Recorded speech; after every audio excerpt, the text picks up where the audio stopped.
Chapter 166. Examination. There was a cold breeze blowing from the basement, providing a hint of relief for Klein's tense emotions. It's finally here. Once I pass this stage, I won't have to worry about being examined like this for at least half a year. Once I advance to Sequence 8 and become a so-called clown, I'll possess actual combat strength. With the aid of divination and my flaring sun charms for backup, I'll have a chance of surviving even more relatively dangerous situations. Since I was waiting for the Holy Cathedral's examination, I haven't even dared to withdraw the 300 pounds that Miss Justice transferred to the anonymous account. Just in case they audit my financial situation and find out that I'm in possession of a large sum of money from an unknown source. Just as Klein's thoughts flashed through his mind uncontrollably, Dunsmith smoothed his sleeve and said in a low voice, "The person in charge of the examination is one of the 9 high-ranking deacons of the Nighthawks, Crestet Sesimir. The Holy Cathedral attaches great importance to you." "A high-ranking deacon?" Klein blurted in surprise. In general terms, the 13 archbishops and 9 high-ranking deacons made up the upper echelons of the church. It was said that there was no lack of high-sequence beyonders among them. The 22 ladies and gentlemen were all equal in terms of their rankings. They only followed the orders of the Evernight goddess, and they were only answerable to the Pope. Dunn took a whiff of the cold wind from the basement before nodding faintly. "Yes, he's a high-ranking deacon. But you don't have to be nervous. Crestet is only a Sequence 5, and has yet to enter a demigod state. So, you don't have to be too afraid or reverent. Oh, his title in the Beander world is the Goddess's Sword. As he possesses a holy item, his combat strength is similar to a newly advanced Sequence 4 Beander. I just chatted with him. He was very friendly. If I read between the lines, Captain is telling me that he only said what was necessary. He doesn't want me to be nervous and go according to the plan." Klein nodded thoughtfully and asked, "Where should I meet the high-ranking deacon?" "The alchemy room where we concoct potions," Dunn replied simply, as a hint of gloominess flashed across his face. "The alchemy room where we concoct potions." "The laboratory where old Neil made my seer potion." Klein slowly let out a breath and returned to the Nighthawk's recreation room and took his outerwear from the clothes rack. He put on the black windbreaker, placed his hands into his pockets, and walked down the winding stairs that connected to the basement. Then, he took a left turn at the cross junction. Very quickly, Klein saw a secret door under the light of the elegant gas lamps that lined the walls. He saw that the long tables in the room had been moved aside to open up a large space in the center of the room. There were 2 classic high-back chairs facing each other with less than a meter in between them. There was a man in his 30s wearing a black windbreaker and a white shirt seated on the chair that was facing the door. His golden brown hair was cut very short, and his blackish-green eyes were as dark as a forest on a moonless night. The collars of his shirt and windbreaker were put up, and his entire chin was hidden within the shadows. "Hello, Your Grace." Klein bowed.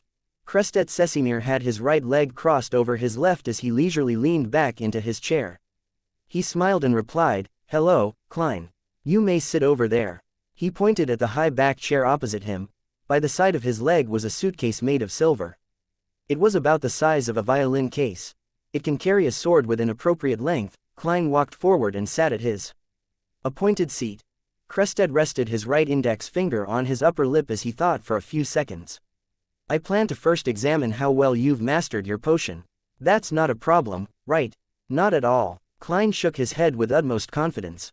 "Very confident." Crestet smiled, but maintained his previous posture. All he did was intently watch Klein. Klein suddenly felt the light from the surrounding gas lamps vanish, as though they were swallowed by the rich darkness. He suddenly became exhausted, as though his biological clock had struck the time for sleep. But, his mind was extremely tense, making it impossible to relax. It was just like when he was unable to sleep peacefully due to overexhaustion. The silent night filled his surroundings as Klein heard the noise of dripping water from a tap that wasn't closed properly. Then, he heard the conversations in the Blackthorn Security Company and the movement of the wind blowing through the stairway. Besides that, he didn't see anything that he shouldn't see, nor did he hear any noises that he shouldn't be able to hear. "Excellent." Crestet's hypnotic voice dispersed the darkness, and the light from the gas lamps inside and outside the alchemy room came into Klein's sight again. Klein suddenly shook off his exhaustion and returned to his previous energetic self. "He affected me without me realizing it. Is that what a Sequence 5 Beander is capable of? This is the horror of a high-ranking deacon." He recalled what had happened and felt a little frightened. Crestet Sesimir clasped his hands and put them on his knees. He bent down slightly, and his lips were blocked by his collar. You passed the test. You achieved a level beyond outstanding in your mastery of your potion. I'll need to observe to see if there are any hidden dangers in your mind, to make sure that the potion's remaining spirit hasn't changed your character subconsciously or left some problems behind. You have 3 minutes to prepare. Klein immediately nodded and said, all right. He secretly took a breath and allowed himself to enter cogitation to remove various negative thoughts. Crestet didn't speak again. He took out a silver pocket watch from the inner pocket of his black windbreaker and flipped it open. Then, he attentively watched the second hand move. 3 minutes later, Crestet closed his pocket watch and said with a smile, I'll begin singing. Singing. Klein wore a look of confusion. Before Klein could reply, Crestet started humming a lovely melody. The melody reverberated in the alchemy room and gradually lost its harmony and went out of tune. Squeak.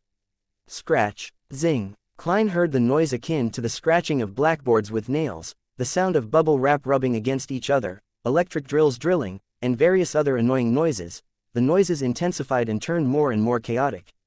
They made him want to vent his frustrations and cause destruction. But Klein, who frequently experienced the mad ravings and terrifying screams, restrained his urges very quickly. He displayed annoyance, tension, frustration, and insecurity at appropriate times. Being in too perfect of a state would end up being a problem. It was unknown when Crestet Sesimir had stopped singing. The noises in the alchemy room disappeared and room that was awash with tranquility and silence. Silence sure is great.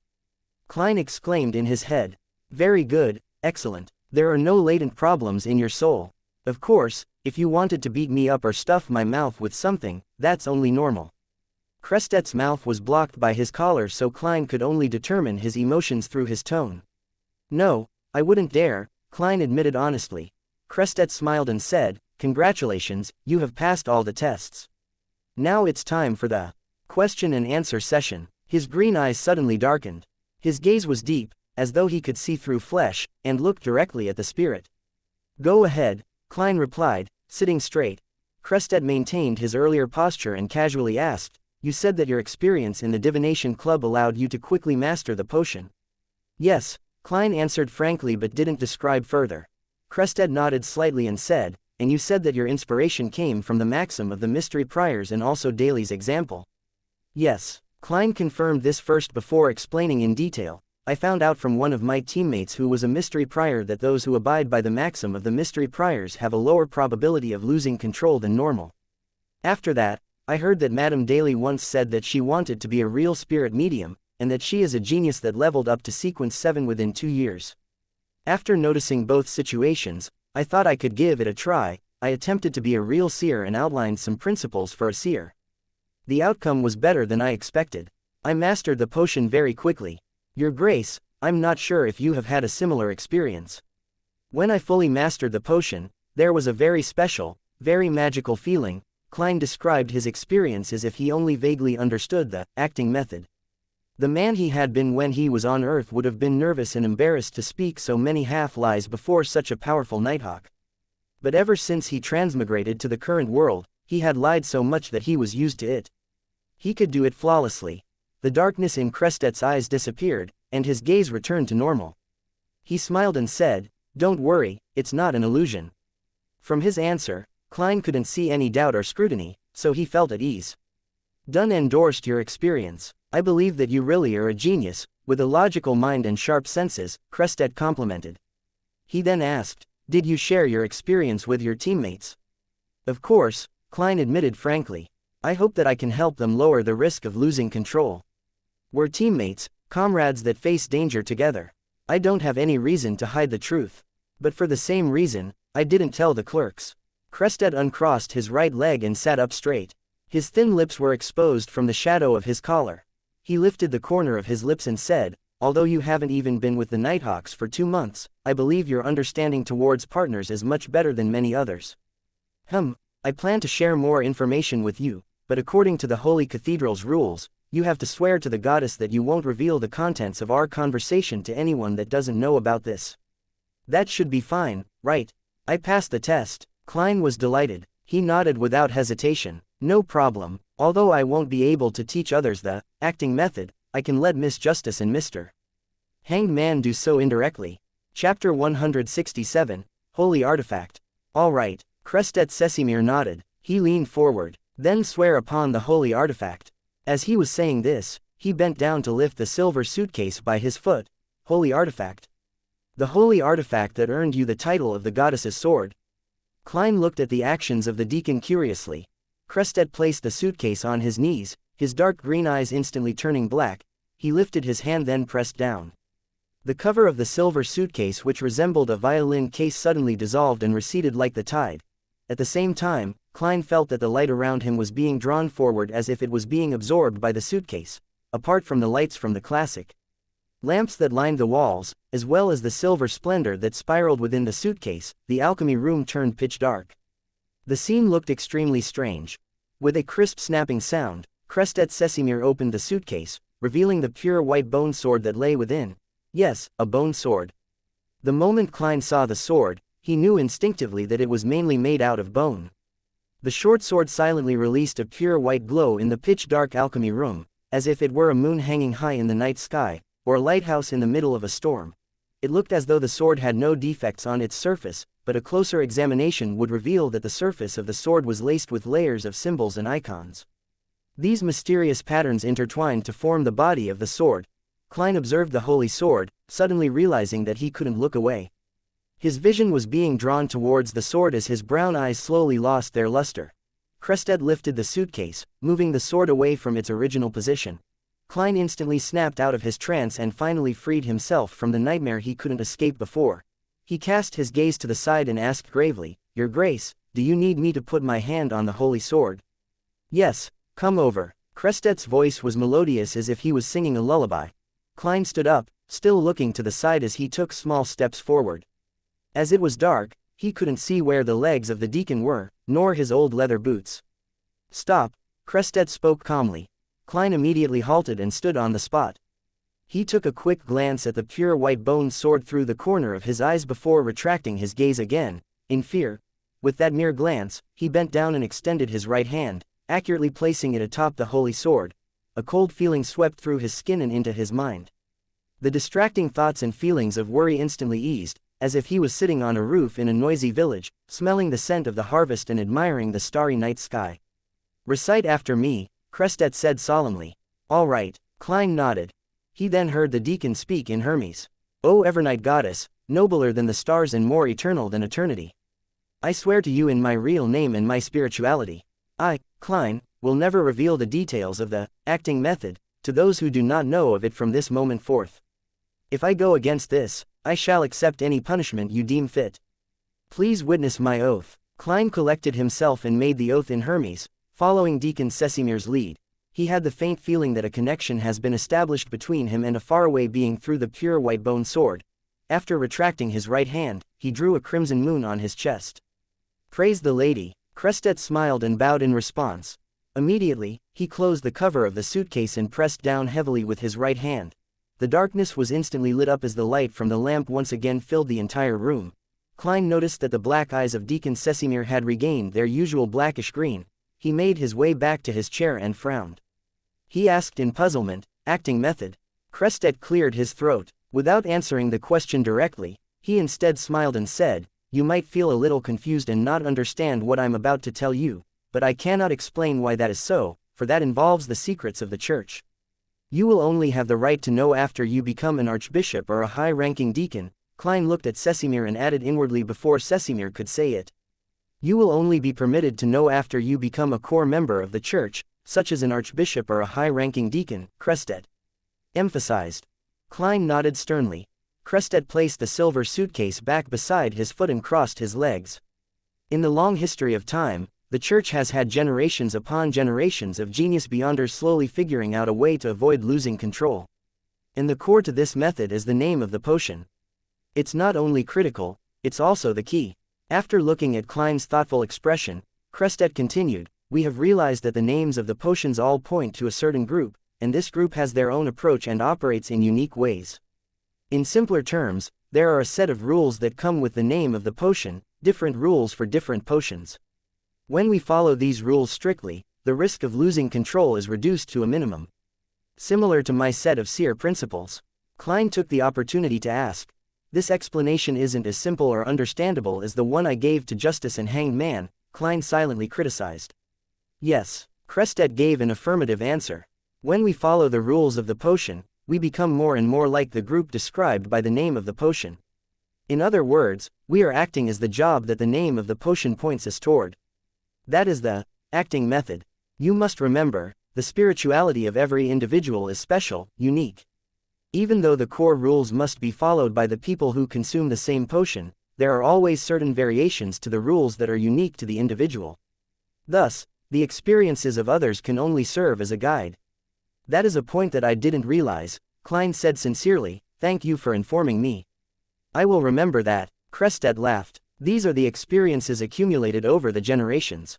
After using the acting method, we not only gain mastery over the potion, we're also digesting it, just as we would our food. When you truly digest the potion, you will feel a unique, mysterious sensation. Understood? I understand. Digestion, this term is very appropriate. Klein pretended to be deep in thought. After Crested explained the method in more detail, Klein weighed his words as he asked, Your Grace, since the name of the potion is not only the core, but also the key, then how did the first Beyonders obtain them? I heard that it was recorded on the blasphemy slate.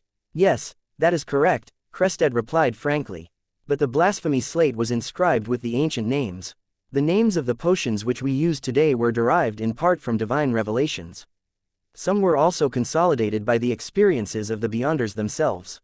Klein nodded slowly. He pursed his lips and asked, Your Grace, since the acting method is so effective, why wouldn't the Church tell every Nighthawk about it? I have said that it is a secret of the Church. You will understand the reason behind it once you become an archbishop or a high-ranking deacon, Crested answered, unfazed. All right, return upstairs and tell the rest of the Nighthawks to come down one at a time.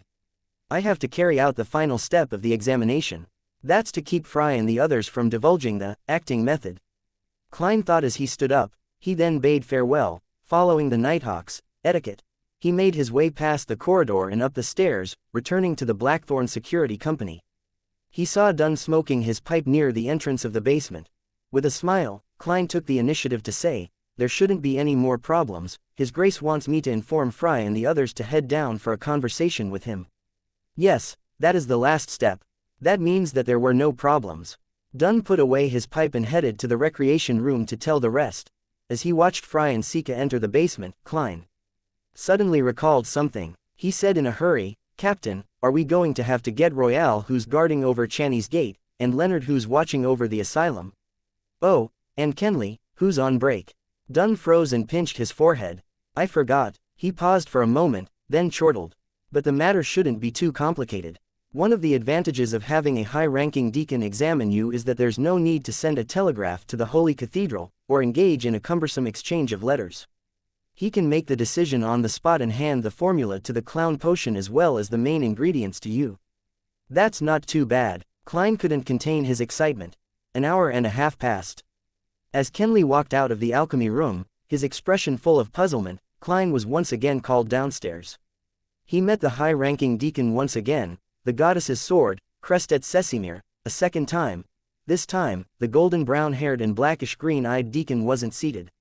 He stood there, allowing the breeze in the basement to blow at his black windbreaker. Crestet's collar stood tall, hiding his chin in the shadows. He looked at Klein and smiled. Nighthawk Klein Moretti, I announce in the name of the goddess that you have passed the examination of the Holy Cathedral. Congratulations. With your contributions, you can immediately advance to become a Sequence 8 Beyander. Chapter 168, Clown Potion. Phew, I finally passed. I passed it just like that. When Klein heard Crested Sesimir's announcement, he let out a breath of relief despite being mentally prepared for it. It felt surreal, as though it was a dream. He had assumed that the examination would be tougher and lengthier, but when he thought carefully about it, he realized that what had just happened was what should have happened.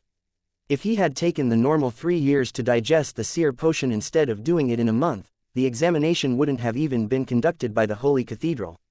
The Tingen Nighthawks captain would have been responsible for it instead. I thought they would investigate my family and friends. Perhaps Sesimir arrived in Tingen 2 days ago and completed that in secret. I also thought that the examination would require me to complete some task. Hey, I was really overthinking it. The goal of the examination is merely to determine the level of digestion for the potion, as well as detect any latent dangers, and see whether I'm aware of the acting method, and if I shared my experience with others. These thoughts flew past Klein's mind. He flashed a sincere smile. "Thank you, Your Grace." "Praise the lady." Crested nodded gently and said, "To advance is to serve the goddess better, so that you can protect our fellow believers better. You must remember this. Trust me, it'll help you fight the temptation of losing control." Temptation? Klein ruminated over the word. Crested sized Klein up with his green eyes and said sternly, "The acting method can help you digest the potion and lower the risk of losing control, but it's not the be-all and end-all. To a certain extent, you can even confuse playing the role in your own existence. You know, there are many actors in the theater that develop severe psychological issues. At a certain level, you might really go insane. Remember that you're only acting." The only point of note concluded by the City of Silver is identical to what Deacon Sesimir said. Klein nodded thoughtfully in agreement. In addition, Crested emphasized, not only is losing control related to the potion, it's also closely related to your emotions and mental health. The most important thing for a Beander is to control yourself. Only then will you be able to withstand the temptations of evil gods and devils, resisting emotions like greed and jealousy, and the erosion of desire. Of course, I don't mean that you should get rid of all your emotions and desires, because that is something that no human or even demigod can do. Yes, perhaps only some special sequences are able to achieve that sort of state." Klein suddenly thought about old Neil. He couldn't help but ask in reply, "We must keep our emotions and desires at a reasonable level, and not allowing them to drive us to do something irrational and abnormal." Crested nodded solemnly. After he answered, there were wrinkles at the corner of his eyes. "That's all I wanted to warn you about. Now, I'll pass you the clown potion formula and the relevant ingredients." He bent down and put his silver suitcase on the long table. He then turned around and moved a few steps, blocking Klein's view. When the surrounding lights strangely vanished again, Klein suddenly understood that the formula and ingredients were in the suitcase that stored the holy artifact. It was simply because his gaze was attracted by the pure white bone sword, which was why he didn't notice, or perhaps he couldn't notice, the other items in the suitcase. After a few minutes, the light of the gas lamps lit up the alchemy room again. Crested picked up his suitcase and moved away, presenting the items on the long table to Klein. Among them, the most eye-catching item was the palm-sized gray goat horn. It looked like a miniature version of a normal goat horn and was crystal clear, swirling with colors. There were faint layers of unique patterns. Next to the goat horn was a blue rosé. There were red veins on the petals that connecting them together. It seemed to form a human face with a smile. "Ha ha ha, woo woo woo, ha ha ha, woo woo woo." Klein heard illusory laughter and crying diffused with each other, and he saw pieces of gray halos floating in midair, a crystal of the single horn of a matured Hornassus gray mountain goat and a complete stalk of a human-faced rosé. The main ingredients of the clown potion. He nodded indiscernibly and took a few steps towards the long table. 80 milliliters of pure water, 5 drops of tornapple juice, 7 grams of black-rimmed sunflower powder, 10 grams of golden cloak grass powder, 3 drops of poison hemlock. Klein looked at the unfurled goatskin parchment and compared the written content with the formula that he had memorized. After he confirmed that there was nothing wrong, he recalled the demonstration old Neil did. He took a deep breath and exhaled slowly to collect his emotions. With the apparatus in the alchemy room, he distilled some pure water needed by the potion. In the potion formula, pure water referred to water that was distilled over and over again. Then, he washed a black metal pot and threw in the supplementary ingredients one after another. He was as skillful as back when he had done chemistry experiments in high school. As the Beander ingredients hadn't catalyzed just yet, he didn't see any obvious changes in the liquid in the metal pot. At most, he only saw powder floating on the surface of the liquid. When he was done with the preparations, Klein cast his gaze at the 2 main ingredients and gratefully thought, "There's no description of the exact size or weight of the required gray mountain goat's single horn crystal or the human-faced rose. Perhaps a whole horn and a complete rose have no differences, regardless of their weight, allowing them to meet the requirements. Yes, in the world of mysterious Beyonders, this is definitely possible. If so, I don't have to worry about putting in excessive amounts of the main ingredients." After a few seconds, Klein picked up the human-faced rose and threw it into the metal pot. When the strange flower touched the liquid, it immediately produced a sizzling sound. The surrounding illusory laughter became shrill. "Ha ha ha, ha ha ha." Klein didn't delay any further as he immediately grabbed the crystalline mountain goat horn and threw it into the metal pot. The terrifying laughter disappeared all of a sudden, and the surrounding gray halos slowly converged into the metal pot. Klein lowered his head and saw the liquid in the pot was colored in a mix of gold, yellow, and red. However, the three colors remained extremely distinct at their boundaries. There were bubbles churning and fizzing from the liquid, but they failed to escape from the pot and ended up bursting silently. The scene reminded Klein of Sprite, the carbonated drink from his previous incarnation. This actually looks like a delicious drink. A thought popped into his head that aligned with the characteristics of his culture. Suppressing his nervousness, excitement, and anticipation, Klein poured the liquid from the black metal pot into a glass bottle. What shocked him was that there wasn't a single bit of the potion left in the metal pot. It really is a potion that turns people into beyonders. Klein raised his right hand, and he looked at the beautiful-looking tri-colored liquid. Krestet Sesimir, who had been silent the entire time, suddenly smiled and said, "Don't worry. At the very least, I didn't notice any problems with the concoction of your potion. I've been waiting here to ensure that no accidents happen after you consume the potion. Don't worry, as long as it isn't anything serious, I should be able to save you." Okay. Klein nodded and placed the clown potion back onto the long table. Then, he took off the silver chain inside his sleeve and let the topaz pendant hang down naturally, a slight distance above the liquid. To beyonders of any other occupation, pendulum divinations could only divine a yes or no answer. Of course, when there wasn't enough information, the divination wouldn't yield any useful answers at all. When the pendulum didn't spin, it was called a failed divination. As a seer, Klein's pendulum could also vaguely determine the degree of the yes or no answer. Klein's eyes grew dark as he recited, "This potion is harmful. This potion is harmful." 7 times later, he opened his half-closed eyes and saw the topaz pendant spinning clockwise, but very slowly. Clockwise means a positive response. In other words, it means that the potion is harmful. However, it spins slowly, which means that it's only slightly harmful. Yes, potions can bring about a loss of control, so there's the possibility of harm. A low level of harm means there is nothing wrong with the potion. Klein let out a breath of relief and wound the pendulum on his left wrist before covering it with his sleeve. At that moment, Krestet couldn't help but sigh. "You really are a professional seer. I must fully utilize my advantage, but I can't rely on it too much and think that it's all-powerful," Klein replied softly and took up the clown potion bottle. "After drinking it, I'll become a sequence 8 Beander." The thought flashed in his mind and Klein didn't hesitate. He raised the bottle, tipped his head, and gulped down the potion. Bitter. So bitter. It sucks, totally. He instantly realized what it meant to look good on the outside, but rotten on the inside. His face had contorted as a result of the potion. He wanted to puke, but he couldn't. Then, Klein realized that his face was flushed red. As for the rest of his body, they were experiencing a similar reaction. He was convinced that he looked like a steamed lobster. As for his spirit and mind, they felt like they had been extracted into a thin needle, fusing with the potion, drop by drop, as it stabbed into each and every one of cells. It was a feeling that needed no microscope to observe his cells. Klein stood there and saw the intruder invade his body's most minute areas. For a few seconds, he felt like a robot that was having its parts and electrical circuits swapped out. After an unknown period of time had passed, his mind reflected his figure, as though he was listening to himself singing through his own ears. Due to this strange projection, Klein discovered that he could precisely control his facial and bodily motions. Meanwhile, his ears buzzed. He heard the murmurs and shouting echoing around him which had not happened in a while. Hornassus, Flagray, Hornassus, Flagray, Hornassus, Flagray. Phew. Klein imagined the layered spherical light and slowly entered a cogitation state. Bit by bit, he escaped from the state of having his spirituality seep out where he had a slight loss of control. At that moment, he knew that he had advanced successfully. He knew that he was a Sequence 8 clown. Chapter 169. New Abilities.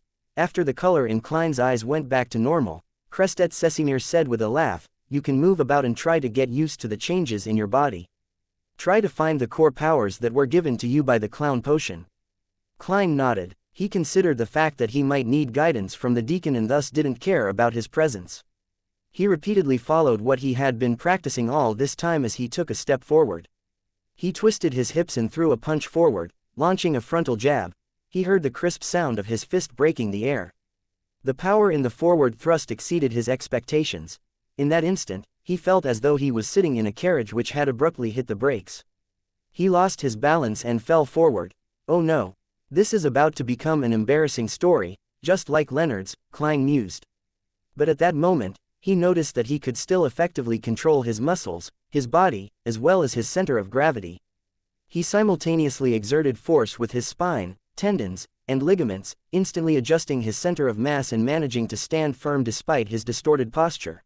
Well, upon gaining some understanding of this, Klein attempted several other actions. He confirmed that the biggest change in his body was the massive increase in coordination. He would no longer lose his balance unless there were some extenuating circumstances. I feel like a roly-poly tumbler, I can even act in a circus now. It wouldn't be too hard for me to walk on a rope, the clown potion sure lives up to its name, many thoughts flashed through his mind. Klein once again tested the extent of the improvements to his strength, agility, and speed. I should be around the same level as Teacher Gawain. After I get used to this and go through the specialized training, I'll definitely become more powerful. Also, with my current mastery over my body, it would be easy for me to grasp combat techniques. Klein stopped moving and nodded in thought. According to his plans, he estimated that he would become decent in combat arts only after half a year. But after consuming the clown potion, he felt that it would only take a month, perhaps 2 or 3 weeks, before he could qualify as a policeman that was adept in combat. That was the difference between an average person and a beyonder. In a sense, the talents of beyonders were beyond the reach of normal humans. Crested watched silently as the newly advanced clown tried out various actions before completely stopping.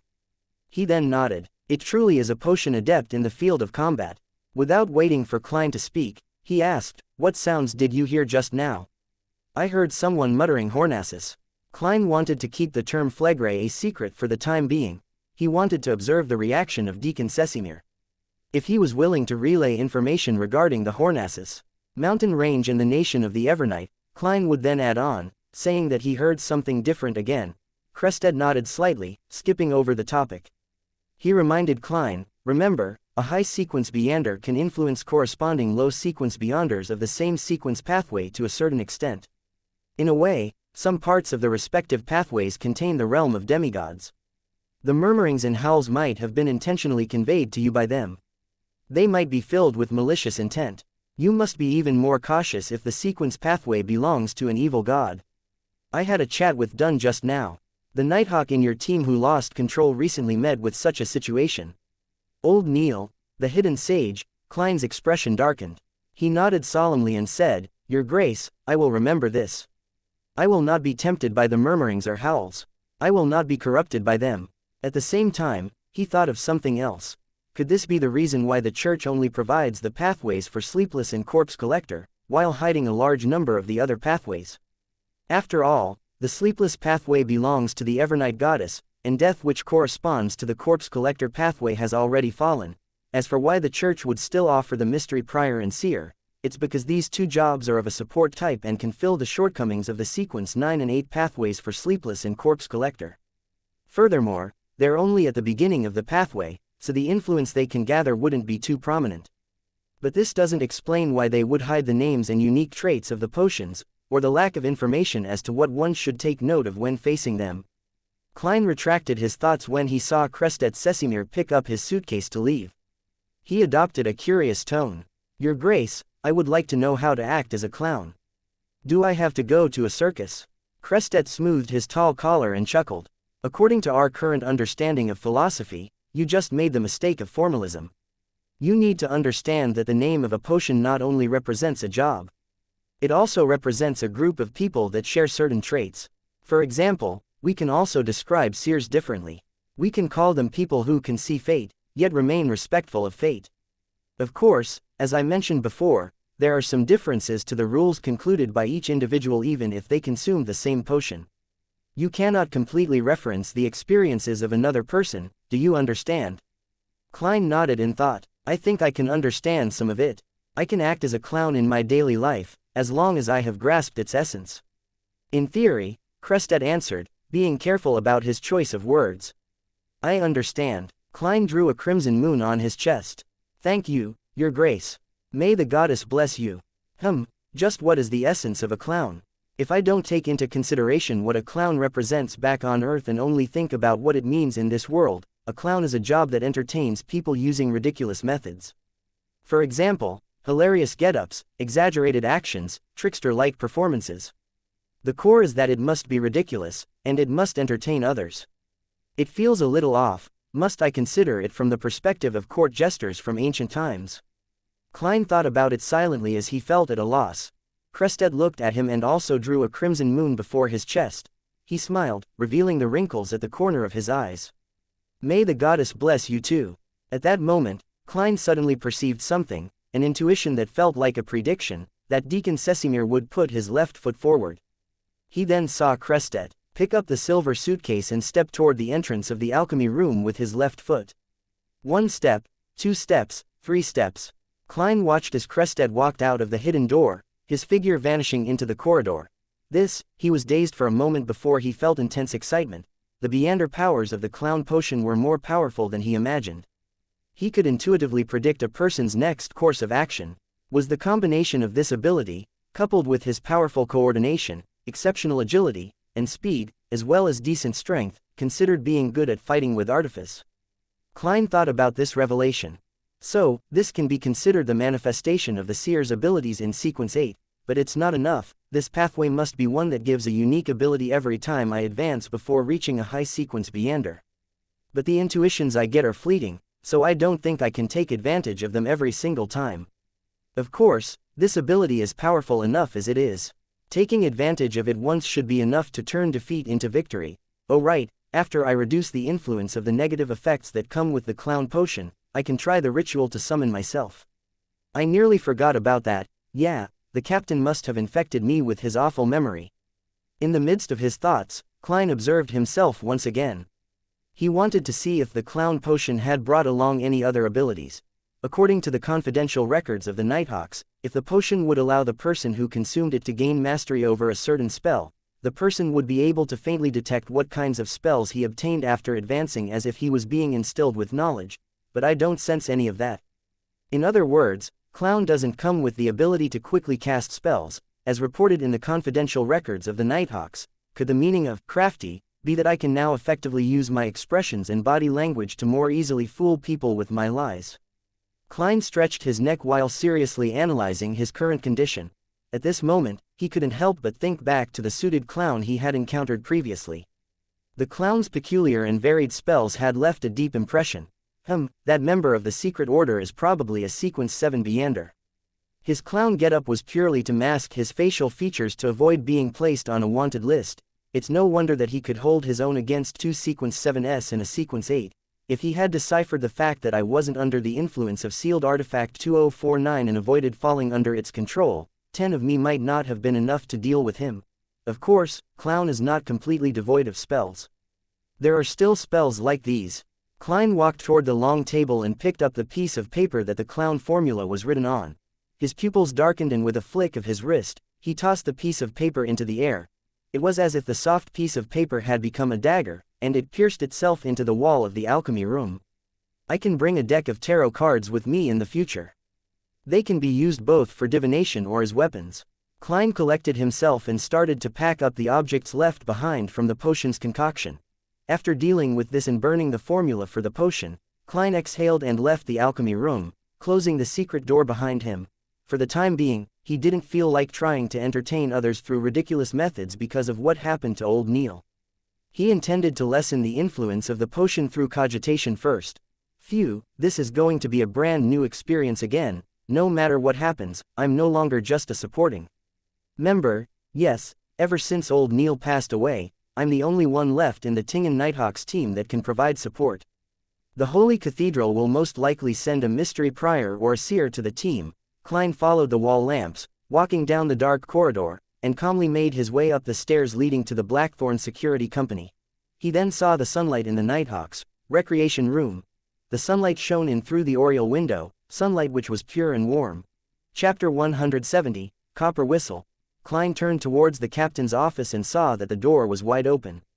Dunn Smith was leaning back in his chair, sniffing at his pipe. When Dunn swept his gray eyes at him, he changed his seating posture. You seem to be in good shape. nothing like someone who had just consumed a potion. This might be the advantage of fully digesting a potion before leveling up. Klein closed the door behind him and took a seat. He and Dunn both knew about the acting method, so their oath didn't keep them from talking about the acting method with each other. They could exchange their thoughts about it, but the two of them didn't bring it up with a tacit understanding. They fell silent at the same time after the exchange. Klein thought and asked, "Has His Grace left?" "Yes, as a high-ranking deacon, he has other matters to take care of." Dunn thought for a moment.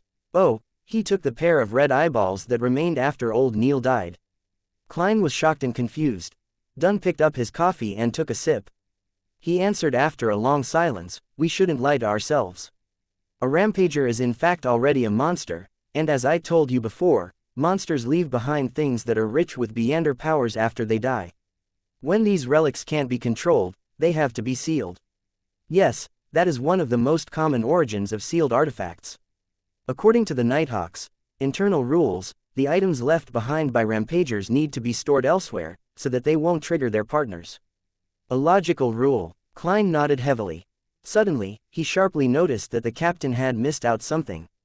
So, he asked curiously, what if the item left behind is controllable? Dunn looked at him, his gray eyes were deep like a quiet night. He sighed and said, "You wouldn't want to know the answer." Klein was taken aback before he suddenly realized a possibility. Normal monsters left behind beyonder ingredients which could be used to make potions, but what of a rampager who turned into a monster? If they left behind controllable items, would those things be used as beyonder ingredients? Upon realizing that, Klein suddenly felt a strong sense of disgust. He couldn't help but turn his head to retch. Even his sight suddenly grew blurry. This is such a terrifying theory, but it's an answer that's highly likely of being closer to the truth. In that instant, he had a deeper understanding of sayings like, "To fight against the abyss, we have to endure the corruption of the abyss," and, "We are guardians, but also a bunch of miserable wretches that are constantly fighting against threats and madness." Would this be one of the reasons why the church hides the acting method? So that they can recycle a certain number of their own members for spare parts. But this will make members of the upper echelons reject the church. Klein's face clearly reflected his changing expressions. Upon seeing his response, Dunn suddenly laughed. There was a twinkling light in his gray eyes.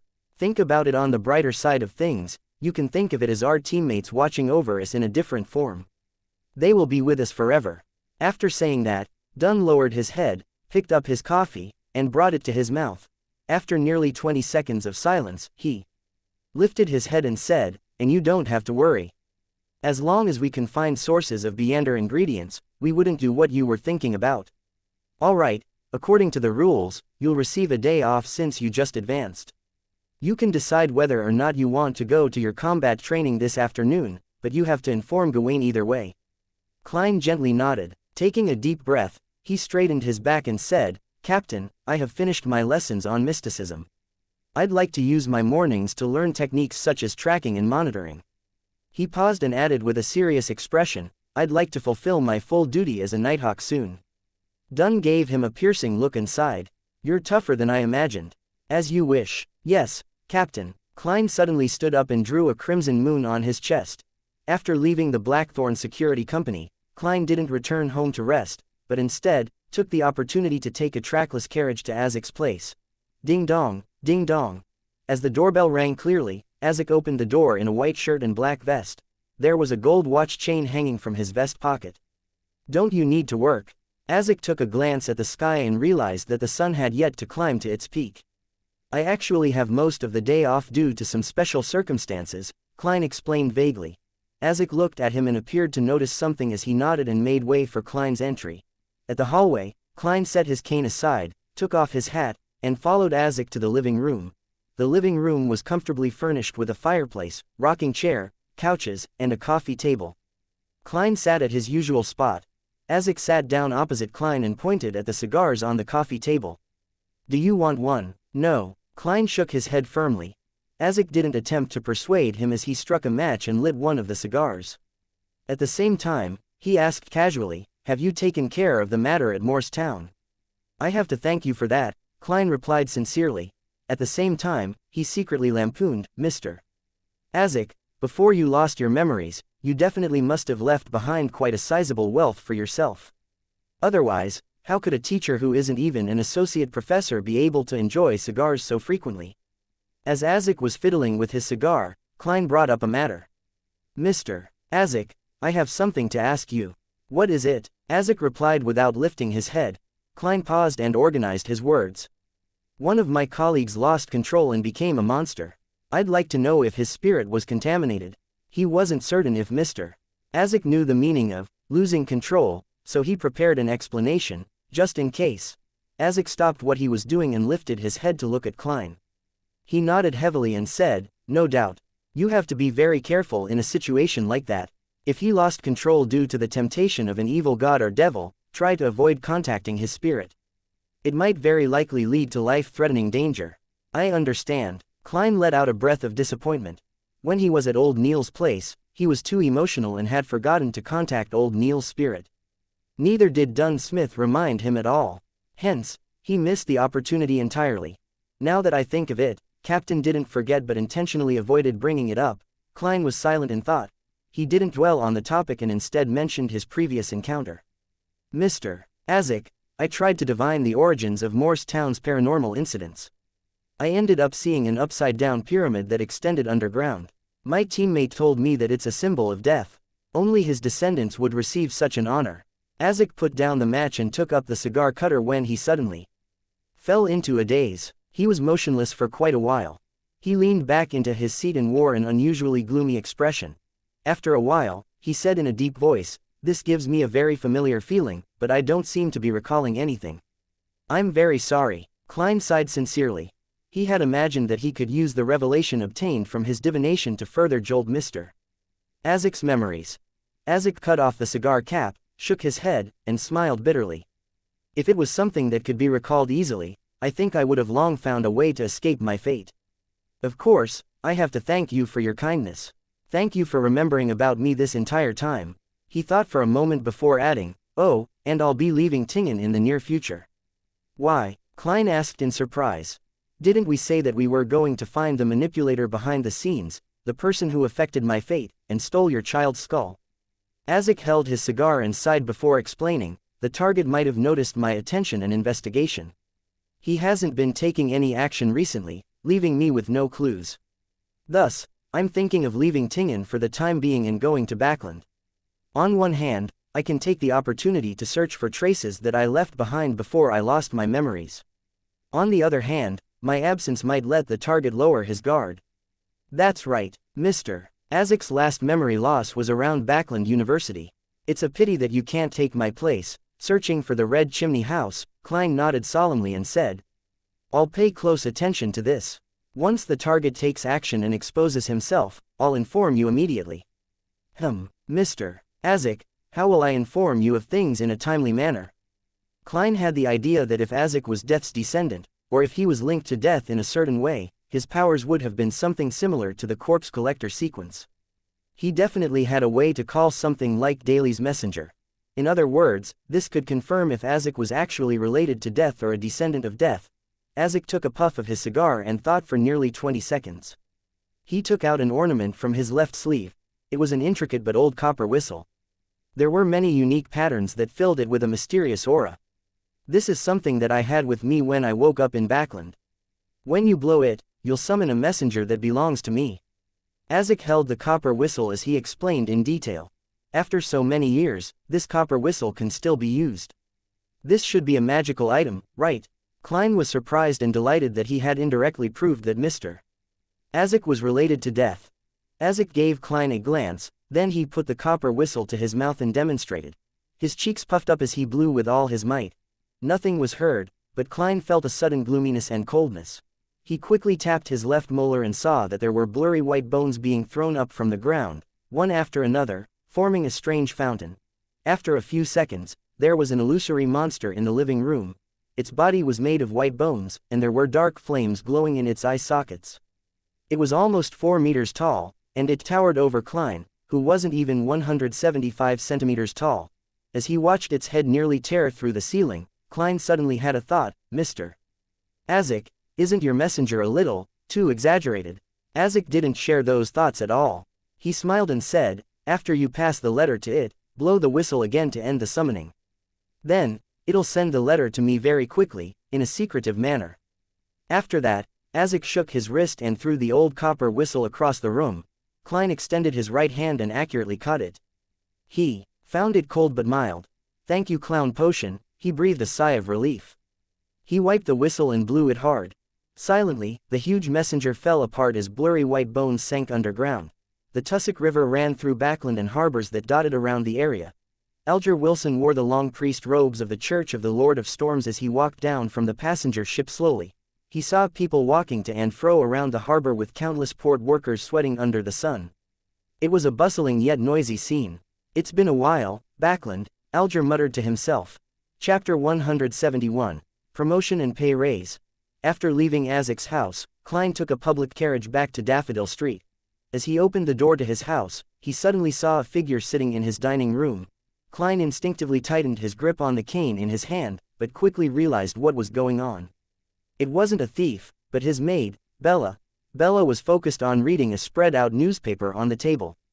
She jumped in shock when she heard the door open, quickly standing up and stammering, I was just done with the tasks for the morning. I was waiting for the water to boil so that I could eat some bread. I'm still not really used to having a maid in the house, Klein mocked himself. He took off his hat and nodded. Reading is a good habit. To be able to persist in reading, despite the busy workload, is something that's encouraged by the goddess. He used the name of the goddess just in case Bella took his compliment as sarcasm. But in reality, only the god of knowledge and wisdom would place this much emphasis on reading. Of course, all of the church's advocate education, yes, since she's about 18 years old and believes in the goddess, Bella's love for reading must be influenced by her parents. Parents like this would send their daughter to receive an education as long as they can afford it. Even if they cannot afford public schools, there are always the free schools provided by the church. At most, it would just delay her education, thus, Bella isn't illiterate.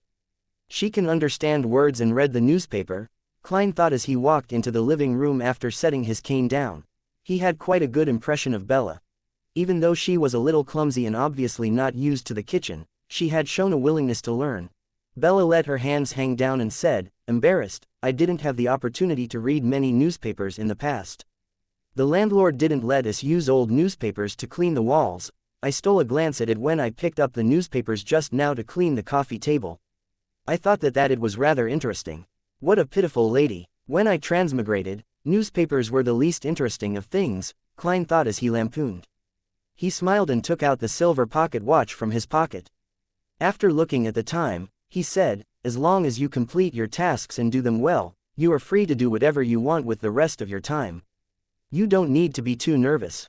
Of course, if I'm having a chat with Benson and Melissa, it's best that you stay in your room. I will allow you to use the lamp inside and take a few old newspapers with you.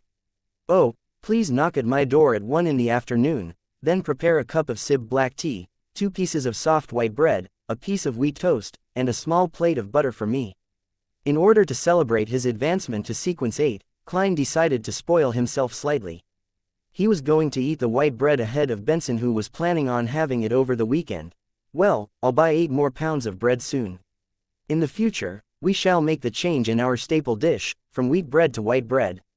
As a Sequence 8 Beander, my weekly pay is definitely going to increase. To think that the captain didn't mention this, he forgot again. Klein froze for a moment and decided to clarify it tomorrow. All right, Bella replied in surprise and joy. Following that, she asked with a little uncertainty, Mr. Klein, do you mean the Sib black tea used to entertain guests? She called him by his first name as Moretti could be used to refer to anyone in the family. Yes, that shall be my usual tea in the future. Klein waved his hand and made his way towards the stairs. He suddenly noticed that he was in a decent financial situation after becoming a clown. This was partly because there were no other large expenses for the time being. He only needed to spend 2 solely on transport while he was investigating the houses with red chimneys, and on the materials that he needed to purchase occasionally. Claims could be made for the latter most of the time anyway. Also, there was a sum of £300 in Klein's anonymous bank account. It was important to understand that 1 or of land in the countryside only cost 5 to 6.5 solely, which was another way of saying that Klein could afford 920 to 1200 ares of farmland, which was equivalent to 137 to 179 mo2 back on Earth. Furthermore, This sum of money could allow Klein to buy a house on Daffodil Street on a contract for 15 years. If I convert all that money into land, I'll get between £23 and £31 a year in rent. That's not bad, but not necessary for the time being. I'll use that £300 for emergencies. I'll have to find an opportunity to tell Benson and Melissa about my true weekly salary. Klein thought as he entered his room. After locking the door to his room, Klein sat on the edge of his bed and started his cogitation. He wanted to use this method to slowly control the powers seeping out of his potion. He was very careful and very cautious. He had thought of the term, losing control, very lightly until he saw the mandated Punisher who had lost control. Of course, he didn't know that mandated Punisher personally. He also didn't know what had happened to him. He subconsciously thought of him as an anomaly, a rare case. It was just like how an average person would make comments about a murder they saw on the news before forgetting about it entirely. But what happened to old Neil shook Klein greatly. It made him realize very clearly that losing control was always a possibility, always around him. Loss of control might descend upon him in ways he had never thought about. That sure was a bloody lesson. Klein ended his cogitation and muttered to himself as he opened his eyes. He had dreamed of that scene many times in the past few days, jolting awake in the process and finding himself drenched in cold sweat. He wasn't only grieving old Neil's death, but also worried about his future. If he didn't have cogitation to help him sleep, he believed that there would be many sleepless nights in his future. Other than digesting the potion, I also have to try my best to control my emotions and desires. I have to keep them within reasonable levels and not be consumed by them. Klein exhaled and laid down, quickly falling asleep. On the day that old Neil passed away, Dunn's actions and words had touched him greatly. It made him critically assess the responsibilities of a Nighthawk for the first time. It made him want to take up his responsibilities and help his captain and teammates. Thus, he didn't intend to waste his afternoon. He was going to continue his combat lessons. 3 in the afternoon, on a crude training field. The blonde crew cut Gawain creased his brows as he witnessed Klein slowly familiarize himself with the motions, going from the movements of a decent beginner to the movements of an apprentice knight who had been practicing for a good 6 months. All this happened in the short span of 40 minutes. He called for Klein to stop and sized him up. He couldn't help but ask, what happened? Klein had already come up with an excuse. He was prepared to attribute his performance to scientific research when Gawain added, you don't need to answer if it's inconvenient for you to do so. It looks like there was some communication between the police department and Gawain. It makes sense, he has to train Beyonders occasionally, so how could he not know? Klein heaved a sigh of relief. He smiled as he said, Teacher, how long do you think I will need before I can take part in actual combat? Gawain crossed his arms and looked at Klein seriously. He replied with a raspy voice, 2 or 3 days, but that isn't enough. He explained, as if in thought, being able to take part in actual combat isn't the same as being good at fighting. The latter would take another 2 to 3 weeks. Furthermore, you need to gain mastery over weapons that you can bring with you, for example, a cane, whips, daggers, and bayonets. There's still so many to learn.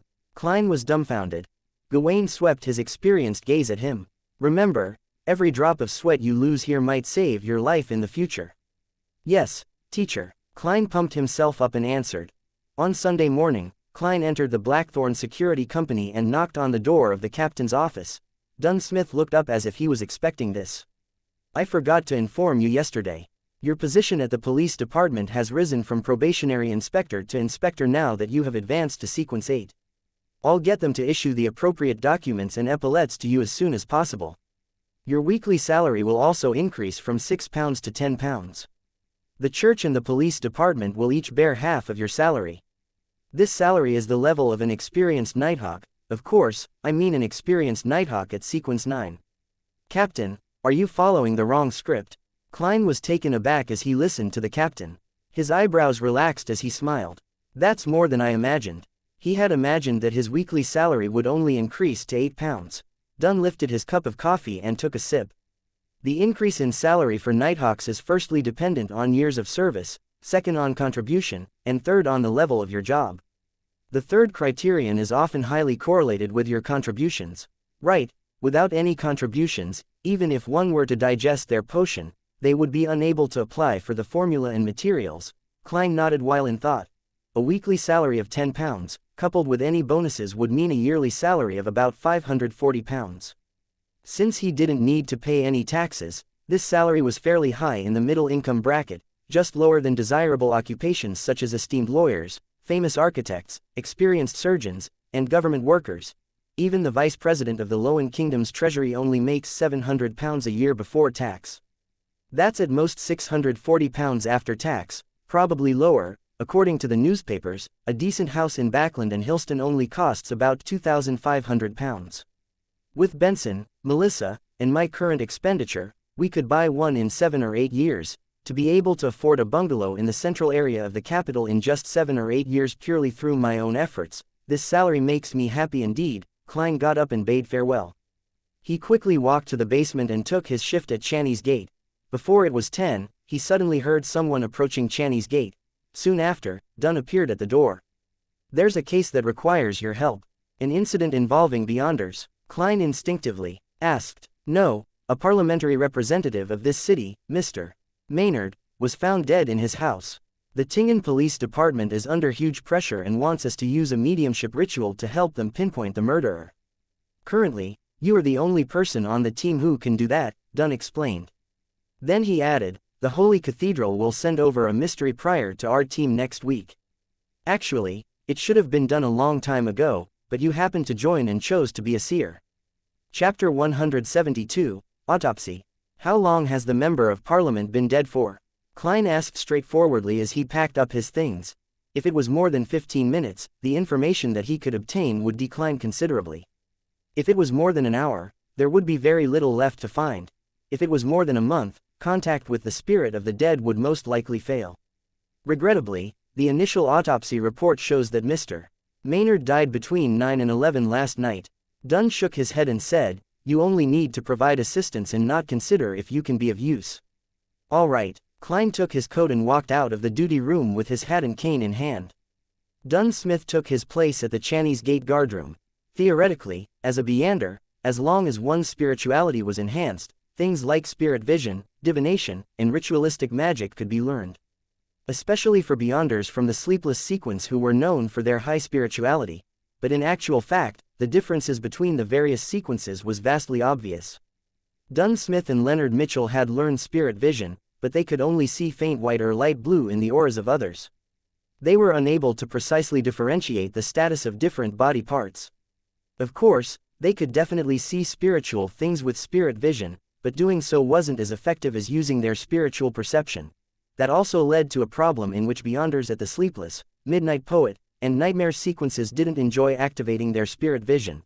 Similarly, if they were willing to, they could also learn spirit pendulums, dowsing, dream divination, and so on. But their rate of success wasn't something worth noting. It was the same situation with ritualistic magic as well.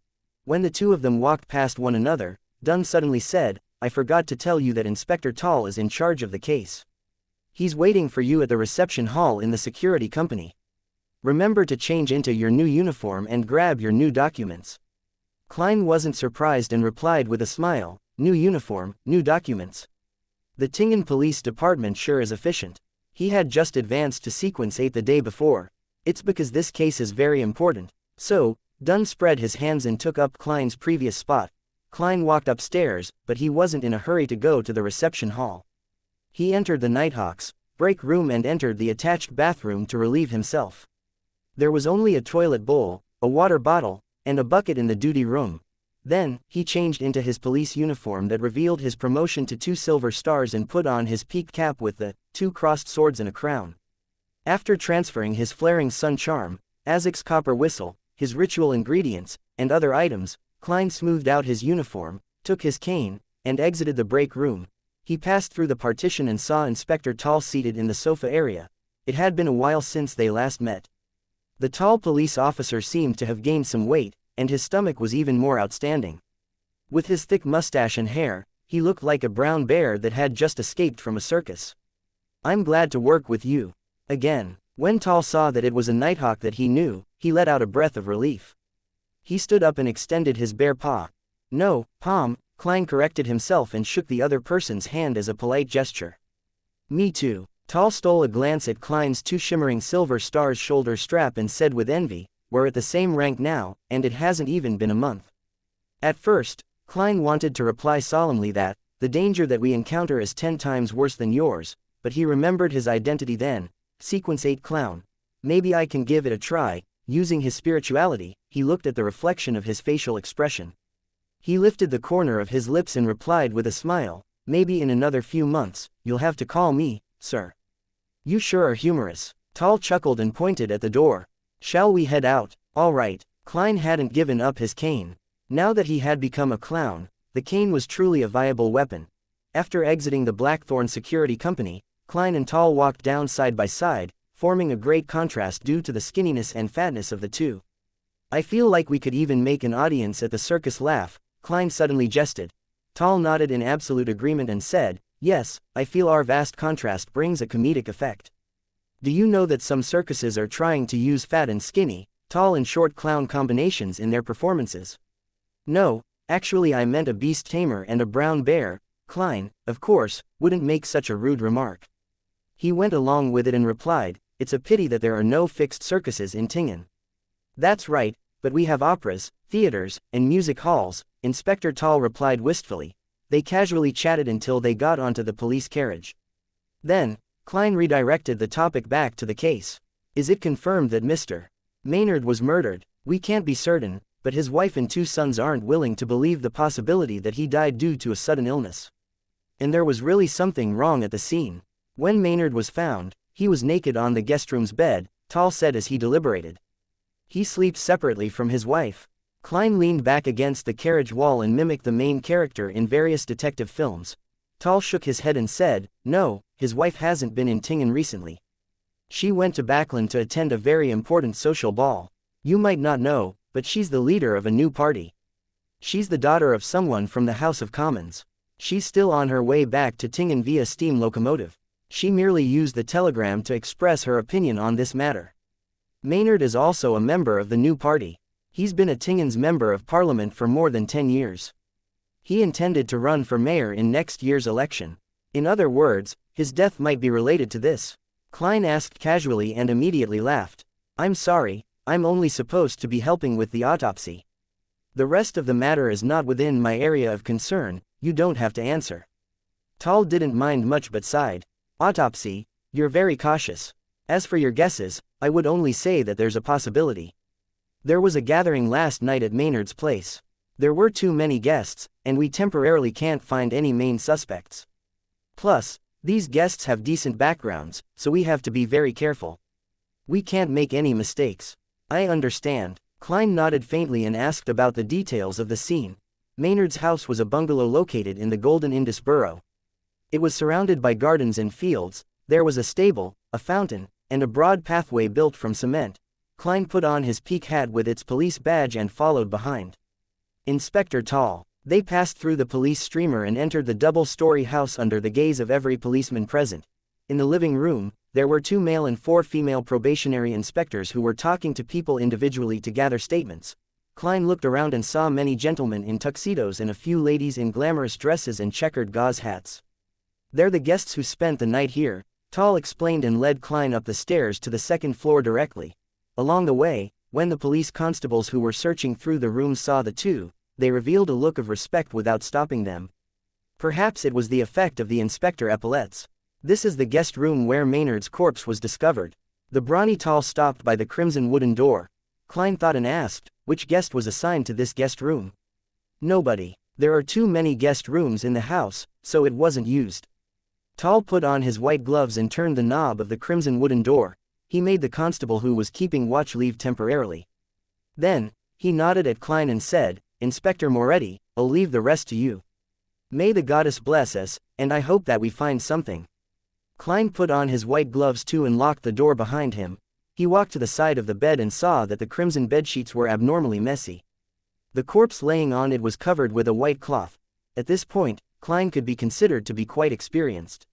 He pulled away the white cloth without fear and looked at Member of Parliament Maynard. The man was in his 40s. His blonde hair was trimmed short, and his expression was a mixture of pain and happiness. Klein took 2 steps back and took out the ingredients he needed. He quickly finished the setup for the mediumship ritual. As the faint calming fragrance swirled around him, he recited the divination statement that he thought of long ago, the cause of Maynard's death. The cause of Maynard's death.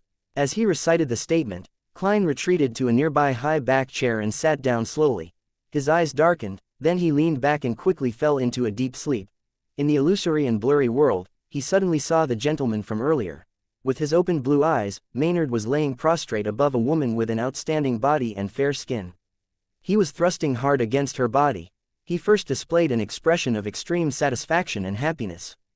Then, he suddenly clutched his chest with his right hand. His expression then grew contorted. As Maynard fell, the image quickly shattered. Klein opened his eyes and woke up from his dream. I can't believe I can actually watch porn in such a manner. So, Maynard had an affair and died of exhaustion. Klein chuckled and massaged his temples. He took out a pen and paper before doing another ritual. He drew a portrait of the lady he had seen in his dream with the aid of the ritual. Of course, everything below her neck was omitted. It was a woman whose age was hard to tell. She had the mature vibe of a woman in her 30s, but there was a remnant of innocence to her. Her eyes were crystal clear, and she had a delicate look. Klein looked at his work, then put away his ritual ingredients, and dispelled the spirituality wall. He leaned sideways to grab his silver-edged cane. Suddenly, he heard the reverberating sound of someone clearing their throat. He immediately got goosebumps. Klein looked towards the bed and saw Maynard gripping the crimson bedsheets so tightly that the tendons on the backs of his hands were protruding out. With a swoosh, the member of parliament who died between 9 and 11 the previous night suddenly sat up. Saliva drooled from the corners of his lips as he opened his vacant eyes wide. Chapter 173. Zombification. Before Klein could come up with any new ideas, he saw the rigid Maynard lift both his hands up. Its body lunged forward to his left amidst the sound of hurtling wind.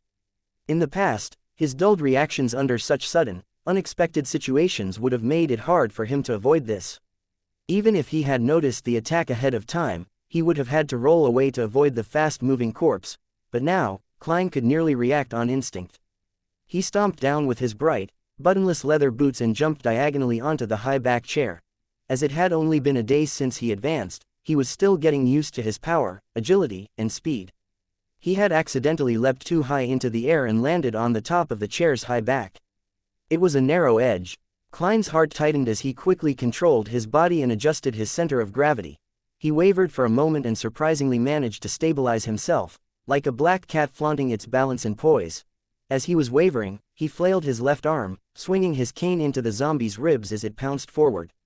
The strike caused it to lose its balance as it staggered and fell onto the carpet. Klein was standing on top of the chair as he felt for his revolver by raising his right arm. He attempted to pull it out from the holster so that he could deliver a silver demon hunting bullet at the zombie in front of him. But in that instant, he suddenly wondered about the aftermath. If he were to blow a hole in Member of Parliament Maynard's corpse, how was he going to explain the cause of death to the deceased's family or members of Parliament who were focusing on the matter? All I did was double-tap his corpse.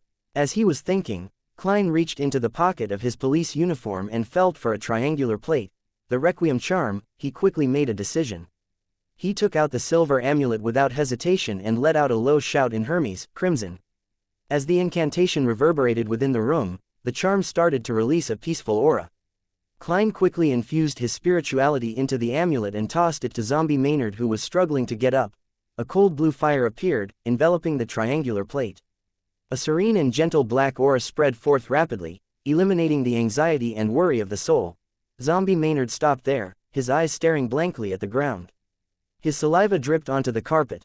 Klein heaved a sigh of relief and planned to take out the materials and set up a ritual to purify the desecrated being, but suddenly, Maynard once again let out a groan. His blank eyes focused on the left pocket of Klein's police uniform again. Shit! Klein leapt from the top of the chair to the ledge of the oriel window. At the same time, he heard the sound of the chair breaking. Klein had no choice but to take out a rectangular silver plate. The slumber charm. It wasn't only living things that could be put into a deep sleep. The dead were in a state of eternal sleep and would only be woken up under unusual circumstances. In certain books on mysticism, there was even such a description regarding zombies. They slumber by the day and wake up in the night. Crimson. Klein once again recited the incantation in Hermes. He intended to disregard the consequences and shoot the corpse with his revolver if that failed again. The problems that came later wouldn't matter if he was dead. As he felt the silver rectangular plate in his palm turn cold, Klein injected his spirituality into it and tossed the charm out. A dark red flame illuminated his eyes as the sound of a light explosion reverberated around the room. A gentle power spread forth, bringing with it a fatigue that affected every living being. Zombie Maynard had just propped himself up using the chair when he wavered. His eyes closed, and he fell on his back with a plop. With what had just happened, Klein didn't dare to relax. He immediately took out the amantha extract distilled from night vanilla, slumber flower, and chamomile, as well as the bark of the drago tree, and the full moon essence oil made from moon flowers. He quickly set up a sacrificial altar. Right on the heels of that, he sealed the surrounding area with a spirituality wall with the aid of holy night powder, encompassing the altar and the sleeping zombie Maynard. After silently reciting the incantation and lighting 3 corresponding candles, he dripped a few drops of essential oil extract and scattered various powders onto the flames. Klein then took a step back and cautiously looked at zombie Maynard. He then recited in Hermes, "I pray that you look over your loyal guardian. I pray for the power of sleep and silence. I pray that you purify the unclean being around me," the gentleman once called John Maynard. It was as if a midnight breeze blew within the wall of spirituality. A thin veil of black steam started to billow from zombie Maynard. When everything settled, Klein used his spirit vision and divination to repeatedly confirm that the zombie wouldn't awaken once more. After seeing the results, his worries eased. He ended the ritual and dispelled the wall of spirituality. Why would he suddenly come back to life? Klein stood in front of Maynard, who was on the carpet. He knitted his brows as he looked down at the corpse. To a Beander with high spiritual sensitivity, there were obvious signs to note if a corpse would come back to life or not, much less Klein, who was a seer. He often had a premonition of similar matters, but what had happened just now completely took him by surprise. Unless there is a more mysterious influence at play, just like what happened with the suited clown. Klein recalled the scene in his head and faintly sensed the problem. Zombie Maynard had been trying to attack the left pocket of his police uniform. Left pocket. Klein transferred his black cane to his right palm, then reached for the pocket with his left hand. He took out the ancient copper whistle that was inside. It was a copper whistle carved with many mysterious patterns. It was the copper whistle used to summon Azek's messenger. This copper whistle zombified Maynard. That's quite plausible. Even if Mr. Azek isn't a descendant of death, he definitely has a certain connection with death. It's logical that the objects that he carries with him would produce such an effect. Klein nodded in thought. He took out a copper penny and did a quick divination about his conclusion. As he was at the scene of the incident, holding the relevant objects, and had ample information, he quickly got a result. He saw the copper penny fall into his palm, portrait facing up. This means yes. To think that Mr. Azek didn't remind me to be cautious that these things could happen, well, he's an amnesiac, so it's not uncommon to forget this. Besides, the copper whistle might not have had negative effects when it was on him. There's a high possibility that it was suppressed. I shouldn't take this copper whistle with me when I'm at cemeteries or ancient castles, places that are prone to hauntings. Otherwise, I'll just be finding trouble for myself and crazily court death. Klein silently made a mental note. He then carried the naked Maynard back onto the bed without much effort. Looking at the obvious mark on the corpse left behind by the stroke of the cane, Klein sighed. He covered the corpse with the piece of white cloth and pretended not to notice. I'll leave this problem to the police department to vex over it. Oh, and the 2 charms I used just now can be considered mission-related expenses, so I can get compensated, he thought as he packed up. He then took the portrait and unlocked the door. The door opened with a creak and Klein saw Inspector Tall, who had been guarding outside, not allowing anyone to come near. What happened just now? Tall asked in doubt and worry. He could faintly hear the action going on in the room. Klein smiled and deliberately said with a little exaggeration. Member of Parliament Maynard came back to life and tried to give me a passionate hug. Don't joke like that. Tall looked into the room in exasperation. Why so serious? Klein said, throwing up his hands. Due to an unconfirmed reason, Member of Parliament Maynard became a zombie. Well, the kind of things that would happen in ghost stories. Fortunately, I hadn't left yet, so I used ritualistic magic to purify the desecration, allowing him to return to his eternal slumber. Is this related to his cause of death? Tall asked, his expression stern. I cannot give you an answer to that. I don't even know what the problem is. You should know that in our field, unexplainable things are a common occurrence, Klein said. He then looked at the portrait in his hand. When I was doing the mediumship ritual, I saw the scene of Maynard's death.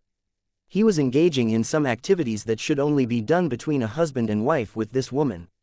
And at the climax of his joy, he clutched his chest where the heart is. You mean that is the cause of his death? Tal gave him a nudge nudge, and wink wink look. In theory, yes, but you should wait for the autopsy. Klein handed the portrait over to Inspector Tal. Tal had only glanced at it when he exclaimed, Madame Sharon. Klein looked at him, lost. Is she very famous? Yea, judging from her looks and figure, she should be famous, he lampooned in his heart. Tal looked around and introduced her in a somewhat excited manner. Madame Sharon is the prettiest widow in Tingen City. She's the most sought-after lady in social settings. She was the second wife of Baron Koi, but unfortunately became widowed. She is welcomed by many amongst the nouveau riche merchants and aristocrats, someone who can be invited to banquets by both the Conservative Party and the New Party.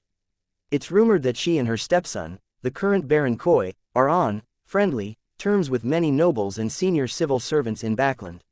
She's a powerful lady. To think that she and Member of Parliament Maynard had such a relationship, hee. Simply put, she's an exceptional socialite, Klein secretly concluded. He turned around and pointed into the room. The next part is not included in my job description. How you interrogate Madame Sharon is none of my business. Also, I hit Member of Parliament Maynard with a cane before the purification. You'll have to deal with it and think of an explanation. Chapter 174, Madame Sharon. What? The bear-like Tal jumped in shock and looked at Klein before looking into the room. With agility that wasn't suited to his body, he dashed in. He pulled back the white cloth that covered the corpse and after examining the body carefully, he heaved a breath of relief. It's better than I imagined. It's not that serious a problem. Maybe I should have drawn my revolver and shot Maynard 5 times with demon-hunting bullets. Let's see if you find that serious or not, Klein lampooned inwardly and pointed outside the door. That's all that you need me for, right? No, Tal shouted. Wait a moment, Klein asked, puzzled. Why? Tal explained seriously, we have to prevent any accidents from happening. After we talk to Madame Sharon and get her testimony, I'll send you back to Zudaland Street. If Maynard can resurrect after being dead for 10 hours, what else?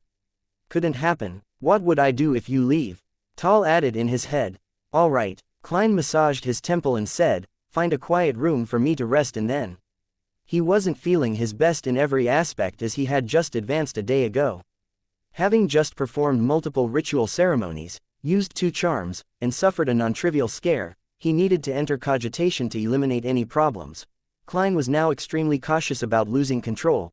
Tal covered the dead body with the white cloth again. He obviously relaxed and replied, no problem. He brought Klein to a guest room that was closer to the sunlit side of the house. He pointed and said, Inspector Moretti, don't worry. No one will disturb you. I'll be paying Madame Sharon a visit first. Klein nodded slightly and watched him walk away. Then, he closed the door and drew the curtains. In the dim and silent bedroom, he slowly walked over to the rocking chair and sat down comfortably. He allowed his body to rock back and forth rhythmically. There were countless spherical phantasmal lights overlapping in his mind. The buzzing sounds in Klein's ears and the throbbing ache in his head slowly vanished. Bit by bit. When his situation stabilized, he opened his eyes and looked into the darkness. He outlined a bed, cupboard, and other furniture. Then, he calmly thought about his earlier attempts. There isn't much feedback from a few exaggerated jokes. Maybe I have yet to control the powers of the clown potion, as there are still remnant negative effects. Of course, I can't eliminate the possibility that such acting has little effect. Personally, I'm not quite willing to play the role of a clown. But since I picked the sequence pathway, I can only bite the bullet and continue. Actually, everyone has to act like a clown at one point or another in their lives. I don't have to be so uncomfortable with the idea. I have to quickly understand a clown's core elements. As various thoughts churned in his mind, Klein suddenly took out a brass halfpence. Mostly out of habit, he divined if Maynard's death was due to supernatural influences. Maybe it's an occupational hazard. Klein shook his head and laughed. His eyes grew dark as he recited repeatedly, John Maynard's death was due to supernatural influences. He flipped the coin as he slouched into the rocking chair. He watched its brass luster twinkle as it rotated in the air. Pock. The coin fell right into Klein's open palm, revealing the number 1/2 facing up, a negative answer. In other words, there weren't any supernatural influences involved in John Maynard's death. I guess that man died of orgasmic pleasure. The deceased shouldn't be laughed at, so I won't be using an insipid Chinese phrase to mock him. Klein put away his coin and allowed his thoughts to wander before he nearly fell asleep. Under the slow and rhythmic knocking, Klein tidied his clothing, put on his policeman's peaked cap, and walked to the door. Just as his right palm touched the knob, a scene appeared in his mind. The bear-like Inspector Tall was standing outside the door and pulling his collar. His expression looked disturbed and helpless. Klein turned the knob and opened the door leisurely. Inspector Tall appeared before him as he pulled at his collar. "Sorry for making you wait so long. We've already found Madame Sharon and obtained her statement. You can return to Zudaland Street. I'm really sorry for taking up your precious time." Klein didn't ask the reason for his current emotions, but he smiled and said, "Madame Sharon admitted that she was with Maynard last night." "Yes, she said that under the influence of alcohol, she and Maynard didn't manage to control themselves. When she found out that he died of a heart attack, she was very afraid, so she fled the room after she tidied herself up. She then hid in her own guest room. We don't have enough reason to raise charges against her right now, so we had to let her go while restricting some of her freedom. We'll have to wait for the autopsy," Inspector Tall explained in detail. Klein leaned his head sideways and smiled. "Who are you explaining this to?" Tall shook his head and forced a bitter smile. "Oh yeah, I don't have to explain it to you. I'm just frustrated by Madame Maynard, and I started blabbering without realizing it." "Maynard's wife is back?" Klein asked in response. "Yes, unfortunately. There was something abnormal about the steam locomotive. It wasn't late." Tall gave an affirmative answer in a joking manner. Klein didn't ask further but checked if he had all his personal belongings, before following Inspector Tall down the stairs.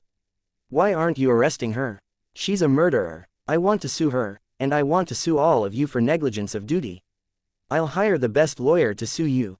Harsh remarks entered Klein's ears, and he looked over subconsciously. He saw a voluptuous and fair middle-aged lady staring angrily across her. Despite having two young men holding her arms, she continued yelling at them. A very trendy regal gown in Backland this year. Having frequently read the magazine, Ladies' Aesthetic, the first thought on Klein's mind was something unrelated to the situation. He then saw a few gentlemen protecting a lady behind them. The lady was in a long black dress with fair smooth skin, waterfall-like brown hair, and brown eyes. She looked as pitiful as a fawn in the woods. It made people want to protect her involuntarily. Madame Sharon, Klein suddenly thought of the porno she had starred in. He quickly lifted his right hand, covered his mouth, and coughed twice. Out of habit, he tapped his left molars twice and observed the people present with spirit vision. There's some sort of problem with Mrs. Maynard's body. The colors of her aura are thinner. From the colors of her emotions, she's definitely feeling anger and hatred, which is consistent with her outward appearance. The color of Madame Sharon's emotions are shaded in blue, which represents rational thinking and calmness. This is totally contrary to her appearance of panic and nervousness. As expected, a socialite ain't no innocent bunny. Her body is very healthy. After examining her, Klein was about to retract his gaze when he suddenly saw Madame Sharon lift her head and steal a glance in his direction. Then, she lowered her head again and put on a trembling, trepid look. "If I couldn't see your emotion colors directly, I might have been fooled by your act. You should consider working as an actress," Klein lampooned. He didn't stay any longer and left Maynard's house with Inspector Tall. They took the carriage arranged by the police station and returned to Zudaland Street. After taking over the shift from the captain, he continued to stay on duty at Channy's Gate. He took the opportunity to write a claims application. After an uneventful night, Klein returned upstairs and received the breakfast that he had requested Roseanne to buy for him. "I love this pastry," he complimented. He had already passed her the money for breakfast ahead of time. "Really? I can try it tomorrow then," Roseanne replied happily. The corner of Klein's lip twitched as he focused on his battle with the milk and pastry. At 25 minutes past 8, he yawned and fought back the urge to fall asleep. He arrived at the nearby shooting club. He had made an appointment with the asylum doctor, Daxter Guderian, a few days back. In the small shooting range, Klein and Daxter aimed at their own targets and finished their cylinder of bullets. Clink. Clank. Daxter flipped and released the empty shells and examined Klein in interest. "You're much more confident than before." "Of course, I advanced to sequence 8. I now possess actual combat ability." Klein reflected on his own facial expression and body movements in his head and deliberately acted arrogantly. "Because I only used about a month's time to master the power of my potion completely." Daxter pouted slightly and said, "Although that is something to be proud of, there's no need to say it all the time. Hey, as a spectator, you didn't see through my performance. From the looks of it, a clown has the power to suppress a spectator's ability. Klein smiled at his discovery and asked, how's Hood Eugen recently? He's gone insane for real. Daxter paused and continued, I probed him with various methods. He really has gone insane. I'm considering whether to begin medicating him, to see if I can treat him. As a Sequence 7 psychiatrist, he actually pretended to be a mental patient, even though he was giving treatments to other patients. It doesn't align with the core element of the potion's name. That was an incorrect way of using the acting method.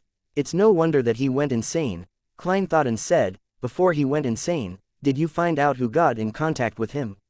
Besides the doctors, patients, nurses, and odd job workers in the asylum, there were no outsiders that had contact with him, Daxter confidently replied. Klein briefly acknowledged that as he said, how about even earlier? Is there anyone that visited him, or did he leave the asylum regularly for a period of time? In order to follow through with his initial promise, Klein never asked anything about Hood Eugen in his first few meetings. Daxter fell into deep thought. It took him some time before he said, besides the members of the psychology alchemists, there weren't any more than 5 people that visited him. One of them came thrice. His name was L. Without Klein asking, he continued, but I heard from Hood Eugen that L was a pseudonym.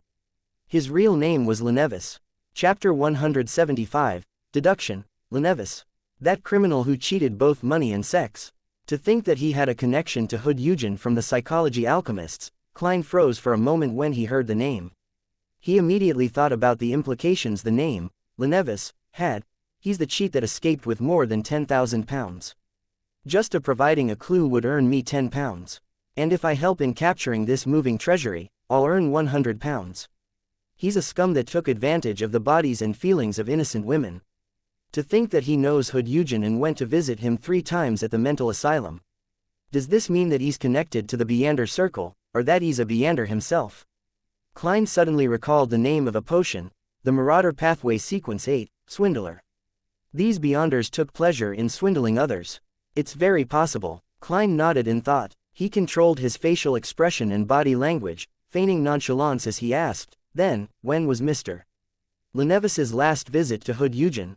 Early July. I would have to check the registration records of the mental asylum to give you a specific date, Daxter Guderian replied after a few seconds of thought. Lenevis's scam hadn't been exposed back in early July and he hadn't left Tingen. Klein then asked, does Hood Eugen mention this person usually? No, you should understand that a Sequence 7 psychiatrist would never reveal something by accident. Every word they say has been deliberated over thoroughly.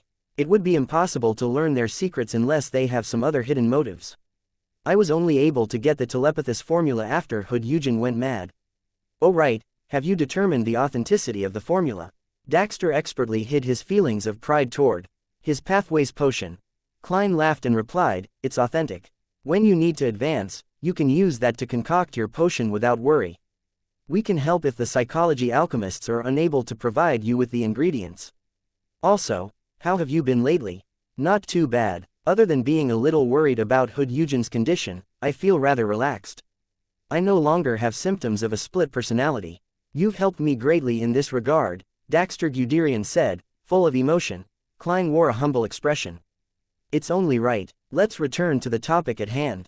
Since you said that a psychiatrist would deliberate over their every word before uttering it and wouldn't easily reveal their secrets, why did Hood Eugen tell you that L is Lenevis? Was he hinting at something, or was trying to warn you of anything? Daxter froze for a moment, then creased his brows. This is really weird, to think that I didn't notice this. Other than that, Hood Eugen didn't mention anything else. Could his motive be for me to tell the upper echelons of the association about the name Lenevis should he meet with any problems? The association's reaction seemed strange, too. After I informed them about Hood Eugen's insanity, they did send a liaison. But after I described every detail, including Lenevis's name, there were no more replies from the upper echelons. It was like being a stone cast in the ocean. Could this mean that they've figured something out? A reasonable deduction. Klein took out his demon-hunting bullets and stuffed them into his revolver, then took aim at the target. If we follow this deduction, Hood Eugen might have long anticipated that he would become insane or die, and this has an untenable connection with Lenevis. But since he already anticipated it, why didn't he ask for help from the upper echelons? Daxter gazed blankly ahead. He thought hard as he said, "Unfortunately, he's insane now. There's no way to effectively communicate with him now. Perhaps some kind of temptation made him choose to take the risk." Klein made a guess.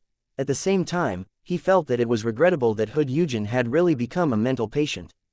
This compromised much of the information that he might have otherwise gotten. Sigh. Even a dead person is better than a lunatic. I can use mediumship rituals to make the dead talk, but what can I do with a lunatic? Oh right, Madame Daly once tried to use mediumship rituals to call upon my lost memories. The theory behind the mediumship rituals seems to have been derived from the psychology alchemists. This means that I can also use the mediumship rituals on the living and create a scenario where I interact with his spirit directly using my spirit. I wonder if Hood Eugen would still be insane under those conditions. Unfortunately, I'm not advanced enough in this field, so I don't think I would be able to do it. I'll call upon the messenger and ask Madame Daly about it first. I'll see if she can provide me with any techniques. If she thinks that only she can accomplish it, then I'll tell the captain and get him to send a telegraph to Backlund to request for assistance. I'm definitely not taking this troublesome course of action just because I want to learn the technique and attempt the ritual to summon the messenger. Many thoughts ran through Klein's mind before he gradually narrowed it down to a single line of thought that could solve the problem. Daxter Guderian approved of his guess. Greed always makes one foolish. Even when a person knows that there's only the abyss in front of him, he'll still attempt to walk to the edge and take a peek. This is called crazily testing the limits of fate, Klein lampooned. Try your best to treat Hood Eugen after returning to the mental asylum. Try to keep him sober for a period of time and get some clues out of him. Also, don't hide your worries and anxiety. Establish more connections with the psychology alchemists and put pressure on them to solve Hood Eugen's problem. That's the most normal and reasonable reaction. Daxter nodded seriously. I'll try my best. Klein didn't say any more and, after some deliberation, he asked, has there been any abnormalities with Hood Eugen's body recently? For example, thin scales growing on some parts of his body. Near insanity, true insanity, and losing control were all descriptions of varying levels for a Beander when something was wrong with them. The least severe of the conditions were when their attitude changed as if they had become a new person, but were still capable of rational thoughts and actions. That was near insanity. Insanity was more severe in that the person would lose all logic, becoming a maniac and was difficult to communicate with. Those that couldn't be saved were those whose body and mind had become monsters, completely losing control. Sometimes, if the problem wasn't dealt with promptly, insanity would lead to losing control. Before this, to avoid exposing the informant within the psychology alchemists, Dunn instructed the Nighthawks not to immediately deal with Hood Eugen. Instead, they switched to surveillance to ensure that Hood Eugen didn't lose control. But if there were signs of him losing control, they would have to deal with him immediately. Daxter shook his head and let out a bitter laugh. No, you can ease your concern. I'm also very afraid that Hood Eugen will lose control, so I'm paying very close attention to detail. After all, I'm at the mental asylum 6 times a week. After exchanging a few more words, they left the shooting range 10 minutes apart. Klein fought back his intense desire to sleep and took a public carriage back to Daffodil Street. He opened the door and saw his sister sitting on the sofa. She was neither reading nor was she fiddling with machinery parts. She was just staring blankly ahead as if she had lost her soul. Tapping his molars gently, Klein activated his spirit vision and asked, puzzled, Melissa, did something happen? She looks healthy based on the colors of her aura, not malnourished like she was before. Melissa retracted her gaze and pursed her lips, then looked at the kitchen which was producing some noise. Bella has been recommending the way that her family prepares breakfast back at home. She said that it's very delicious. I agreed to let her try it out this morning. What method is that? Klein had an ominous feeling. Cooking all of the leftovers in a pot, then adding water and bread, Melissa repeated softly. This is the standard recipe for food of unknown origins. Klein pinched his forehead. And so, we shouldn't waste food. Melissa bit her lips and nodded. Sis, I feel like you are questioning life. Klein cleared his throat and suppressed his desire to laugh. He then asked, where's Benson? In the bathroom. Melissa broke free of her daze, as her eyes regained their luster. At that moment, he heard the sounds of flushing from the bathroom. Benson came out with a newspaper in hand. My dear Klein, shall we get you a portion of breakfast? No, I've already eaten. Klein shook his head resolutely, feeling lucky that he arranged to meet Daxter in the morning. Otherwise, he wouldn't have gotten Roseanne to buy breakfast for him. How regrettable. Otherwise, you would change your views on my culinary skills and be filled with confidence about it. Benson let out a self-deprecating laugh. At this moment, Melissa noticed something. She turned to look at Klein and said, "You're back rather late today. Sis, be more innocent and lively. Don't worry about me all the time. The state you were in just now was great." Klein immediately smiled. "I have good news. You passed the examination of the police department and can obtain an increased salary." Melissa asked without thinking. Benson also smiled and nodded. Klein grabbed his hat and stood at the edge of the living room. He said in amusement, "How I'm supposed to surprise you guys like that?" After that, he added with a dry cough, "Yes, my salary has increased severalfold." He hid his recent increment of 4 additional pounds a week. He intended to save up a small piggy bank for himself. After all, he couldn't just rely on the money in the unmarked account. Furthermore, mentioning that his salary had increased severalfold was enough to scare his siblings. 6 pounds, Melissa exclaimed in shock, finding it bizarre. "I really need to change my job." Benson stroked his hairline. With the information Klein provided him, he had been putting a lot of effort into his studies. Without waiting for Klein to speak, Melissa said with a delighted expression, "In that case, after deducting our normal expenses, you'll be able to save up enough money in 2 or 3 years to meet the standards of a marriageable gentleman." "Well, it was Elizabeth who told me about the standards," Klein said at a loss, amused. "That's something to be considered far into the future. Shouldn't we celebrate? I hereby announce that from today on, our staple food shall become white bread. After my workload decreases, we shall go try out delicacies from different restaurants." Melissa glanced at him, and, as though she did not hear what Klein had said, she said, "Benson and I are attending Mass at the St. Selena Cathedral. Do you want to come?" "I am praising the goddess every day," Klein laughed. "I need to catch up on sleep." He slept until 12:30 in the afternoon. After he had lunch with Benson and Melissa, he continued on with his mission of searching all the houses with red chimneys. When it was late at night, he sealed his room with spirituality and prepared to try the ritual for summoning spirit guide Daly's messenger. Chapter 176, Letter. For Klein, setting up a simple ritual was as easy as breathing. Very soon, he was done preparing the ingredients, and he lit up the candle that represented himself. Looking at the flickering candlelight on the desk, Klein had an amusing thought for some baffling reason. Would this be considered holding a candlelight vigil in memory of myself? Fuck, what the hell am I thinking? He reined back his thoughts and picked up the black rotten flower powder that belonged to the domain of death and sprinkled it onto the candle. In return, he caught a whiff of a smell that was akin to formaldehyde from his previous life. Immediately after that, he dripped full moon essence oil, a favorite item of the Evernight. Amidst a sizzling crackle, his surroundings suddenly became quiet, and there was a shapeless, magical surge. Klein took a step back and softly recited in ancient Hermes, "I." Then, he changed into Hermes, "I summon in my name." The spirit that wanders about the unfounded, the higher dimensional creature that a human orders, the messenger that belongs to Daily Simone. The wind wailed and the dim candlelight was tainted with a blue luster. Under its illumination, the wall behind the desk produced translucent ripples, and a creepy face surfaced. Other than its mouth, it had no eyebrows, eyes, or nose. Its thick lips parted, and a long red tongue was extended. There were sharp, irregular teeth that lined its mouth. In addition, the tip of the tongue had 5 delicate fingers. They were constantly extending and retracting, as though they were waiting for a delivery. "This is Daly's messenger. Compared to Mr. Azek's, it's just like a child. No, I can't accurately determine their differences. Yes, one is an adult giant, and the other is a human baby. I wonder if it's due to the magical item, or if it signifies Mr. Azek's strength. I have to reevaluate my understanding of him. Perhaps, he's a high-sequence Beander. Crap, I forgot. In the letter, I should have asked Madame Daly for the names of the Sequence 4 and Sequence 3 corpse collector pathway. Mr. Azek most likely belongs to that pathway. Of course, he might have not advanced via potions. Yes, perhaps it's a gene that's passed down from his ancestors. I'll ask next time. The messenger is waiting." Klein looked at it seriously for a while and passed the neatly folded paper into the messenger's hand. Then, he watched as the hand gripped it tightly. The messenger retracted its tongue and swallowed the letter.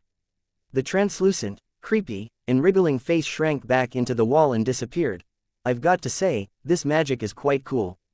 Rather convenient too, but it can't be spread. Klein looked at the candlelight that had returned to normal. He shook his head and ended the ritual. Monday morning. Backland, Empress Borough. In a hidden corner of the municipal garden built by Duke Negan, Zio Derecha with her unkempt blonde hair and Furs Wall with her languid bearing were gawking at the liaison before them in a daze. They were momentarily at a loss at which language to use for a greeting. The petite Zio, who was slightly over 1.5 meters tall, looked at the golden retriever that had extended its tongue and was wagging its tail. She smoothed out her trainee night attire and weighed her words before she said, "Are you Miss Audrey's messenger?" "Oh my goddess, why am I asking a dog so seriously?" Furs was holding a thin cigarette with her fingers as she chuckled. "Maybe it's a magical creature. I've never seen a magical creature that looks so much like a dog," Zio replied in all seriousness. Susie sat down and closed her mouth. She then pointed at her belly with her paw. There was a leather pouch tied around the dog's body amidst her long golden fur. Zio looked to her left and right, making sure that there was no one watching before she quickly moved closer. She bent down and removed the pouch. Furs watched curiously when her expression suddenly turned weird. "It's made of crocodile skin, and it looks like the work of the fashion designer, Mr. Sades. She's actually using such a pouch for the transaction. In other words, it's very expensive." Zio raised the leather pouch. Furs pursed her lips tightly and nodded seriously. Zio instantly lowered her speed in an exaggerated manner. She carefully opened the zipper and took out the letter inside, as though she was carrying an antique vase in her hands. After she read it, she passed the letter to Furs. Furs burned it with her cigarette after reading it carefully. She watched as it turned into ashes and scattered onto the soil. "There's no extra information provided." Zio pouted subconsciously. She took out a neatly folded paper from the pocket of her trainee night attire. She looked at Susie in an imposing manner and exhorted subconsciously, "This is the investigation report for the past few days. You must pass this on to Miss Audrey Hall directly." Susie quivered and sat up straight. Her tail was wagging vigorously. Zio nodded in satisfaction, stuffed the stack of papers into the leather pouch, and tied it around Susie again. Susie howled and ran off very quickly. In the Hall family's luxurious villa, Audrey was sitting on the sofa of her own living room. She was holding a letter opener and was trying to open the letter before her. It was a letter sent by one of her brothers from the Balam Empire in the southern continent. There was a parcel that came along with the letter.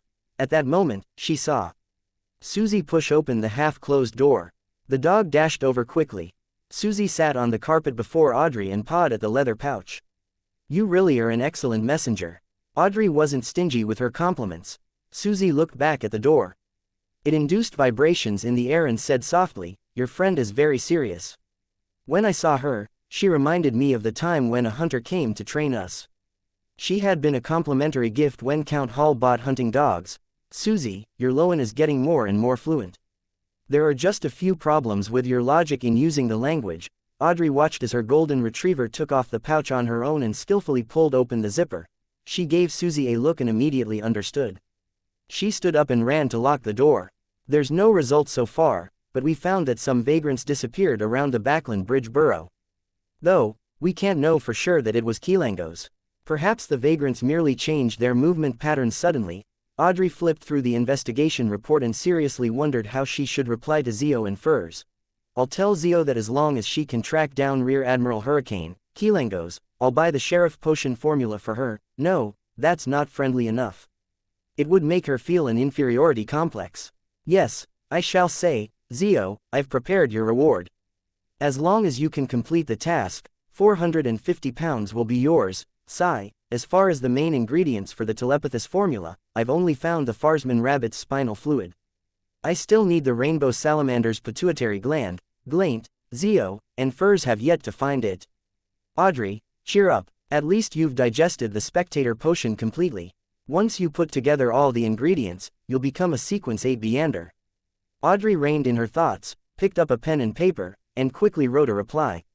She stuffed it back into the leather pouch and entrusted Susie to make another trip. She watched her golden retriever as she opened the letter that her brother had sent. She read it with a smile. "My dear sister, I think you should come to the southern continent too. Come over to the colonized regions of the Balam Empire. There's abundant sunlight, fresh air, a clean environment, freshly caught seafood, various unique cultures, and the very kind and obedient Balam people who make good servants, as well as the smell of freedom. On the contrary, Backland is cold and moist, the air is bad, there's always dust, and it's always gloomy. Plus, it's highly populated, which leads to all sorts of problems. And the endless balls, banquets, and salons, the social events are so boring and insipid that I wouldn't want to stay for a minute. Dear sister, I believe you share the same feeling. I'm not running away from home. I'm merely seeking my own place in life, but our brother definitely doesn't think so. He's always been a selfish person. Of course, he wouldn't be stingy with you, because you can only claim a tiny part of the family wealth, while I would be his biggest competition in the fight for the inheritance within the ranks of nobles. After all, our father is a duke who takes a long view. He definitely wouldn't be restrained by the rule that the eldest sibling will inherit the rank of nobility. As long as he feels that it's necessary, he would do anything. Just like when he sold off half the farmland and pastures to enter the banking industry, regardless of the strong opposition. I miss Backland sometimes, mostly father, mother, and you. I miss the smile that you put on my face during those few years. You must have become the most dazzling gem in Backland, but unfortunately, I'll only be able to return after 2 years. A career is a man's pride. While the outstanding young people in the Loan Kingdom treat the world as their stage. You can tell our dear aunt that the coastal regions in the Balam Empire are very suitable for vacations, and especially suitable for her, given how her joints ache and swell in the winter. I sincerely invite her to be my guest. If you can come with her, that would be even better. I didn't send you too many gifts. They're mainly things that are rich with the traditions and styles of Balam, such as the unique yellow silk, and the ornaments that are filled with traits related to the worship of death. I remembered that you loved things regarding mysticism, so I'll look around for you. The culture here is full of mystery. After reading the letter, Audrey picked up a pen, paper, and writing board. She leaned back into the sofa, pursed her lips and wrote seriously, "My dearest Alfred. Although it has been less than a year, the little girl in your memories has grown up. I don't like mysticism anymore, so you don't have to search for those kinds of things. Because it's very dangerous." Audrey puffed up her cheeks and added in her head. She had heard of too many tragedies related to mysterious objects when participating in Beander gatherings and from stories Zio and Furs recounted. She thought and declared excitedly, "I'm now interested in biology. Recently, I've been in awe of the rainbow salamander. Can you ask around for me and find out where I can find one of these creatures, or if they have a complete corpse that has been preserved?" Chapter 177. Sudden turn of events. Audrey stopped writing after she finished sharing some interesting news and scandals about aristocrats. She then adopted a serious pose as she recalled something. With her exceptional memory as a spectator, she arranged the information that she had received from her father's teachings, as well as the news she heard during banquets and salons, into paragraphs. After creating a draft in her head, Audrey penned, "As for the political situation in Backland you asked about, it's not within my area of interest. I can describe it to you only based on my own impressions and the details that I happen to know. Some time ago, Father told me that after the abolishment of the Grain Act, the prices of crops were declining rapidly. The rent of farmland and pastures were also plunging, but I don't know the exact magnitude. I can only explain it to you with this example. As you know, Duke Negan is an aristocrat who owns the most land outside of the royal family. It's said that he owns more than £12 million worth of farmland, pastures, and forests. Last year, his land earned him a historic £1,300,000 in rent.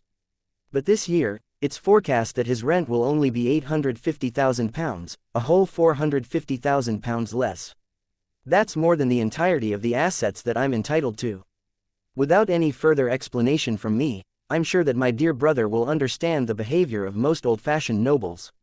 They're proud of being landowners, and their income is derived mostly from rent. They place a heavy emphasis on their appearance and would maintain their current lifestyle even if they have to go into debt. They spend tens of thousands of pounds on the upkeep of their castles each year, many more thousands on clothes and jewelry, as well as their persistent hunting activities, social banquets, and the occasional lavish weddings and funerals, etc., etc. With the decrease in rent, according to my knowledge, a good portion of the nobles have met with financial difficulties. Because of this, Count Wolf has sold 84,000 ars of land in the countryside and gotten £29,000 in return. Viscount Conrad has also sold his art collection worth £55,000 to a national art gallery. Other than a few, Visionary nobles who had long shifted their focus to steel, coal, railroads, banks, and rubber industries, the rest of the nobles have been severely affected by the Grain Act. Let us praise our dear Count Hall. Father told me that the financial distress will loosen the control the nobles have over politics. As you can imagine, the number of ministers with blue blood will decline from the next year onward. In a bid to secure funding, the Conservative Party and the New Party have promised to confer upon anyone the noble titles as long as they donate a sufficient amount of money and lack any criminal records. Of course, the caveat is that the person who donated the money must own an amount of land befitting of a noble. One example is the rich Mr. Sindras. He purchased the lowest area of land expected of a baron, 60,000 aries, then donated £100,000 to the Carlton Club and £400,000 to the Conservative Party, and donations to charity amounting to £300,000. Finally, he succeeded in receiving conferment from His Majesty and became a highly regarded baron. I've heard that there's a price list to this, £300,000 to become a baron and £700,000 to £1 million for a hereditary baron. There is no clear price for the title of Viscount or Count, but I'm sure those are sufficiently ridiculous. This year, many nobles who are facing financial difficulties are starting to seriously consider the possibility of marriages with wealthy merchants. There have already been 3 marriages like this over the last 2 months. The betrothal gifts the noble women received are something to be envied. Also, the workers who protested the Grain Act did experience a decrease in the cost of living, but the quality of their lives has not improved. Instead, it seems to have deteriorated as the bankrupt farmers have entered the city and stolen their jobs by requesting lower wages. Thus, the wages of the laborers are dropping rapidly.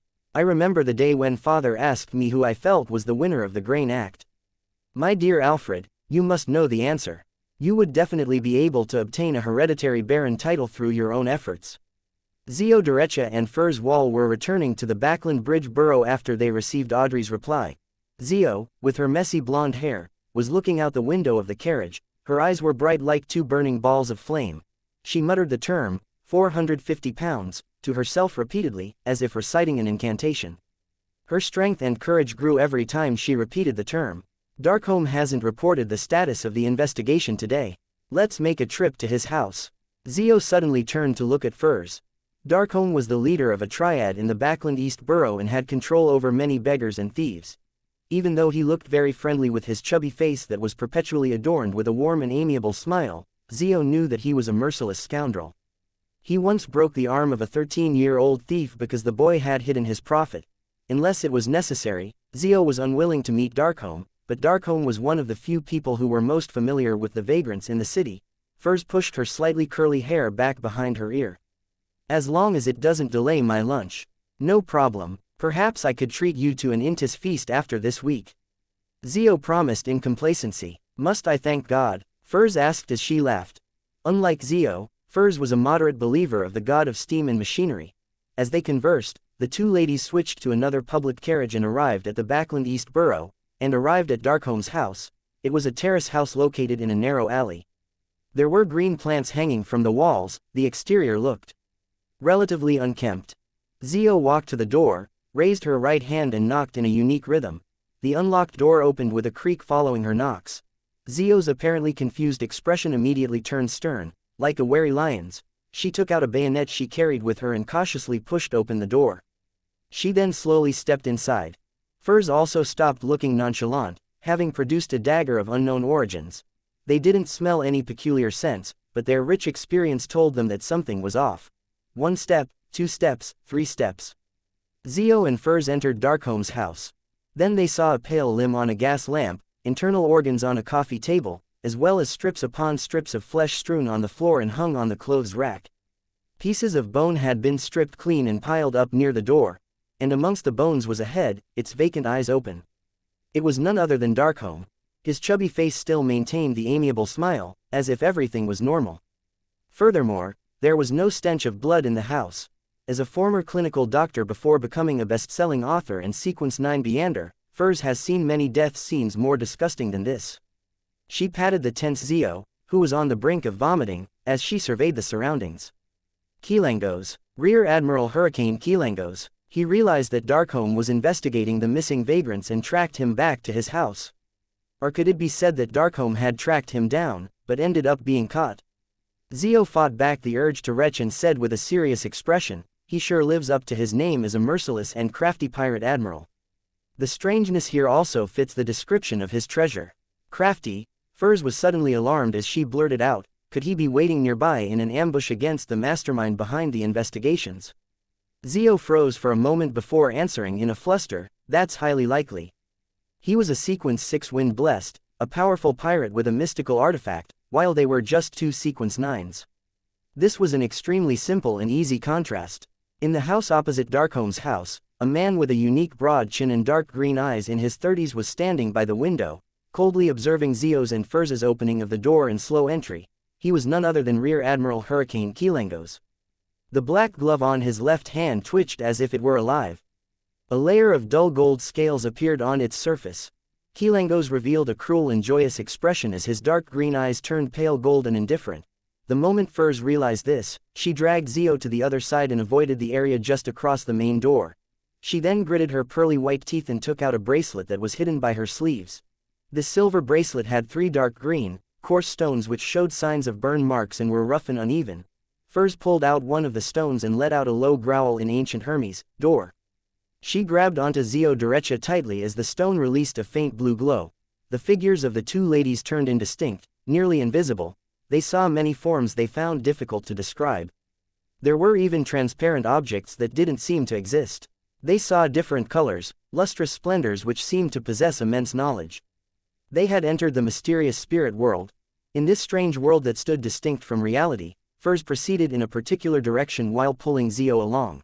Seconds later, they exited their indistinct states and returned to reality, to Backland. But they were no longer at Darkholm's house, but instead arrived at an empty cemetery. Xianxia, who was wearing his scaled glove, silently appeared at the door of Darkholm's house. He swept the interior with his cold gaze. He froze for a moment, then creased his brows as he muttered to himself, "Traveler. In the cemetery. What are we going to do next?" Furs panted, sensing their predicament and feeling a lingering sense of fear. The bracelet was a mystical item she had received along with the formula for apprentice and its corresponding materials back during a fortuitous encounter of hers. Other than causing her to hear strange, faint murmurings during the full moon every month, it posed no threat. There were originally 5 stones on the bracelet, each stone allowing her to traverse through the spirit world, technically allowing her to teleport. But now, there were only 2 stones left. Zio calmed herself down and nodded solemnly. "First notify Miss Audrey, then we call the police." Chapter 178, The Subsequent Ideas. Call the police. Furs Wall repeated in surprise. To Beyonders, lodging a police report seemed to be something of another world. Zio paced back and forth as she tugged her coarse blonde hair. The scene of Darkholm's death is harrowing and creepy. As long as the police aren't blind, they would definitely pass the case on to the mandated punishers, the Nighthawks, the machinery hivemind, or the special department of the military. When that happens, we can leak some more information and let them know that the murderer is Xianxia. At that point, the entire city will be chasing after him.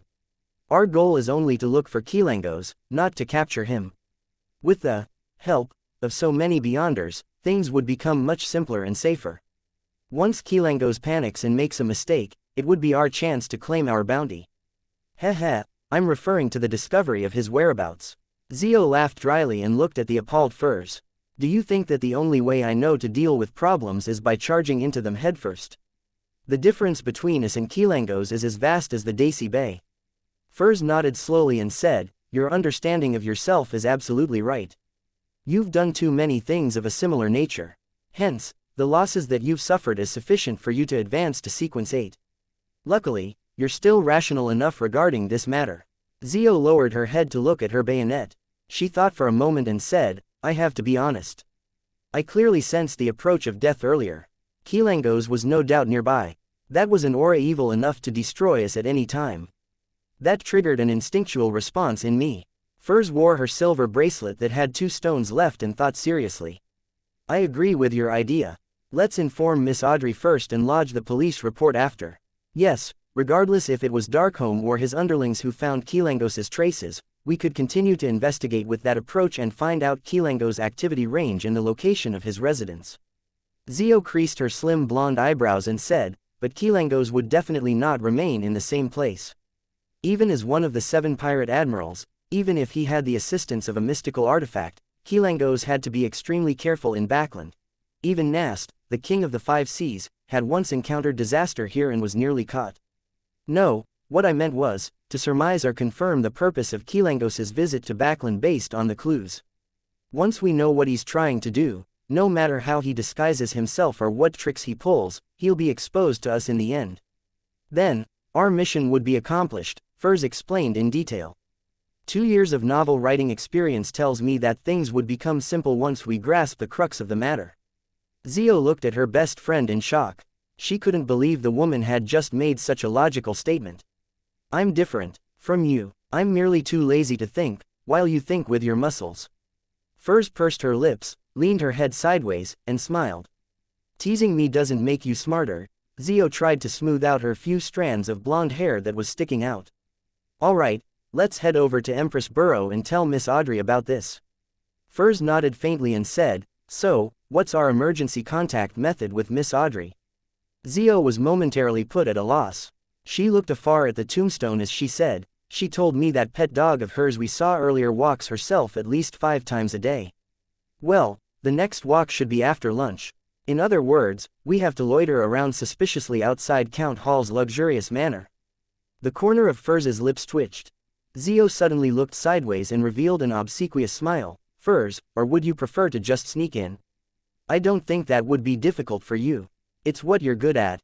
A hereditary count for centuries, one of the most influential parliament members in the House of Lords, the largest shareholder of Varvad Bank, the 4th largest shareholder of Backland Bank, the special consultant of the Royal Bank of Lowen, the 3rd largest shareholder of Suchit Bank in the Intis Republic, the 2nd largest shareholder of Constant Coal and Steel Consortium, and so on.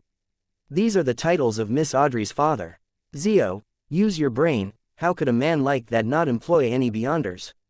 Would he not have any prized collections? This is different from those destitute viscounts and barons. Furs replied in exasperation, I swear in the name of God, if I were to sneak in, I would be discovered and caught within 5 minutes. Zio nodded continuously in agreement. Let's wait for the golden retriever then. With that said, she led the way. After she took a few steps forward, she spoke with her back facing Furs, well, I will compensate you for your losses and the damages in the future. I'm referring to the stone, of course. Listening to that, the corner of Furs's lips lifted and she said, I was saving myself. And, Zio, you're going the wrong way. God, if you were an apprentice and ended up becoming a traveler in the future, it would be a disaster. Outside Count Hall's luxurious manor, Zio and Furs hid behind an Intis parasol tree and secretly observed their target building in silence, watching the people walking to and fro. After God knows how long, they finally saw the golden retriever come out from a hidden hole under the wall. It pricked up its ears and looked to its left and right, appearing very cautious. Just as Susie started taking its walk happily, a black male dog popped up from nowhere. It fawned on Susie and started running around in circles. This is the first time I'm seeing a dog show such a human-like reaction. Just how much does it hate that black dog? Zio sighed. She could tell from Susie's gaze and facial expression that there was obvious detest. Furs smiled and said, it's just like encountering a rash, disgusting, and persistent lecher. Seeing Susie attempt to speed up to escape the black dog's pursuit, Zio stood up to administer justice. My ruling is for you to leave her alone. Zio shouted with a mask of solemnity. The black dog was taken aback and immediately scampered away with its tail between its legs. Susie let out a breath of relief and slowed down. It barked politely and wagged its tail. That was close, I nearly said, thank you, to them, the golden retriever thought in joy. That would have been a very awkward situation. A melodic tune slowly came to a halt as Audrey picked up the latest intelligence Zio and Furs had delivered and read it with knitted brows. She closed the piano cover and stood up elegantly. She paced back and forth in her piano room and considered her next course of action. Kilangos is a very dangerous man. If Zio and Furs continued investigating, they might end up in danger. It might even expose me. Yes, I should just proceed according to their suggestion. Oh yeah, it's another 2 hours until the Tarot Club. I wonder what Mr. Fool would suggest. If he's still not interested, I'll discuss it with the hanged man carefully. Audrey gradually calmed herself down. This was the first time she had encountered, or perhaps was described as being placed in such a perilous situation. There was already one death. 3 in the afternoon. Audrey's vision recovered from a crimson and blurry state before seeing the boundless gray fog that didn't belong to reality, the lofty palace that looked like the home of a giant, the long ancient mottled bronze table, and the fool who was always engulfed by a thick layer of fog. Lastly, she saw the hanged man and the sun. At that moment, Audrey's tense and anxious emotions seemed to relax. She felt so safe, so calm. I'm participating in the tarot club that doesn't belong in the material world, and I'm dealing with Mr. Fool who's nearly a god. Xianxia and I are on different levels. Audrey sat in an upright position proudly. She lifted her chin slightly and greeted cheerfully, "Good afternoon, Mr. Fool. Good afternoon, Mr. Hanged Man. Good afternoon, Mr. Sun." After they greeted one another, Klein saw that Miss Justice was indicating her desire to speak, therefore, he nodded faintly to express his permission. "Honorable Mr. Fool, I wonder if your adorer has received the compensation of 300 pounds. Audrey asked, holding back her urge to talk about Xianxia while she showed concern over her leader's adorer. Klein smiled and said, "I didn't pay close attention to this matter. But as my adorer didn't request for additional help, I suppose he has already received it." "Yes, I've checked multiple times. There are 300 pounds lying in my anonymous bank account," Klein added in his head happily. "That's great." Audrey relaxed and looked across her. "Mr. Hanged Man, there's been progress regarding Xianxia." Alger suddenly sat up straight. He couldn't hide his excitement as he asked, "Where is he?" "Unfortunately, he noticed our investigations just after we discovered his tracks. He killed one of the personnel involved." Audrey repeated the highlights of Zio's and Furz's story and explained their follow-up plan in detail.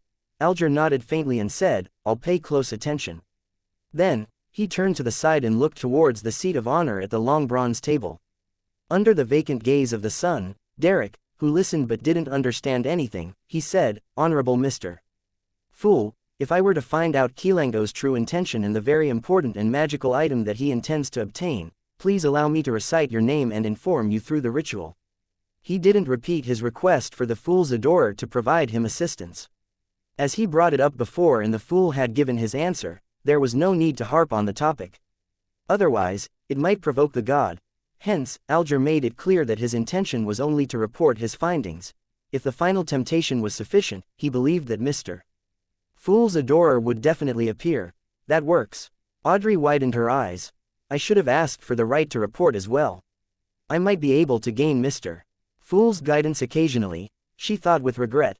Under everyone's gaze, Klein leaned back into his chair and nodded faintly. He replied slowly, "You may." Chapter 179, Praising Mr. Fool. Alger heaved a sigh of relief when he heard the fool's answer. He lowered his head and humbly said, "Please allow me to thank you in advance. That's because I'm also curious about the item Xianxia is searching for. I want to know about the item that can allow a Sequence 6 Wind Blessed to have the strength of a Sequence 4. I'm also curious about what a pirate admiral is going to do in Backland." Klein smiled, maintaining his profound posture. "It's not like I've promised to provide assistance after I hear your prayers." He emphasized in his heart. But now, he was a lot more confident than before. Now, he had actual allies in the mysterious Mr. Azek who was currently in Backland. If it was absolutely necessary, Klein was willing to use the bronze whistle to enlist the help of Azek. Of course, he definitely wouldn't mention the tarot club. He would probably say he got information from some random source. There were still two problems that existed in this matter. First, Klein was only limited to a cooperative relationship with Azek. It wasn't necessarily the case that Azek would provide assistance unless he was interested in what Xianxia was doing or the mystical item that he was after. Second, Klein was unsure of just how powerful Azek was. Even if he had made the assumption that Azek was a high-sequence Beander, he had to consider the fact that his memory loss might have weakened his abilities. After all, knowledge was usually equated with power, and the lack of knowledge would definitely diminish Azek's power. If that was the case, Klein couldn't guarantee that Azek could deal with Xianxia, especially with the latter wielding the creeping hunger. Klein was afraid that he would be placing Azek in danger, so he was unwilling to trouble Azek unless he absolutely had to. Now that I think about it, Mr. Azek's terrifying messenger can be summoned with the bronze whistle. No, that thing doesn't look like a messenger at all. It could take the role of an evil boss. So, even if Mr. Azek cannot beat the creeping hunger augmented Xianxia, he should be able to defend himself easily and have enough power left to save the Hanged Man, Miss Justice, and her partners. Klein shifted his posture as he thought, still leaning against the back of his chair. He propped his right leg over his left. The Hanged Man Alger looked at the fool and spoke once again. I'm about to receive a batch of pages from Emperor Rassel's diary. I believe that I can present them to you in the next gathering, or the gathering after that. According to the arrangement of the Church of the Lord of Storms, Fritz Harbor was under the jurisdiction of the Backland Diocese. Thus, Alger could enter the capital and wait for Rear Admiral Hurricane Kilangos to show himself under the guise of reporting about his previous voyage. Backland had been the headquarters of the Church of the Lord of Storms until the end of the last epoch, having shifted their holy altar to Passu Island only after the establishment of the Loan Kingdom. Regardless, the status of the Church of the Lord of Storms in Backland was second only to the headquarters of the 7 great churches. One could imagine the information the Church of the Lord of Storms held. Under these circumstances, Alger was confident that he would be able to collect pages of Emperor Rassel's diary in the name of research. After all, they were indecipherable at present. Klein allowed joy to color his tone, as he said with a gentle nod, "Very good." What he was really feeling right now was a mix of joy and worry. He was happy that he could see several pages of Emperor Rassel's diary soon. They might contain a lot of useful information, but he was also worried about what he had to give the Hanged Man in return. After all, no one knew if the Hanged Man would be interested in the contents of the diary, or if the content was valuable enough. Even a seer is unable to determine that in advance. Must I really let my adorer help him? Klein gave a silent sigh. Audrey Hall hurriedly spoke up when she saw the conversation between the Hanged Man and the fool end. "Honorable Mr. Fool, may I recite your name and inform you using a ritual should I receive any timely and useful information?" "Timely? Look, Miss Justice's choice of words is so refined. Compared to her, you are too vulgar." The Hanged Man. Klein nodded slightly, saying past the fog, "You may." "Great." Audrey secretly clenched her fists. At the same time, Klein turned to look at the son, Derek Berg, who had been silently listening to their conversations. He spoke, his tone was peaceful. "The same goes for you as well." "Yes, Mr. Fool." Derek lowered his head. The majestic palace was silent for a few seconds before Audrey spoke. "I need the complete pituitary gland of a rainbow salamander. One of the main ingredients of the telepathous potion." Hanged Man Alger nodded slightly as if he was contemplating. "I don't have it. To be honest, I've only seen this creature in textbooks." The son, Derek, heard the term automatically translated to him as Phantom Netherdrake. What kind of textbook would discuss a supernatural creature? How envious. I can only get information like that at a Beander gathering, through word of mouth, or through a crumpled piece of paper. There's no system in place, and my search for knowledge lacks organization. I'll find a way to trade for the son's textbook in the future. Oh, he was interested in the formula for the Bard potion, Audrey thought, a little envious. At that moment, Alger looked at the fool, then retracted his gaze. He then looked opposite him and said in thought, "I might have a way of obtaining the complete pituitary gland of the rainbow salamander." Without waiting for Audrey to speak, he added on, "But it's under the premise that Kilangos is found. When the time comes, the complete pituitary gland of the rainbow salamander would be equivalent to the extra compensation that I owe you. Miss Justice, you might not know, but these creatures are nearly extinct, and we can only find traces of them in primitive islands in the Sea of Fog, the Berserk Sea, or the Sonya Sea. Not many people have the coordinates to these islands. Hey, if you're interested, we can make a deal, for I am one of the few who knows how to get there. I'm also interested in those primitive islands." Klein silently listened to their conversation. Thinking about the extinction of the rainbow salamander, he suddenly recalled the joke he cracked with old Neil, the Dragons and Giants Protection Association. He let out a sigh in his heart. Audrey became thrilled after hearing that. She fought back her emotions as she said, "I once dreamed of going on a voyage in search of these primitive islands to take in the history. My goddess, the Tarot Club is too powerful, too wonderful. To be able to recruit a member who has the coordinates of the primitive islands. Praise Mr. Fool." Audrey couldn't maintain her spectator state as a smile crept across her face. Primitive islands. Klein froze for a moment, then thought about a page of Emperor Rassel's diary that he had seen, the one where the emperor described himself as a pirate king. He said that he discovered an unnamed island with many supernatural creatures when he and his 4 horsemen of the apocalypse were traversing the Sea of Fog on an unsafe sea route. Could that be the so-called primitive island? How unfortunate, the great emperor didn't include any coordinates in his diary. Perhaps the information will be in some future pages, but as of now, I haven't received any pages of his diary in chronological order. Klein was filled with regret and anticipation. The son Derek was already confused by the terms, Sea of Fog, Berserk Sea, Sonia Sea, Primitive Island, etc. He felt more and more certain that Miss Justice and Mr. Hanged Man belonged to a different world than he did. After collecting herself for a few seconds, Audrey asked curiously, does the near extinction of the rainbow salamander mean that the spectator pathway will be severed soon? No, there will definitely be substitute materials. Alger gave a definite answer. What substitute materials are there? Audrey's eyes brightened as she asked. Alger shook his head, replying without revealing certain profound truths, I don't know. Perhaps the members of the psychology alchemists might know. Then how can you be so sure that there will be substitute ingredients? Audrey didn't understand. Alger laughed and said, you will understand in time. Or do you have something to trade for the information right now? I guess I'll wait. Audrey pouted and sighed. She also dismissed the idea of asking Mr. Fool. There's no use in me knowing for the time being. The Hanged Man will definitely ask about something regarding Rear Admiral Hurricane, and I cannot be dragged too deep into that matter. She suddenly felt like praising her intellect, but what she never expected was that Mr. Fool was feeling very disappointed at that moment. Klein was rather curious about the secrets which Alger's words held. Unfortunately, Miss Justice, who was the best assist all this while, didn't choose to go through with the transaction. No matter what method they chose to perform a transaction, the contents of the deal couldn't be hidden from the owner of the fog. Well, even if the rainbow salamander is nearing extinction, the psychology alchemists are still giving out formulas listing it as an ingredient instead of providing a substitute.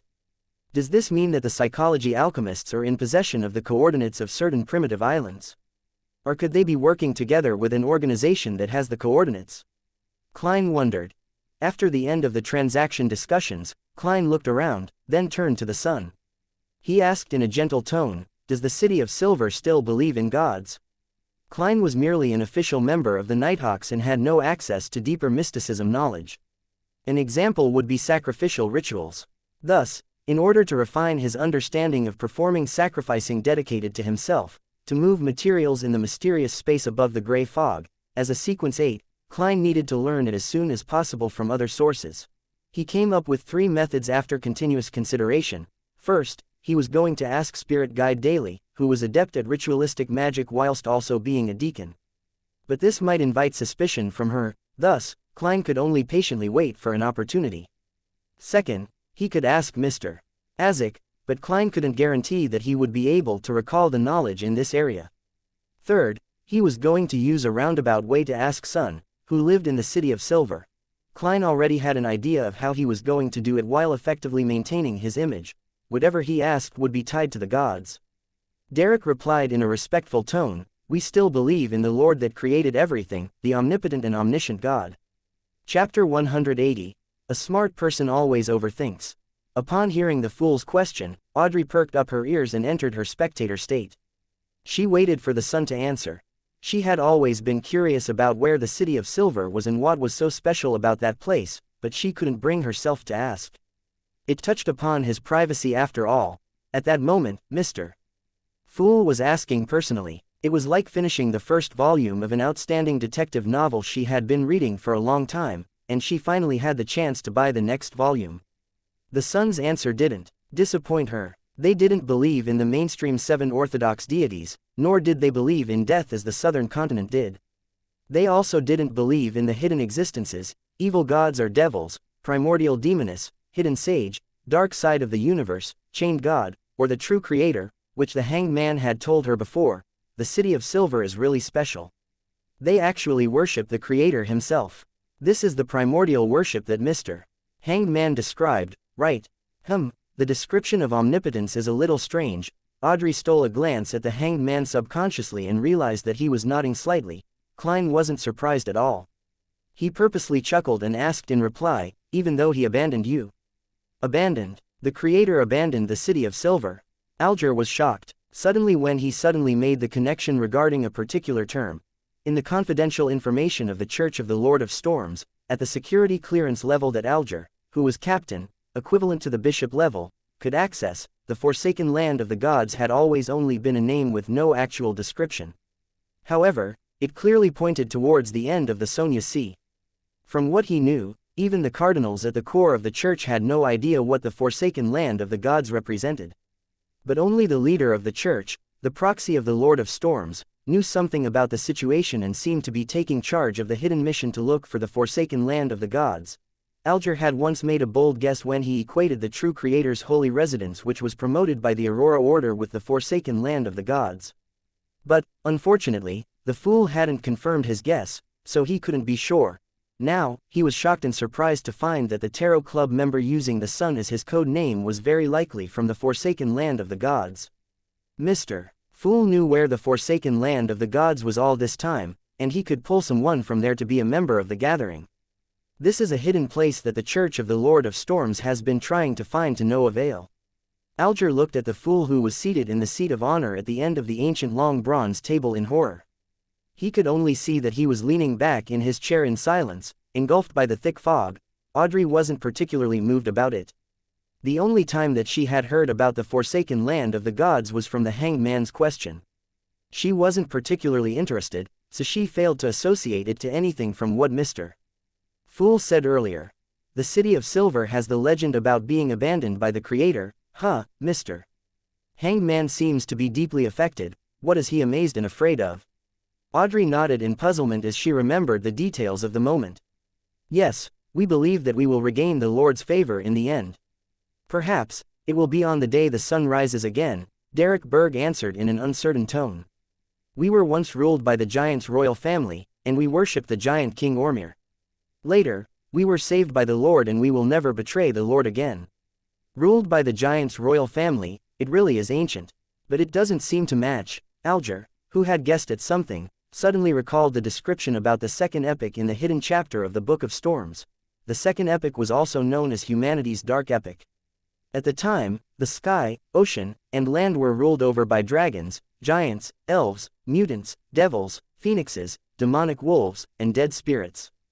But in the end, the Lord of Storms, eternal blazing sun, and the God of knowledge and wisdom led humanity into defeating the supernatural creatures and ushered in the beginning of the third epic, the glorious era, which was later known as Cataclysm.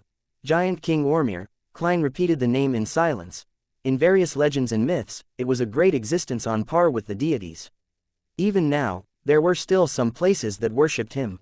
Even the most famous and most expensive grape wine in the Intis Republic was named after Ormir. It was said that the giant king particularly fancied grape wine, which was like blood. Considering the fact that the Church of the God of Combat is in control of the complete pathway of the warrior, which once belonged to the giants, can I assume that Ormir was the ancient god of combat? Klein guessed. He nodded deliberately but didn't think any further about it. He then asked calmly, "Do you still offer sacrifices to this omnipotent god?" "Yes, we still do. But since the day we were abandoned, we have never gotten any response." Derek's voice had a hint of unconcealed pain.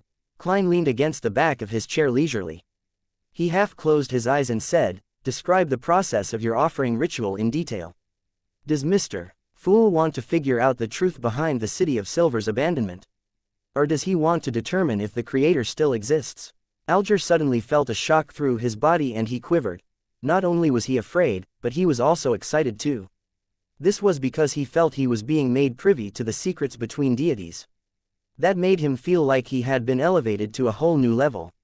"I've been chasing after power, after strength. Didn't I do it to achieve this kind of feeling?" Alger leaned back, lifted his chin, and got carried away with his thoughts. Mr. Hanged Man's mental state doesn't seem to be normal. Audrey looked at him with pity. She finally understood that there might be some sort of shocking secret behind the communication between Mr.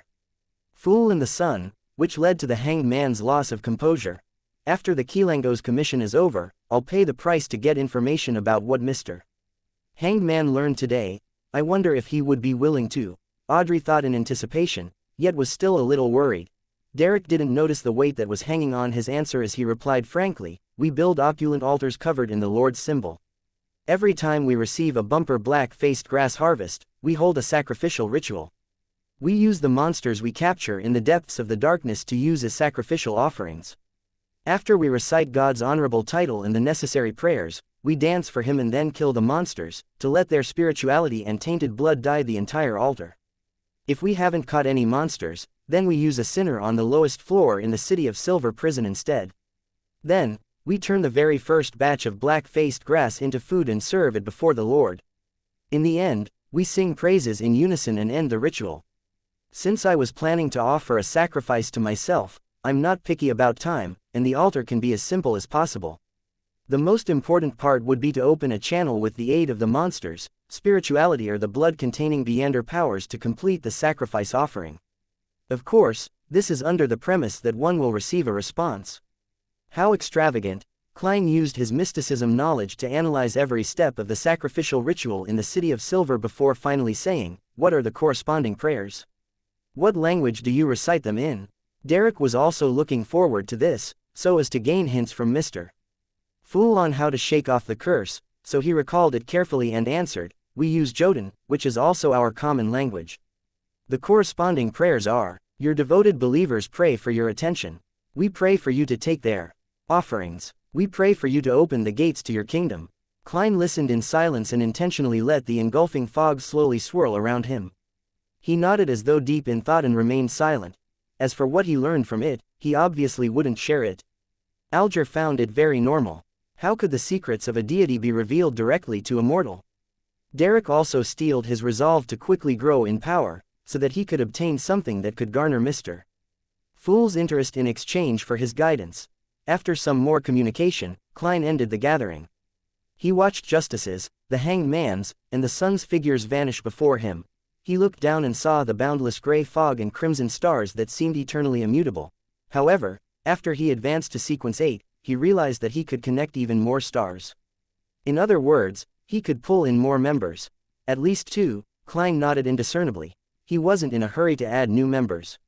He planned to act as he had before. He would first wait and observe. If Justice and the Hanged Man had any recommendations, he could assess them first. What I saw the last few times was when the sun was praying.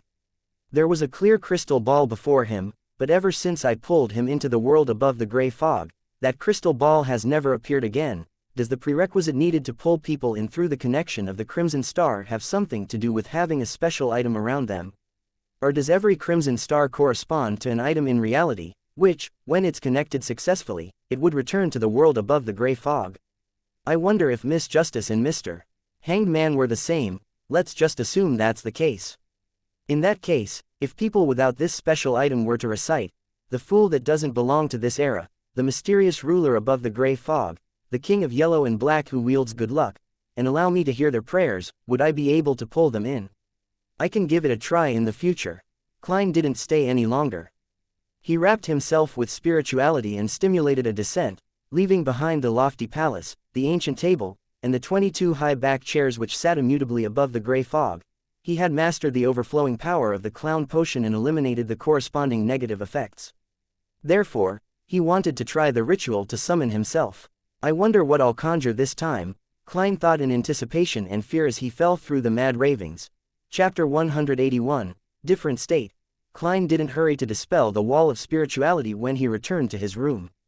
Instead, he expertly took out a candle infused with sandalwood and placed it in the middle of his desk. He then followed the steps for the ritual, lighting up the candle with his spirituality and scattering essences, extract, and herb powder herbs symbolizing good luck and mystery. He saw the flame alternate between being dull and bright as he took in the fragrance of peace and harmony. Klein took 2 steps back and looked at the candle on the table.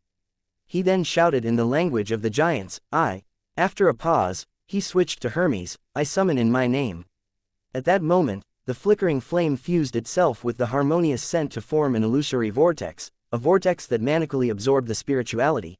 After Klein finished reciting the incantations, the vortex stabilized to become a palm-sized circle of grayish-white fog. After observing the fog, Klein took 4 steps counterclockwise without hesitation. He returned to the world above the fog, and as he expected, he saw ripples of light spreading from his high-backed chair, accentuating the mysterious aura of the weird symbol, the pupil-less eye and partially contorted lines, on his chair. He took in a deep breath and calmed his soul down using cogitation before extending his hand toward the target. At that moment, he heard the incantations that he had just recited. He saw the surging spirituality and the rippling light fuse to form an illusory door. Compared to the previous time, the door was now completely formed and was etched full of mysterious patterns. The patterns were the same as the symbol on the back of the fool's chair, a symbol made up of the pupil-less eye and the partially contorted lines. As he looked at the door, Klein focused his mind and willed the door open. Without warning, ripples formed in the eternally immutable grayish-white fog in the majestic palace, like a stone being cast in a peaceful pond. The ripple spread in the direction of the door of summoning. The sound of heavy scraping sound caused by friction could suddenly be heard. A slit appeared in the heavy, mysterious door. Beyond it, one could faintly see an immensely dark world, filled with countless indescribable, transparent figures. There were also streaks of different colors, lustrous splendor that harbored infinite knowledge. At that moment, Klein felt an unimaginable, irresistible attractive force coming from beyond the door. He couldn't help but get pulled towards it. Damn, are you not giving me the choice? Just as he had that alarming thought, his body went through the slit and vanished into the darkness behind the door. The dizzying, maniacal roars gradually died down. Klein finally came to his senses. He saw a young man in front of him. The man was wearing an old shirt, had black hair, brown eyes, and average-looking facial features. The man had an average build, was a little skinny, but his frame seemed to hide considerable power. He also had the obvious demeanor of a scholar. Isn't that me? Klein wasn't a stranger to scenes like this.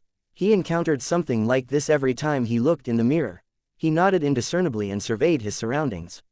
He saw his bed with a white bedsheet draped over it.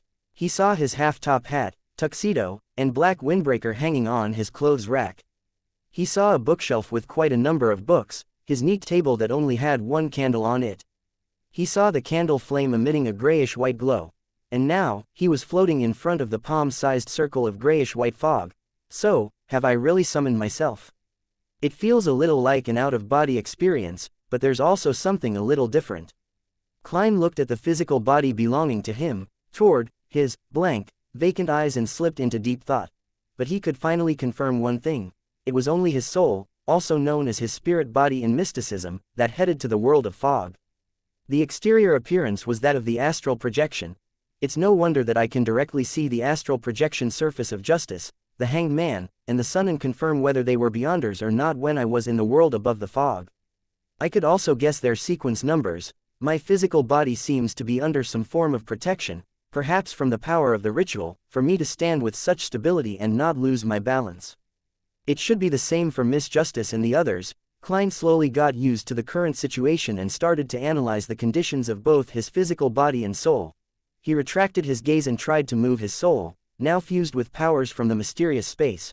A cold wind started to blow, as it spiraled around the room. Klein savored the sensation of flying, joyfully making circles in the room.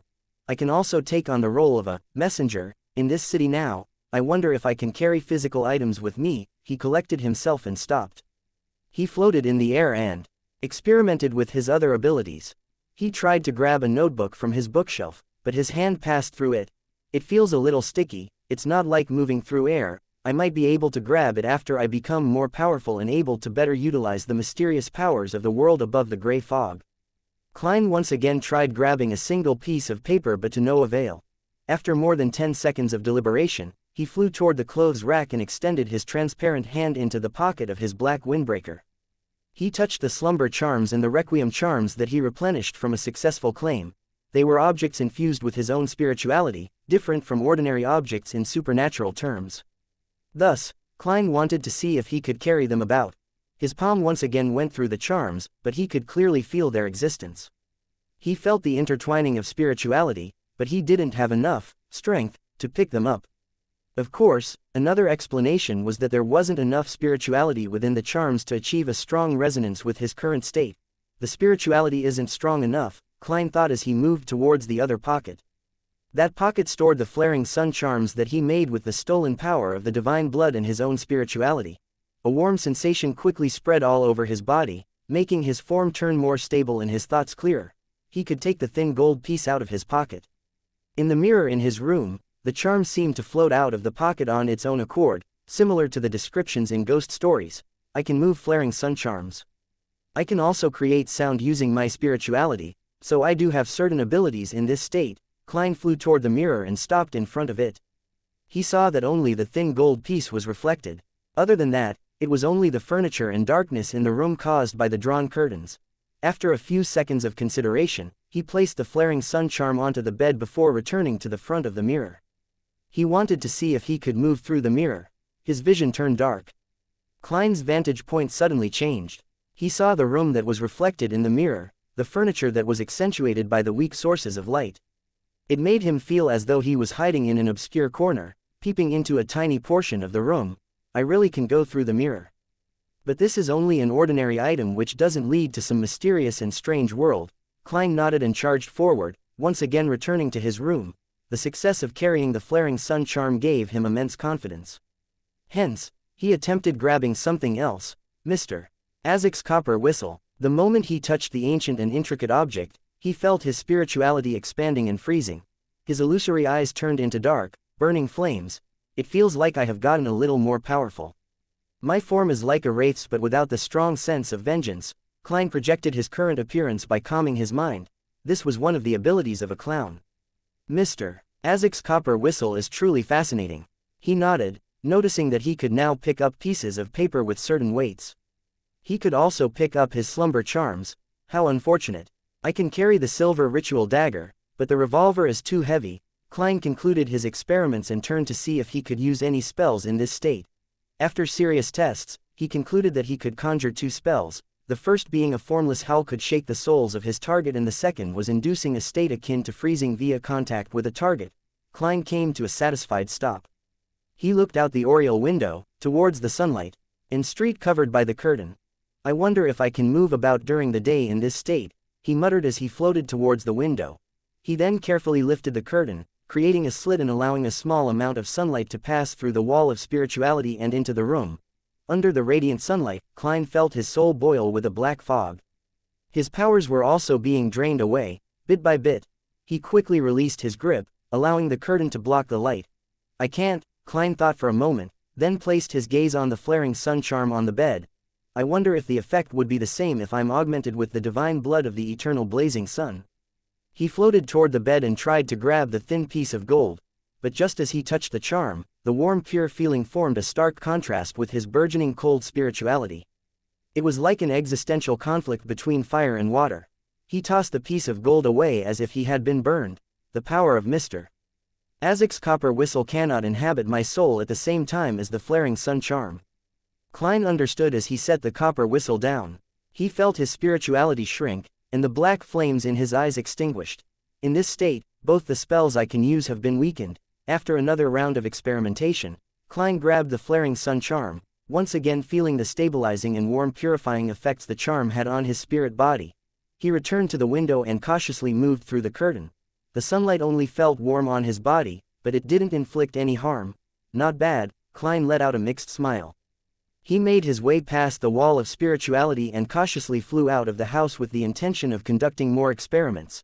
Chapter 182, Wanderer Klein. The weather in Tingen turned from refreshing cool to a bitingly chill in early September. However, the sunlight at 3 or 4 in the afternoon was still warm and soothing. Klein went through the wall of spirituality in the oriel window. He floated in the air outside of his bedroom as he overlooked the people and carriages shuttling to and fro Daffodil Street. Just then, there was a man in a gray labor uniform who suddenly lifted his head and looked over. Klein panicked and wanted to hide, but he couldn't find any suitable cover. When he didn't see anything to hide behind, he started to sneak back into his house. However, from the corner of his eye, he saw the man earlier merely glanced over the window. Then, his gaze followed a flying sparrow, but unfortunately, he lost sight of it. In Tingen, birds could occasionally be seen. Phew, I forgot that an ordinary person wouldn't be able to see me. Klein let out a breath of relief and felt that he had yet to get used to the situation. As he grew more confident, he flew lower and went to a nearby spacious street where he floated above people's heads. As he drew closer, Klein immediately realized that his vision was the same as his spirit vision. There was no need for him to activate it, but there was a restriction to its range. Also, besides the aura and emotional colors, he could faintly feel the existence of everyone's soul. They were blurry, illusory, and transparent. In this state, I think I could bypass a person's body and directly attack their soul. Klein nodded thoughtfully. He circled around and prepared to test his fastest speed. Hence, he flew towards Iron Cross Street with all his strength. It didn't take long before he came to a halt and arrived outside the apartment he used to stay in. It should be about the speed of a car on the highway. It's a pity that I still can't go in and out of the spirit world, otherwise, it'd be perfect, but if I were to be lost in the spirit world, it's said that the consequences are very severe. Just as Klein finished his self-evaluation, he felt low-spirited and gloomy. There was an unspoken pressure. He looked around and felt that Iron Cross Street was engulfed with gloominess that ordinary people could see, a darkness that the sunlight couldn't dispel. There were layers of numbness, despair, pain, and other emotions overlapping, as though they were corporeal. It feels just like what I experienced when using spiritual perception on this street when I first became a seer. Iron Cross Street's middle street and lower street hasn't changed to this day. I wonder how many years it took to accumulate such oppression and gloominess. Klein recalled the past and sighed as he flew up to the third floor of the surrounding buildings. He finally felt sunlight and shook off his depression. Klein flew along Lower Street and, from time to time, he would see residents who were dressed in tattered clothes, looking expressionless and malnourished. He even ran into two bodies that had died of natural causes, prolonged starvation and malnutrition with a sudden infliction of an illness. There were countless people who died in agony every month. However, the bankrupt farmers and slaves that surged in from the southern continent replaced them very quickly. Klein sighed in silence and changed direction and flew south. That was the industrial area of Tingen. The steelworks, lead factories, ceramic factories, printing factories, metalworks factories, machine construction factories, and other factories all built right next to one another. As he flew, Klein saw towering chimneys. He saw dust filling the air and a thick gloominess that was only slightly better than that of Lower Street. It was crowded with emotions of exhaustion, pain, pessimism, and numbness. Laborers who were in their 30s were considered the minority. Just as Klein wanted to fly lower to look at the area more closely, he suddenly felt weak. It was a weakness that came from inside him. My spirituality can't withstand the duress. Klein became alarmed. He was in a hurry to return home, but he suddenly thought of a better possibility. I was summoned out. If I were to end the summon, I would return naturally. He calmed down and carefully felt the surrounding environment and his status. Unsurprisingly, he discovered something that was connected to him from infinitely far away but also infinitely close to him. It formed an intricate tether to him. Through this connection, Klein clenched the flaring sun charm tightly and willed the strong desire to end the summoning. A massive and terrifying suction force overwhelmed him as his figure went from transparent to nearly invisible, and in a flash, he vanished from the corporeal world. Silence was everywhere in the boundless gray fog, and there were illusory crimson stars that twinkled. Klein reappeared in the lofty palace that looked like the home of a giant, as he sat in the seat of honor at the ancient bronze table. The entire procedure went well. Furthermore, Klein looked at his spirit body in pleasant surprise and saw that it contained a warm and pure gold portion, the flaring sun charm. I actually brought something corporeal into the world above the gray fog. He held the charm with a smile and fiddled with it to make sure it wasn't an illusory item. Klein stood up and paced back and forth, feeling completely gratified. He thought to himself in anticipation. As expected, ingredients and items can be brought into this mysterious space. I just need to find the correct way.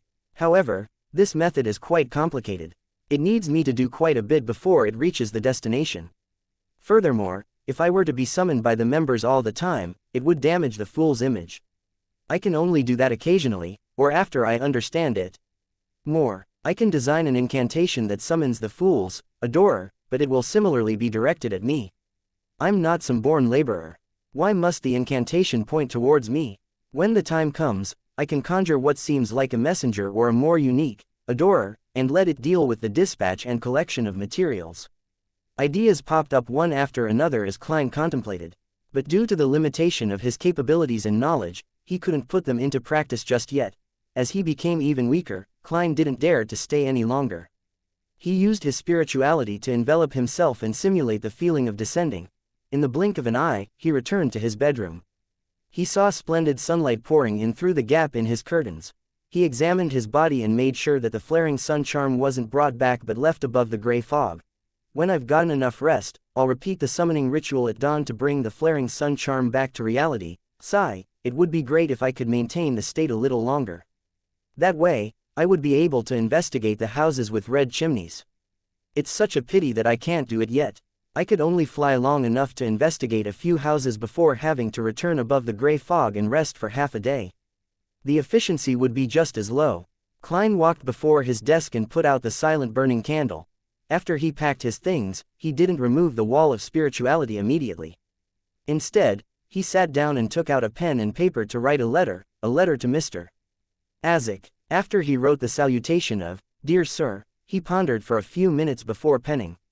I recently received news that one of the 7 pirate admirals, Rear Admiral Hurricane, Kilangos, has infiltrated Backland.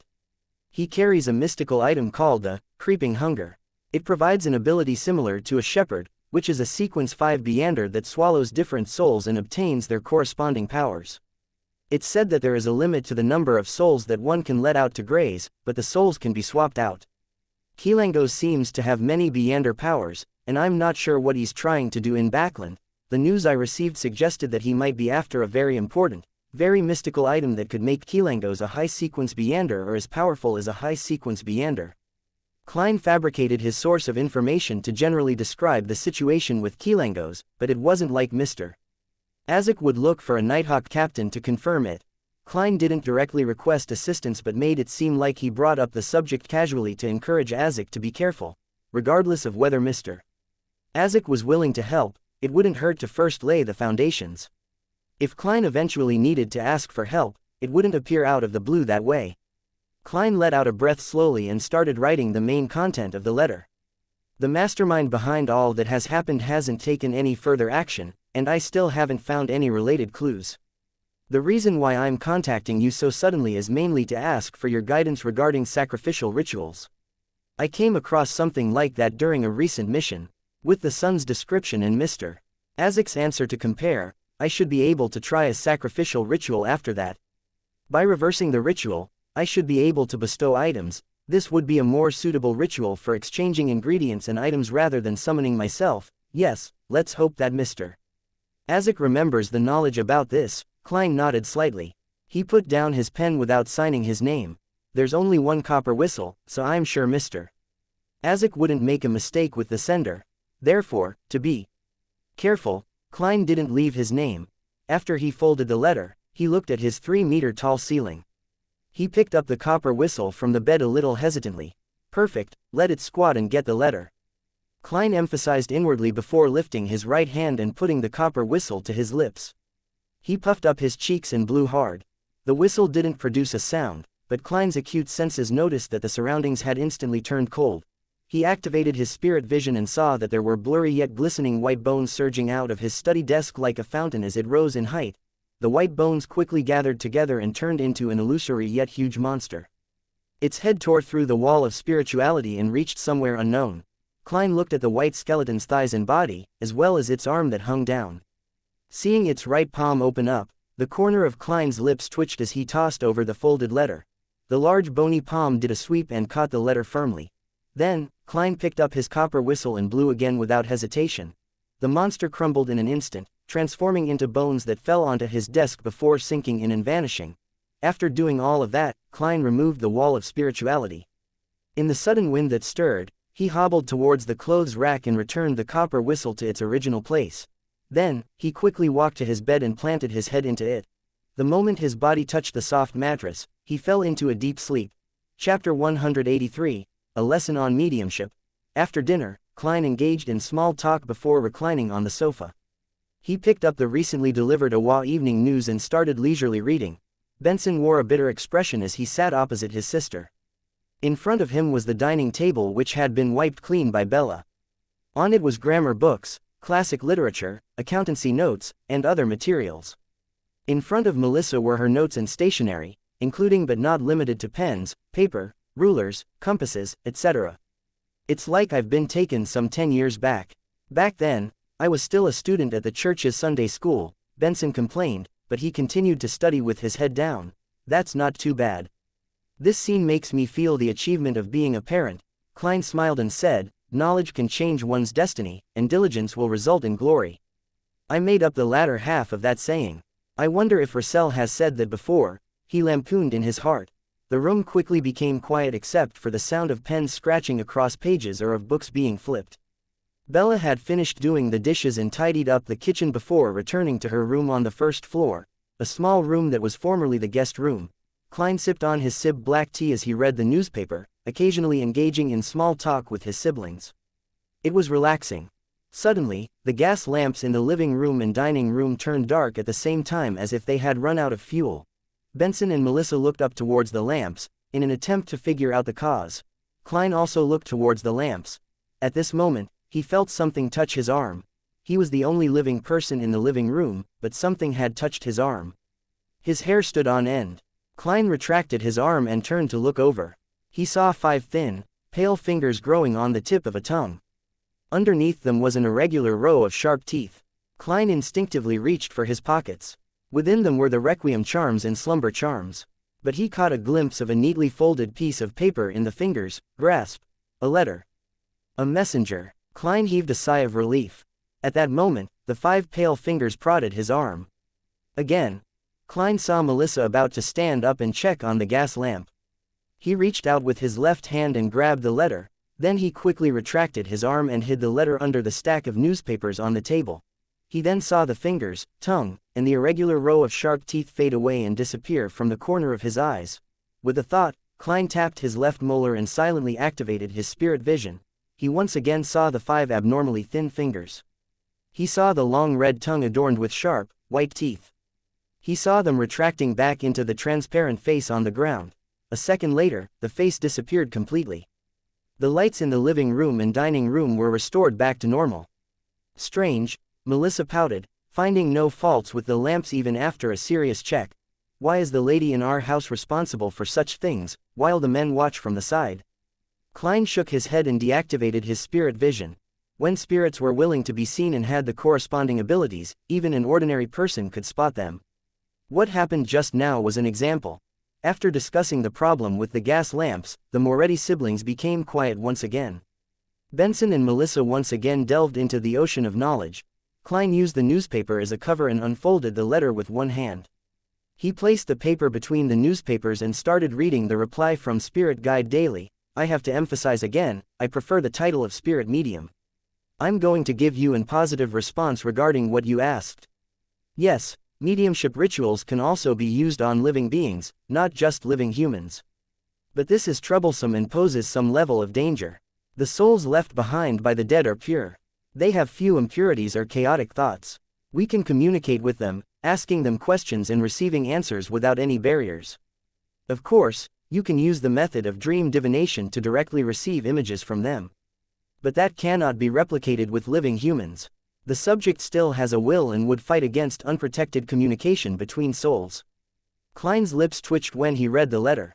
He confirmed that it was Daly herself who wrote this letter. Unprotected communication, that really is the way she speaks. Klein returned to the letter after taking a quick glance at his siblings. We only have 2 methods when faced with such a situation. First, we can use our powerful spirituality and sophisticated mediumship rituals to triumph over the will of the other person, engaging in a barbaric method of communication. Second, we can use medication to make the other party relax. What I use the most are the Amantha essence and Eye of the Spirit medication. Heh, I'm sure that you still have a lingering impression of those. After reaching the stage of channeling the soul, you must take note that you're also in a spiritual state, unlike when you're communicating with the souls left behind by the dead. In simpler terms, your spirituality is entering the spirituality world of the other party. Take note, a professional spirit medium wouldn't lack the means of protecting themselves under such a state. But you cannot do that. You would not be able to learn or use the techniques that I know of even if I explained them to you. So you have to maintain a certain level of lucidity and rational thought.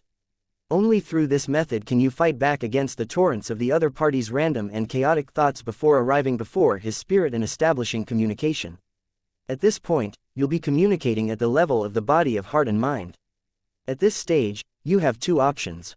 One is to use a technique to forcefully read the memories of the other party, but you have to be very careful, for you cannot be sure if the things you're reading are the things that you want to know. If you indiscriminately receive a large amount of memories from a person, it's very likely that your soul would collapse. Furthermore, it will cause severe damage to your target's soul, sometimes even destroying them completely. Unless you're a professional spirit medium, I do not suggest using this method. The second option is to gently communicate with the other party's body of heart and mind. No matter how you entered, Whether it be through violence or medication, the target will definitely be in a groggy state. They would generally not be able to lie, just like you couldn't. No, you cannot recall what happened to you. Although I know you've definitely forgotten about it. Sorry, Madam Daly, I was very awake back then. Klein chortled inwardly as he lowered his gaze and read the rest of the letter. Such communication can allow you to obtain real answers, but they won't necessarily all be the truth. You should understand what I mean. As long as you read the news, you must have heard Emperor Russell's famous quote. I don't remember the actual quote, but the essence of the quote is that what one says shall be the truth, the whole truth and nothing but the truth. In short, a spirit might not remember everything because a lot of memories are in one's subconscious or collectively be in the subconscious. Oh, I shouldn't mention that.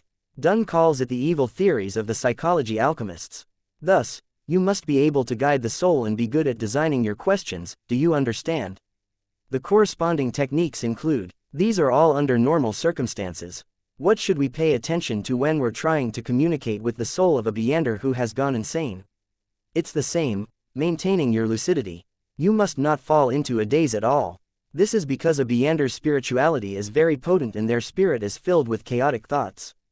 Let me give an example. An ordinary person's consciousness is an island.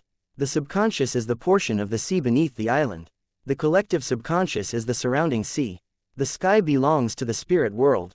As for a Beander, his island might have a controllable active volcano. A lunatic's island might have a volcano that can erupt at any time. It would quake the foundations and pollute the sea.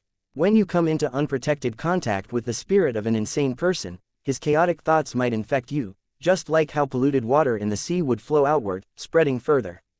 Yes, channeling his spirit under such conditions is like linking your sea to his, thus, you need to pay close attention to this pollution. A few examples are when a spirit medium is careless when doing similar things and didn't use any protection. After that, they can develop mental problems similar to that of the target. Under normal circumstances, mental diseases are not contagious. But in the domain of mysticism, in the world of channeling spirits, they can indeed be contagious. Maintaining your lucidity and not being affected by the chaotic thoughts of the target are things that you must pay attention to. Following those would be the guided questions, which can be used to effectively communicate with an insane person. If you wish to try this, I suggest applying a sedative agent before doing so. The corresponding formula is available behind Tingan City's Chinese Gate. There's also the formulated product. It can be effective in helping you maintain rational thought during the process. Of course, you can also get Dunn to apply for help from the Backland Diocese. I'm very willing to see the spirituality state of an insane sequence 7. Psychiatrist. Lucidity and rational thought, that's my expertise. I maintained lucidity and rational thought even when my soul was being channeled. Of course, I'm not someone who lets confidence get to my head. I'll still apply for the sedative agent, amantha extract, and eye of the spirit medication. Klein heaved a sigh of relief, a little eager to make the attempt. He put down his newspaper and stood up. He then entered the bathroom and ignited the letter with his spirituality before tossing the ashes into the toilet bowl and flushing them. That night, Klein once again tried the ritual for summoning himself and brought the flaring sun charm back to the physical world and into his room. He also didn't receive Mr. Azek's letter even though he had expected a swift reply. Perhaps he needed some time to recall the knowledge, or perhaps he's not free to give a reply for now, or perhaps he's worried that he would interrupt my sleep. Klein dispelled the wall of spirituality as he speculated. He made his way to the bed.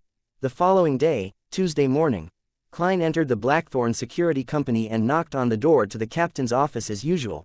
Chapter 184, Behind the Gate. Please come in, Dunn Smith said with a mellow and pleasant voice. Klein turned the doorknob and pushed open the door to see the captain having his breakfast. In his right hand was a cup of coffee emitting a rich aroma. On the plate in front of him, there was white bread toast and bacon. Dunn placed the remaining sandwiched toast with butter into his mouth and ate it. He then silently pointed to the chair opposite his desk. Klein didn't disturb his captain from enjoying his breakfast.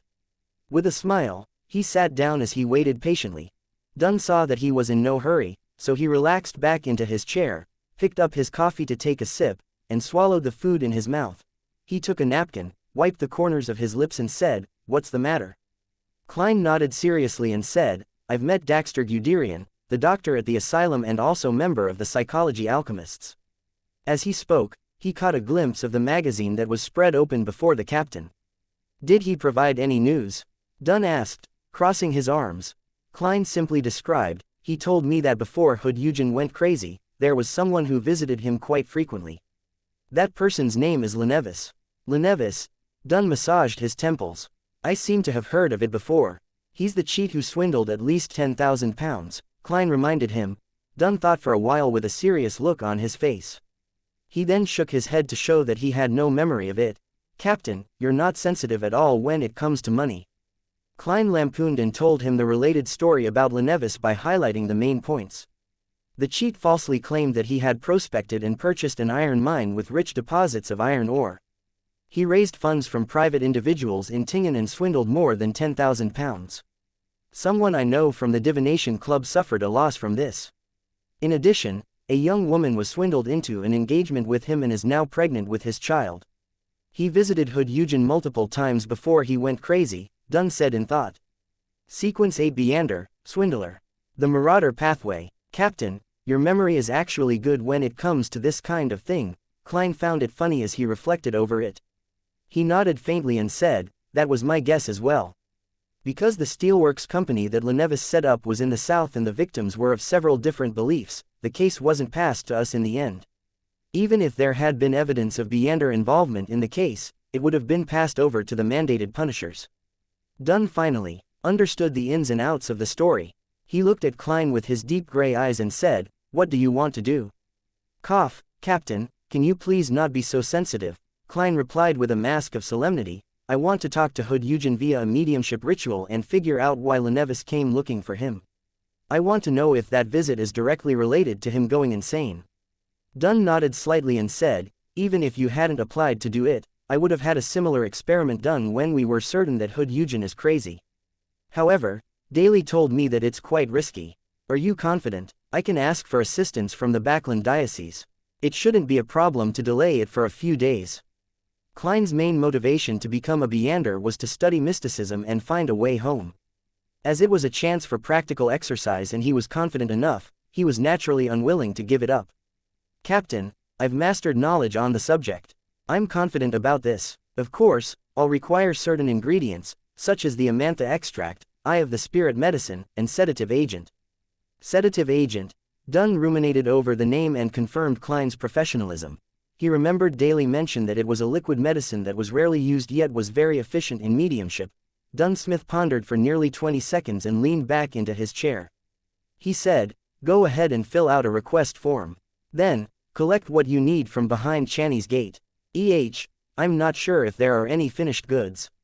If there aren't any, pick up the ingredients you need and concoct the medicine accordingly. All right, Klein replied happily. He didn't get up but sat firmly in his chair. Dunn massaged his temples. He thought carefully and said, it happens to be my turn to monitor the asylum this evening, we can't visit Hood Eugen directly. No one knows if there are members of the psychology alchemists disguised as doctors, nurses, janitors, or patients in the asylum. No one knows if the psychology alchemists are monitoring Hood Organ either. Any action we take must be secret.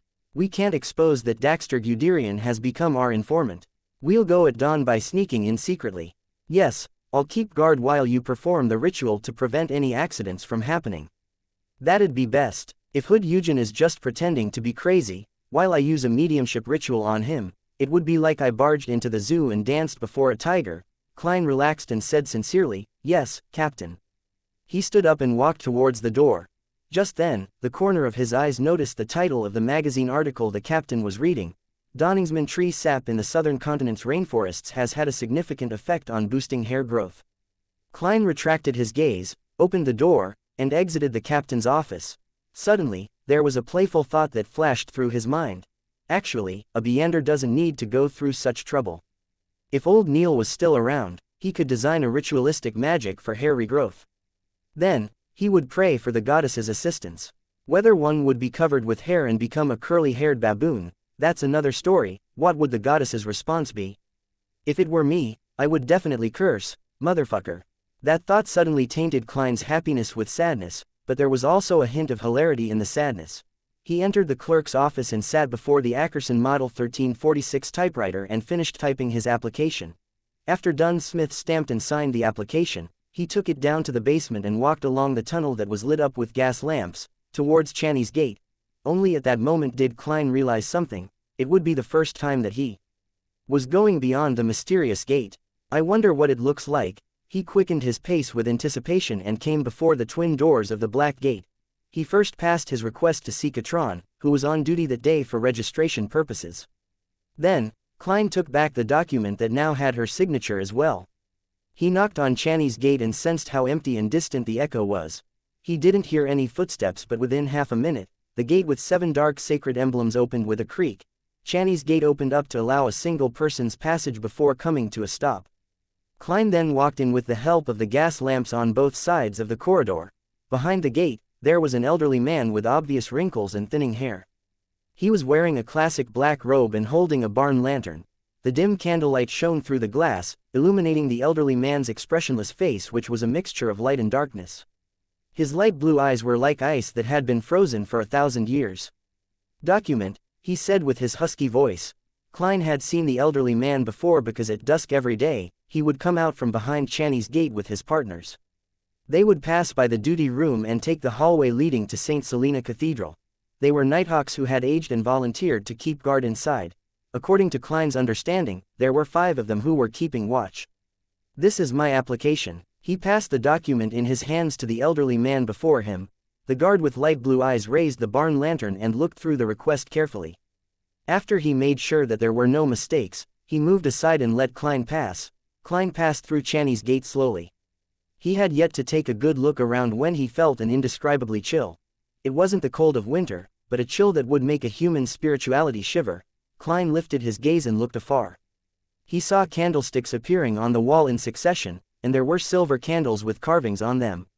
The flames gave out a blue luster, without any flickering. The guard closed Channy's gate, and the surroundings became extremely quiet. There was a broad walkway before Klein, a walkway paved with ancient stone slabs. On both sides of the walkway were stone doors labeled ingredients, medicine, information, and so on. At the end of the walkway, there was a flight of stairs that connected to the lower floors. It extended into the dark as though it was connected to the abyss. It should be connected to different sealed locations that have sealed artifacts. I heard that there are a few floors. I wonder which floor contains St. Selena's ashes. Klein adapted to the brightness behind the gate and suddenly felt that there was something shapeless scraping against his skin. They were in strips, and every one of them chilled him to the bones. He shivered, and he couldn't help but activate his spirit vision. Then, he looked at the entire area behind Channy's gate. It was filled with fine black lines. They were swaying lightly, occasionally clustered together, occasionally extended. They were tightly knitted without any gaps. This is the sealing power behind Channy's gate. Klein nodded indiscernibly. He reined in his thoughts and followed the guard. They went through a heavy stone door labeled medicine room. Very soon, he found the Amantha extract, the eye of the spirit medicine, and the sedative agent by following the alphabet labels. He had seen the first 2 before, but it was his first time picking up the latter one. He saw that a blue fluid rippled in the translucent glass bottle. For some reason, looking at the fluid made him feel as though he had entered a mother's embrace. On the bottle, there was a label. It showed the manufacturing date and the expiration date, which was still some time away. Luckily, it can still be used. Klein took the 3 tiny bottles of medicine and walked back to Channy's gate with the guard keeping him company. He shook off the feeling of coldness that reached the deepest corner of his soul and the creepy experience of being swept by the black lines. When Channy's gate closed, he couldn't help but look back. He mumbled to himself, staying in there for a long time would affect both the body and soul, right? It's no wonder the guards have to volunteer. Around dawn, Klein used a special technique to lock his bedroom. He pushed open his oriel window and jumped down. The 2-story height posed no danger to the present him. He landed steadily without faltering at all. The Nighthawk's carriage was already parked opposite, waiting for him. Without any exchange, Klein quickly arrived at Tingen Asylum in the North Borough. Following the captain's instructions, he took a detour to one of the corners without a street lamp where he saw the waiting Dunn Smith. "Let's go in." Dunn nodded faintly. "I've made sure that there's no one around." "All right." Klein quickly got closer. As a clown, entering an asylum, it keeps reminding me of a famous saying. It's like returning home 1 inch, he mused to himself. He followed Dunn closely. With the aid of the wall's bumpy surface, They somersaulted into the asylum quickly and agilely without standing balance. Dunn turned around and looked. He nodded slightly to give his approval. The two of them crouched and silently moved through the hospital's small park and activity square. They then entered the 3-story building in the asylum and arrived at the top floor where Hood Eugen's room was. As Hood Eugen had the possibility of becoming violent now that he had gone insane, he had been assigned to a single room. Luckily, the monitoring Nighthawks hadn't wasted their efforts during the surveillance and had made a copy of the room key long ago. Gotcha. The lock clicked lightly, and Dunn entered first. Klein projected his gaze past his figure and saw the person sitting on the bed. Hood Eugen's face was long and skinny. His eye sockets were deeply concave and his blonde hair was disheveled. He was looking at the metal-barred window with his grayish-blue eyes.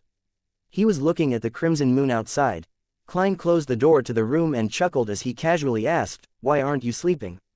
Dunn was taken aback and suddenly remembered that Klein was now a Sequence 8 clown. Hence, he remained silent and backed off to a corner of the room. Hood Eugen turned his head and looked at Klein. He chuckled foolishly and replied, "I'm waiting for my cake." Chapter 185, Spiritual World, Waiting for Cake. That really wasn't an answer that I was expecting. Of course, if I was able to anticipate the answer of a mental patient, wouldn't that mean that I was almost there myself? The thought flashed through Klein's mind.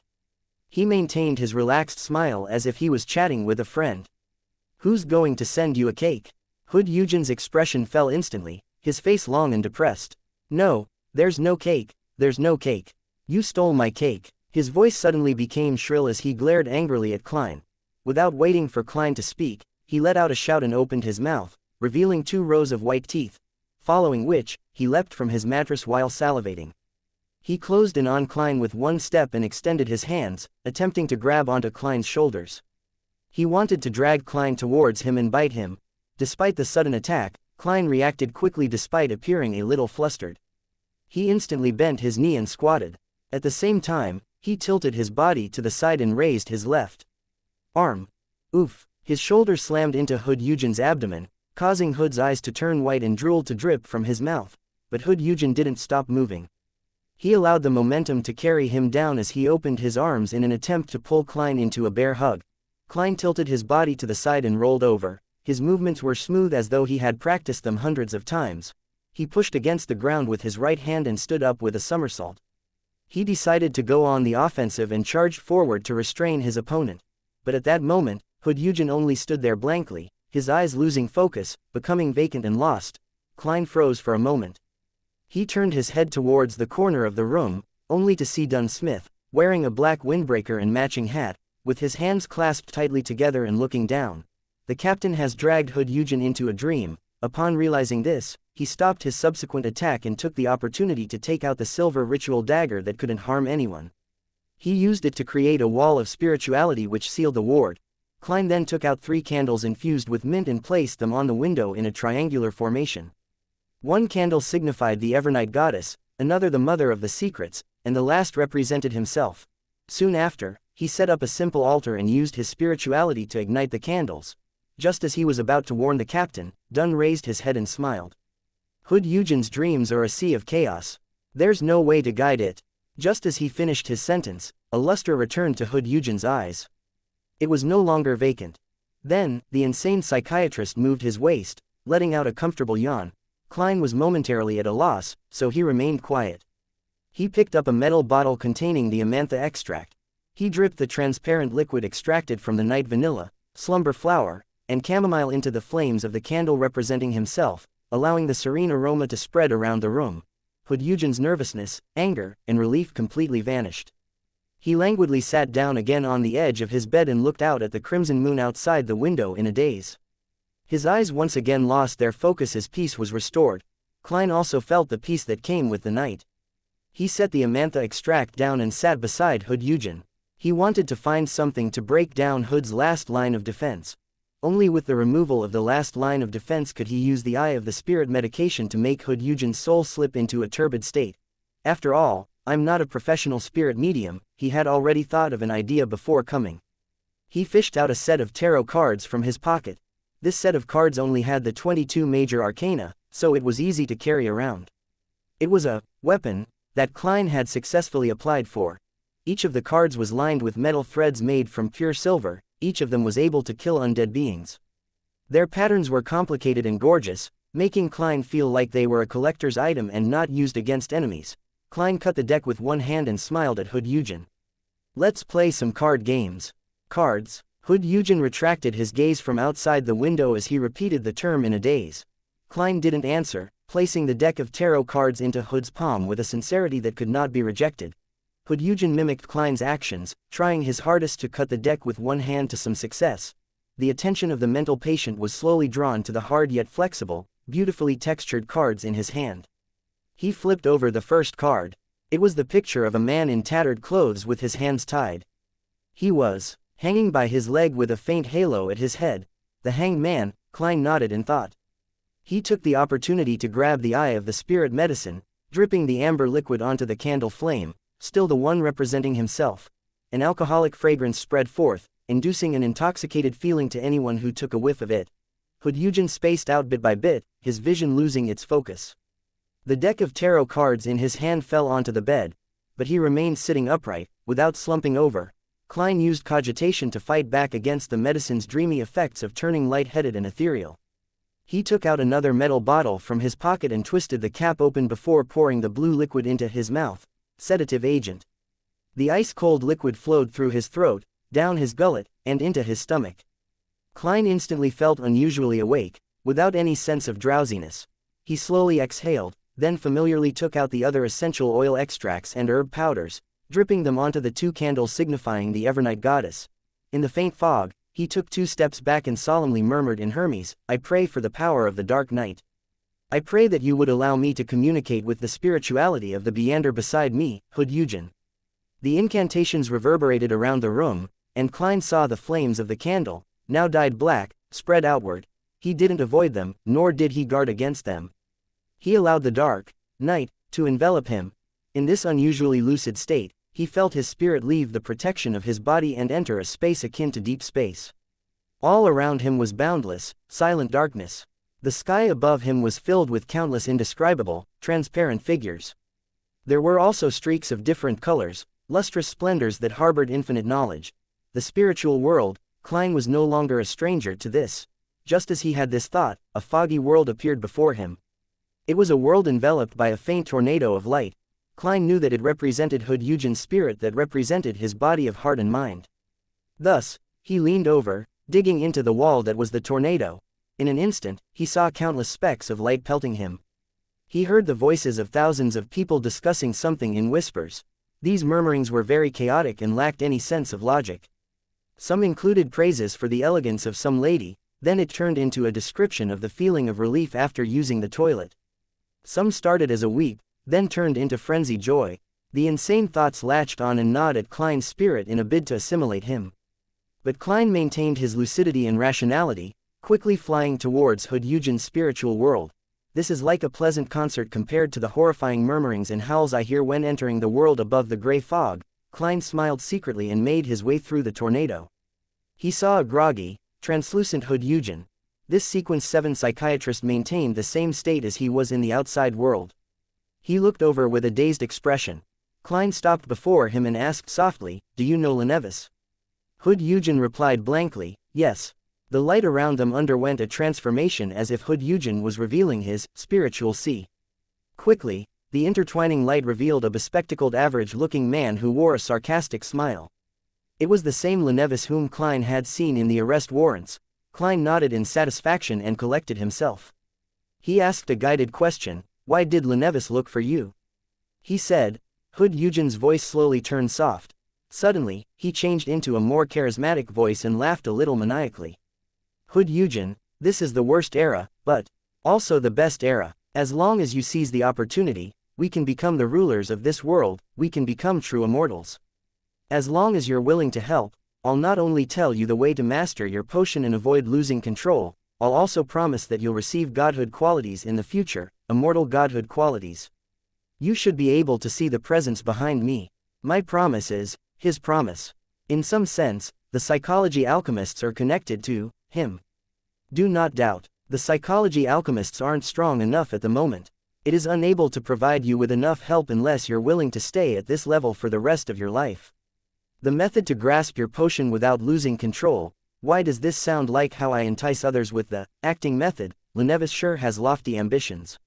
He's only a sequence 8, yet he's already talking about manipulating godhood qualities. Just what hidden presence is backing him? This guy seems to be plotting something, which isn't solely just to cheat people out of their money, or could running scams just be his hobby? Klein had many thoughts as he listened on.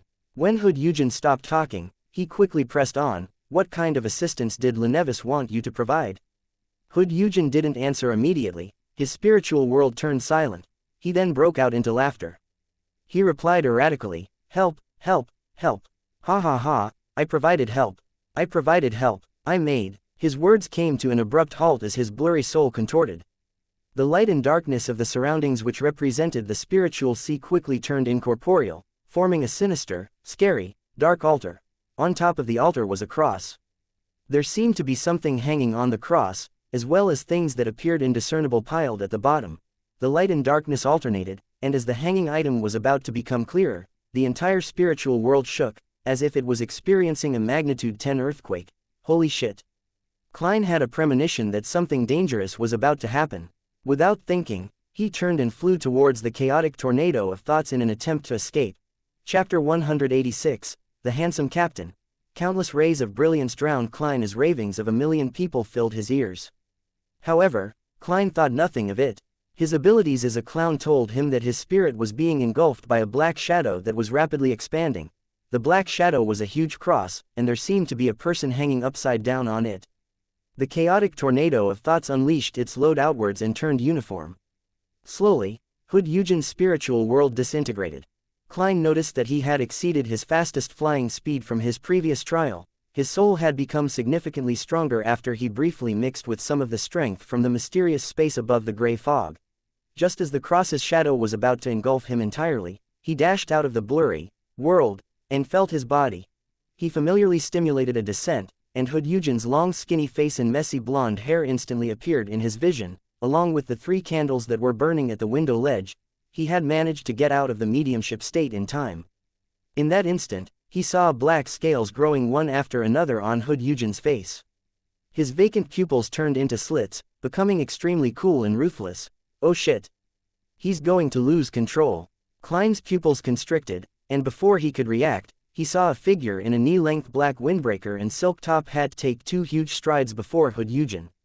He then raised the revolver and pushed it against the man's head. Bang. Bang, bang, bang, bang. Dunsmith fired 5 bullets consecutively. Hood Eugen's head suddenly blew up like a watermelon falling down from a high height. The red and white rainstorm splattered across each and every corner of the room. He had taken care of Hood Eugen before he lost control completely. Klein, who was 50 centimeters away, was covered in blood and dirt. He looked at Dunsmith in a daze, only having the feeling that the captain was very handsome at that moment. As long as you ignore his memory problems, the captain is very trustworthy, he complimented sincerely from the bottom of his heart. Did an accident happen? Dunn put away his revolver and watched Hood Eugen's mostly headless body slowly fall to the floor. Just as Klein was about to organize his words, he saw that the body had become a pile of bloody flesh within a few seconds, and the asylum uniform that covered it appeared to have its most basic structure damaged. Hood Eugen's corpse was left with very few complete items. There were dozens of scales twinkling with a black shimmer, and his heart that had turned crystalline and faint blue. The heart had a magical luster, like a diamond refracting incoming light. It could calm someone down or make them restless. It could create tension or develop chaos. But other than that, there was nothing notable. This item should be controllable. After Dunn holstered his revolver, he took out a black glove and wore it on his right hand. He then squatted down to pick up the crystalline heart. A controllable item. According to what the captain previously mentioned, it could be used as the main ingredient for the formula of a sequence 7 psychiatrist, but would it lead to the advanced Viander losing control even more easily? Klein took out his handkerchief to wipe the blood from his face and body. He then picked up his specially made tarot cards and cleaned their surfaces. He looked at the ground and asked curiously, what kind of items would these black scales be considered as? These are ingredients that are contaminated with Viander power. They could be made into items that have long-lasting effects. For example, our demon hunting bullet's ability to injure dead spirits or monsters would decrease drastically as soon as they pass the 3 months mark, leaving only a tiny portion of demon hunting characteristics in the remnant materials. If the materials used were something like the black scales, the effective period would be as long as a year or two, and the effects would be even better. Of course, due to their characteristics, the black scales are obviously not suitable to be made into demon hunting bullets, Dunn explained as he took a piece of paper from Klein to wrap the blue heart and black scales. It's just like the materials we use as supplementary ingredients for the potions. Klein asked. Dunn stood back up and nodded slightly. Someone who loses control will really become a monster, Klein sighed.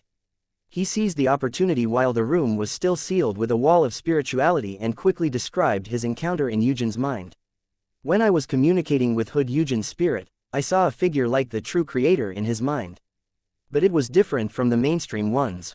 It wasn't the chain-bound hang giant, nor was it the eye behind the shadow curtains. Instead, it was similar to the one you saw in Hannes Vincent's dream.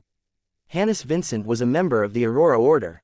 As Melissa's friend, Celine, had peeked at his incantations and completed the magic mirror divination, it led to the Nighthawk's investigation of him. Dunsmith saw something close to the true creator in his dream, but it was a different image than the mainstream image that was widely circulated. In the end, the result was an injury and a strange death. When Hood Eugen flipped over the tarot card of the Hanged Man, Klein had actually already expected it, but he never thought it would be presented in such a way. Of course, it was only in direct contact.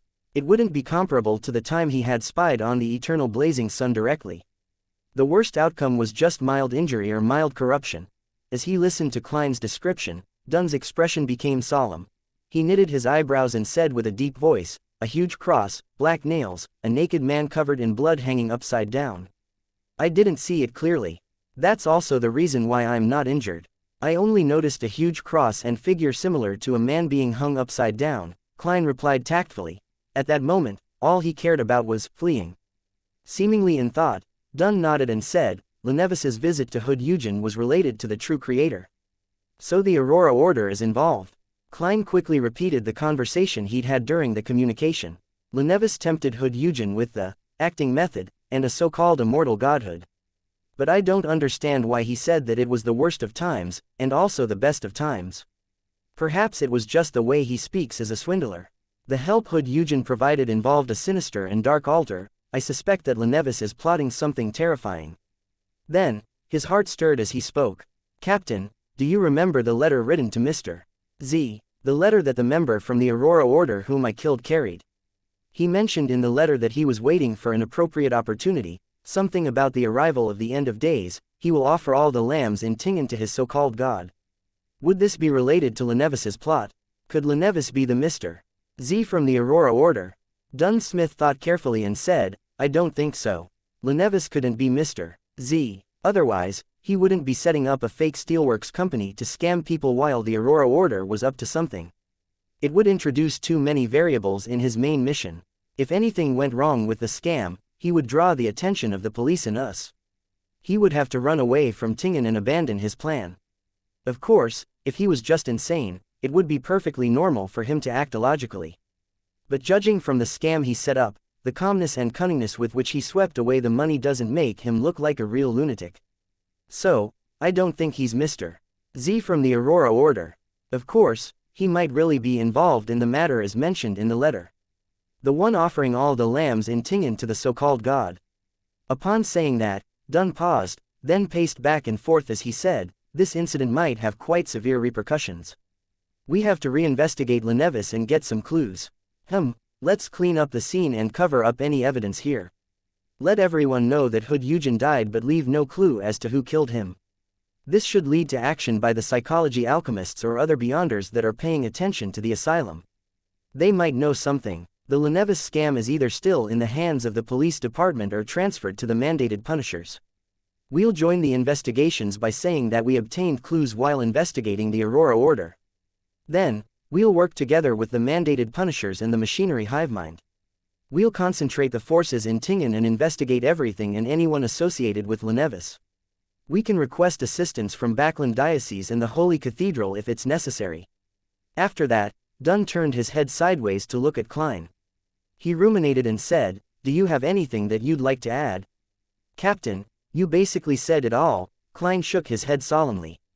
"No," He hurriedly used ritualistic magic to remove some of the necessary traces. With the aid of the simple altar that he had yet to clear in order to ensure that no one would be able to tell that they were the ones who killed Hood Eugen. Then, he put away his ingredients, blew out the candles, removed the wall of spirituality, and left the ward in silence with Dunn Smith. They left the asylum by climbing over its walls. Go back and rest. Dunn stood at a corner without a street lamp. He pressed his black silk hat and said, "There are many things that can only be done tomorrow." All right. Klein wasn't a sleepless who only slept 2 to 3 hours a day. He immediately bade farewell to the captain and took the Nighthawk's dedicated carriage that was waiting nearby and returned to Daffodil Street. Before he entered the carriage, he turned back to take a glance. He saw the captain still standing in the dark which even the moonlight couldn't touch. He appeared to be thinking in silence. The streets were quiet and void of people before dawn. The carriage tore through the streets, sometimes going straight, sometimes taking turns. Klein was pondering about Lennevis when suddenly, he felt as if he was in a trance. He saw that the color before his eyes become saturated. The reds became redder and the blacks became blacker, just like an impressionist's oil painting. The surroundings slowed down, and the carriage seemed to enter a strange world. Klein grabbed his flaring sun charm and drew his revolver. Just then, a huge, white, bony palm extended through the carriage window and threw in a neatly folded letter. Then, the palm pulled back and vanished. The oil painting-like scene suddenly returned to normal while the carriage was still driving along the street steadily. It's a really well-hidden method. Klein looked at the letter, by the side of his foot, as the corner of his lips twitched. Chapter 187, Azek's Warning. The actions of the messenger shocked Klein for a full 5 seconds before he recovered. He bent over and picked up the letter. Even if Mr. Azek is unable to use a good portion of his abilities as a Beander, because of his memory loss, being able to send out such a messenger should make him powerful enough to deal with a sequence 7 or 6 Beander. His heart reflected his shocked and envious expression. He didn't unfold the letter immediately. Instead, he placed the letter into his pocket, together with the slumber charms. The carriage continued forward. When Klein exited the carriage at Daffodil Street, he instinctively looked at the driver, Cesare, only to see his relaxed smile, as if he hadn't noticed anything unusual that had happened. Klein nodded and returned home after observing Cesare with his spirit vision. He looked at the balcony and pipes on the second floor and pondered for a few seconds. He decided to maintain his gentlemanly behavior and not attempt to scale the pipe back into his room. As for his stained clothes, he would take them to the Blackthorn Security Company tomorrow and get a professional to wash them through the police department. That would prevent his clothes from shocking his maid Bella and his sister Melissa. Klein had removed the reverse lock on the front door before he leapt out the window from the second floor. Now, he took advantage of the fact that it was late at night and quietly opened the door to his house, deftly making his way in. After closing and locking the main door, he heaved a sigh of relief. He went up to the second floor with hushed footsteps. Stopping before his locked bedroom, Klein took out a tarot card calmly. He inserted it into the slit of the door and lightly pulled, easily breaking the specialized lock he designed himself. He then entered the room, locked the door, and removed his clothes, before he fully relaxed. "It sure feels like being a thief," Klein laughed as he shook his head. He calmly took out his revolver and placed it under the pillow. After he was finished with all of that, he lit up the gas lamp and sat in front of his desk. He took out the letter and began reading seriously. "I'm sorry for replying only now. I've been busy searching for traces of my past. I've also been meeting up with former teachers and students and those drag on late into the night. I finally understand the encounters that I've had over the past 2 days after reading your letter. The police searched every room in the hotel that I'm staying at. There was a person who secretly snooped around in the hotel at night. Yes, I'm talking about a person with Beander powers. So Rear Admiral Hurricane Keelangos, who's a frequent character in novels and newspapers, has infiltrated Backland and has gone on quite a killing spree. I remember that he's not only wanted by the Loan Kingdom, he's also on the bounty list of the Faesak Empire, the Intis Republic, the Fainapotter Kingdom. So, how much is the bounty?" Klein subconsciously wondered. He didn't get an answer because Azek had switched to mentioning something else. "I find the abilities of a shepherd that you described quite familiar. It's as if I've seen it somewhere, but I cannot remember where. It must be an encounter from one of my past lives. Not being able to recall it makes me very frustrated. Mr. Azek is a little interested in the shepherd. I can use this to get him to help me. Yes, this sure is coincidental. No, this is not a coincidence, but inevitable. It can be inferred that Mr. Azek has lived for over 1,000 years and is most likely a high-sequence Beyonder. Then, he would most likely have encountered the powers of many different Beyonders in his earlier lives. He would also have deeper impressions of those that were more unique. In other words, it isn't only the shepherd that would give him feelings of familiarity, but jobs such as the unshadowed, demon hunter, or guardian that would do so as well. It's highly likely that Mr. Azek would find any mystical item that corresponds to a particular sequence's abilities familiar and have his interest piqued. That's something that can be imagined. Klein was doubtful at first before being enlightened. He was a lot more certain as a result. He shifted his gaze and continued to read the letter. I've long recalled some parts of the sacrificial ritual you asked about, probably because I have a deeper impression of them. Perhaps I was a priest in one of my more recent lifetimes. I have to remind you and warn you that you have to be very cautious when using sacrificial rituals. You cannot entrust your safety to evil gods or hidden, mysterious existences. They do not have consciences like we do. Also, you have to possess a strong sense of right and wrong, for the evil gods and devils often create seemingly harmless identities for themselves. My opinion is that you cannot sacrifice something whose presence you are not fully aware of, otherwise, your soul could end up being the sacrificial item. In simple terms, evil gods and devils will take on another form, disguising themselves as someone trustworthy, just like on the internet. An account that claims to be a seemingly adorable chick might be controlled by a huge bloke. He had to be cautious even if they were to meet offline after confirming the person's looks, as the person might just be cross-dresser. Klein didn't disregard Azek's warning just because he was conducting the sacrificial ritual for himself. He nodded in approval. After Azek emphasized a few things he had to look out for, he quickly explained the sacrificial ritual he knew of. First, set up the ritual. Choose the symbols based on which deity or unorthodox mysterious existence you are going to offer a sacrifice to. Use the corresponding herbs and minerals of his or her domain. Of course, you can also make them into holy oils, ointments, scents, and other items in advance.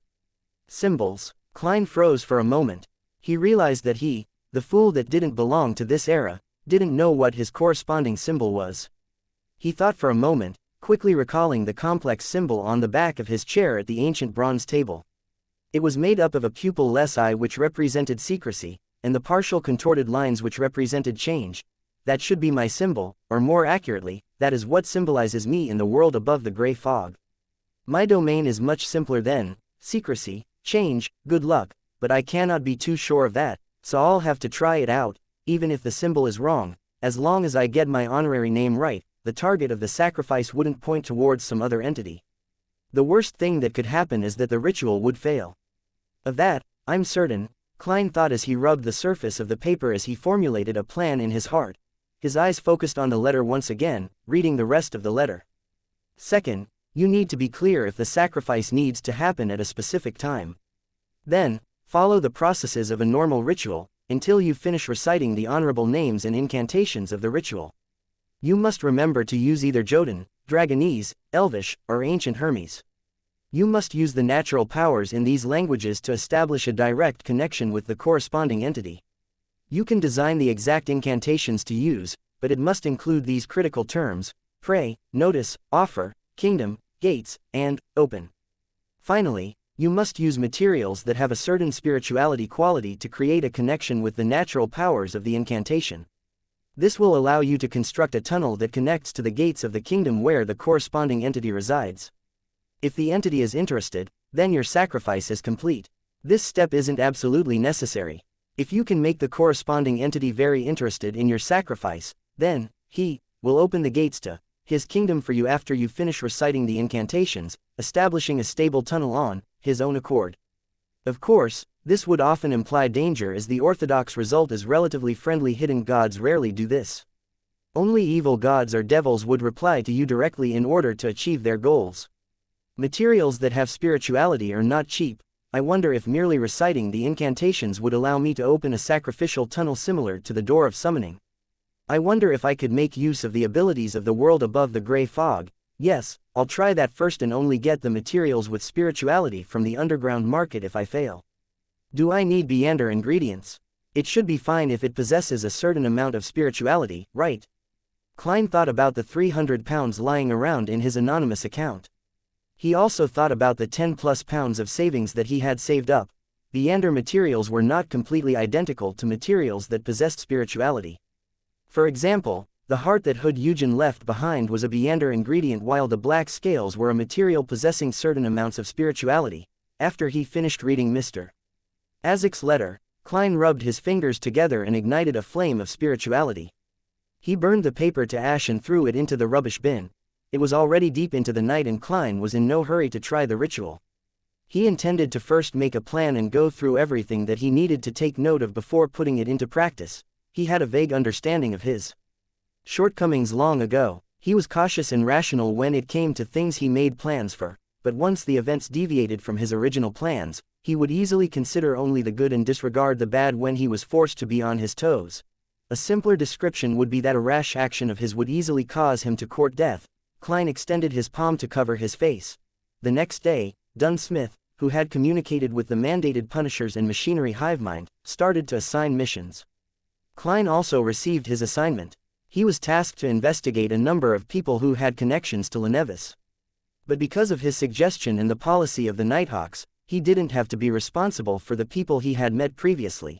Of course, Klein continued with his combat lessons in the afternoon. Nor did Dunn assign him the role of lead investigator. Backlund, Hilston Backlund. In a building with a horse stable and garden, Kilangos, who had a unique wide chin and dark green eyes, looked at the unconscious man before him. He took off the man's clothes and wore them. He then leisurely walked in front of the dressing mirror and saw the black glove on his left hand twitch. He saw many contorted lines appearing on its back. A few seconds later, Kilangos saw a thin veil of light envelop his figure. His muscles, skin, and bones began undergoing a strange transformation. Sometime later, he transformed into the unconscious man, completely identical in height, appearance, and demeanor. Chapter 188. Ball.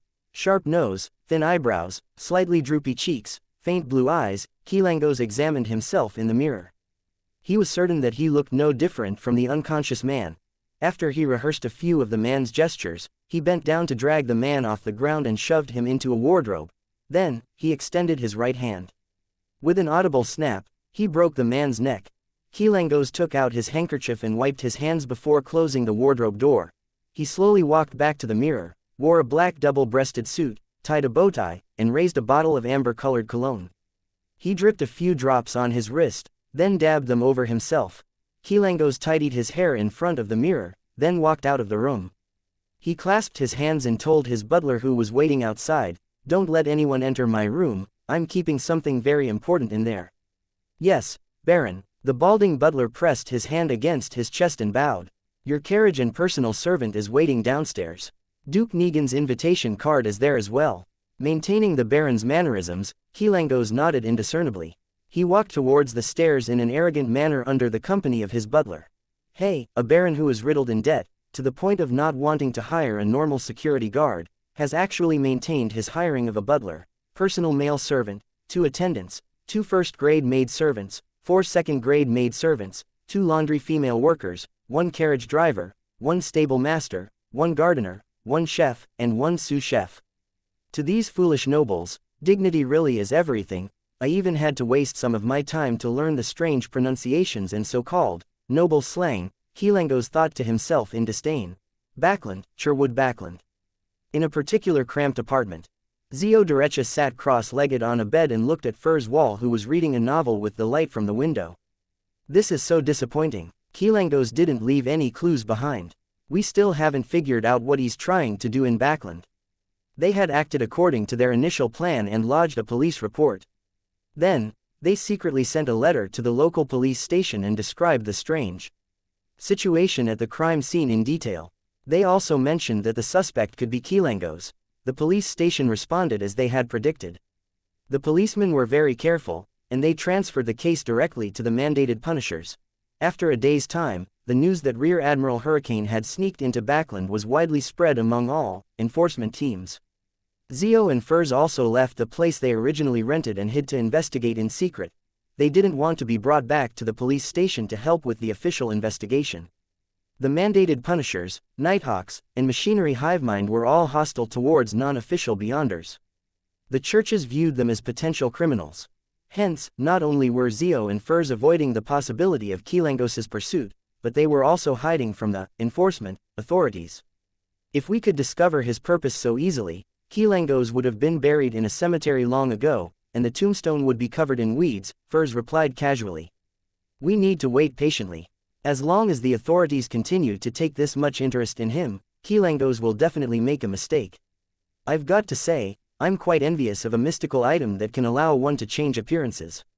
Zio hugged her knees and looked out the window. I'm just worried that Kilangos will take action soon and then flee from Backland before anyone can respond. If that happens, I don't know when I'll be able to advance to Sequence 8, let alone Sequence 6 or Sequence 5. She paused and muttered as her mind spaced out, I don't know when I'll be able to take back the things that belong to our family. It's been almost a year since I last saw my younger brother. Furs gave her a comforting smile. When you fulfill your wishes, please allow me to write your experiences into a story. It would definitely be an interesting and exciting one. I actually find Miss Audrey very generous. Even if Kilangos escapes, I think she'll still reward us handsomely. We've been busying ourselves for so long after all, and we've even caused Kilangos to appear. I hope so, sigh, why can't I have any fortuitous encounters? Zio grabbed her shoulder-length blonde hair. Furs frowned and said, in the Beander world, fortuitous encounters are usually accompanied with danger. I have yet to figure out what the ravings we hear during the full moon mean, or if they will result in negative changes. Heh, fortuitous encounters without dangers may exist, but they are very, very rare. It's difficult for your wish to be fulfilled, unless we receive the favors from an orthodox deity or the attention of some friendly hidden existence. However, it would be hard for us to tell if it was really an evil god or devil in disguise. Zio sat straight and drew a crimson moon on her chest. May the goddess watch over me. Duke Negan was in his mansion located in Backland, Empress Borough, where he was hosting a grand ball. There were two parts of the mansion. One was the dancing hall located on the ground floor, which was covered with glamorous stone slabs carved with complicated patterns. There was the Duke's excellent ensemble playing music in a corner. Up the stairs, there was a winding corridor that circled the hall located on the second floor. The guests were holding their glasses, leaning against the railing, overlooking the people dancing on the ground floor as though they were enjoying a fencing match from the stands. Occasionally, a gentleman would walk before a lady or his wife to invite them to dance. If the invitation was accepted, both of them would walk down the stairs hand in hand and enter the hall. On the far side of the corridor, there were doors after doors. They were rooms that had been allocated to the guests as their resting quarters. But behind a French door was a corridor, and on both sides of the corridor were various gypsum statues. They were all the ancestors of the Negan family. At the end of the corridor was another hall which could see the ball. Long tables were covered with a variety of delicious food and fine wine, and another ensemble belonging to the Duke was playing relaxing melodies for the guests. In the hall, the guests were gathering in groups. Some were seated and some stood around, chatting about all kinds of matters. Those who wished to get away from the frivolities for a while would go to the attached balconies to overlook the garden and enjoy the crimson moon in the sky. After participating in the opening dance, Audrey Hall stood on the second floor above the dancing hall and stared at the candles on the huge crystal chandeliers hanging from the rooftop in a daze. However, she noticed that many young men were appearing to pump themselves up to come over and invite her for a dance. So, she wisely left the place and went to the corridor that connected to the dining hall. How boring, but my attendance is necessary, sigh, can't they just let me observe in silence? I have to say, some people have rich facial expressions when they dance. They remind me of animals seeking mates. Audrey lowered her head, looked at the tips of her feet, and walked in a straight line out of boredom. Just then, the corner of her eyes caught an approaching figure. She slowed down, stood straight, and instantly became the elegant yet quiet Miss Hall. Good day, Baron Grimir, Audrey greeted with a flawless smile and etiquette. Baron Grimir had thin eyebrows and faint blue eyes. He smiled and bowed. Nice to meet you again, Miss Hall. You are the brightest and most dazzling gemstone at this ball. After exchanging a few words, Baron Grimir headed for the dancing hall while Audrey continued approaching the dining hall. After a few steps, she suddenly frowned. There was puzzlement in her green eyes. Baron Grimir isn't the same as before. In the past, when he sees a pretty lady or madam of a higher rank than he is, and one that's relatively prettier, he would look to the side without looking at them directly. Then, He would steal glances constantly, but today, he appears very confident. Also, his cologne smells off. In the numerous parties in the past, his body would emit the final note of the amber cologne fragrance, musky yet faint, not ostentatious yet elegant. In other words, he would spray the cologne a few hours earlier to let the front and middle notes disperse before the gathering. But just now, his cologne was amber in middle note, rich and refined. Audrey slowed down her footsteps. As a spectator who had completely digested her potion, her sensitivity towards details wasn't anything other beyonders could compare to. Suddenly, she thought of a possibility. Her green crystal clear eyes froze. It couldn't be Kilangos in a disguise, right? The creeping hunger has the power to change a person's appearance. The more Audrey thought about it, the more possible it seemed. She felt uptight as she turned nervous and panicky. If he really was Rear Admiral Hurricane, what is he trying to do? It's a pity that I can't bring Susie to the ball. Otherwise, I could ask her to observe Baron Grimir. No way, I have to warn father. Amidst her frantic thoughts, Audrey quickened her pace and entered the dining hall. She found Count Hall, who was talking to the chief cabinet secretary and others. She flashed a flawless smile and walked over. She held Count Hall by his arm and told the others, "Gentlemen, do you mind if I borrow Count Hall for a few minutes?" "Beautiful lady, it's your right," the few gentlemen said in a friendly response. Audrey held Count Hall by his arm and moved to the nearest balcony. They found a quiet, uninhabited corner, and she said to her middle-aged father, who was getting plump, "Father, I have something to tell you." Count Hall was smiling fondly at his daughter, but he got serious when he saw her serious facial expression. "What's the matter?" "I ran into Baron Grimir earlier, but there are things about him that are different from the past. For instance, his cologne was in the middle note of the amber fragrance. It used to be the end note." And Audrey continued with the things that she found different. It could be explained as being sensitive and meticulous. After she described what she had noticed, she weighed her words and added, "I heard from Viscount Glaint that Rear Admiral Hurricane Kilangos has the ability to take on other people's appearance. Hasn't he been in Backland recently?" Count Hall listened to her carefully, and his face grew abnormally grave, but he soon flashed a smile and comforted his anxious daughter. "I'll take care of this. Go look for your mother and stay with her. She's at the lounge in this hall." "Okay." Audrey nodded obediently.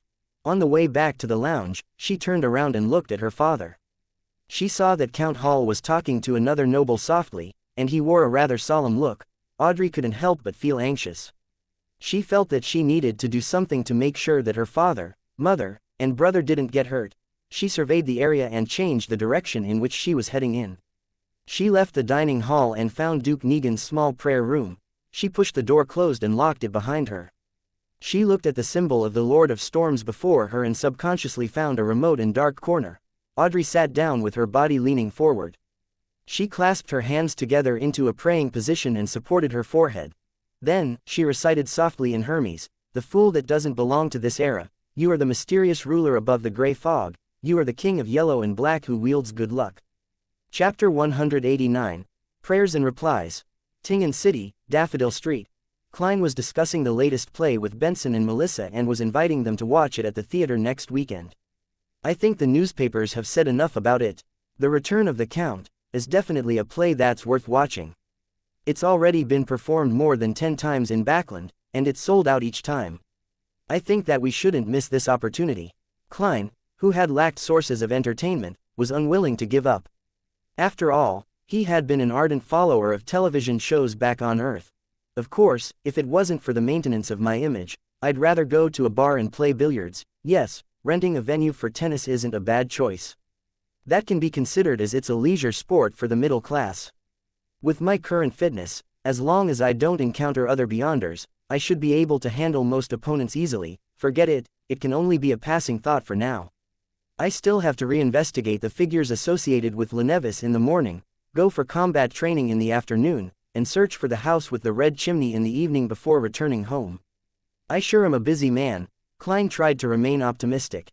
Noticing that Benson was inclined towards his suggestion while Melissa was still a little hesitant, Klein smiled as he added, "I heard that the most popular supporting cast in The Return of the Count is a genius mechanic. All right, we do have to see a play at a large theater once in our lives." Melissa pouted and nodded her head grudgingly, but there was now a sparkle in her eyes. Klein was about to respond when he heard a buzzing in his ears. He became dizzy for a few seconds. Someone is praying to me. He supported his back with his right hand and chuckled. Then I shall wait patiently for the tickets to go on sale. All right, I'll be returning to my bedroom to write up a report. We also have to plunge into the sea of knowledge and hope that we don't drown. Benson let out a self-deprecating laugh as he returned to the dining room with Melissa. Klein went to the second floor and locked the door to his room. He sealed the room with a wall of spirituality, then he took 4 steps counterclockwise as he recited the incantations, returning to the world above the gray fog. His figure suddenly appeared at the seat of honor in the magnificent palace fit for a giant. A pulsing crimson star reflected in his eyes. Klein lifted his right hand and extended his spirituality, establishing a connection with the star representing justice. With a boom, he saw a blurred, distorted image. He saw Miss Justice in a long beige regal dress sitting on a chair in a dark corner. Her head was bowed, her hands clasped.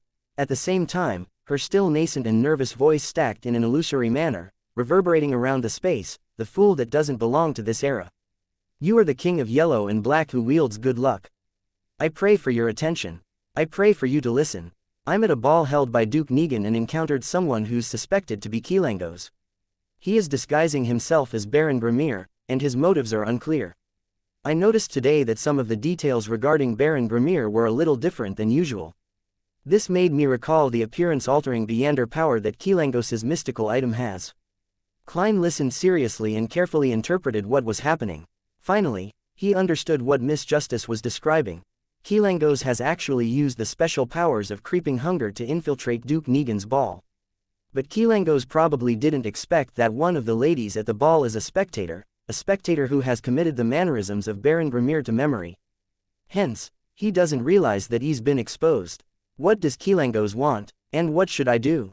I've tried conducting the sacrificial ritual without spirituality-infused materials over the past 2 days and realized that I can create something like the Door of Summoning, but I'm unable to open it.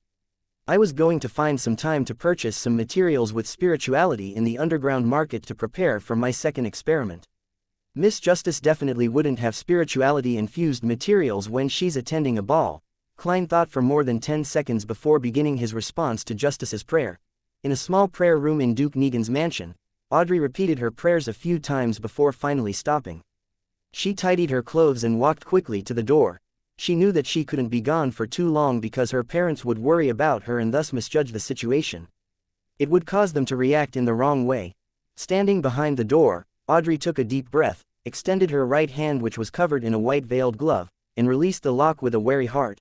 After leaving the small prayer room, she followed the path back to the dining hall. She saw the figures holding wine glasses and plates get closer when her vision suddenly turned blurry. She realized that an illusory fog was spreading into the surroundings. In the middle of the thick wide fog was an ancient chair, and atop the chair was a mysterious presence that seemed to overlook everything. "Mr. Fool," Audrey almost shouted in pleasant surprise. She then heard a deep, familiar voice, "I'm aware." The voice reverberated around the space as the fog vanished. Audrey's vision was still filled with images of the long tables of food and wine, as well as the bustling sights of interacting guests.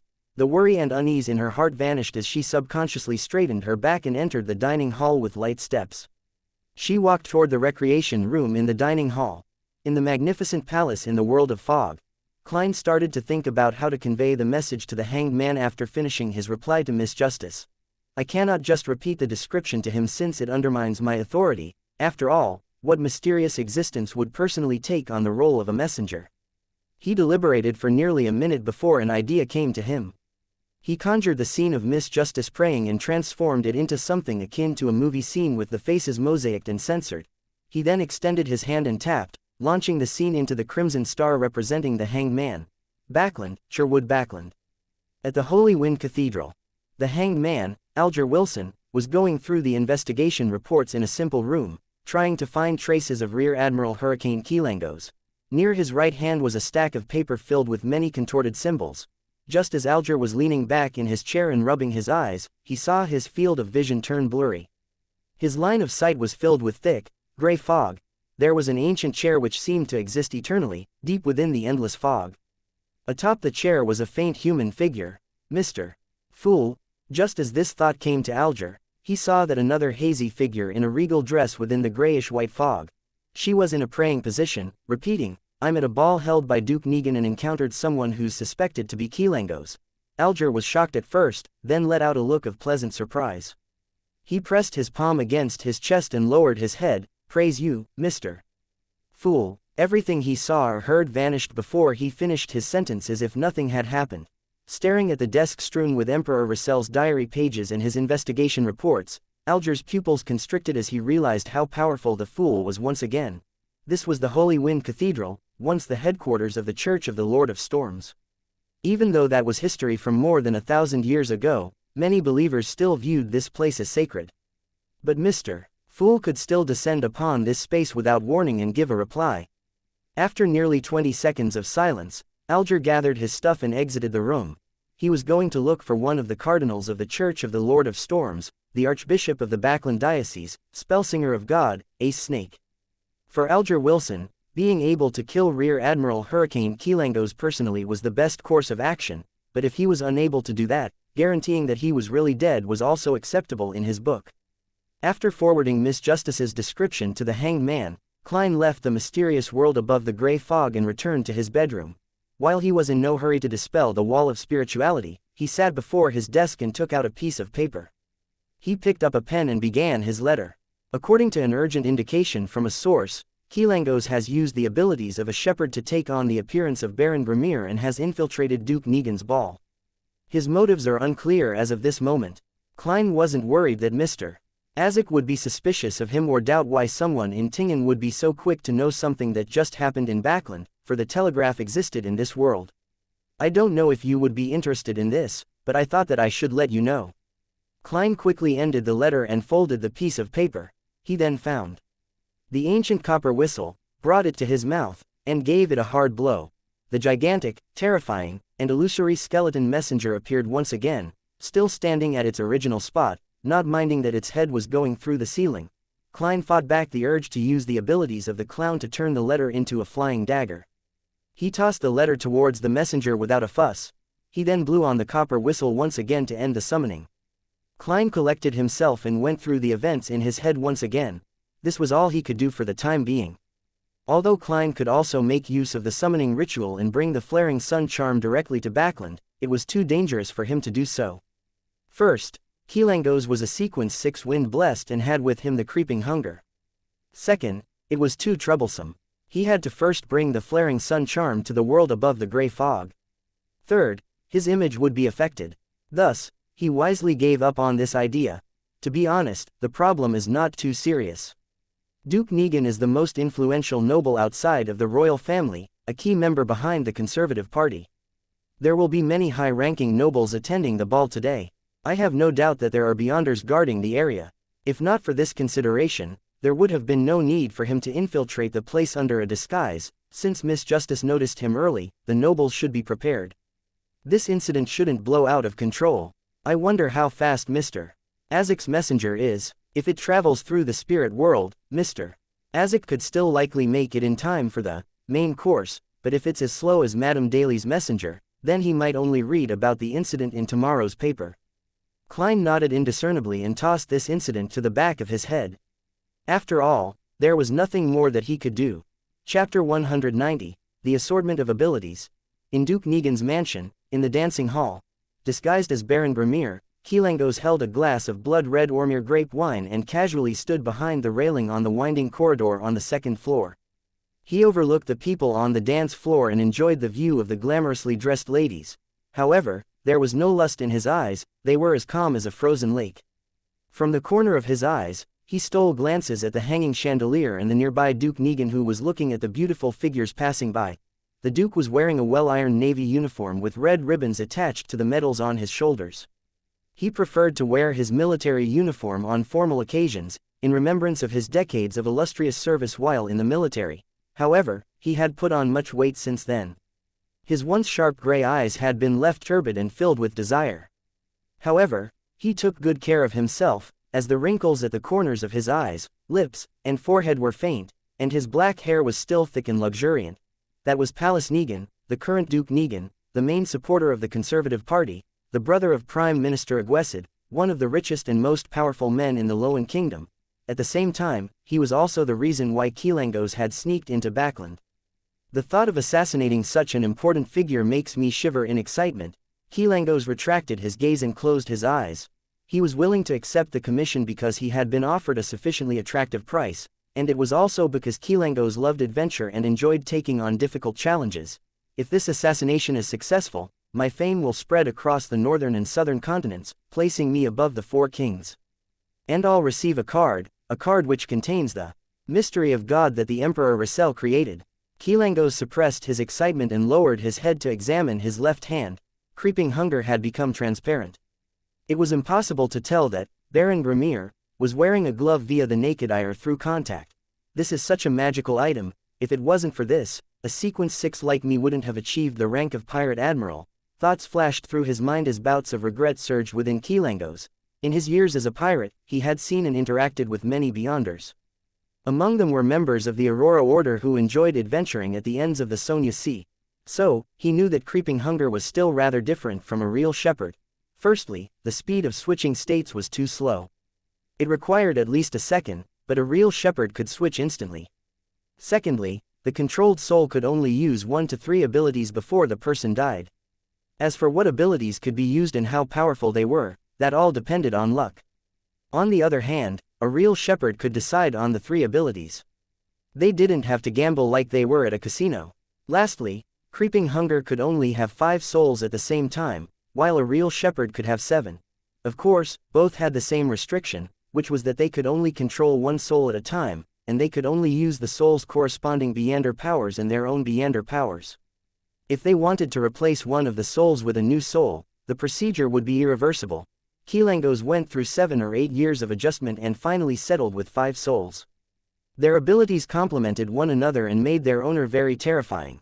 Because of the constant adjustments and experimentation that he did over the years, there were rumors among the pirates that claimed that Rear Admiral Hurricane was omnipotent. During the ardent dance music, Kilangos rehearsed the subsequent actions he would take in his mind. He sighed with regret in his heart. It's a pity that I didn't find the traveler over the past few days. Otherwise, I wouldn't have to worry about anything tonight. If he had captured the woman that was most likely a traveler, Kilangos wouldn't have hesitated to feed one of the 5 souls that he was grazing to the creeping hunger. To him, a traveler's ability would be invaluable. Kilangos stole a glance at the huge crystal chandelier hanging from the rooftop and decided to wait no longer. The soul that he controlled currently had only one ability, which was to change his appearance. But it didn't possess any power to fight against other Beyonders. However, the transformation ability was still very useful, and Kilangos hadn't been willing to replace it with something else all this time. The good thing was that no matter which soul he controlled, Kilangos could use his wind-blessed Beander powers at the same time. Finally, he acted as though his gaze was locking onto the curvy figure of a noble's wife before he swept it towards Duke Negan and all the gentlemen around him. Duke Negan is a staunch follower of the Lord of Storms, and he is a key figure in the influence the Church of the Lord of Storms has on politics. There must be a Beander from the Church of the Lord of Storms beside him who's protecting him. Although the Negan family isn't an ancient 1,000-year-old family, he's one of the wealthiest and powerful men in the kingdom. He's definitely searched for sequence potion formulas in secret or hired Beyonders. Kilangos's thoughts surged. He mentally eliminated gentlemen who were nobles and officers before locking his eyes on the man who was constantly beside Duke Negan. The man was brown-haired, blue-eyed, and wearing a black tuxedo. He was almost expressionless while he remained vigilant of his surroundings constantly. Kilangos nodded indiscernibly and pressed his right hand forward slightly. A sudden gust of wind swept in the area above the dance floor, extinguishing the chandelier's candles. At the moment between light and darkness, while everyone's attention was drawn away, a few wind blades slashed at the same spot on a metal chain supporting the crystal chandelier gazed among the gusts of wind. With a harsh, shattering noise, the huge crystal chandelier plummeted straight to the dance floor. It made a loud crash, and people screamed in surprise. Shards of debris flew, cutting guests and leaving them screaming in pain and fear. The darkened hall was suddenly full of opportunities. Kilangos's glove squirmed and changed, condensing into a golden surface. His expression was imposing and his eyes saw through the darkness as he fixed his gaze onto the man next to Duke Negan. Suddenly, Kilangos's eyes shone like lightning. The Beander who was in charge of protecting Duke Negan suddenly let out a tragic scream and fell on the ground holding his head. He rolled around and struggled. With a swoosh, Kilangos's figure dashed through the darkness and charged at Duke Negan. However, in the deep recesses of his eyes, it reflected his target, who didn't show any signs of panic. It was of utmost confidence. Duke Negan's plump figure stood erect on the spot and observed the incoming assassin as if he were looking down on him. He lifted his right hand and pushed forward. He murmured in ancient Hermes, "Imprison." In silence, Kilangos suddenly stopped. He was suddenly surrounded by a transparent wall, something that wrapped around him like a sticky liquid. It made him seem like an insect in amber, or a prisoner in prison. The leader of the Conservative Party nobles, the hereditary Duke Pallas Negan, was a Beander himself, a very strong Beander. Duke Negan spoke in a low voice again and waved his right hand.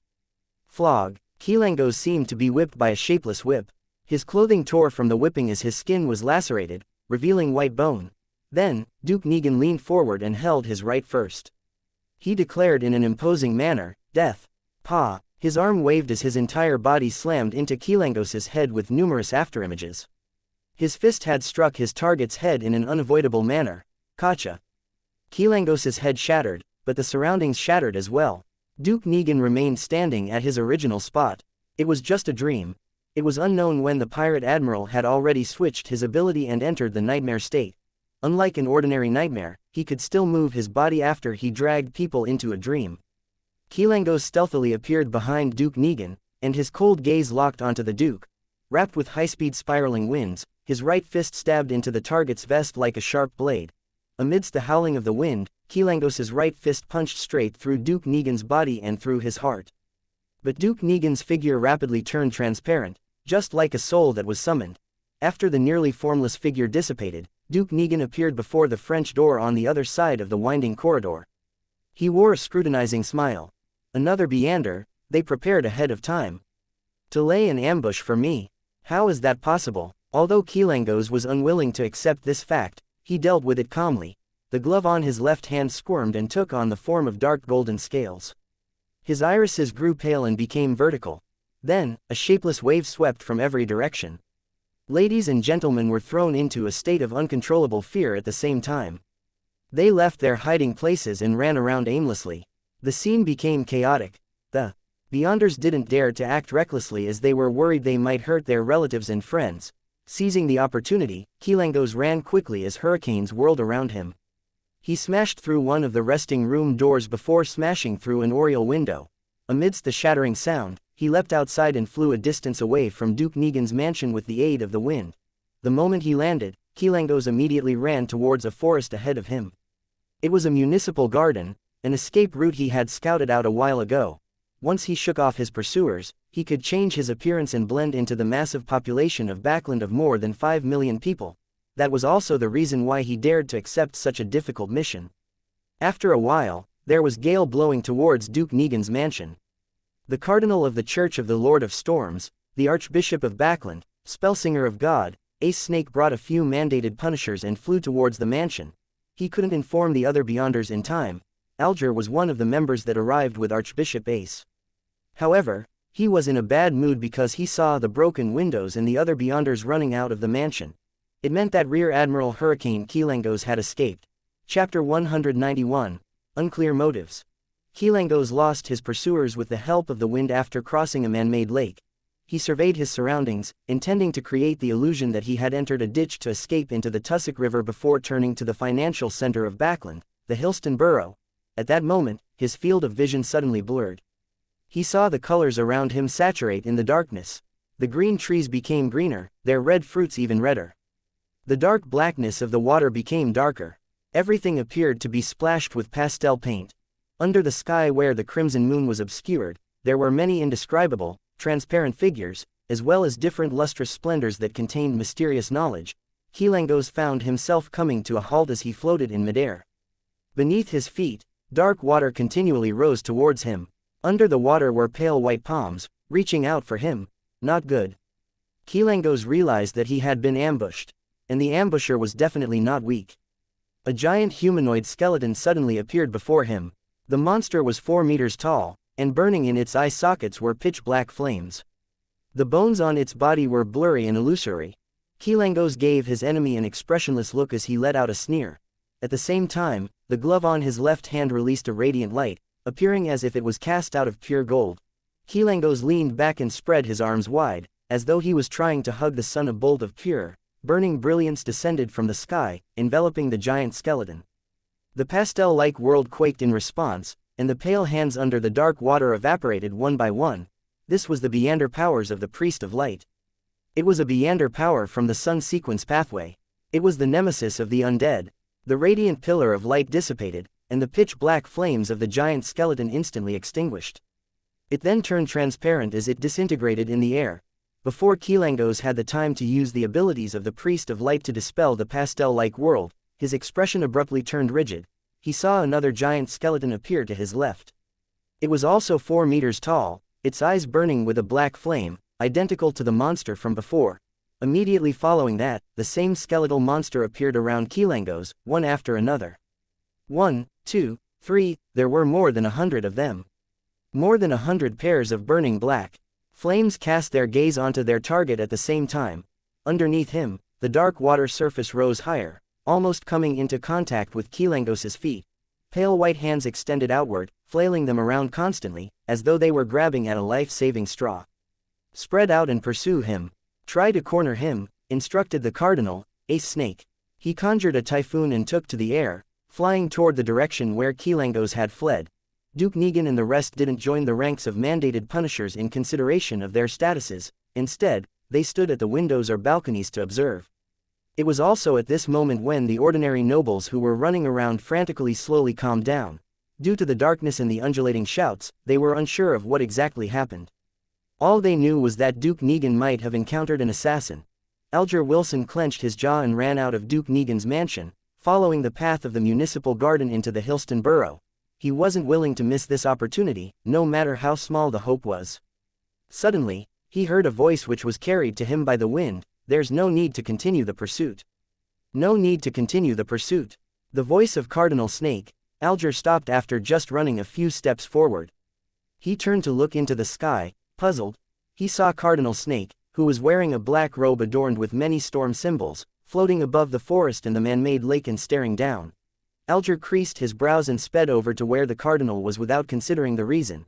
As he neared his position, he made use of his seafarer abilities to get a clearer look. The spellsinger of God showed no expression, but his posture made it evident that he was serious. His exposed white hair that peeked out from under his black hat swayed with the wind, accentuating his stern silver eyes. Alger retracted his gaze and ran out of the forest. The scene of the calm pond reflecting the crimson moonlight suddenly appeared in his eyes. On the pond's surface, a tall figure was floating near the bank. That figure had a unique wide jaw, his brown hair was tied in a ponytail. His dark green eyes were cold, yet blank. Xianxia's. Rear Admiral Hurricane Xianxia's. Alger was taken aback at first, then he felt both surprise and joy. He couldn't believe his eyes, and even suspected that the darkness was causing him to hallucinate. Before he could react, he suddenly saw Xianxia's face rot rapidly. It oozed a yellow-green liquid, his flesh peeling off piece by piece. Pat. Pat. Pat. All that was left of Xianxia's face was a skull. His 2 vacant eyeballs fell from their sockets and onto the ground beside the lake. Xianxia's fell apart completely. His clothes draped over his rotting flesh and white bones and blocked the sparkling radiance. In less than 20 seconds, one of the 7 pirate admirals, Xianxia's, had died mysteriously in front of Alger's eyes. This shocking scene was etched deeply into Alger's mind. It made him suspect if he was having a terrifying nightmare. What was happening? Didn't Xianxia's escape successfully? Why did he die so simply, yet so mysteriously here? What did he encounter, for him to lose his life in such a short amount of time? He's a Sequence 6 Wind Blessed, the owner of Creeping Hunger. Who did it? What was the motive for killing Xianxia's? Just as countless ideas flooded Alger's mind, he heard Spellsinger of God, Ace Snake's charismatic voice. Did you give the information to anyone else? Is there anyone else who knows of this information? Alger quickly calmed down. He glanced at Xianxia's remains and gave an explanation that he had prepared. I reported the information to you the moment I found out about it. He couldn't help but grumble inwardly. If it wasn't for the fact that Ace Snake had gone for a walk along the Tussock River, forcing me to spend time finding him, Xianxia might not have even escaped Duke Negan's mansion. Of course, he didn't dare say this in front of a high-sequence Beyonder. He could only respectfully and humbly continue, the personnel who received the information directly even sacrificed himself for it, and no one opened a letter during its transfer. I can vouch for this. But I cannot confirm if there was a leak at the source of this information. Since we could learn of it, others might have too. As Alger spoke, he formulated some guesses about who killed Rear Admiral Hurricane Xianxia, the person or organization who tasked Xianxia to assassinate Duke Negan. Since Xianxia had already successfully escaped and there was no threat of any information leaks, there's no need to kill him. If it were me, I would get Xianxia to lay low and try another assassination attempt when everyone was certain that he had left Backland. Also, Xianxia only trusts himself, so he wouldn't tell his assassination plan to anyone. Duke Negan has been organizing gatherings lately in preparation for his bill proposal in September, so there are abundant opportunities. Other than Xianxia himself, there's no one who can correctly predict when he would strike. Unless that person was a prophet, but that is unlikely. Other factions? Not possible. Miss Justice prayed to Mr. Fool to relay the information the moment she noticed a problem. There was no way another organization could have received the information at the same time. Mr. Fool, Alger was shocked as he thought of a possibility. The person who struck was Mr. Fool's adorer. He happened to be in Backland and thus lent a hand. The more he thought about it, the more Alger felt that this guess was close to the truth. Only the members and subordinates of the Tarot Club could have received the information in time. Only the help of the Fool's adorer could make it seem so mysterious and without motive. Just as he was immersed in his thoughts, Cardinal Snake fell silent for a moment. He told the rest of the mandated punishers who were making their way over, Xianxia is dead. A high-sequence Beander, or someone who used a sealed artifact of a similar level killed him. But this is rather dangerous and highly unlikely. After a preliminary analysis, I believe that the high-sequence Beander is of the pathway of death, perhaps a member of the Numinous Episcopate, but not someone I know of. There's also the possibility of it being a member of another secret organization. The motive is unclear. The Numinous Episcopate originated from the southern continent. Legend has it that it was first formed by a descendant of Death in an attempt to revive Death. They were nearly eradicated after the southern continent was colonized, but they stubbornly survived and spread toward the countries of the northern continent. A high-sequence Beander, yes, only a high-sequence Beander could kill Xianxia in such a short amount of time. Just a mere adorer of Mr. Fool is already at such a high sequence, that's a demigod. Alger once again looked at the pile of flesh and bone. He felt dissociated from everything as if he had lost all his emotion. He stood there in a daze, watching everything. If I happened to betray Mr. Fool one day, he suddenly had such a thought. Immediately, the terrifying scene of Xianxia's rapidly rotting appeared in his mind. Alger couldn't help but shiver and lower his head. At the same time, he relaxed. Since he couldn't escape or fight back, then he could only choose to be loyal. Phew, with Xianxia dead, no one can threaten me with that secret anymore. He exhaled, his worries completely vanishing. In Duke Negan's mansion, Audrey Hall, who was discussing the assassination with her mother and the other nobles, saw her father appear at the door. She found an excuse and left the resting room for the balcony at the main hall. Father, is something wrong? Audrey looked at Count Hall with her green eyes. Her green eyes had come from her mother, not her father. Count Hall smiled. It's been resolved, my child. You need not worry any longer.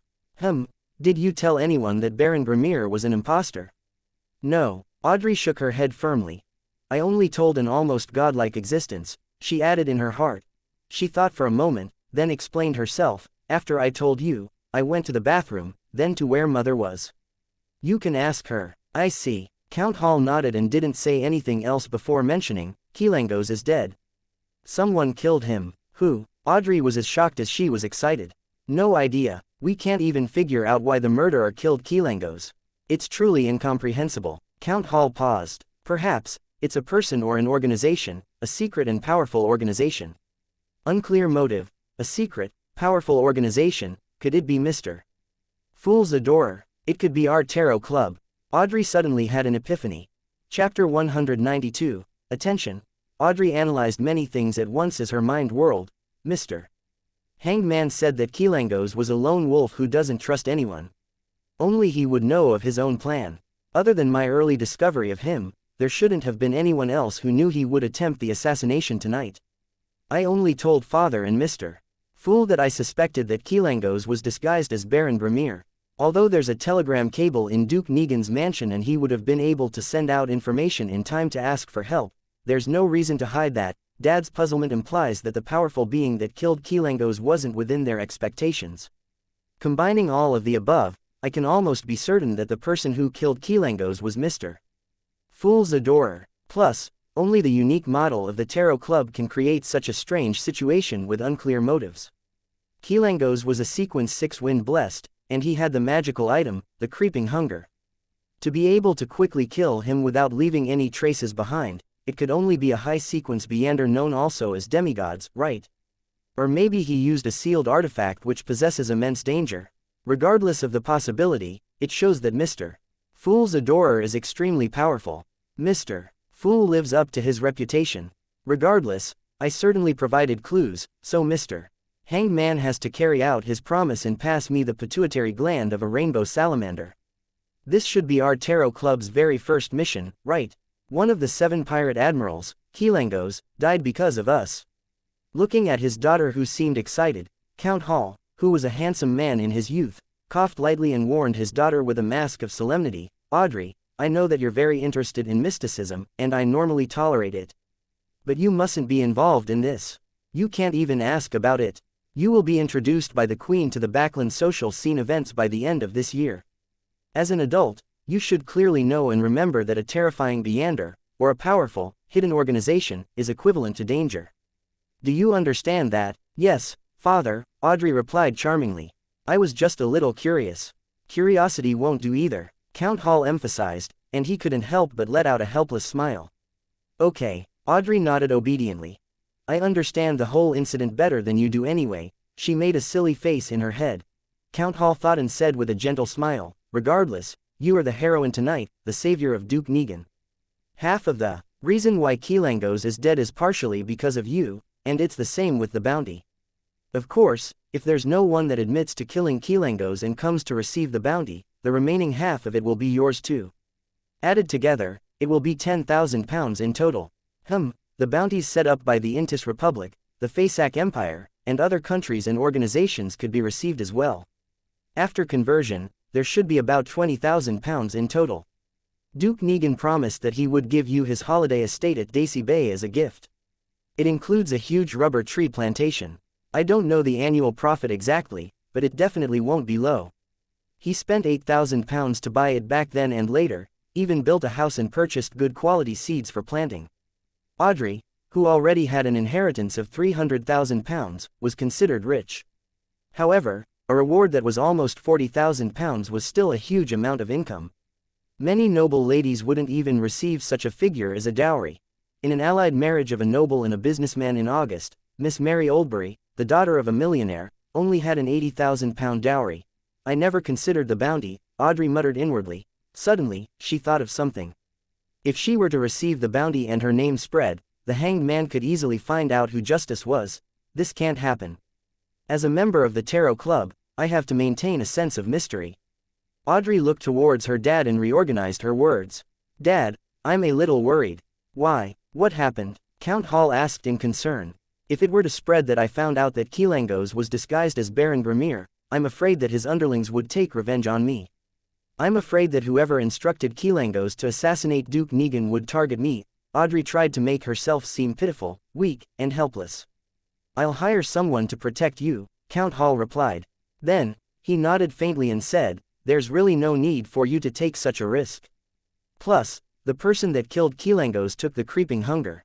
Of course, to a high-sequence Beander, that wouldn't be a strong enough motive for interfering. Yes, I'll inform Duke Negan to keep this a secret and tell someone else to receive the bounty on your behalf and compensate you in private. Then, Count Hall smiled and said, you really are my daughter. You earn £40,000 so easily. This is more than 1/10 of your current wealth. The £300,000 was what he had set aside for her in advance.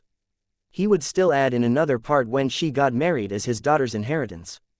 Am I as good as you were? Audrey happily asked in reply. Count Hall shook his head and laughed. Much better than I was. The profit from my very first business venture was only £60. Audrey suddenly became extremely thrilled. The satisfaction derived from receiving a £40,000 bounty, getting her father's compliment, causing Kilangos's death, completing an extraordinary task, and the reward of a rainbow salamander's pituitary gland that she was going to get from the hanged man amplified her happiness. I really want to report this to Mr. Fool to get his reassurance. No, no way. A powerful, mysterious being killed Kilangos with an unknown motive. There might be someone observing me in secret, looking for clues regarding Kilangos's death. I can't show any hint of abnormality, Pui. There's nothing abnormal about me to begin with. As long as I don't attempt to recite Mr. Fool's honorary name. If Mr. Fool's adorer was really the murderer, he must have already known the outcome. He wouldn't need me to report it to him. Well, do I need to share the bounty with the adorer? No. No matter what kind of payment method is used to transfer £20,000, it would definitely draw attention. I can't take the risk. Plus, it has always been the hanged man who's been asking for help from Mr. Fool. Technically, he should pay the reward. Yes, after all, he declared that he had many pages of Emperor Rassel's diary. I'll try to gather more pages of the diary to thank Mr. Fool for answering my prayers. He definitely wouldn't be interested in crass money. Audrey quickly determined her next course of action. In Duke Negan's mansion, in a secret study room, the fat and tall Duke sat on a high-back chair behind a desk. He was smoking a cigar as he looked at the spellsinger of God, Ace Snake, Prime Minister Iron Negan, and the others opposite him. Based on our current knowledge, we still aren't certain of the identity of the high-sequence Beander that killed Kilangos. Prime Minister Agwesid Negan had just rushed over from the king's side. Archbishop Snake nodded. We've determined that it wasn't any of the high-sequence Beyonders that we're familiar with or the numinous episcopate either. We have sufficient reason to believe that it's a powerful, mysterious Beander we aren't aware of. Of course, we haven't eliminated the possibility that the person was using a dangerous sealed artifact. Duke Negan held his cigar and said, maybe it wasn't just a high-sequence Beander. There might be a hidden organization behind that person, a hidden organization that we don't know enough about. Otherwise, they wouldn't be able to lay an ambush for Kilangos so accurately. Yes, perhaps one of the guests at tonight's ball is a member of theirs. His brother, Prime Minister Agwesid stated solemnly, regardless of that possibility, we have to be careful. We have to quickly find out the identity of the high-sequence Beander, the purpose of his presence in Backland, and why he killed Kilangos. A high-sequence Beander that they didn't know about, who wandering in Backland, was sufficient to draw attention from the government and 3 major churches. Although a Sequence 4 or Sequence 3 Beander might not be able to withstand the cannon attacks of their warships, there was no need for them to experience a frontal assault. They possessed too much of a mysterious power. Hence, they were existences even more dangerous than ironclad warships. Hence the reason why they were called demigods. Spellsinger of God, Ace Snake stood up and said, let me make some arrangements and get into contact with the Church of the Evernight Goddess, the Church of the God of Steam, and Machinery Hivemind. His Majesty will allow the military and the intelligence agencies to cooperate, Prime Minister Agwesid promised. In a hotel in the North Borough of Backland, Azek sat under a gas lamp and looked at the glove before him. The glove was very thin, as though it was made from human skin. It seemed that as long as it was filled with flesh and blood, it would turn into a hand. Azek looked at it for a very long time. His face suddenly contorted in agony and pain as he muttered, I seem to have cooperated with them before. Klein didn't sleep well the entire night because he didn't receive any reports from Justice or the Hanged Man, nor did he receive any reply from Mr. Azek. He kept thinking about the outcome of the incident with Kilangos. It must have been quite a scene if Miss Justice and Mr. Hanged Man didn't dare to contact me recklessly, but why didn't Mr. Azek reply to my letter? Did he not get involved, or was there an accident? Did Kilangos hurt him? Klein extended his hand and covered his mouth as he yawned. He got onto the trackless carriage that headed for Zudaland Street. Extra. Rear Admiral Hurricane Kilangos killed in Backland. Extra. Rear Admiral Hurricane Kilangos killed in Backland. Just as the carriage was about to set off, Klein suddenly heard the paperboy, which was also one of the Emperor Rassel's inventions. Klein was momentarily stunned as he quickly fished out a penny and bought the Tingen Morning Post. Many passengers made the same choice. He opened the newspaper and quickly read the headline. Pirate Kilangos shot dead by Duke's bodyguard in Backland. Kilangos died. Mr. Azek did it. Klein fell into deep thought and lampooned himself. As the boss behind the scenes, I actually had to find out the outcome from the newspapers. Chapter 193. Coming to a close. The article covering what happened to Kilangos wasn't long, and all it stated was the time, place, people involved, and the outcome. As the saying goes, the more succinct the content, the more serious the situation. Something that happened in Backland at 8 or 9 last night is already being reported in Tingen City this morning. The spread of information in this world isn't too slow due to the exceptional contributions of Emperor Russell. It must have been one of the nobles or ministers who attended the ball who leaked this information to some reporter. Then that reporter used the telegraph to send this sensational news to the news companies in various counties. The morning papers are usually drafted at night and printed after midnight before being distributed in the morning. There was just enough time to make changes and publish this article. Just based on this news, the Tingen Morning Post would be able to sell an extra 1,000 copies. And that's only considering just this city. Klein's thoughts became more and more distracted before finally calming down. Since Rear Admiral Hurricane Kilangos is dead, that means that even if Mr. Azek is injured, it wouldn't be too serious. If it was serious, he definitely would have been captured by the mandated punishers or Duke Negan's Beander bodyguards that were in pursuit of Kilangos. And when facing such a situation, Miss Justice and Mr. Hanged Man would definitely try their best to report it to me. The latter not happening is enough to indicate that everything is under control. Yes, if Mr. Azek doesn't give me a reply, or if Miss Justice and Mr. Hanged Man do not pray to me by tonight, I'll blow the copper whistle once again to summon the messenger and send over a letter of inquiry.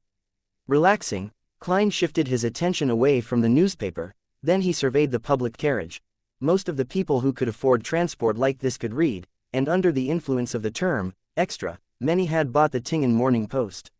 Now, a few of them were quietly discussing the incident. The King of Pirates and the Admirals have been terrorizing the sea routes for a long time. They back off when they see the battleships of the various countries, but they don't pay much regard to merchant ships, even though Kilangos had only been inducted as one of the 7 pirate admirals for less than a decade. He's the first to be killed by the government. Frankly, I'm curious as to what he was doing in Backland. When a pirate leaves the ocean, death is a foreseeable outcome. Let's hope that there will be a more detailed report in the future. Holy Lord of Storms, I wish to know which of Duke Negan's bodyguards killed Kilangos. His bounty was a full 10,000 pounds. 10,000 pounds, if I had 10,000 pounds, I would immediately quit my job and buy 2 or 3 medium-sized nurseries. I would invest in the shares of some colonizing companies and railroad companies, and receive a stable dividend every year. That's only the bounty of this kingdom. Intis, Fasak, Fainapotter, and some merchant organizations also have bounties for Rear Admiral Hurricane Kilangos. I sure hope that there's a newspaper that will give a full list of the bounties. 0.10000 pounds. Klein was shocked to hear that. With his already impressive pay, he would have to take 20 years to be able to save up that much money even without eating or drinking. If only, forget it, there's nothing I can do either. It would be impossible for me to claim the bounty. He folded the newspaper a little dejectedly and looked out the window of the carriage. At this point, he finally concluded that the incident with Rear Admiral Hurricane Kilangos had come to a close. All that was left was to tie up the loose ends, such as the batch of Russell's diary that the Hanged Man had promised him. Backland, Sherwood Borough. Furzwall and Zio Derecha were walking along the street towards the nearest branch of the Varvat Bank. My money seems to disappear without me noticing. Furz sighed. Zio felt the same way. That's right. Luckily, my book, Stormwind Mountain Villa, is rather popular, and there are still royalties being sent to my account. Otherwise, I'd have to find a clinic or a hospital and become a doctor once again. Furz let out a sigh, both in satisfaction and in worry. Zio was silent for a moment before carefully asking, will the investigation of Kilangos affect your status as an author? After all, we could be under the attention of the mandated punishers, Nighthawks, and the rest. No, the only one they would focus on is you.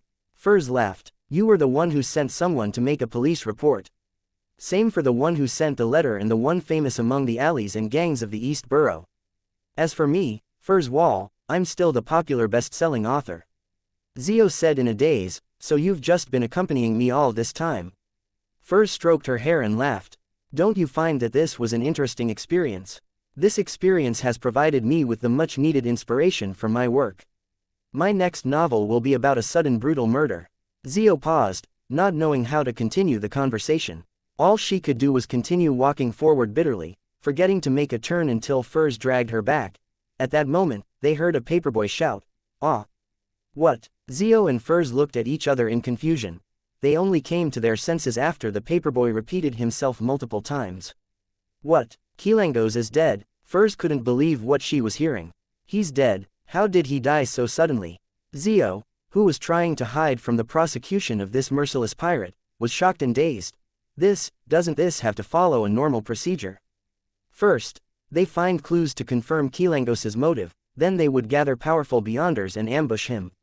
Killing the pirate was the last step, but Kilangos was killed even though the first step hadn't been completed yet. He died just like that. Furs and Zio exchanged looks as if they were two marble statues. Nearly a minute later, Zio charged towards the paperboy and bought a copy of the Tussock Times. This was one of the 3 most distributed newspapers in the Loan Kingdom. Oh, Kilangos is really dead, killed by Duke Negan's bodyguard. Oh goddess, Negan's bodyguard is, Zio gasped, leaving out a powerful Beander, that she had wanted to say. Furs looked at her good friend in pity. To think that you would believe everything the newspapers say. Alright, perhaps someone realized Kilangos's motive in advance, and the mandated punishers, Nighthawks, Machinery Hivemind, and the military cooperated and executed a successful ambush. Zio froze and exhaled. We don't need to worry about it any longer. We can go back to our normal lives, but we have to avoid the sphere of influence of that police station from before. She looked at Furs and asked, a little worried, how much do you think Miss Audrey will pay us now? I know that a few £100 wouldn't be too much to her, but we haven't really completed what she asked of us. No, at least we made Kilangos appear on his own accord. The reason he rushed to take action and fall for the ambush was definitely in some part due to our contributions, Furs consoled her. With Miss Audrey's generosity, she'll give us half the reward even if she's not giving us all of it. Let's hope so. Zio took in a deep breath and had an expectant gaze. I wonder who will claim that bounty of £10,000. It sure invites the envy of others. If I had that much money, I'd have become a sequence 7 or 6 long ago, but I missed the opportunity time and time again. Furs also felt a little sorry, but she reminded her friend, Zio, let us not contact Miss Audrey for the time being. Let her contact us on her own accord. There are too many hidden details surrounding the death of Kilangos. Looking for Miss Audrey abruptly could put us in a dangerous situation. Zio first nodded before saying in surprise, how did you know that I was thinking of heading to Empress Borough? Try guessing. Furs laughed in response. After a busy morning, Klein returned to the Blackthorn Security Company. He reported to Dunn Smith, Captain, the people connected to Lenevis that I'm in charge of investigating have no problems. They were merely victims, not associated with any Beander incidents. Dunn placed both his elbows on his desk. Then stop that for the time being. We shall place our focus on the more likely suspects after the rest of the members have finished with their investigations. We cannot direct all our manpower onto this incident. We have to guard against other sudden incidents. All right. Klein was about to stand up and head to lunch when he suddenly heard knocking on the door. Please enter, Dunn said in his mellow voice. The handle moved and Roseanne peeked inside. Captain, someone is here with a mission. A mission? This seems to be targeted at the Blackthorn Security Company and not the Nighthawk squad. So, who mistakenly came to us this time? Klein wondered to himself.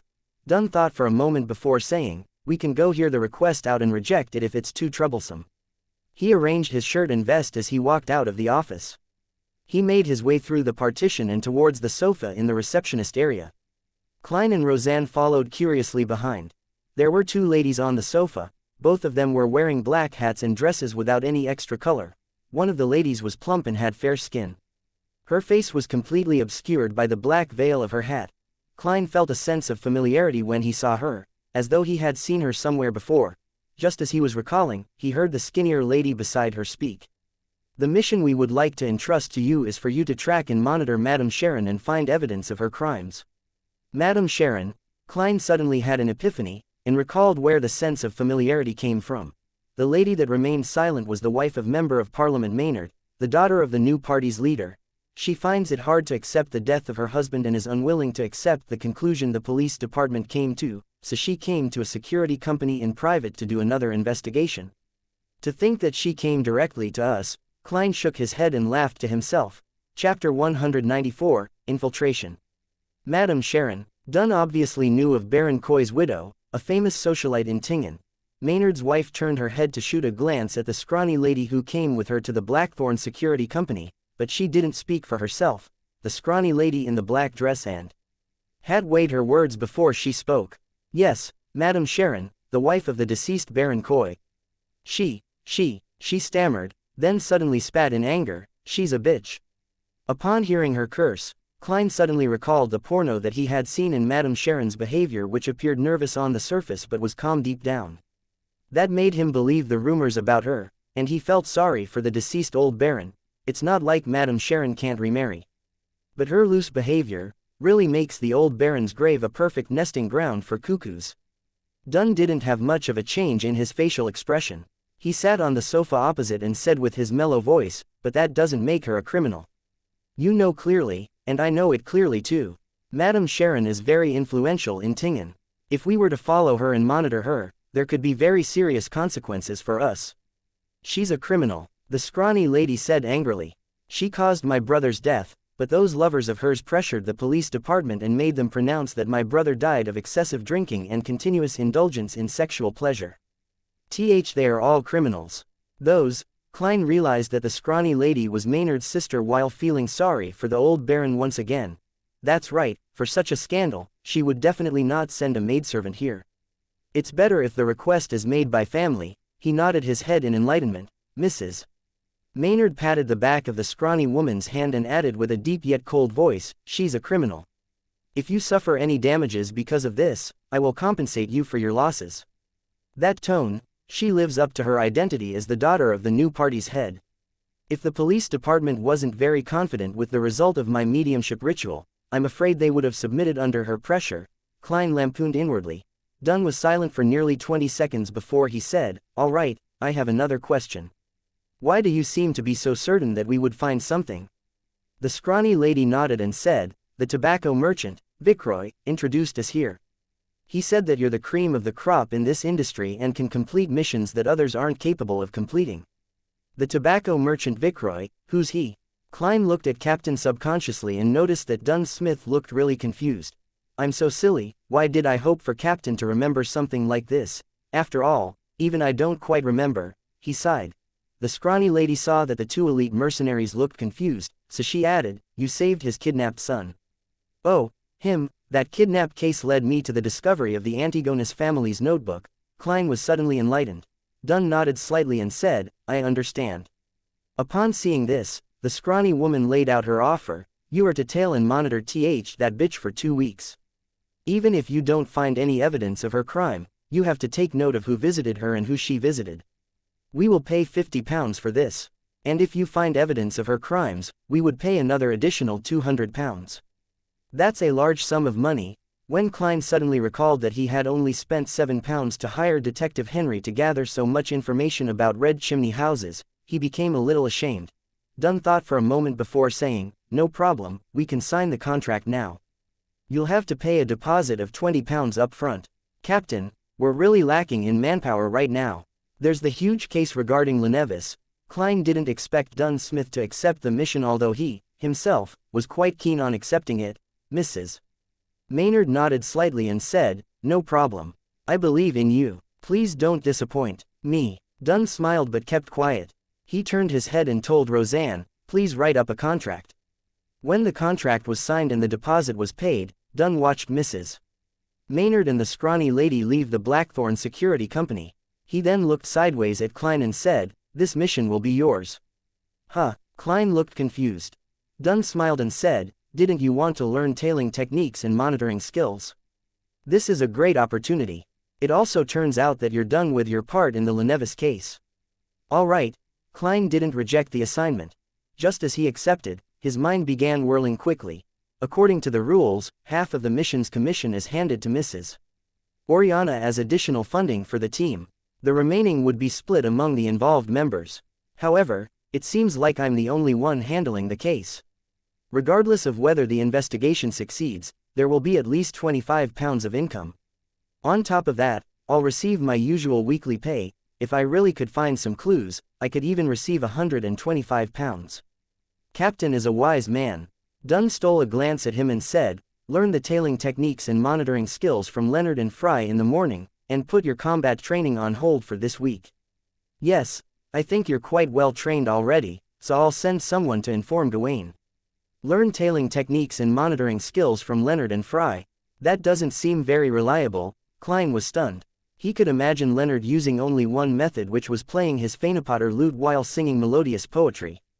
Then, he would probably seduce Madame Sharon to bed in order to monitor her up close. As for Fry, he had a unique air to him. He was cold and gloomy, so no matter where he went, he would catch the attention of others. How could such people make good spies? As his thoughts churned, Klein replied seriously, "All right." Dunn nodded slightly and walked towards the partition.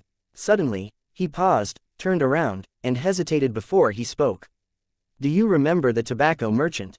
What was the kidnapping about? So you didn't remember anything or understood anything, why were you acting so staid and confident?" Klein facepalmed.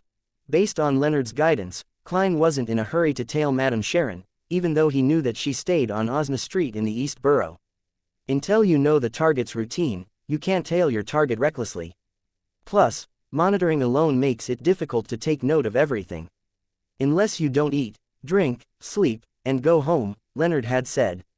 Hence, Klein followed his suggestion and found one of the Triad bosses in the Hound pub and spent £5 to get his underlings to monitor Madame Sharon and record her daily routine.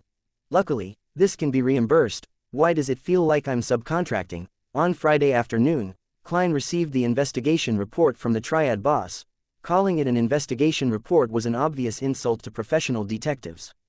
Not one of the Triad boss's underlings was literate. They relied on drawings and symbols, which was then interpreted and organized by their semi-literate boss who had attended Sunday school for a year. Klein got a headache just from reading it and took quite a while to finish reading the report. According to the surveillance, Madame Sharon seldom leaves her place recently.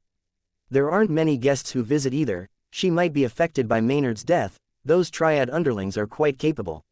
They even gathered information from Madame Sharon's maidservant. She will be attending the Conservative Party's banquet tonight. She might return home quite late, or maybe not return. This is an opportunity for me to put theory into practice. Klein quickly decided to sneak into Madame Sharon's house and search through it. With his duties regarding the Demonesses case over, the temporary suspension of combat training, and the end of the Kilangos incident, Klein only had two matters on hand. One was to investigate the Red Chimney houses, and the second was following and monitoring Madame Sharon. In other words, he was relatively free. 2 days ago, he had received Mr. Azek's reply. There was only one sentence on the letter. I obtained the creeping hunger and recalled something. Klein had finally confirmed that it was Mr. Azek who killed Kilangos and that this amnesiac teacher of his who had a long life was a high-sequence Beander. However, he didn't dare ask him what he had recalled with the aid of the creeping hunger. Azek obviously didn't want to talk about it. If he was willing to share, he would have described it directly in the letter. In Klein's reply, he only reminded Mr. Azek that the creeping hunger yearned for the flesh, blood, and soul of living humans. He had to find a safe sealing method. In addition, Justice and the Hanged Man had yet to pray to him, but Klein wasn't worried. He understood that both members were afraid of being monitored, so they didn't recite his name recklessly. Gas street lamps illuminated the straight Osna Street at night while the crimson moon hung high above. Klein, who had sneaked out with the clown's balance and agility, leapt over the outer wall of Madame Sharon's house quietly. Passing through the garden, he arrived by the side of the house. He climbed up the water pipe and slipped onto the balcony on the second floor. Klein had never even climbed a tree successfully when he was young, so it was quite a monumental event.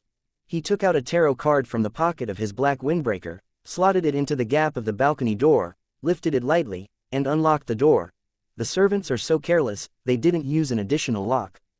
Otherwise, I'd have to try entering by climbing through the window. Klein muttered silently and entered the house.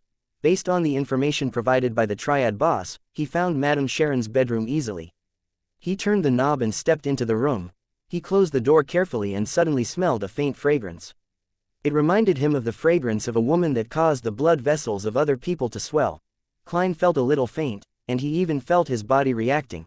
He immediately calmed down with cogitation and made a self-deprecating comment, "She's using an aphrodisiac as perfume." Chapter 195. Lockpicking Expert, Klein. A few seconds later, Klein activated his spirit vision and surveyed the room, only to find how extravagantly decorated Madame Sharon's room was. In a spacious area with a cloakroom that was ajar, there was a thick carpet, a blanket made with goose feathers, a makeup table strewn with skincare products and cosmetics, a dazzling array of jewelry, thin clothing and socks thrown over the rocking chair, and multiple decorative items adorned with gold silk. All of these entered Klein's field of vision. What attracted Klein's attention the most was an unfinished oil painting. On the painting was the naked figure of Madame Sharon herself, her brown hair like a waterfall, her eyes like an innocent deer's, pure and limpid. But her curved eyebrows, sharp nose, and tender lips accentuated her form as a mature female. The two qualities fused together despite the contradiction, releasing an alarming temptation. Klein only gave a cursory glance at the area under the neck for a moment. He wasn't trying to be gentlemanly. After all, he had already seen the porno, so why would he have scruples over a picture? His attention had been grabbed by the pastels, palettes, and paintbrushes beside the painting, as well as a full-length silver-coated mirror. This combination and their placement relative to each other gave Klein a weird thought that the painter was Madame Sharon herself, and not some artist she had seduced. A beautiful woman with a great figure, flirtatious yet innocent, stripping and drawing herself while looking in the mirror to chronicle her beauty. It feels a little odd. Is Madame Sharon narcissistic? Klein gulped silently and retracted his gaze. He started to search for possible evidence of her crimes. Following Leonard's and Fry's instructions, he kept his black gloves on as he searched. He had to keep the original position of everything in his memory to facilitate putting everything back after he was done. This proved easy for an advanced seer. If he forgot, he could use dream divination to recall the placement easily. Of course, he had performed a divination before he left the house tonight.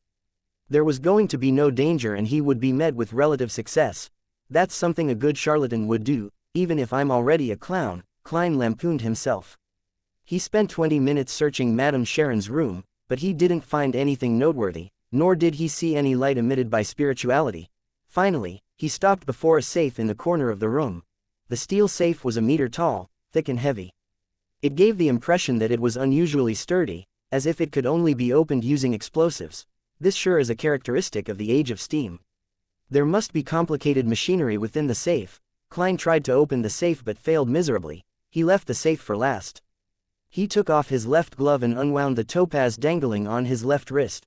Grabbing the silver chain and allowing the pendulum to fall, Klein dispelled the excitement that the fragrance in the room gave him and entered a state of cogitation. His eyes turned dark as he chanted to himself, "There is a secret room or hidden partition in this room. There is a secret room or hidden partition in this room." After reciting it 7 times, Klein's eyes regained their normal color. He looked at the dangling topaz, which was turning counterclockwise. It was a negative result. Klein nodded slightly and left Madame Sharon's room. According to the process from before, he went through the study, the living room, the greenhouse, and other parts of the house, but he didn't find any clues of value. He didn't use dowsing rod seeking since he didn't exactly know what he was looking for. Klein took out his silver pocket watch and gave it a look. He confirmed the time before returning to Madame Sharon's bedroom. Carefully closing the wooden door, Klein took out the silver dagger used for rituals and released his spirituality, allowing it to fuse with the powers of nature and seal the room. He was going to summon himself. He was going to go through the safe using his spirit and check the things inside. Grandpa doesn't need to know how to lockpick, Klein proclaimed in Mandarin. The process was simple since he was praying to himself. He didn't have to be too particular. Klein took out a candle infused with sandalwood and ignited it using his spirituality. That was going to be his altar. I summon in my name. The incantation reverberated around Madame Sharon's bedroom. Klein's spirituality poured out from within him, gently fusing with the candle flame to become a gray, palm-sized veil of light. He then took 4 steps counterclockwise, made his way through the mad ravings, and into the world above the gray fog. He saw the door of summoning appear behind the seat of honor at the ancient long table. Klein was about to react when he froze. I should perform a divination to see if I can discover any clues since I'm already here. Here, as well as removing any interference, my powers are also significantly boosted. Also, because of where I am now, performing a divination is akin to using an object Madame Sharon brings around with her every day. He sat down and conjured a fountain pen and goatskin. What should I divine? Klein slipped into deep thought. Is there anything wrong with Madame Sharon? No, everyone makes mistakes. There would be something wrong with anyone. Is Madame Sharon involved in a crime? No, that's not narrow enough either. As a famous socialite tied to the political sphere, it's natural that she would be associated with something dirty yet cannot be convicted for. Also, what is the definition of a crime anyway? The laws of the Loan Kingdom, or the laws of the Intis Republic, or is it up to me to decide? Despite his many thoughts, Klein didn't want to delay it any further. After all, his physical body was still in the real world. Thus, he decided to confirm the past few divinations he did regarding the incident. He picked up the pen and, without writing, he conjured a divination statement on the goatskin before him. John Maynard's death was due to supernatural influences. This was the divination he did when he went to Maynard's house to help the police. The answer he received last time was negative. Grabbing the silver chain, he allowed the topaz pendulum to almost touch the statement on the goatskin. Klein half closed his eyes and silently recited the divination statement. John Maynard's death was due to supernatural influences. After repeating it 7 times, he opened his eyes and looked at the pendulum. His pupils constricted suddenly. The topaz pendulum was spinning clockwise. Clockwise meant a positive result. Maynard's death was really due to supernatural influences. Klein stared at the pendulum that was slowing down, his heart churning in turmoil. My divination back then was influenced, disrupted. Madame Sharon is a Beander, a rather powerful Beander. Or is there someone backing her, having helped in planning Maynard's death? Did they want to remove a powerful opponent to the seat of mayor, to remove a future House of Commons member of Parliament from the new party? Many thoughts raced through his mind as Klein wrote a new divination statement. Madame Sharon is a Beander. He recited the statement 7 times, still using the pendulum technique. Klein used the location he was at, as well as the information he knew regarding Madame Sharon, to complete the divination. He saw an answer. The answer was the clockwise rotation of the topaz pendulum. The answer was yes. Madame Sharon is a Beander. Klein's nerves tensed. He didn't delay any further, immediately answering his own prayer and pushing open the mysterious door. After a moment of chaos and dizziness, he saw Madame Sharon's bedroom and himself. Klein floated to the front of the heavy safe and extended his right hand. He carefully extended his hand into the safe. Since Madame Sharon was a Beander, he had to be wary of traps in the safe.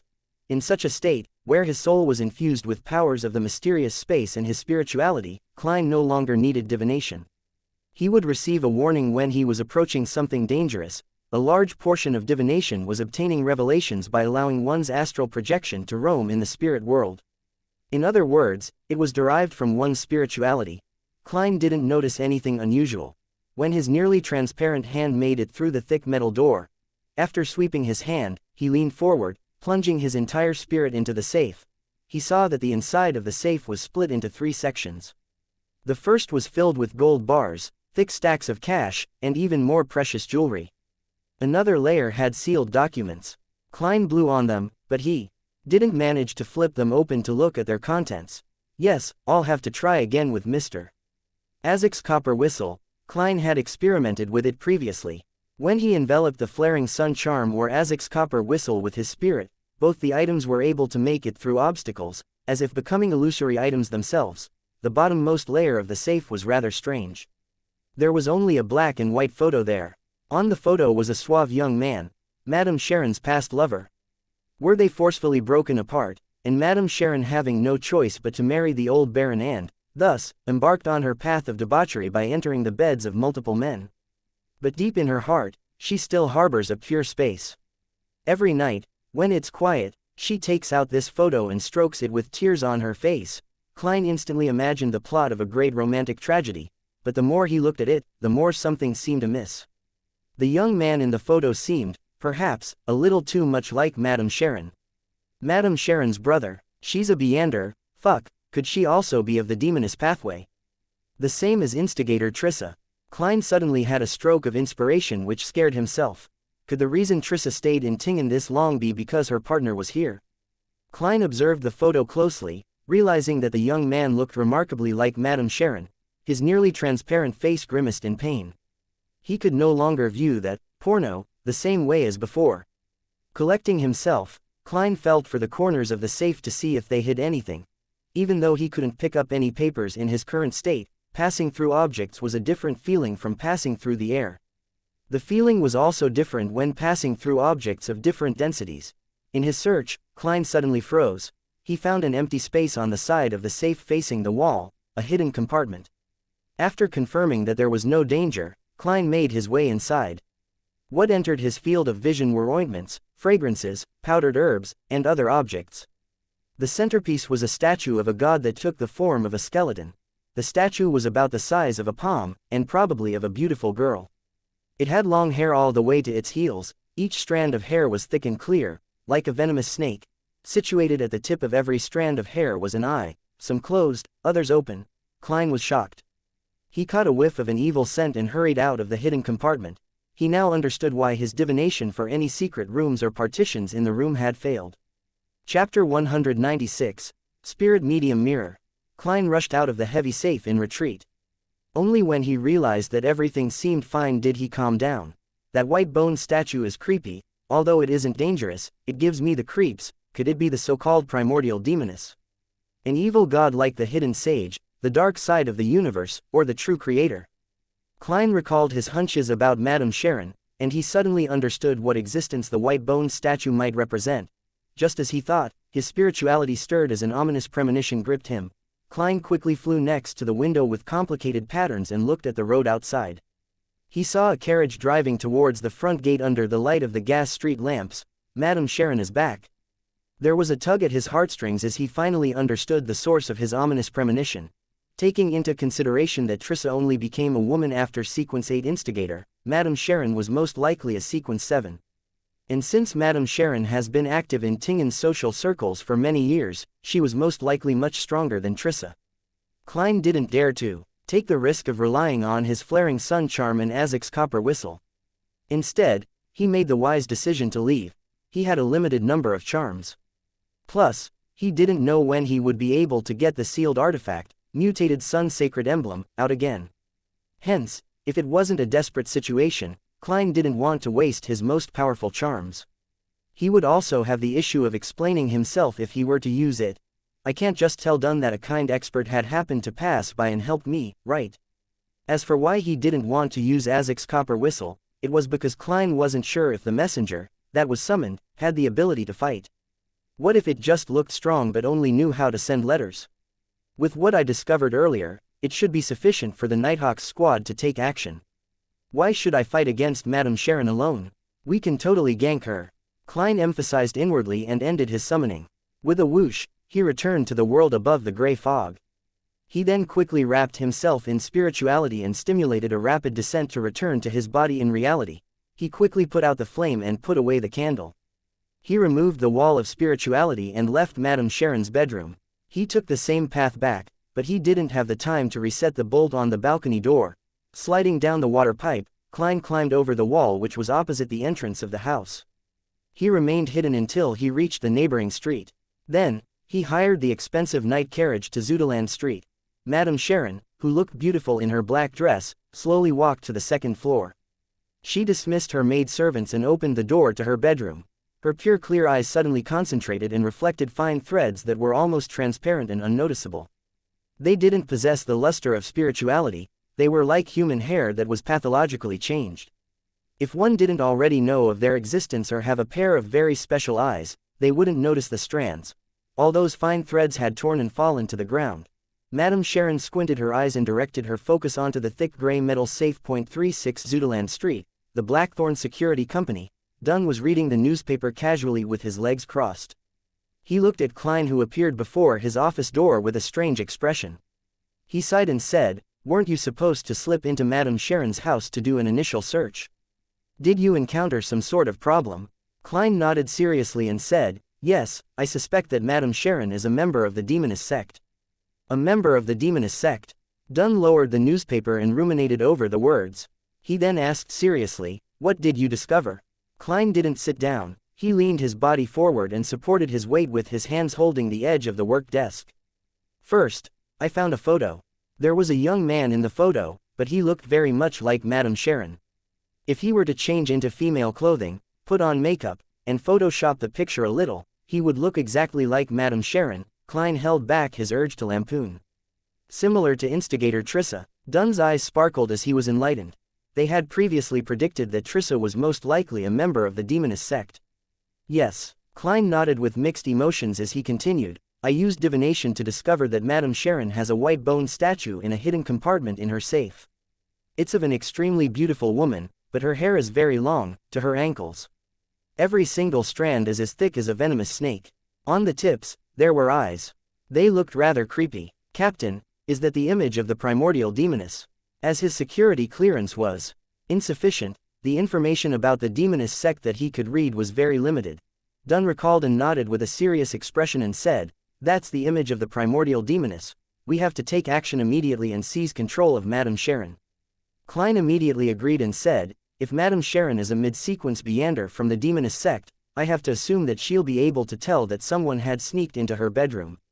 Then, he suddenly felt puzzled as he blurted, "Captain, why do the 7 Orthodox gods only have symbols without any actual image, while the evil gods that I'm currently aware of have anthropomorphic appearances? The true creator and the primordial demoness are examples. Is this one of the differences between Orthodox gods and evil gods? Why would there be such a difference?" Klein added inwardly, but he wisely didn't say it out. "That's one of the differences between Orthodox gods and evil gods." Dunn gave a reassuring answer. Then, he got up and walked towards the clothes rack. He said, "Let's not delay any further, I'm worried that Madame Sharon will run away." Then, Dunn paused. "Go upstairs to get Kenley. With the 3 of us taking action together, we can apply for one sealed artifact. Madame Sharon is very likely higher than a sequence 7 Beander." "Captain, you're so wise." Klein answered without hesitation, "All right." Then, he asked curiously, "Captain, which sealed artifact are you going to use?" Dunn weighed his words before he answered, 30217. As there weren't many sealed artifacts behind Tingen City's Chinese gate, Klein quickly remembered what Captain wanted to use. Number: 0217. Name: Spirit Medium's Mirror. Danger grade: 3. Considerably dangerous. It has to be used carefully. It can only be requested for operations that require 3 or more people. Sealed method: store in absolute darkness. Description: the back of the mirror is plated in mercury, the front of the mirror has 3 minor cracks. The very first investigator that looked into the mirror saw a sobbing girl with long hair. Then, he discovered the girl climbing out of the mirror. From many experiments with the artifact, the image that's reflected in the mirror is different most of the time. Even if the same person uses it repeatedly, they would encounter different things of varying danger levels. But they would prioritize dealing with the person who looked at the mirror first. The most dangerous situation is to see oneself in the mirror. If no one looks at the mirror, under the prerequisite of there being light, an image would surface automatically every 3 hours. It doesn't possess any living traits. Remark: the mirror originally belonged to a spirit medium and was a very ordinary mirror until one day the spirit medium committed suicide when looking into it. Indeed, that there aren't many sealed artifacts behind Chinese gate that can be used in a Beander battle. 30217 is a good choice. Klein didn't speak further as he immediately ran to the Nighthawk's recreation room to get sleepless Kenley. That night was Royale's turn to be on duty at Chinese gate. Leonard was off duty, Sika-tron was patrolling areas like Raphael Cemetery, and the new member would only arrive on Sunday. Hence, Dunn could only pick from Fry and Kenley.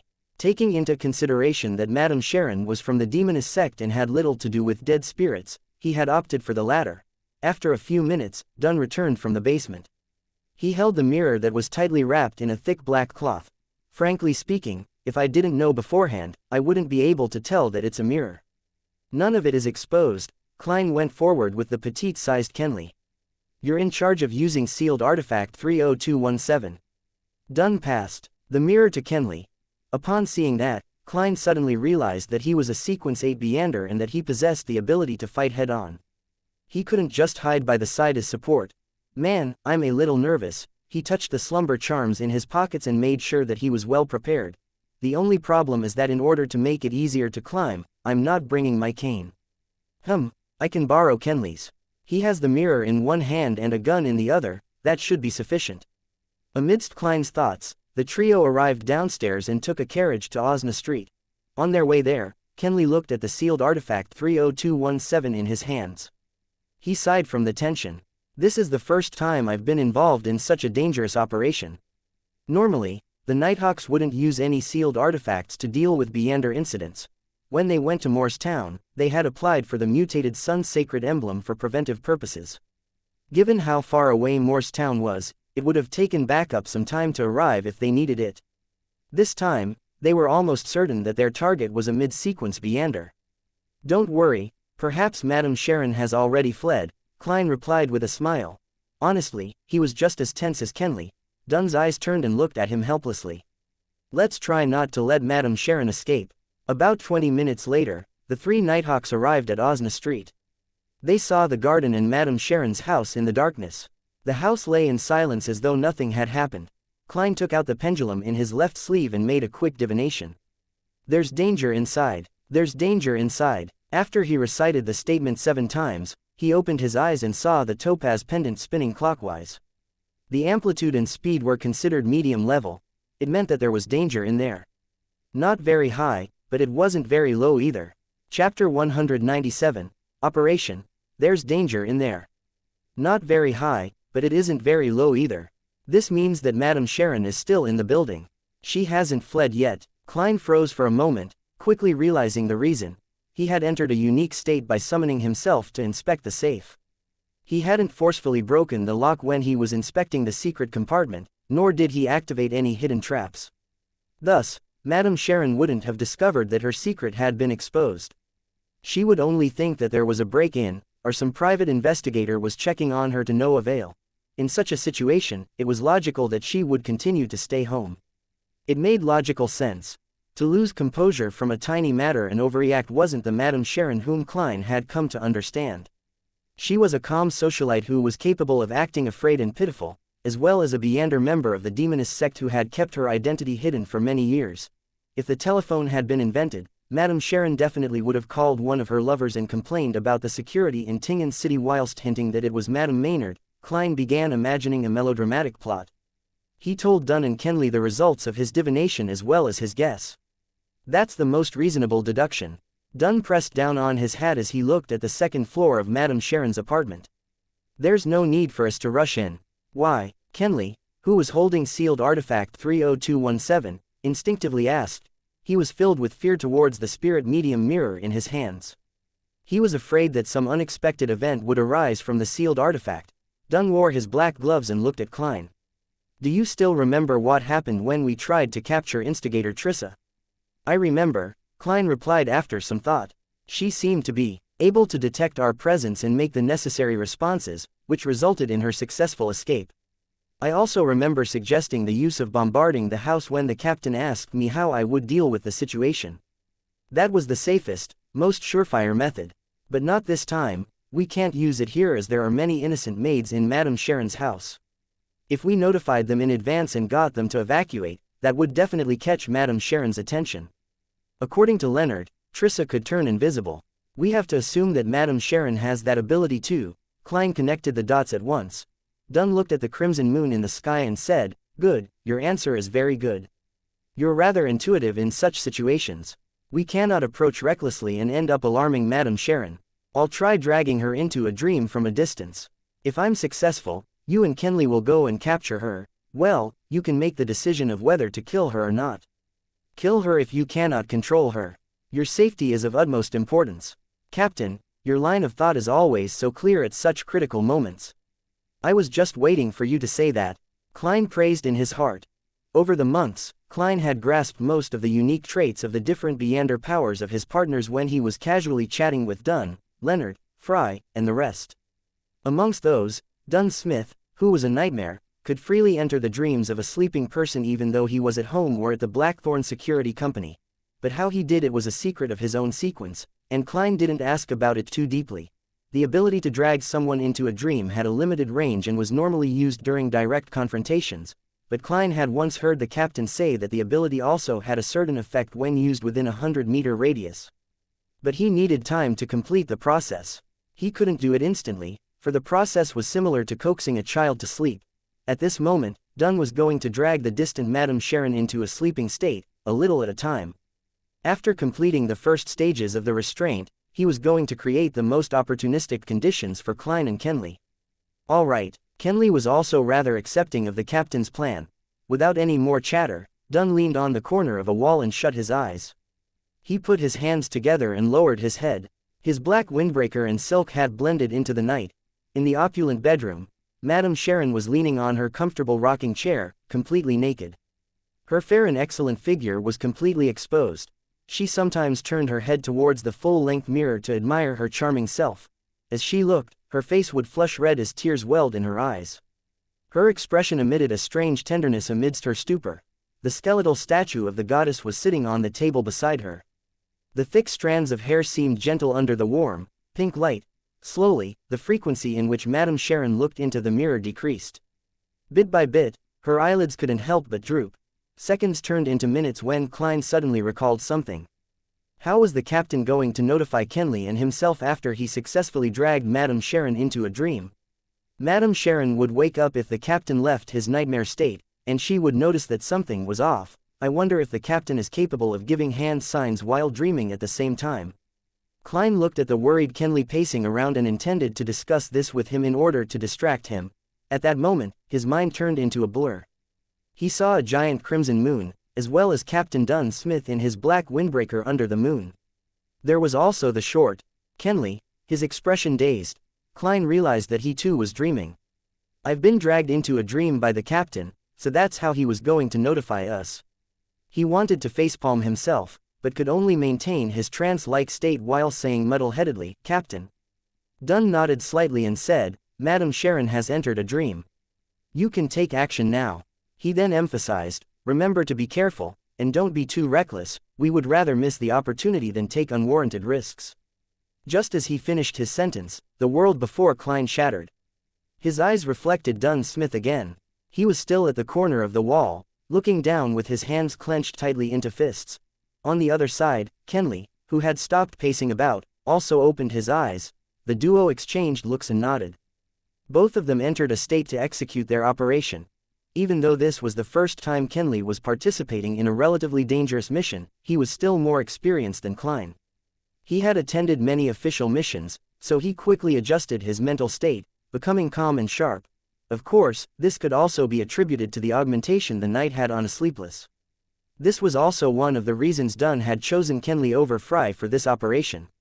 Let's go. As a Sequence 8, Klein took on the role of the leader, signaling for his partner to follow. Kenley didn't object. He gripped the tightly wrapped mirror and softened his footsteps as he followed. Klein led him to the place where he scaled the wall previously. He grabbed onto the crevices of the wall and made it to the top of the wall with little effort. He maintained his ridiculous sense of balance and turned around, bending down and grabbing the spirit medium mirror Kenley had tossed over. The moment he touched the mirror, Klein felt his spiritual perception tighten suddenly. It was as if what was covered by the black cloth wasn't a mirror, but a door to some unknown, dangerous alternate world. Indeed, any item that requires sealing has some malefic side to it, Klein internally muttered to himself wistfully as he watched Kenley scale the wall. In order to facilitate movement, Kenley had placed his cane beside Dunn. Klein didn't dwell on that matter. After making their way through the garden to the side of the building, he climbed the pipe up to the balcony of the second floor, just as he did before. He then hung naturally from his feet, allowing his body to fall, once again taking sealed artifact 30271. Kenley looked at him, puzzled. But immediately, he nodded his head in enlightenment. At that moment, Klein was shocked by his own actions. He exerted a force using his waist, and, with the support of his left hand, he easily flipped over. What happened just now? Why did I move like that? It felt so natural. Is that an ability of the clown? He thought back and felt that he was able to better display the unique characteristics of a clown in actual practice. After waiting for Kenley to easily make his way up, Klein handed the spirit medium mirror back to him before pulling open the unlocked door of the balcony. Kenley carefully pulled away the black cloth wrapped around sealed artifact 30271. He pointed the object mirror side down, reflecting the tiles on the ground. One of the rules of the spirit medium mirror was not to use it on yourself or your partners. After putting away the black cloth, Kenley took out his revolver and followed behind Klein.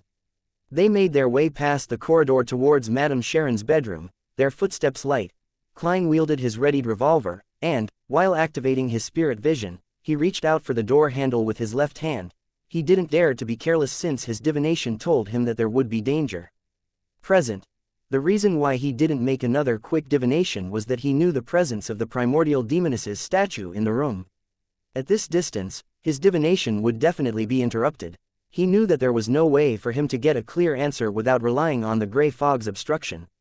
Furthermore, with Kenley beside him, There was no way for him to enter that mysterious space. After pushing open the door, what entered Klein and Kenley's field of vision was the warm light from the gas lamp. Then, they saw Madame Sharon slumped over her chair, as well as her alluring body. However, Madame Sharon wasn't asleep. She was reclined in her chair with a faint smile across her mouth, looking straight at her two visitors. Instinctively, Kenley flipped his palm and pointed the spirit medium mirror at Madame Sharon. Klein first froze, then exclaimed, "No." He clearly remembered that there was a full-length mirror on the other side of the chair. But it wasn't there now. The spirit medium mirror had locked onto Madame Sharon in just a second, but that image of Madame Sharon became blurry before turning into a full-length mirror. Kenley looked at himself in the mirror and also sealed artifact 30271 reflecting his own image. A figure instantly appeared within the spirit medium mirror. It was an expressionless, sinister image of Kenley himself. Klein felt his limbs turn rigid as if he had been entangled by invisible threads. An elegant figure appeared beside the full-length mirror.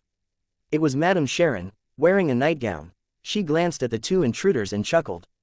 "If it wasn't for the fact that the statue happened to be beside me, I should be deep asleep now, waiting for you to wake me up with a kiss."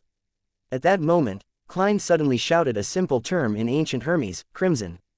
He had no idea when he dug his left palm into his pocket. He deftly flicked his fingers and tossed out a slumber charm. Chapter 198, Appropriating Uniqueness. The silver charm suddenly turned ice cold, just like a crystal coat with layers of frost. Klein shivered and suddenly became more alert. His fear and agitation temporarily froze. He quickly injected his spirituality into the charm and pushed the thin silver piece out of his pocket with his fingertip, causing it to drop to his feet. A crimson flame appeared in the air, and the sound of light, continuous explosions echoed in the room. A serene and deep feeling instantly emanated and engulfed most of the bedroom, including Madame Sharon, sleepless Kenley, and also Klein himself. The slumber charm was an item that didn't distinguish between the enemy and the caster. In most situations, using it meant throwing it at the enemy.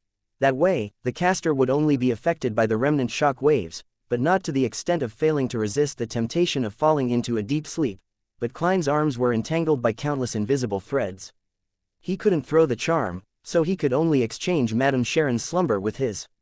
But he had long considered such a situation and was prepared. This was because his body was unique, a uniqueness that was unlike most low-sequence beyonders. In that instant, Klein's eyelids closed and entered into deep sleep normally, while Madame Sharon and Kenley also appeared to slow down. Klein quickly realized that he was in a dream and rationally knew that he was sleeping. Whenever anything related to dream invasions or similar hypnotic effects were used on him, he could still maintain consciousness. He had discovered this when he was dealing with Dunn's nightmare powers, as well as when Daly was channeling his spirit. Klein tore out of the dream forcefully and woke up. He felt the countless threads binding his arms, legs, and body loosen. As for Madame Sharon, she had a vacant look, as though she was going to shake off the effect of the slumber charm but had yet to wake up entirely. Kenley was on the ground with the spirit medium mirror flipped upside down nearby, while his revolver had been flung to the door. Klein seized the moment while the fine threads loosened. He took out his left hand and snapped his fingers. He lit up a faint blue spiritual flame and burned the countless fine threads before him. At the same time, he picked up his revolver with his right hand and pulled the trigger repeatedly. The two silver demon hunting bullets tore through the barrel and fired towards Madame Sharon. Klein didn't confirm the outcome but bent his knees, exerted strength in his waist, and leapt over to Kenley. Simultaneously, he broke the fine strings that were tied around his body. His earlier shots were mainly to inform the captain that something unexpected had happened inside. They were already fighting and were in need of assistance.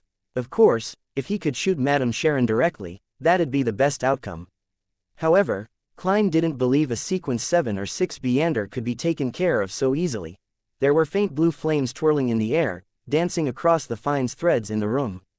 In such a dreamy scenery, the two silver demon hunting bullets struck Madame Sharon's body. Kacha. Kacha. Madame Sharon was in her translucent sleeping robe, and her indistinct body shattered like the crimson moon's reflection in a lake. The full body mirror next to her cracked into pieces, and most of them shattered into about thumbnail-sized chunks while a small amount remained on the frame. They all resembled palms, strangely shaped palms, a substitute. A Beander power of the Demoness sequence. The corner of Klein's eyes swept over it as he already rolled next to Kenley. Since the fine strings were all broken by his movement, the faint blue flames didn't spread over. At that moment, Madame Sharon had vanished, but sleeping, Kenley lifted his hands and gripped his neck so tightly that his saliva began flowing out as his tongue protruded. But he didn't seem like he was going to stop. But in Klein's spirit vision, there weren't any abnormal things around. He suddenly recalled the description of sealed artifact 30271.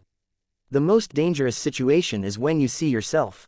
Could it be that Kenley saw his own reflection in sealed artifact 30271 through the full-body mirror? Klein speculated. He quickly took out another silver charm without having the luxury of time to think about it. It was a triangular-shaped item, a requiem charm. Klein said the ancient Hermes word while he instilled his spirituality into the charm and threw it out. Then, he pressed down his left hand and grabbed the spirit medium mirror. He used the corner of his eye to determine that the sealed artifact was facing downwards so it wouldn't reflect himself. The triangular silver charm ignited into icy blue flames. The gentle and serene darkness blanketed Kenley and affected Klein himself. The nervous emotions dispersed in that instant. Kenley relaxed his hands on his throat, while Klein felt like he was standing before his oriel window at home, overlooking the quiet streets. His physical and mental state was at peace. That was exactly what Klein wanted. At that very moment, he entered an extremely serene state. He appeared to be the only person left in the entire world with nothing else in existence. Within this sense of calmness, he suddenly had a gut feeling in his mind. Madame Sharon is about to attack my right waist. That was the foresight ability of a clown in battle. Without any hesitation, Klein lifted the spirit medium mirror and rolled to his left. Just as he moved, a dagger, burning in dark flames, pierced the spot where he had stood earlier. Madame Sharon's figure was outlined once again. As he rolled, Klein suddenly lifted the spirit medium mirror and pointed it at Madame Sharon. Besides saving his teammate, his main goal when he got close to Kenley was to pick up the sealed artifact. Otherwise, he didn't believe that anything good would come out of waiting for the captain's reinforcements while being next to Madame Sharon. The flaring sun charm could be used to fight against a Beander, but the effect wouldn't be as significant as if it was used against a dead spirit. Plus, the other person wouldn't just stand there and wait for him to use a charm. If it really didn't work, Klein could only take the risk and use Azek's copper whistle. Regarding how he would explain it, he would think about it after he managed to stay alive. However, things developed better than Klein had predicted. Madame Sharon opted for assassination. She didn't interrupt his use of the requiem charm and the spirit medium mirror. Therefore, Klein had instantly formulated a simple plan. He didn't avoid the repercussions of the requiem charm but relied on it to enhance his foresight ability as a clown. Then, he seized the opportunity to dodge the attack while he used the spirit medium mirror to reflect the enemy.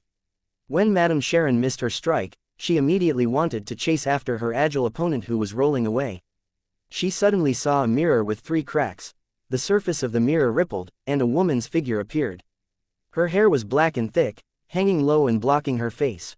Klein's left hand shook, and the spirit medium mirror glided on the carpet for a dozen centimeters with the front facing upwards. A pale hand extended out of the mirror, and a woman in a white bedsheet-like dress climbed out of the mirror quickly and pounced at Madame Sharon. Madame Sharon's expression became gloomy. There was a layer of darkness above her innocent brown eyes. Her surroundings ignited with 7 black flames. With a swoosh, a black flame flew out and hit the woman in the white dress. The woman caught on fire and wailed in pain. Very soon, she vanished into thin air. Sue, Sue, Sue. The black flames flew at Klein one after another like bullets. Klein's pupils constricted as he quickly rolled away. He didn't dare stay in that spot. However, his action of rolling gradually became slower because there seemed to be fine threads entangling him again. They slowed him down and affected his motion. It seemed like the nemesis of the clown's combat abilities. The black flames flew past Klein's face and fell onto Madame Sharon's bed. However, it didn't burn, seemingly effective on items with life or spirituality. Klein had yet to feel rejoice over his successful dodge when another premonition flashed through his head. He twisted his spine and changed his forward flip into a side roll. A transparent ice crystal suddenly appeared like a spear and stabbed into the carpet where Klein had originally intended to land.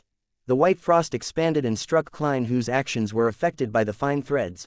He suddenly shivered, and his body became stiff. Although he could still move, he was much slower. Madame Sharon had black flames surrounding her again, and there was a transparent ice spear that condensed in her hands. Klein didn't hesitate any further as he shoved his hand into his pocket and grabbed Azek's copper whistle. He. Just then, Kenley shook off the effect of the requiem and slumber charms. He got up and looked towards Madame Sharon with a pair of vacant-looking eyes. His face seemed to be blanketed by a shadow, making him look silent yet creepy. Thud. Thud. Thud. Kenley leapt at Madame Sharon, who was the closest. Madame Sharon narrowed her eyes and shot the black flames surrounding her one after another at Kenley. Poof. Poof poof. The black flames disappeared like snowflakes and didn't have any effect. Klein was stunned at first, then he lifted the gun in his right hand and pulled the trigger while aiming at Madame Sharon. Madame Sharon dodged ahead of time and threw the frost spear towards Kenley, but it only penetrated his clothes and not his skin. Hence, it didn't create a freezing effect. Bang! Klein fired again, and Madame Sharon dodged to the side of the broken full-body mirror and picked up a palm-sized fragment. She continued to walk swiftly and dodged another bullet. She then used the irregular fragment to reflect Kenley as he leapt over at her. Right on the heels of that, Madame Sharon dodged to the side as she swiped the mirror with her palm, which was covered in black flames. At that moment, Klein had emptied his revolver. He had no choice but to throw it, letting the empty shells and revolver fall to the carpet. Just as he rolled over to pick up Kenley's revolver, he heard his teammate's tragic scream. Kenley stopped before bending over and vomiting. It was bile at first, then a red heart, followed by his lungs and stomach that were burning with black flames. Chapter 199. Successful toss of the die. The beating heart, the yellowish-green liquid, the silently burning black flames, and the falling figure entered Klein's field of vision and etched themselves deeply into Klein's mind. The most dangerous mission he had encountered up to this date had been when he was dealing with Ray Bieber, who was in the midst of digesting. Even such a terrifying and dangerous monster had only resulted in severe injuries to the Beyonders on the mission. No one had to sacrifice their lives. The deaths of the Beyonders Klein had witnessed, including old Niels, were all due to them losing control. The murderer might be strange and indescribable or related to evil gods, but they had nothing to do with the missions they undertook. Now, he was looking at one of his partners being killed in action. The death was purely due to one mistake. Nighthawks were fighting against madness, but so were they also fighting against danger. There might never be an opportunity to make up for that one mistake. Klein's thoughts erupted with a boom. Apparently having taken a huge blow, he knelt down and lifted his right hand, firing successive shots at Madame Sharon. The silver demon hunting bullets pierced through the invisible threads and shot towards her head and transparent sleeping gown. Suddenly, Madame Sharon appeared to be yanked in another direction by something, allowing her to successfully avoid Klein's manic shooting. Klein only managed to collect himself and regain the ability of rational thought when he finished firing the 5 bullets in his revolver, and the sound of the hammer striking an empty chamber entered his ears. His heart tightened. Without any time to reload, he tossed the revolver to the side and took out a stack of tarot cards. Madame Sharon's body moved to the side and saw a card fly past her, piercing deeply into the surface of the makeup table. She smiled, her beautiful brown eyes once again taking on a black luster. At that moment, her waterfall-like brown hair suddenly flailed into the air like it was lifted by an invisible force. Madame Sharon froze. She wanted to dodge, but she was too slow. Klein had tossed out a magician card, successfully pinning her hair to the wall. Pa! Madame Sharon forcefully tore away her hair and rolled forward, her body quickly vanishing from Klein's line of sight. She's turned invisible again. Klein had a tarot card between his fingers as he slowly turned around while being alert of his surroundings. Suddenly, he realized why Madame Sharon had to give up her attack, and why she had slowed down. If the situation had developed normally, Klein would have had no choice but to use Azek's copper whistle to deal with this terrifying demoness. Yes, the captain must be around here somewhere. He felt a little excited. He looked around, his gaze instinctively falling on the window. At the same time, he made a judgment in his heart. Madame Sharon wants to flee.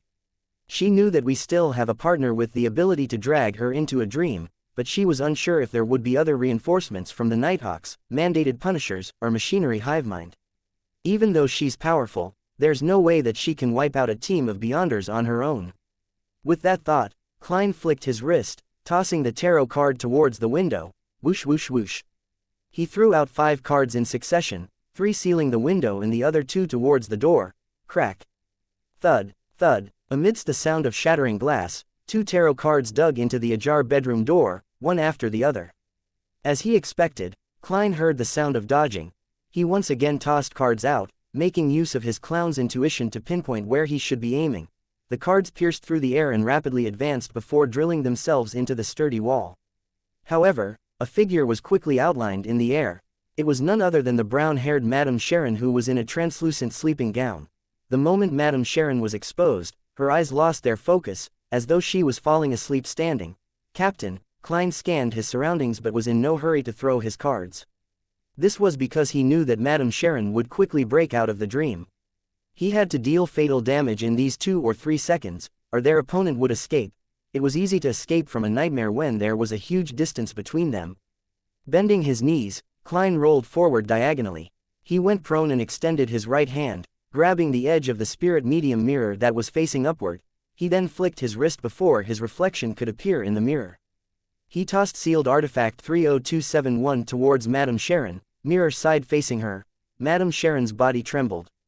The color of her brown eyes was quickly restored as they once again found their focus, and awakening before her was a crystalline layer of sturdy frost that appeared on the surface of her body. However, she didn't see the card, nor the demon-hunting bullet approaching her. All she saw was a mirror, and that the mirror was reflecting her innocent, yet alluring beauty. That beautiful face in the mirror suddenly became contorted. Wrinkles, gashes of blood, and rotting spots appeared on her face. No, Madame Sharon let out a shrill cry as if she had just witnessed someone she loved die. Her skin quickly took on a green color as yellow pus flowed out the corner of her eyes.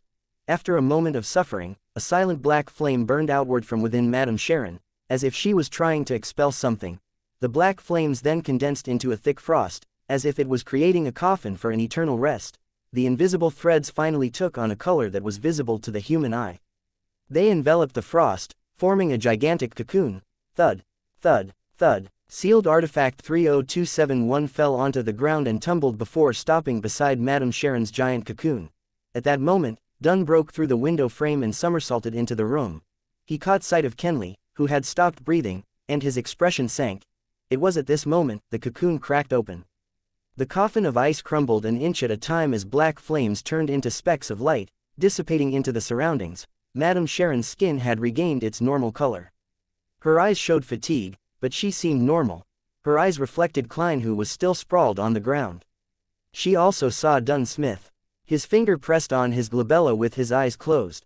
A formless ripple spread outward from Dunn as Madame Sharon's eyelids drooped uncontrollably. Under Dunn's windbreaker were writhing, snake-like objects. Klein knew that the captain couldn't restrain Madame Sharon for long, just like when they were previously fighting Monster Bieber. Klein rolled forward again, grabbed his revolver, the one he had previously tossed onto the carpet. He grabbed 3 demon-hunting bullets with his left hand and familiarity stuffed them into the round chambers. Klein closed the cylinder and stood up, taking aim at Madame Sharon with both hands on the gun. He aimed at the center of her forehead. He controlled his body with the abilities of the clown and pulled the trigger. The silver demon-hunting bullet pierced through the air, accurately hitting the fixed target.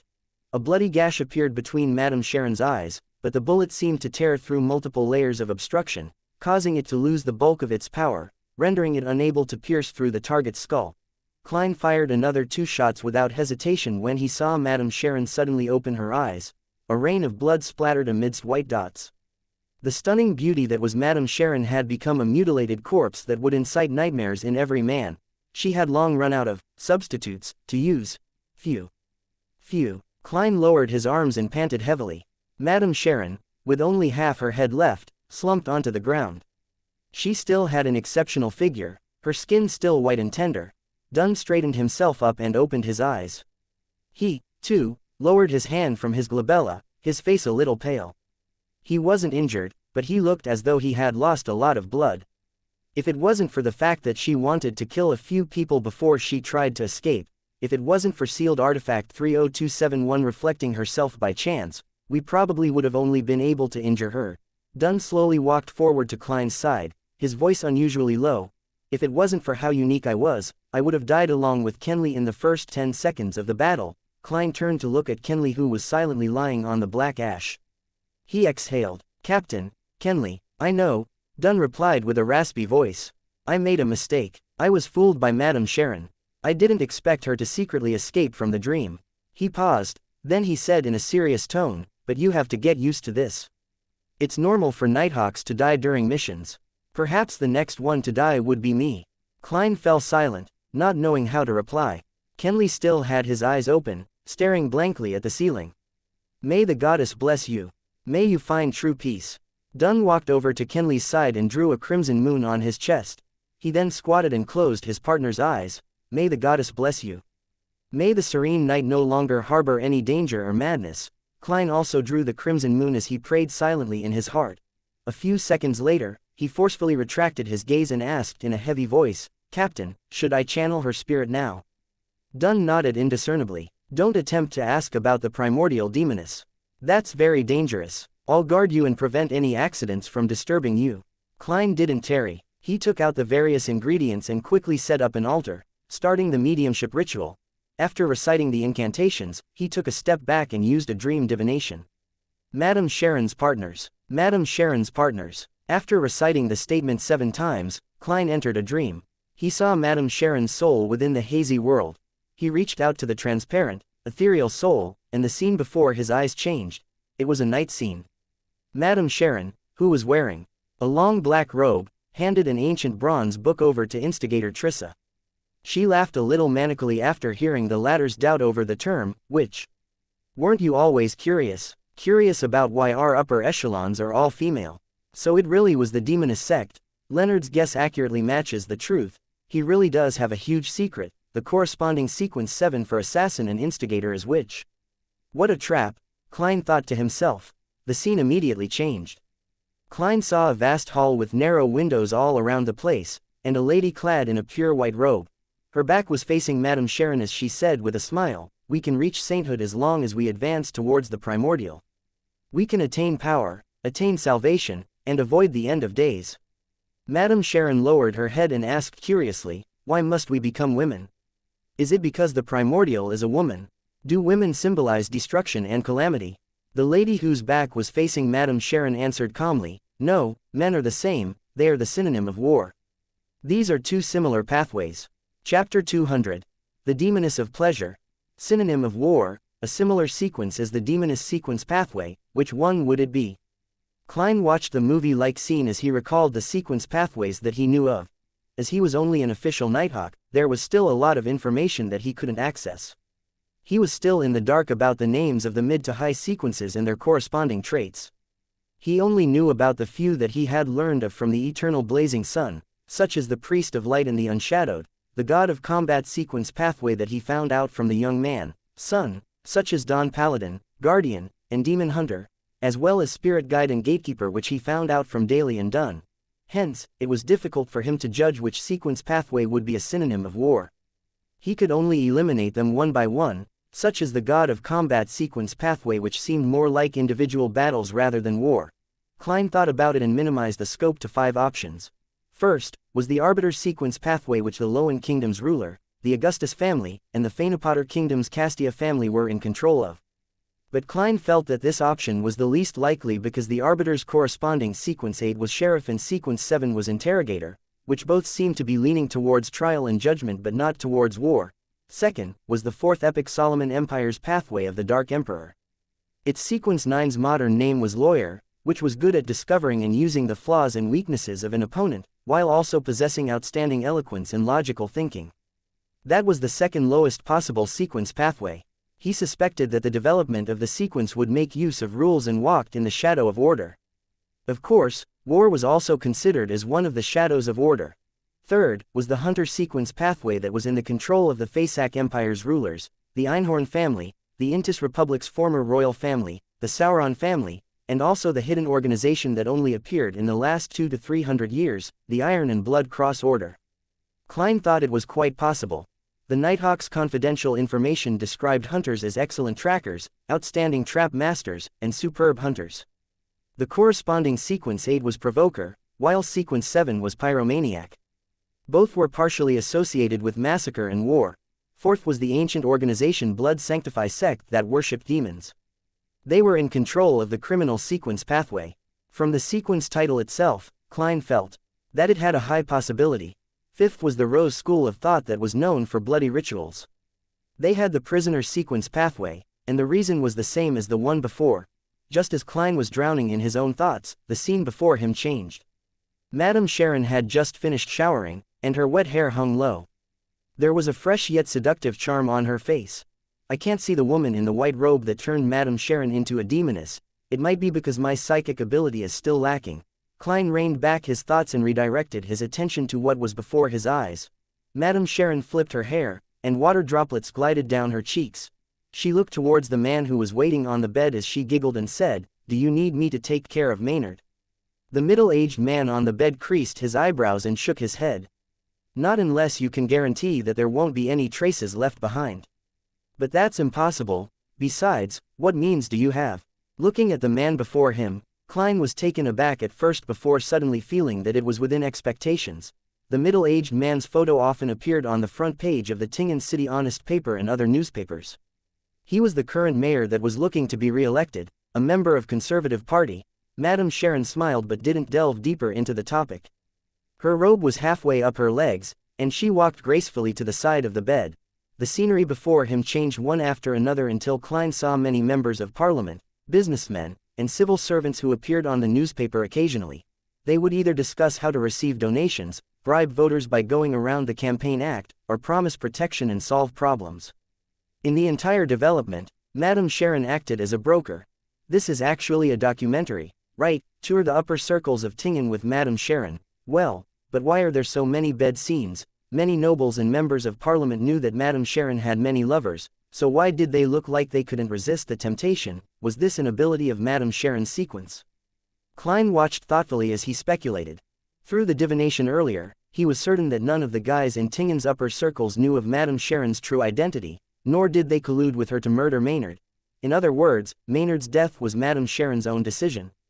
Why? She had no reason to take the risk. Of course, from Madame Sharon's perspective, she possessed the Beyonder power to interfere in divination, and she could also create a sudden death from sexual pleasure and make the death appear natural and accidental.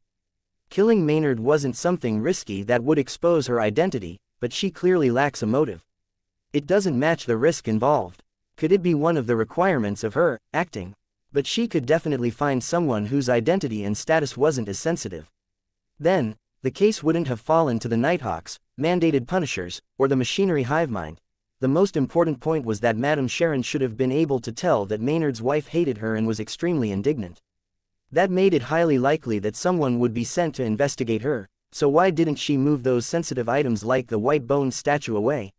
She could have buried it in the garden or something. Was she so confident in the security of her safe and its hidden compartment? Amidst his suspicion, Klein saw that Madame Sharon's spirit had yet to disperse. He seized the opportunity to do another dream divination. This time, his divination involved Madame Sharon's true motive for killing John Maynard. After he recited it in silence, Klein entered a dream once again and saw a new scene. Madame Sharon held a glass of red wine which resembled blood. In her loose sleeping gown, she was pacing back and forth in her room. Finally, she drank the rest of the wine in one gulp, as though she had decided on something. The scene dispersed quickly, leaving Klein even more confused since Maynard's death looked like Madame Sharon had volunteered to do it without anyone's instigation. "That's weird," Klein muttered to himself and used another few divination statements. But the answers were no different. Seeing that Madame Sharon was growing transparent and illusory, signifying that she was going to disappear soon, Klein thought and made final contact with the dead spirit. Sequence Potion Formula of the Demoness Pathway. Sequence Potion Formula of the Demoness Pathway. Klein recited the new divination statement. With the aid of cogitation, he got into his dream very quickly. At first, he didn't want to do the divination because he felt that the Demoness Pathway only spread disaster and created pain. Even if he obtained a corresponding potion formula, he was unwilling to sell it to anyone and indirectly become a murderer. Then, he recalled another matter from before. With his understanding of the spectator potion, he had been able to suspect and verify that Daxter Guderian was a member of the psychology alchemists. So, in order to better fight against the Demonesses in the future, he'd to learn more of the traits of their sequence pathway. Yes, after Hood Eugen's death, Daxter Guderian has yet to contact me. I'm guessing the psychology alchemist sent some stronger members for an investigation, and he hasn't dared to make any moves. As Klein's thoughts flashed, he saw the dark hall again. He saw the woman in the holy white robe again. Madame Sharon hung her head low, and she could only see the other woman's legs, a pair of flawless legs. Soon, she heard a melodious voice. "Pleasure, that is the name of the sequence 6 potion, the goal that you are about to advance to. If you succeed, you'll be a demoness of pleasure. When pleasure is irresistible and impossible to break away from, it's a form of agony. This is also a maxim that you have to live by. As long as you complete your advancement, besides the enhancement of your various abilities as a witch, you'll also become more beautiful, making you better at seduction and providing unforgettable pleasure to the same or opposite sex during love-making. You'll be able to make strange threads like a spider and utilize them. Immediately following that, an ancient silver book appeared before Madame Sharon. After it was opened, there was the formula and ingredients placed separately. Main ingredients: a pair of succubus eyes, an adult black widow spider silk gland. Supplementary ingredients: 100 milliliters of purified water, 5 drops of black jimsonweed juice, the complete remnants of a succubus's hair, 10 grams of phanepotter fly powder, and 5 grams of real mummy ashes. The scene changed again. It was the same hall, the same long white robe, and the same woman with indistinguishable features. But now, the difference was that Madame Sharon had returned to her original state. She was now the young man in the picture from before. A melodious female voice reverberated in his ears. "This is the name of the Sequence 7 potion, I'm sure you're surprised."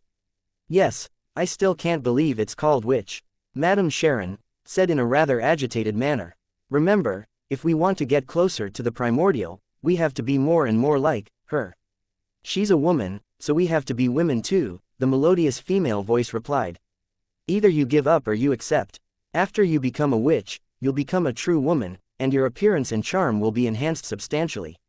You'll have the ability to turn invisible and use substitutes.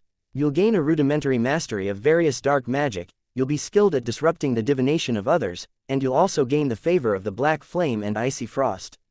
The main ingredients are every drop of an abyss demonic fish's blood and an agate peacock's egg. The supplementary ingredients are 80 milliliters of purified water, 5 drops of jimsonweed juice, 3 scales of a shadow lizard, and 10 drops of daffodil juice." Scenes continued to play, one after another, and Klein saw the instigator and assassin formula and understood their corresponding traits. Just as he wanted to continue the divination, Madame Sharon's spirit dispersed completely. Klein stopped the ritual and returned to reality. He packed up the ingredients, removed the wall of spirituality, and told Dunn Smith about the outcome of his mediumship without holding back any information. Then, he expressed his suspicions on Madame Sharon's murder of Maynard. "Pleasure doesn't require her to kill anyone of a higher rank or position in society. We need to investigate where Madame Sharon has been over the past few years and understand her origins. We need to look for the dark hall that you saw. Of course, this will need to be reported to the Holy Cathedral, and they can assign investigators accordingly. We can't leave Tingen as we wish." Dunn nodded slightly and looked around. He said, "Go to the first floor, check if those servants are still in deep sleep. If anyone is awake, bring them over and make them sign a confidentiality contract as per protocol. I'll be in charge of the second floor." He found a black cloth and covered the sealed artifact 30271. Upon hearing that, Klein suddenly understood why the intense battle hadn't brought the servants over. The captain had sent them into a deep sleep from the very beginning. Klein's body was still cold and stiff. He had to slow down and move forward in very, very light steps. When he passed the bedroom door, he extended his hand and pulled out the 2 tarot cards at the door. He wiped them and put them back into his pocket. After he left the room, he walked towards the stairway. After taking a few steps, he suddenly thought of a question: how would he make sure that the person was in a deep sleep? Check with divination one by one.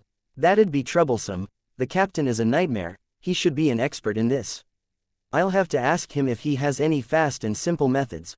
With this in mind, Klein turned around, walked towards the bedroom door, step by step, as he fought against the cold and stiffness in his body. Before he came close, he looked through the ajar door and saw the shattered pieces of the angled full-body mirror. There were still large shards of the mirror clinging to the frame, all the size of a palm. In the cracked mirror, Dunn Smith, in his black windbreaker, was kneeling beside Kenley's dead body, doing something. Suddenly, he lifted his head. His gray eyes were deep, and the corners of his lips were tainted with crimson blood. Crimson blood. Without thinking, Klein turned around, left the side of the door, and leaned his back against the wall. Chapter 201, Inquiry. Klein held his breath with his back against the wall as he faced the darkness of the corridor. What's Captain doing? What's wrong with him? Was he drinking blood? Is this a sign of him losing control? Klein's mind was a mess, incapable of effective thought. Nearly 20 seconds later, Klein clenched his teeth. With the help of the control he had over his body as a clown, he silently made his way down the stairs. Later, he then intentionally took heavier footsteps and made his way back to the door of Madame Sharon's bedroom. Klein looked in to see the captain wrapping sealed artifact 30271 with the black cloth. His expression was serious, his face clean. It was as though what Klein had seen just now was only an illusion. Glancing sideways, Klein saw nothing abnormal with Kenley's body. It was the same as it had been. He inhaled and asked, "Captain, how am I going to confirm if those servants are still asleep? I can't make an accurate judgment just based on spirit vision alone. They'll have various emotional reactions due to their dreams which will be reflected in the color of their auras." Dunsmith fiddled with the spirit medium mirror and was silent for a few seconds. He said with a raspy voice, "I'm sorry. I forgot about that. I've made too many mistakes tonight. There's no need for you to check, I'll confirm it." He lifted his hand and pressed his glabella. Then he closed his eyes, allowing formless ripples to spread towards the first floor. It was crystal clear to a nightmare if anyone was asleep or not. Klein froze when he saw this. He looked down and bit at the insides of his lips. "Captain, were you really drawing me away just now? What are you doing? Do you know what you're doing?" He abruptly turned to look at the window, only to see the crimson moon hanging high in the sky, seemingly unchanged for thousands of years. After collecting himself, Klein used the cover of picking up his tarot cards, revolver, half-top hat, and other items to closely examine the corpses of Kenley and Madame Sharon. They maintained the same look as when they died, but their skin was turning pale at a rapid rate. They also had tinges of blue and black marks. "It's a little weird, they seem to be missing something. It's not something specific, but more of a feeling," Klein muttered to himself. He felt his hair stand on end due to the chilly wind blowing through the shattered window. At that moment, Dunn opened his eyes and said in a deep voice, "They're all still asleep, but some of them are close to waking up." That's good, that's good." Klein looked at the captain, not knowing what he was saying. Dunn surveyed the surroundings and said, "Clean up the scene, then get someone from the nearest police station to come over. Oh, and make a trip back to Zudaland Street and get Fry to come help out." Klein gave the captain a deep look and nodded with his teeth clenched. With Dunn's help, Klein quickly cleaned up the scene and left Madame Sharon's house through the front door. Walking through the garden and coming outside, Klein couldn't help but look back. All he saw was the silent nursery in the darkness. There was no light at all. He turned, his heart heavy. He soon located the nearest police station based on his memory. This was common knowledge to the Nighthawks. Knock. Knock, knock. Klein knocked on the steel door. Sometime later, the officer on duty passed through the courtyard with a lantern in hand. He opened the door and observed Klein suspiciously. Klein failed to force any expression. With a heavy face, he produced his documents and showed it to the police officer. "There's a serious murder case at 15 Osna Street. Immediately call for other officers to head there to help out." The police officer lifted his lantern and scrutinized the documents before putting his feet together and saluted. "Yes, sir." Having settled this, Klein headed back to Zudaland Street on a rental carriage. On the way back, he sat in the dark carriage. His thoughts were in a mess and unfocused. Kenley is dead. I remember that he was recently engaged, his parents are still alive. What was the captain doing just now? Does he crave fresh blood? Or does he have other motives? His memory is still as poor as before, without any obvious improvement. This means that he doesn't have the warning signs of losing control. But he's known about the acting method for some time now. Does the fact that his memory hasn't improved mean that there's a problem? No, it must be because the captain is still figuring out the proper way to act as a nightmare. Yes, the most important reasons why Kenley died was because of sealed artifact 30271. It was the captain who gave it to him. What am I thinking? It was a logical decision back then. It was also the captain who suggested using sealed artifact 30271. Calm down, I cannot make blind guesses. But I cannot wait around either, or the situation might worsen. I'll send a letter to Madame Daly later and see if she knows what this situation means. Even if she doesn't know the exact answer, she'll definitely understand the signs of danger and inform the Holy Cathedral. That way, we can smother the problem in the cradle and get the captain back to normal. No, the captain might not have a problem. I might have misunderstood something. I'll see what Madame Daly says. Klein had already made a decision when the carriage arrived at 36 Zudaland Street. He was no longer flustered and helpless as before. He went up the stairway toward the entrance of the Blackthorn Security Company with heavy steps and opened the door from a key he fished out. The familiar setting calmed him down considerably. It reminded him of how he felt when he asked the captain for help every time something was wrong. Taking a deep breath, Klein went to the recreation room and found Fry reading alone under the gas lamp. Fry turned to look at Klein, his cold face revealing a look of concern and worry. "Did something happen? Where's Captain and Kenley?" Klein replied with a raspy voice, "Kenley's dead, he died at Madame Sharon's hands. We all made mistakes, the captain is guarding the scene. He needs your help there."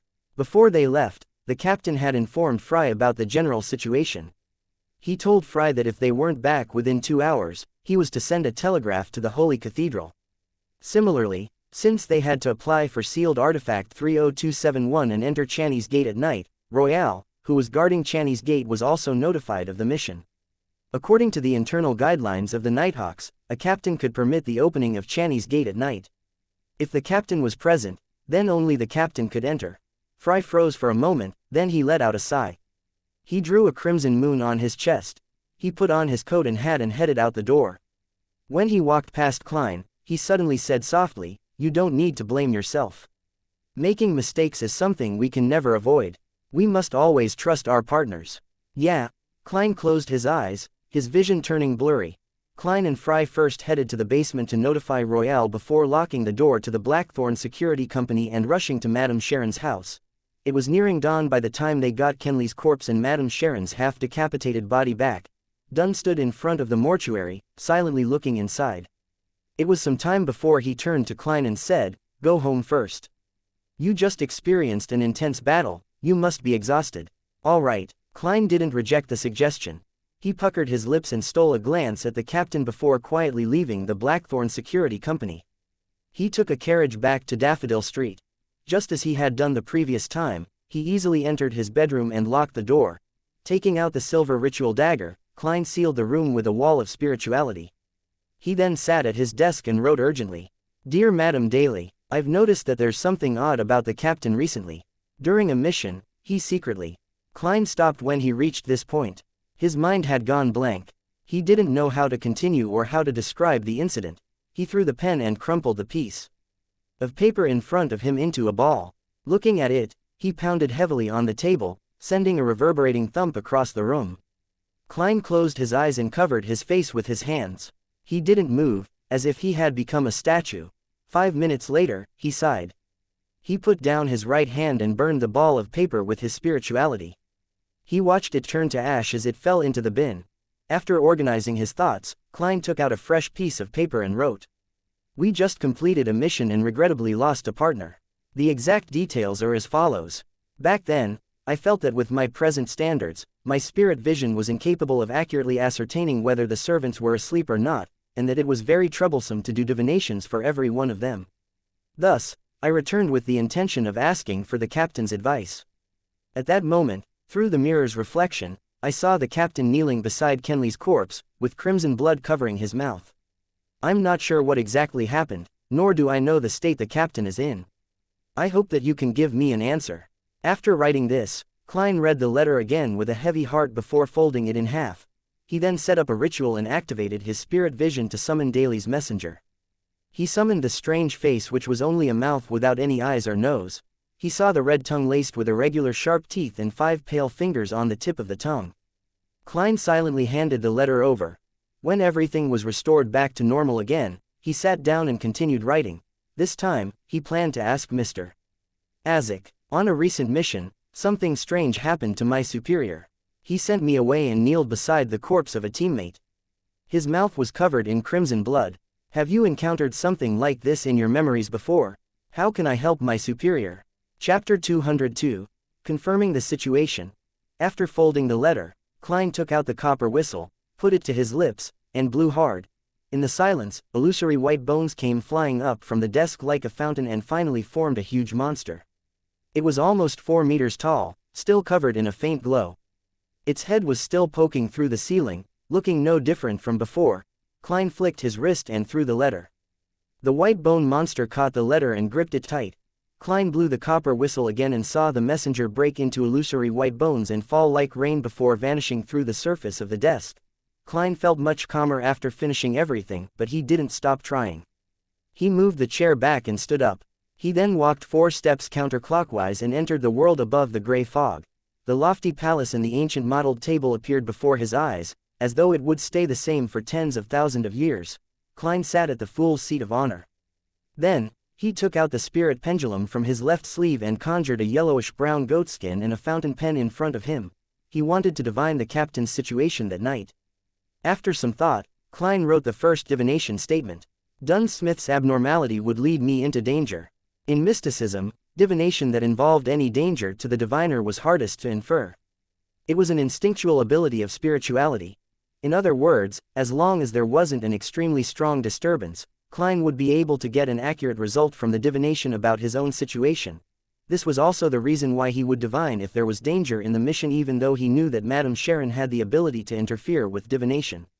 He also knew that Madame Sharon wasn't strong enough to affect this kind of divination. In order to determine Captain Dunn Smith's situation, he decided to eliminate all disturbances and perform the divination above the gray fog. He held the pendulum with his left hand as he recited the divination statement 7 times. He closed his eyes and entered a cogitation state. After a few seconds, he opened his eyes and they returned to their normal color. He looked at the topaz pendant, and he felt heavy-hearted because the pendulum was spinning clockwise. The rotation wasn't small, nor was the speed slow. It meant that the result was positive. It meant that Dunn Smith's abnormality would lead him to danger. And the danger level was significant. After he closed his eyes, Klein wiped away the previous content and wrote down a new divination statement. The reason for Dunn Smith's abnormality. He put away the topaz pendant and leaned back into the chair. He recited the divination statement as he entered a dream with the aid of cogitation. In the blurry illusory world, he couldn't see or discover anything. There was nothing except gray fog. That means that there was insufficient information, so the divination failed. Klein looked at the goatskin on the long bronze table as he muttered bitterly and helplessly. Suddenly, he felt a strong feeling of exhaustion. He realized that it was the result of an intense battle, continuous rituals, and multiple divinations. Klein wrapped himself up with spirituality and stimulated a rapid descent from above the gray fog and returned to reality. He had a few nightmares that night. The ending of each dream was either Kenley vomiting his organs, or Dunn Smith with crimson blood around his mouth. The next morning, Klein was on duty at Channy's gate, so he arrived early at the Blackthorn Security Company. At that very moment, Roseanne, Mrs. Oriana, and the other clerks had yet to arrive for work. Klein walked through the partition and saw the wide-open door and Dunn Smith, who was seated in the captain's office. Dunn had taken off his coat, and he only had his white shirt and black vest on. He sat in his seat while he held a cup of coffee in his hands. He was staring at the wall in front of him blankly. His hair seemed dry, his gray eyes looked dull, and his face was showing obvious signs of weariness too. Even for the captain, who's experienced many similar incidents, it's still unbearable to lose 2 teammates in such a short period of time. Klein's heart winced as the scene of the shattered full-body mirror reflecting Dunn kneeling before Kenley's corpse with his face covered in crimson blood appeared once again. Klein clenched his teeth and looked away. After nearly 20 seconds, he composed himself and extended his hand to knock on the captain's door. Dunn put down his coffee cup as his gray eyes became deep again. He took a deep breath and said, "I've reported the matter to the Holy Cathedral," and they gave an initial reply. The church will compensate Kenley's family with £3,000, and the police department will give £1,000 as bereavement payment. A total of £4,000. To most middle-class citizens, that's wealth that can't be earned in a lifetime. Kenley's weekly salary was £7, making an annual income of £364. Adding in any bonuses and additional income, he would make at least £380. £4,000 is equivalent to 10 years of his income. Such wealth can provide at least £200 of income a year.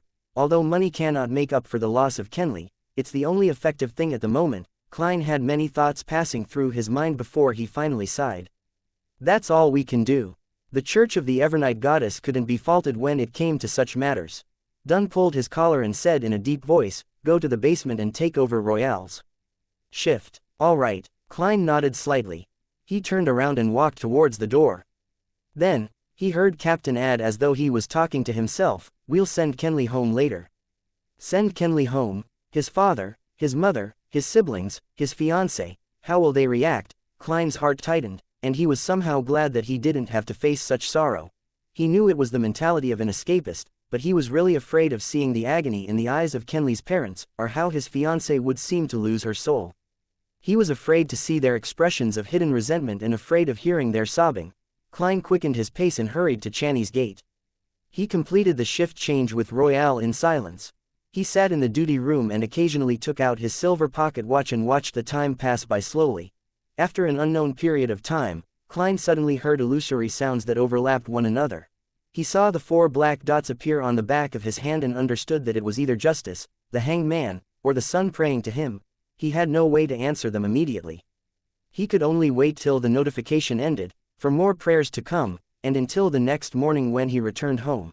Having just fished his keys to open the door to his house, Klein saw the maidservant Bella wiping the dining table while his sister, Melissa, who was dressed up, and his brother, Benson, came downstairs. "Didn't you just go to Mass last week?" Klein asked curiously. Benson smiled and said, "That sounds like the memory of a person who hasn't gotten any sleep the entire night." Huh, Klein looked even more confused. "Today is the first day that, the return of the Count, will be releasing tickets for sale," Melissa explained. Klein smacked his forehead and took off his hat. "I've been too busy recently. I totally forgot about it. Especially these past 3 days," he added with a sigh. Melissa looked at him with concern and said, "Your breakfast is in the kitchen. Eat it and get some sleep. Benson and I thought that since we're going out, we might as well drop by St. Selena Cathedral to have Mass." "All right." Klein waved and bade his brother and sister farewell. He had a simple breakfast and returned to his bedroom.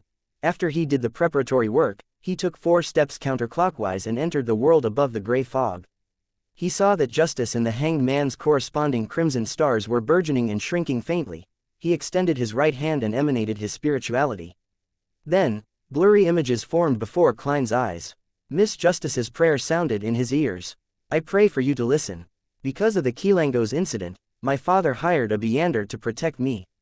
There are also others who are watching over me secretly. It wasn't easy for me to finally find an opportunity to pray to you. I would like to apply for leave from the gathering next week. I believe this will pass soon." Klein subconsciously glanced at the blurry image. The image was filled with fog, and there seemed to be a huge bathtub with rippling water. Miss Justice was wrapped in a bath towel. He retracted his gaze and started listening to the hanged man's prayer. His description was different from Justice's, but he was making the same request. He too needed to ask for leave due to the aftermath of Kilangos's death. Klein nodded slightly and responded to their prayers respectively. Then, he sent a message to the Sun's Crimson Star. "The upcoming gathering will be cancelled temporarily. City of Silver." Derek Berg was paying attention in the training field. The sky above his head was still dark, with occasional flashes of lightning that lit up the sky. Suddenly, his vision went blurry before he saw the thick fog in the ancient palace that looked like the home of a giant. He also saw Mr. Fool, who sat in the depths of the gray fog.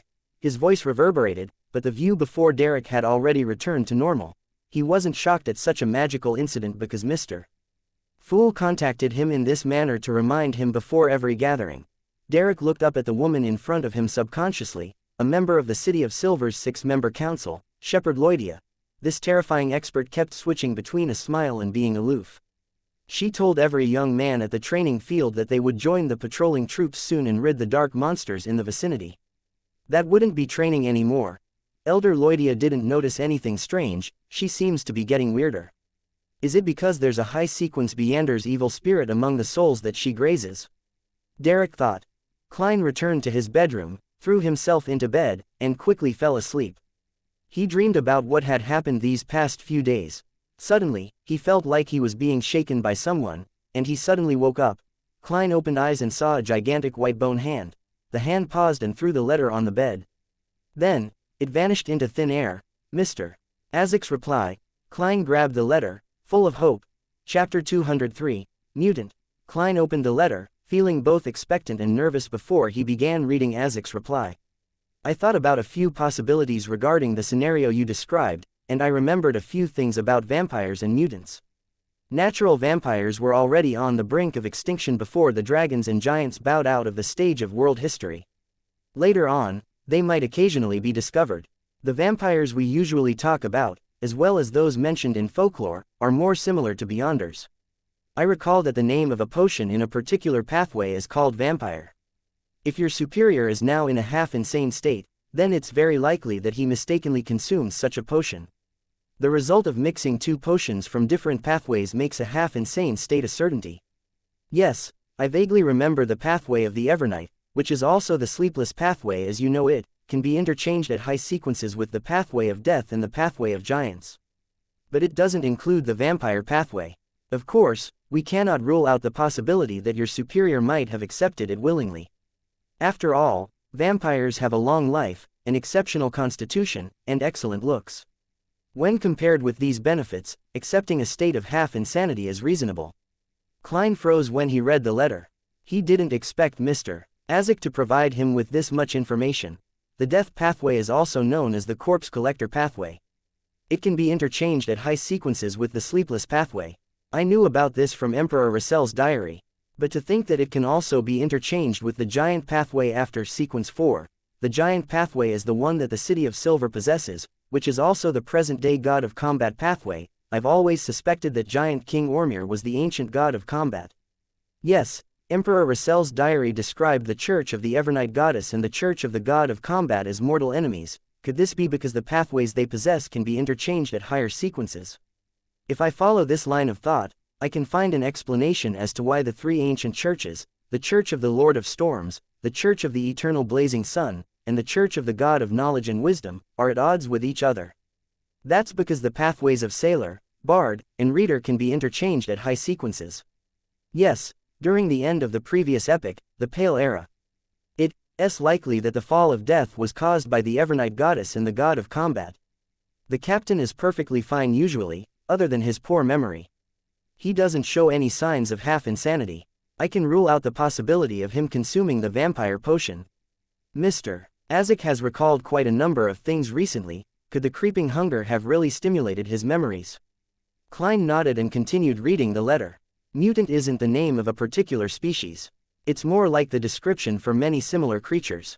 Under normal circumstances, they're no different from an ordinary human, but there is an innate, suppressed, twisted desire in their hearts. This desire erupts when they come into contact with a certain scene or object.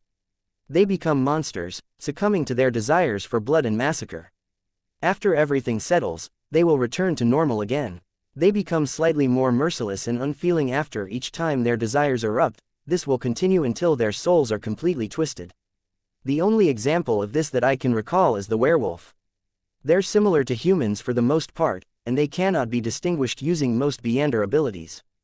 But, during the full moon, the twisted desires in their hearts intensify, and their bodies also change accordingly.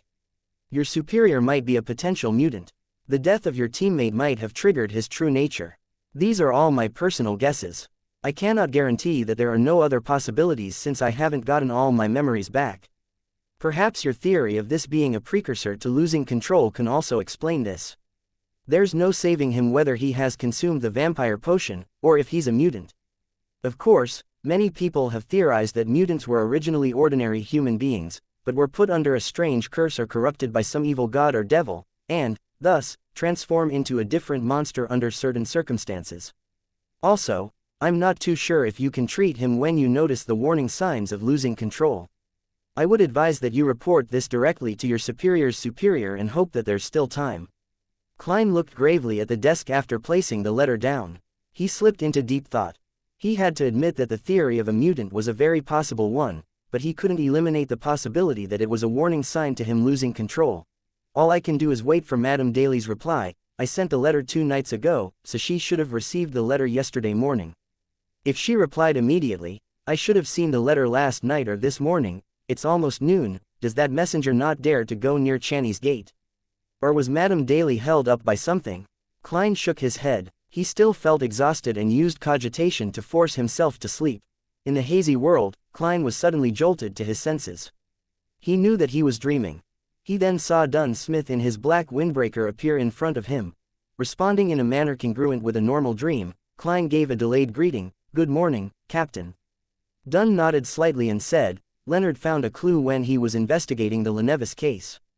He needs your help. The mystery prior that the Holy Cathedral sent over won't arrive until tomorrow morning because of a train fault." "All right," Klein replied in a fleeting voice. Dunn thought for a moment before adding, there's no need for you to return to Zudaland Street. Head to 62 Howe Street directly. Leonard will be there waiting for you. It's been hard on you. The moment he finished his sentence, Klein's dream shattered. Klein instinctively opened his eyes. Howe Street, isn't that the area where the Divination Club, my classmate Welch, and the member of the Aurora Order lived? There sure are many incidents lately, one after another, as if they're culminating in something, Klein thought as he got up slowly. He washed up in the bathroom before changing into a white shirt, brown vest, and black windbreaker. He then picked up his hat and went down to the living room. It wasn't 11 yet, and Benson and Melissa hadn't returned home. Klein informed Bella that he was going out and that she didn't need to prepare lunch for him. He then took a public carriage to Howe Street and saw the messy-haired midnight poet, Leonard Mitchell, whose hair exuded beauty, waiting for him in at Building 62. Leonard was still in a thin white shirt despite the chilly September weather. He had paired it with beige pants. He swept his green eyes at Klein. This might be the building rented by Lenevis under a false name. How did you figure it out? Klein asked out of curiosity. Leonard pointed to his head. Since you found a clue from Hood Eugen and suspected that Lenevis was likely connected to that member of the Aurora Order, the cloth merchant Sirius Arapis, I had to change my line of thinking after my normal investigations revealed nothing. I started investigating the Aurora Order. The previous report told me that Sirius had interactions with many of the residents on Howe Street, so I searched every one of them and found a problem with this one. What problem? Klein asked. Leonard raised his brows. An obvious problem. The guest here appears very rarely. He claimed to be going to the southern continent to do business after Hannes Vincent's death and never returned. His records are very realistic, and the police didn't discover anything. This could only be a coincidence. Klein creased his brows. Of course, a coincidence. But when I showed the residents around here Lenevis's picture, an old man felt that he looked similar to the resident at number 62, other than his different glasses. Leonard took out a black and white photograph from his pocket. Why didn't you say so earlier? Klein lampooned inwardly. He entered 62 Howe Street with Leonard, and at Leonard's request, he started to divine if there were any hidden compartments or secret chambers. The result was yes. The secret chamber or hidden compartment in this building. Klein wrote down another divination statement. He took a seat on the sofa and closed his eyes as he recited the statement. 7 times later, he entered a dream. His vision was blurry. In the blurry world, Klein saw a wooden bookshelf. He saw rows upon rows of books. He saw that one of the books had been taken away. He saw the wooden surface beside the book open, revealing a hidden compartment. The scene quickly disappeared as Klein opened his eyes and told Leonard, in the study. Klein wound the topaz pendulum around his wrist and followed Leonard into the study. He saw the wooden bookshelf he had seen in his dream. Pull out that book, the place it's covering has a hidden compartment. Klein pointed at the book nearest to the sides.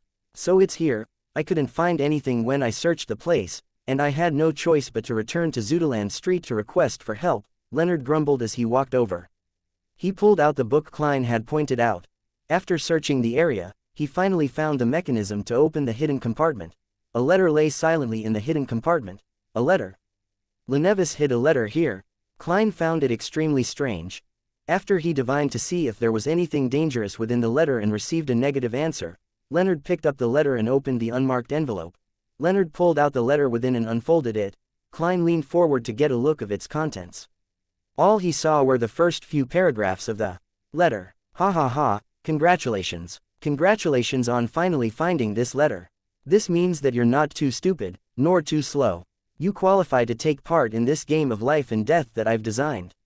Child laborers that die before their time. Factory workers who seldom live past 10 years after entering the factory because of their working conditions. Female workers who risk severe illnesses for a meager salary. I see boundless resentment surrounding every factory, turning the surroundings oppressive and gloomy. This is the worst of times, and also the best of times. Our game shall take place under such a setting. Fools, prepare yourselves, I'm going to issue you a hint. Chapter 204. Visitor. Klein and Leonard lifted their gaze from the letter and exchanged glances. They muttered, he's crazy, right? Lenevis is secretly a lunatic. A lunatic who truly has a delusional disorder and an antisocial personality, Klein thought and felt a tug at his heartstrings. He quickly redirected his gaze to the letter. Ladies and gentlemen, the hint is that I've placed a bomb in Tingen, a bomb that will grow stronger over time. Seek it and finish it before it explodes. If you lose the game, there will be a boom, and the entire city of Tingen will be reduced to a ruin. Trust me, I'm not lying at all about this. Lenevis, who enjoys giving his friends pleasant surprises. A bomb. Klein looked at Leonard and muttered to himself, perplexed. Leonard held the letter up to the sunlight and looked as he flipped it around. He didn't find any other clues. The term, bomb, is probably an expression. I've never heard of a bomb that can grow stronger. Klein creased his eyebrows and said thoughtfully, no, I mean, he might be using bomb to reference something in mysticism. Such as an evil ritual that continuously accumulates power.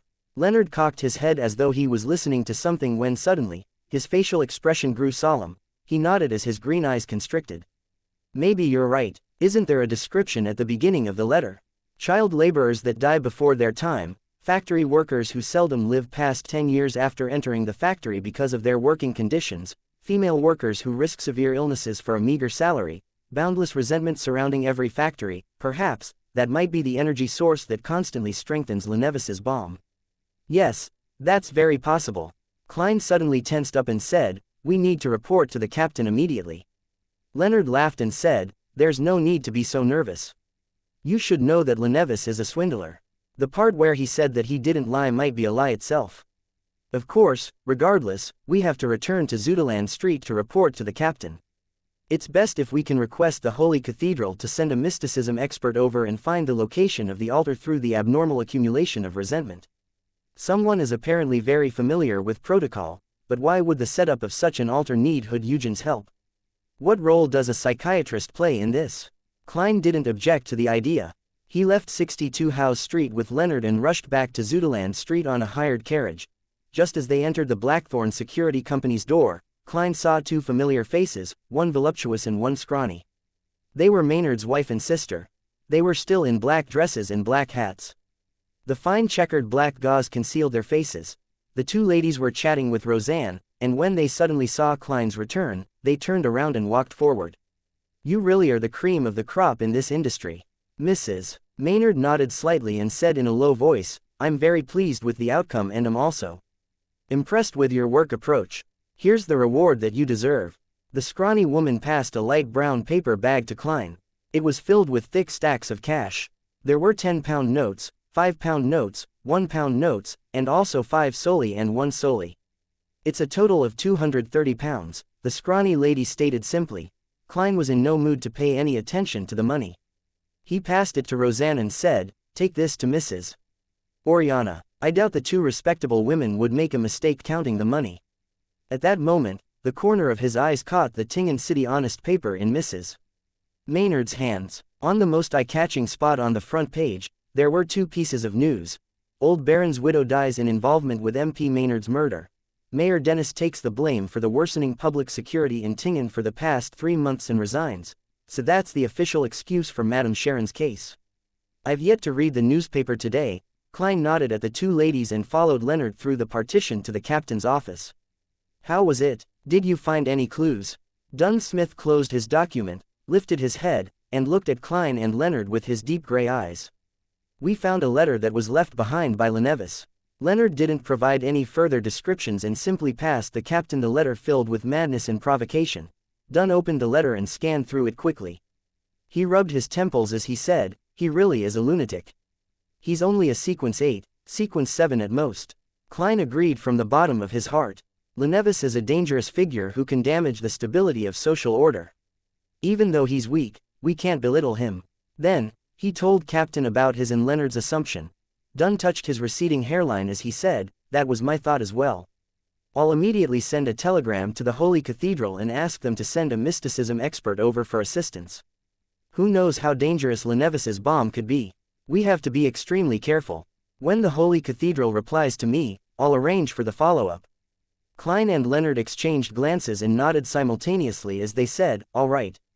Seizing the moment when Captain was sending a telegram to the Holy Cathedral, Klein returned to the reception hall to grab a copy of the Tingen City Honest paper from Roseanne.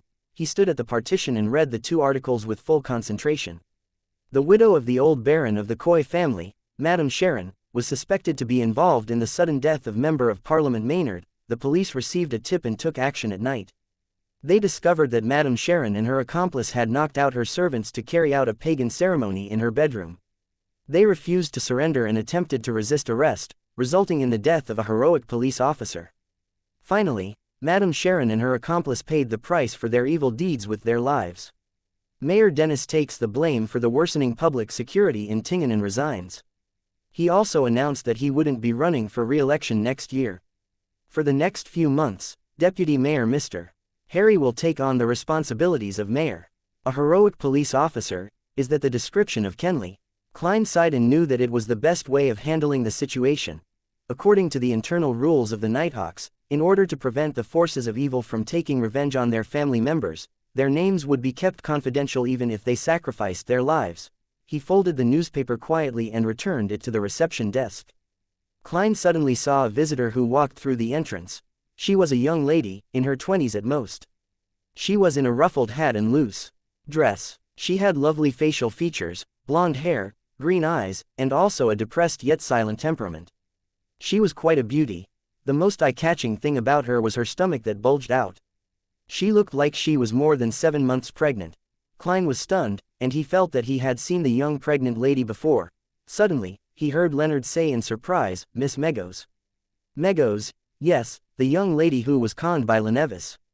She's pregnant with Lenevis's child, and as such, there might be something wrong with her mental health. She says her child sings in her stomach and also whistles. Klein was suddenly enlightened and he wasn't surprised that Leonard knew Megos. When they relaunched the investigations of people related to Lenevis, the lady's photo had been seen by every Nighthawk. Klein knew her even earlier. Her Aunt Christina, whose savings had been conned by Lenevis, had brought her to the divination club to ask for help. Her aunt even asked if the child in her stomach could be used for divination. Then, as Megos heard Leonard's voice, she looked over at the both of them vacantly and replied politely, "Hello. Miss Megos, what brings you here to the Blackthorn Security Company? Do you have anything that you'd like us to do for you?" Klein took 2 steps forward and asked. He was very confused by Megos' sudden visit. He felt it was an extreme coincidence. "We just found Lenevis's letter, and Megos comes visiting." Megos touched her stomach and smiled faintly. "Somehow or other, I suddenly thought of coming to Zootaland Street and suddenly thought of coming up to take a look." Her mental health seems to have worsened. Klein recalled that he hadn't managed to activate his spirit vision and check on Megos' situation previously. Hence, he lifted his teeth and was about to tap his left molars. Just then, a series of thoughts screamed through his head in increasing intensity. "Don't look, don't look, don't look, you'll die if you look, you'll die if you look." Klein stood rooted on the spot like a statue as his forehead was covered in cold sweat. It was like having a deep and heavy nightmare that he nearly couldn't wake up from. Suddenly, he understood something. He had failed to activate his spirit vision the last time because his spirituality had noticed an unimaginable danger. It slowed him down subconsciously, so he missed the opportunity and forgot the follow-up. At that point, Klein had yet to digest the seer potion entirely, and he had yet to advance to sequence 8, so the warnings of spirituality were very subtle and difficult to notice. But now, Clown's spiritual foresight was so clear and obvious. After nearly 20 seconds, Klein finally shook off his paralysis. He looked sideways at Leonard and realized that the Midnight Poet was also covered in cold sweat, and his eyes were filled with horror. Suddenly, Klein understood what the bomb Lenevis was referring to. It's the baby in Megos' stomach. It's the baby that he left behind. Klein suddenly associated the description in the letter with Hood Eugen's answers, and he suddenly remembered something that he read in Emperor Rassel's diary. "I started the Industrial Revolution with my own hands and personally ushered in the age of steam and machinery, but this will only become the hotbed for the descent of an evil god upon this world." Klein's pupils constricted as he thought of a possibility that he instinctually refused to admit. No. That's not right. The baby in Megos' stomach can't be the son of some evil god or an evil god waiting to descend upon the world. No, why would Hood Eugen do such a silly thing? Although his psychiatrist power can help Lenevis fool Megos and use her as a spawning vessel in her semi-unconscious state. No, the resentment of child laborers that die before their time, and the factory workers and female workers who live less than 10 years aren't helping the son of an evil god to grow rapidly. No, why you may not look directly at God. Chapter 205, Urgent Arrangement. Klein instinctively reached for his pockets. He held the flaring sun charm in one hand and Azek's copper whistle in the other. He acutely noticed that the cold, gentle meander feedback of the latter had vanished as if it was being suppressed by an invisible power. However, the former was still warm and comforting. Making use of this comforting feeling, Klein entered a half-cogitation state. He blocked out his feelings of worry and didn't leave anything to chance. He turned and shot a look at Leonard Mitchell, then tipped his chin toward Megos. He then controlled his expression with his clown abilities and smiled at Megos. "Do you want coffee, black tea, or nothing at all?" Megos stroked her stomach as if she was listening to something. "A cup of warm water. I suddenly thought of chatting with you guys about Demonesses. I have the feeling that you know a lot." "Who told you that?" Leonard was no longer the frivolous guy that he usually was. His smile had turned rather stiff. Megos suddenly giggled. "My child told me. He knows a lot. He's very smart." Klein fought back the urge to curse. He turned to the partition and signaled to Leonard to keep Megos calm. Leonard forced a smile and pointed toward the sofa. "That's exactly what I'd like to talk about. We want to have a chat with you about Demonesses." Behind the receptionist desk, Roseanne looked on in confusion. She suddenly realized that she didn't need to do anything. Klein quickly made his way past the partition and directly pushed open the door to Dunn Smith's office, then closed the door with a bang. He saw Dunn looking shocked before turning serious and saying in a heavy voice, "Captain, something serious has happened." "I know what Demonesses meant by bomb." Dunn stood up and pointed outside. Megos. He had obviously heard Leonard's shocked exclamation, but he was unable to see the looks of fear and cold sweat on his teammates' faces. Klein nodded and explained quickly, "I tried to activate my spirit vision to observe Megos to ascertain her mental condition, but my spirituality stopped me from making the attempt. It kept warning me not to look, that I would die if I did so. This made me recall a saying, 'You may not look directly at God.' Even if the fetus in Megos' stomach isn't an evil god attempting to descend upon this world, or the spawn of an evil god, it's definitely a legendary creature. Captain, connecting this to the Black Altar in Hood Eugen's memories, to his psychiatrist abilities, to the tragic world as described in Demonesses' letter, I think that my guess is quite close to the truth. Demonesses obtained a ritualistic magic linked to the true creator from an Aurora Order member. With Hood Eugen's help, he turned Megos into a vessel to gestate a certain power. Then, this power will make use of the resentment, oppression, and gloominess surrounding the factories to quickly grow until maturity. In other words, the ritual itself needs this resentment, oppression, and gloominess in order to succeed." Dunn considered Klein's words seriously for nearly 20 seconds before nodding with a solemn expression. "I'll ask for assistance from the Holy Cathedral immediately. Let's hope that the baby in Megos' stomach can still wait. Of course, we can't just sit back and do nothing. Tell Leonard to keep Megos calm and keep her company. Notify Mrs. Oriana, Roseanne, and the rest. Get all the non-combatants to evacuate. I'll head to the back of Channy's gate after I send the telegram.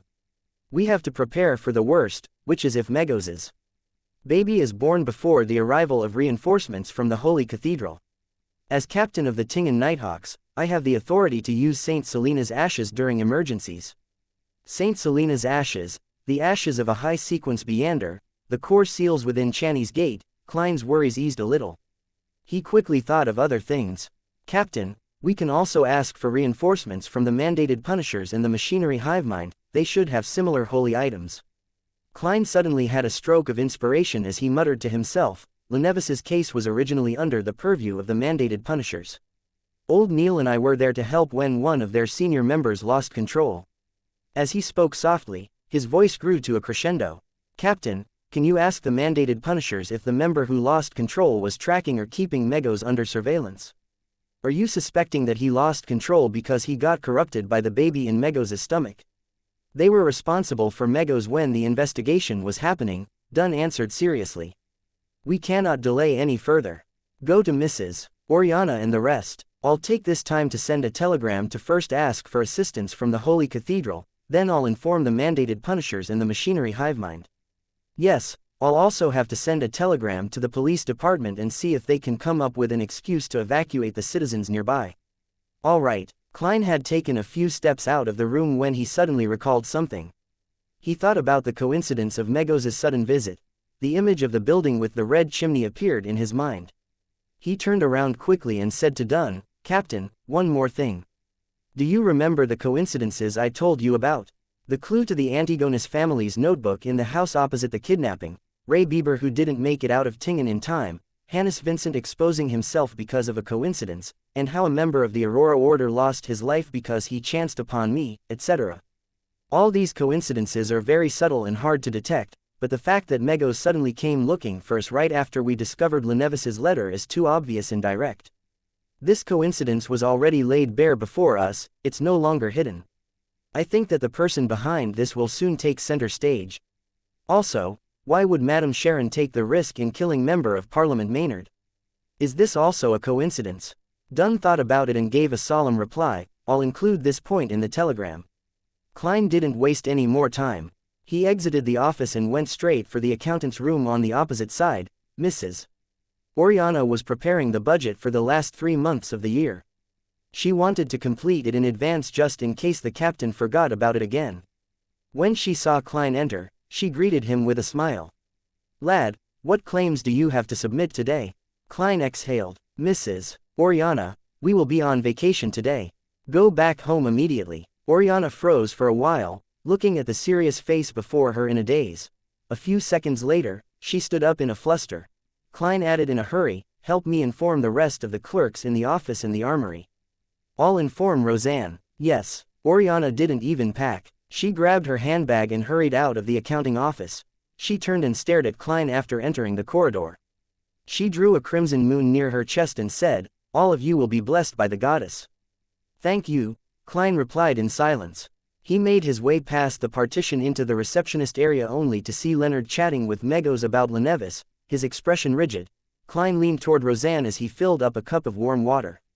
He then whispered, go home, it's dangerous here. Come back tomorrow. Roseanne opened her mouth in shock but closed it again after seeing Klein's stern expression. She lowered her head and packed for about 10 seconds before picking up her bag and leaving the receptionist area. Just as she was walking past Klein, she bit on her lip and whispered, to be honest, I respect the Nighthawks as much as I hate other people who become Beyonders. After seeing the clerks evacuate the Blackthorn Security Company, Klein brought warm water to Megos, bent his back, and placed it on the table in front of her. I have something to settle, I'll be back soon. As he stood up, he took the opportunity to lean in towards Leonard's ear and whispered, keep her here. Leonard clenched his teeth and widened his mouth into a grin. He continued his conversation with Megos and noticed that Megos was getting a little restless, as though she was losing her focus. Klein returned to the captain's office, only to realize that Dunn had already gone underground. There was a telegram on the table. It was the reply from the mandated punishers. Yes. We will be there immediately. Yes, the mandated punisher did lose control because of Megos. Klein couldn't calm himself down as he made his way to the corridor. He didn't know if he was waiting for the captain to retrieve the holy ashes or for reinforcements to arrive. I wonder if high-sequence Beyonders can teleport. I don't think so. He paced around a few times, suddenly feeling peaceful. He saw that the gas lamps on both sides of the corridor were now dyed a faint blue. Amid the darkness, Dunn followed the stairs into the corridor. In his palm was a square, palm-sized box of ashes. This box looked as though it was made out of pure silver, but it also felt like it was human bones. It was carved with many mysterious patterns. Klein felt colder the closer he was to the box. It was as if the cold was rapidly seeping into his blood. Dunn's face was bathed in an icy blue light. He told Klein, go to Channy's gate and pick out a sealed artifact with the highest offensive ability. Decide exactly which one with your own judgment. I've already told Sika and the keepers inside. Take note of the hidden threats. Of those, there are 3 grade 2 sealed artifacts, which are. Oh, now that I've taken out the ashes of Saint Selena, Sika and the keepers cannot leave their positions now. At this point, Fry and Royale were both at Kenley's house for the funeral preparations. The Archbishop at Saint Selena Cathedral had gone to the countryside to preach. All right, Klein didn't hesitate, immediately turning towards the basement. When he was nearing the intersection, Klein suddenly stopped. He knew that most of the sealed artifacts behind Channy's gate at Tingen City were grade 3 and wouldn't have much of an effect on the baby in Megos' stomach. It was, at the very least, a legendary creature. The mutated sun sacred emblem might work, but it takes too long to have an effect. It's unsuitable for this. There are only 3 grade 2 sealed artifacts in Tingen City, and they're all very dangerous artifacts that can easily result in my death. I estimate their powers to be about the same as my flaring sun charm, so I cannot have too many reservations later. I'll use the flaring sun charm without any hesitation. It would definitely be as powerful as a grade 2 sealed artifact. After all, it has the power of divine blood in it. Klein's mind whirled as he nodded indiscernibly. He felt for the flaring sun charm and Azek's copper whistle in his pocket, but he was surprised to find that the sensation of the latter was back. Regardless of whether it was useful or not, Klein took out a pen and paper set that was used for divination and wrote a short message. The person who made my fate disharmonious and stole the skull of your child has appeared. He has arranged for Megos to enter the Blackthorn Security Company at 36 Zudaland Street. It's highly likely that Megos is harboring the son of an evil god.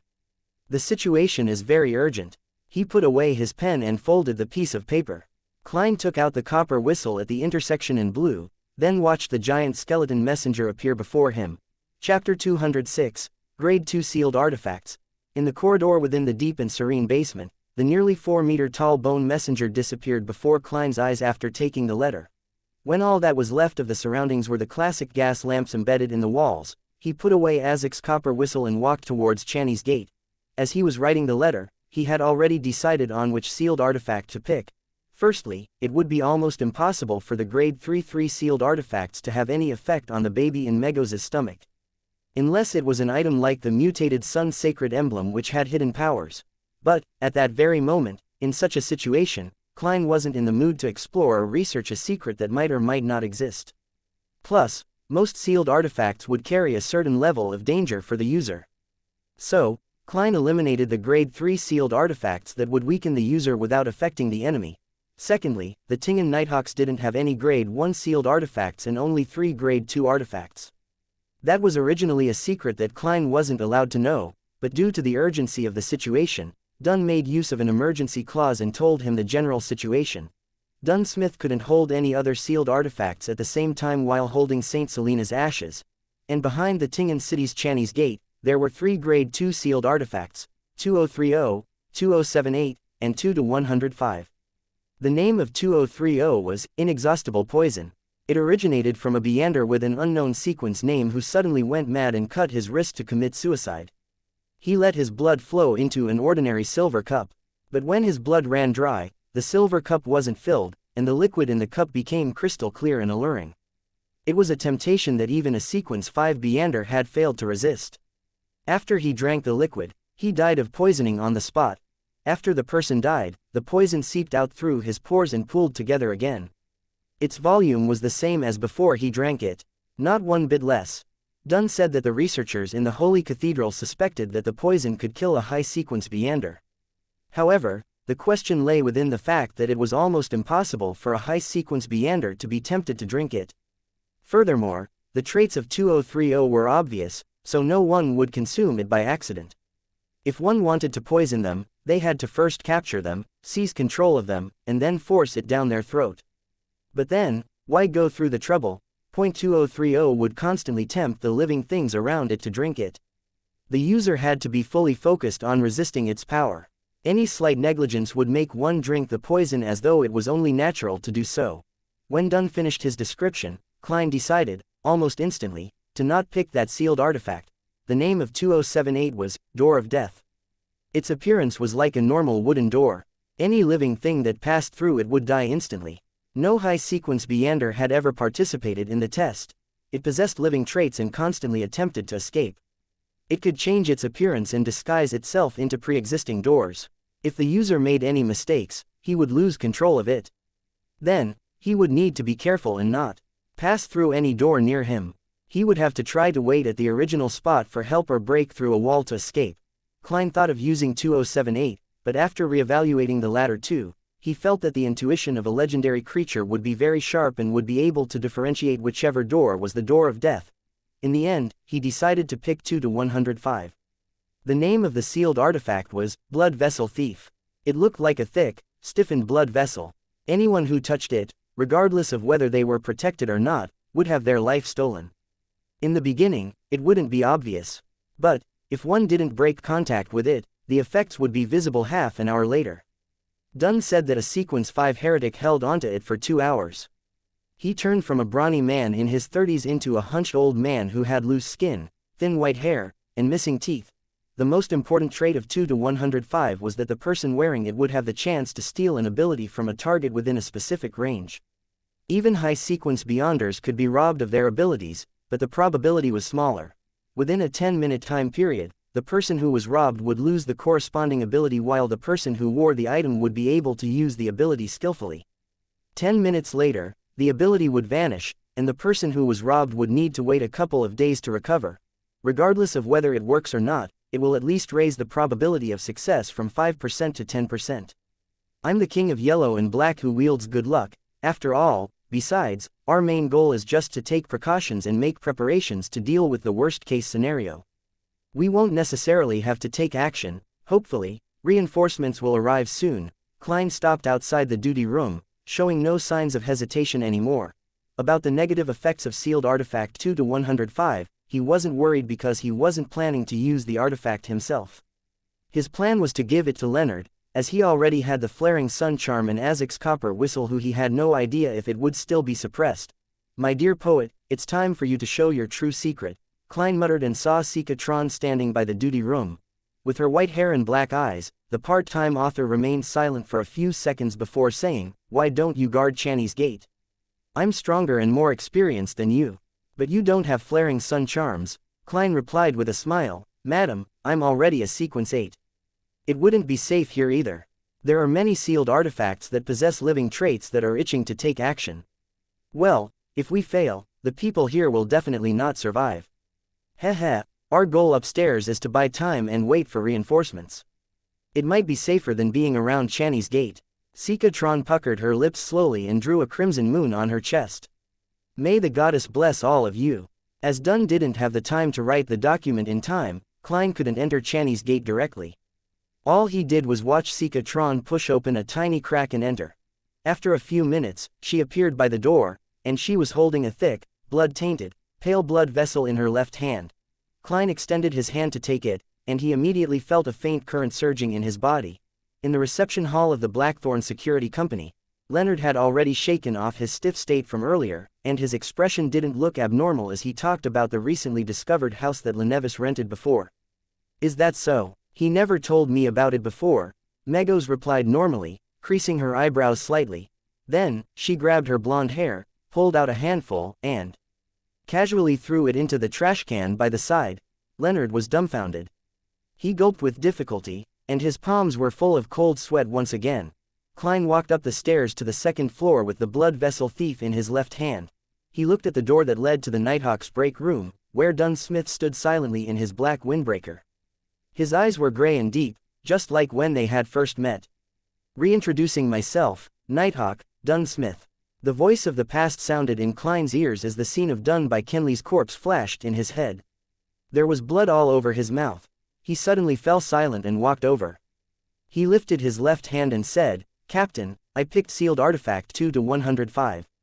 I plan on letting Leonard use it." Dunn nodded slightly. He didn't ask why but turned and pointed at his office as he spoke. "The Holy Cathedral sent a telegram. They said that they'll gather a team of strong Beyonders immediately and asked us to stall for as much time as possible and try to wait. About those coincidences, they didn't give any reply. I think they don't have any conclusions as of yet. Or perhaps, the person who handles the telegrams doesn't know the actual situation and has no way to make guesses. You know, we have to make the best use of time. Telegrams can't be too long." "Yes." Klein nodded. He got closer to the partition and looked outside as he said, "How's the situation?" "Nothing strange as of yet." Dunn looked down at the Saint's ash box in his left hand. Seeing how Leonard and Megos were having a good time chatting, Klein didn't interrupt them. He retreated to the Nighthawk's recreation room and faced Dunn with the corridor in between them. Just then, Dunn suddenly let out a self-deprecating laugh. "I forgot something." "What is it?" Klein replied, puzzled. Dunn looked sideways at him and said, "Daly told me to explain myself to you." "Huh." Klein was stunned, as he couldn't quite understand what the captain meant. After 2 seconds, before Dunn could reply, he suddenly understood. Madame Daly didn't reply immediately because she thought it was unnecessary. She had forwarded the matter to the captain and let him explain himself. That means that there isn't anything serious with the captain. At this critical point, Klein suddenly felt a surge of joy erupt inside of him. Chapter 207, Guardian. "I did want to send you away back then since I was going to do something that involves the secrets of the church and the Nighthawks. But Kenley's death left my mind in chaos. At that moment, all I could think of was a clumsy excuse, thus, giving you the opportunity to witness what I was doing. What secret is that? Klein pressed, now being more at ease. He had almost forgotten about the threat of the evil god's son, or the existence of a legendary creature outside. Dunn weighed his words and said, there might be a law in mysticism. Hey, even though I haven't read many books, I'm still aware of what a law means. This law is called, Law of Beander Characteristics Indestructibility. The characteristics of a Beander is never destroyed or reduced. It's only passed from one carrier to the next. Klein's eyes opened wide. He suddenly came to a realization and asked thoughtfully, for example, the sealed artifacts, mysterious objects, or a potion's main ingredients that are left behind by Beanders who have lost control. Correct. Dunn nodded solemnly. This isn't only the case for Beanders who lose control, it's also the same for normal Beanders after they die. The same. Klein mulled over Dunn's description, now having a faint idea of what the captain was doing. He suddenly recalled when the suited clown died. He recalled the blue, thumb-sized blood sphere that was suspended beside the corpse of the suited clown. Fry's explanation had been that there would always be strange transformations after a Beander died. Dunn continued with his deep gray eyes, but what's different about Beanders who lose control is that a Beander who dies normally won't leave behind ingredients or objects. They're equivalent to a potion that corresponds to their sequences, except that they're lacking a certain amount of supplementary ingredients. Equivalent to potions. Klein squinted as a flash of inspiration went through his mind.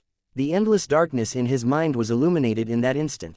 He suddenly understood many things, figuring out why the Beander pathways wouldn't be broken, even if the creatures used as main ingredients were going extinct. Apart from using substitutes, one could also simply use the remains of Beanders. That should also be the reason why they only handed out complete potions at the higher sequences.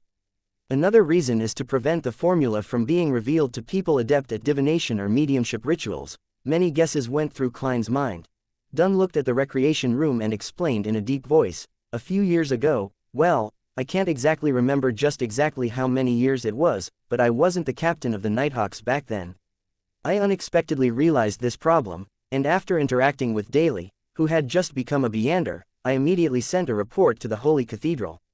The Holy Cathedral told me to keep it a secret and gave me two choices. Heh, that's also the reason why it's me, and not Daly, who's explaining this to you.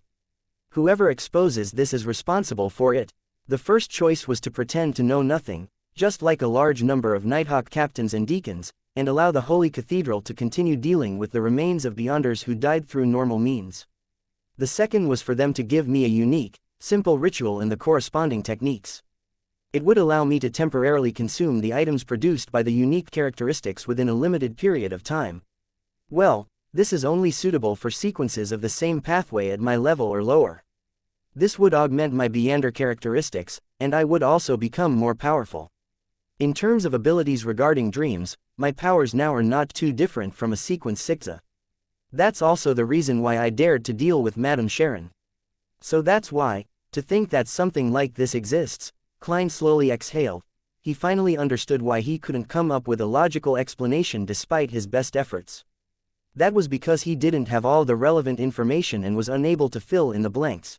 Yes, this does match the law of Beander characteristics indestructibility. Would consuming these characteristics cause a qualitative change in the captain by constantly accumulating them?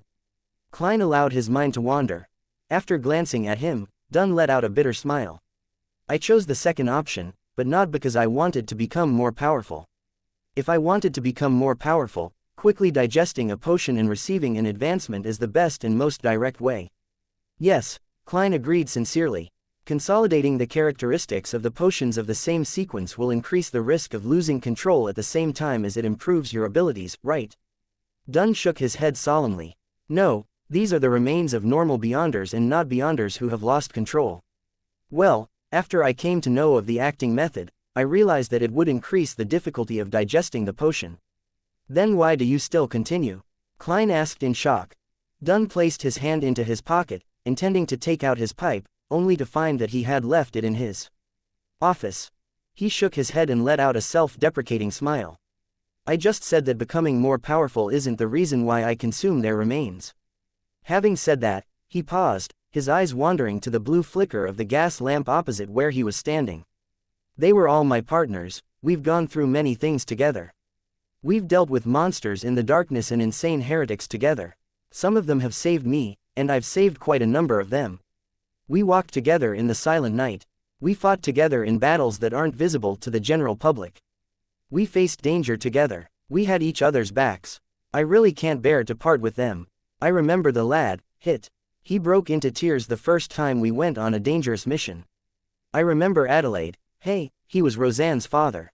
He once blocked an evil curse for me with his arm. I remember the lady, Dwayne, and her warm temperament which was like the dawn. She would always silently record the things we encountered. I remember Kenley being someone who knew how to do many things like play the 7-string guitar, sing, tell stories, even though he wasn't tall. He was more like a poet than Leonard. I miss them very much. I hope to continue fighting with them, to continue dealing with the monsters in the darkness, to deal with the crazy heretics, to protect Tingen City with them. Thus, I chose to consume their remains. Dunn's gray eyes seemed to flicker. His reliable and dependable persona broke down considerably at that moment. His lips arched upward slightly as he continued, "They're still with me in my dreams. Adelaide loves to read, and he often reads at the solarium. He often tells me to discipline Roseanne and get her to mature faster, to the point that Roseanne complains about me becoming more and more like her father and has become scared of me. Hit is a person who cannot sit still and has to hunt in the forest every day. Dwayne always stands by the window of her bedroom and watches us chat. Kenley, who recently joined, created his own 7-string guitar and sings while strumming it. I really miss them." "Captain," Klein subconsciously muttered. His eyes became blurred and watery. He couldn't help but rub his eyes and curse in his heart. "Fuck, Captain, you're making me cry." But I finally understand the reason for the captain's slow progress despite using the acting method. Klein let out a silent sigh. "Unfortunately, old Neil died after losing control. Otherwise, he would have brought along much joy to us." Dunn retracted his gaze. He lowered his head and massaged the bridge of his nose. A few seconds later, he lifted his head and let out a bitter smile. "This is a selfish decision. I don't know what the true wishes of Adelaide, Kenley, and the rest were, and, thus, selfishly made a decision for them. I truly am a selfish person." "No," Klein shook his head. On the sofa in the receptionist area, Leonard watched Megos pull out clumps of her hair as his expression became more and more rigid. Megos seemed increasingly restless as she constantly picked up the glass for a mouthful of water. She looked at Leonard with a contorted expression. "I don't know why, but I suddenly feel a little unwell." Leonard Mitchell was about to reply when he suddenly saw Megos reach for her face. She clawed out a piece of flesh, a long piece of flesh, a piece of flesh stained with blood. "My face is a little itchy." Megos smiled, a little embarrassed. The edge of her lips spread to where her cheekbones were, revealing a row of white teeth and bright red gums. "Fuck." Leonard cursed out silently. He felt that the situation was worsening way too quickly. His lips quivering, Leonard turned to listen as his expression immediately turned steely green. He forced a smile and apologized to Megos, who was clawing out pieces of her flesh. "I need to use the bathroom." "Ow, right." Megos's tone became ethereal. She rubbed her belly and said, "My child is a little restless." Leonard didn't reply. He hastened his footsteps and approached the partition. After entering the corridor, Leonard stared deeply at the box of ash in Dunn Smith's hands and exhaled in exasperation. Following that, his expression turned firm. "Captain, I'm afraid that it's too late. We have to deal with Megos and her baby immediately. Otherwise, the whole of Tingen will suffer terrible losses. This isn't something that can be avoided just by evacuating the citizens around us. I know that you've already sent such a telegram." Dunn knitted his eyebrows and asked, unusually stern, "Are you sure that the situation has worsened to such an extent?" "Yes. In no more than 3 minutes, Megos will undergo a mutation, and her child will descend upon us," Leonard said with a certain tone. At the same time, he glanced at the thick, large blood vessel wrapped around Klein's hand and said, "Sealed artifact 2-105. Let me use it. I can better utilize its abilities." "All right." Klein didn't hesitate to hand the blood vessel thief over to Leonard. That was something he intended to do so from the beginning. At that moment, Dunn tugged at his collar and patted down his windbreaker. He spoke with a determined tone, "I'll head out with St. Selena's ashes first. Come out after 10 seconds, remember, come out only after you finish counting to 10. Then, regardless of my condition, direct your strongest attacks at Megos and her baby without wasting any time." With that said, he turned around and walked towards the partition with the urn of ashes. "Captain!" Klein let out a shout, his lips dry. "Captain!" Leonard also shouted. Dunn stopped and looked back. He had a gentle expression as he said with his mellow voice, "Don't worry about me. I'm not alone. Adelaide, Dwayne, Hit, and Kenley are all fighting alongside me, no matter what kind of danger I face." He paused for a moment before speaking, his gray eyes gentle. "There's no need to be too nervous as well. We're guarding Tingen City." His lips arched upwards, forming his usual smile. After saying those words, he didn't stay any longer. He stepped through the partition, his black windbreaker following behind him. "Captain!" Klein and Leonard shouted at the same time, their tears falling uncontrollably, but Dunn didn't slow down. "We are guardians, but also a bunch of miserable wretches that are constantly fighting against threats and madness." Chapter 208, Cry. Beep. Beep. Beep. The telegram set up in the captain's office suddenly came to life, seemingly having received a new telegram, but Klein and Leonard couldn't be distracted. They were counting the movements of the second hand on the clock as their red eyes welled up with tears. 10, 9, 8. Just then, Dunn Smith carried the silver, bone-like square box into the reception hall with a solemn expression. Megos, who was pulling out clump after clump of blonde hair, tore a wound that was deep enough to show her bones. It was as though she was triggered by something. She suddenly stood and pointed at Dunn Smith in his black windbreaker. She shrieked, "You want to kill my child! You want to kill my child!" Boom! The shrill and terrifying voice reverberated. Klein felt like he was being struck in the head with a sledgehammer. He suddenly forgot to count as he had a headache and felt dizzy. His vision went red, and there seemed to be liquid flowing from the tip of his nose. He subconsciously looked sideways, and he saw the corner of Leonard Mitchell's eyes. The tip of his nose and the corners of his lips were covered in fresh blood. His face was extremely pale, and his body was wavering as though he was about to fall. "I'm probably in the same state." Klein reined back his thoughts and continued to count in silence as he skipped 2 numbers. 5, 4. Struck by the terrifyingly sharp voice, Dunn Smith's deep gray eyes were filled with red veins. Every single strand was crystal clear. The blood vessels in his face protruded out as well, every one of them like a poisonous snake. There was also a gurgle as red liquid flowed out of his ears as well. Despite that, he did feel dizzy. Other than his right hand pausing, his strong willpower drove him to press down on Saint Selena's urn and open the lid. Inside the box, there was deep darkness. In the darkness, there was fine resplendent sand. The scene was magically beautiful, just like a starry night being stored in a box. The surroundings suddenly became dark, and the darkness engulfed the entire reception hall. In the air, there were countless black, cold, and smooth threads were floating. They surged towards Megos and entangled her almost instantly. It wasn't like a spider web, but more like the tentacles of some unknown creature. Megos had already torn out her right eyeball. It hung by a thin cord of flesh underneath her eye socket. She stared at Dunn Smith with hatred as she roared, "You must die." Bang! Dunn was cast away by a formless force and slammed heavily into the wall opposite. The wall cracked, and bricks were thrown up. He spat a mouthful of fresh blood onto the ground, but both his hands were still tightly holding onto Saint Selena's urn. He held onto it for dear life and kept it from falling to the ground. Those countless black, cold, and smooth threads tightened and bound Megos firmly to the spot. No matter how much blight-tainted flames rose up suddenly, or how her skin began to secrete a liquid that smelled like brimstone, neither of those defenses dealt any damage to the threads holding onto her. 3, 2, 1. Klein and Leonard dashed out through the partition simultaneously. One of them was holding onto a warm thin gold slice, and the other had already aimed his 5 fingers with the blood vessel thief wound around his left wrist at Megos. Megos, who no longer looked human, struggled as flesh protruded from both sides of her shoulders. They were a mixture of blood vessels and green veins, round like a child's head. Above the 2 heads, cracks rapidly spread and seemingly turned into a pair of eyes. Megos suddenly noticed danger approaching, and she opened her mouth. The corner of her lips cracked all the way up to her ears. She was going to deal the blaspheme curse to every enemy that attempted to harm her child. At that moment, Leonard clenched his left hand into a fist as his wrist made a half-turn. His pale face turned livid, and the vessels protruded like bunch of tiny poisonous worms. Megos's blaspheme curse was left stuck in her throat as it came to a sudden halt. She seemed to have lost the ability to speak and the ability to evoke curses.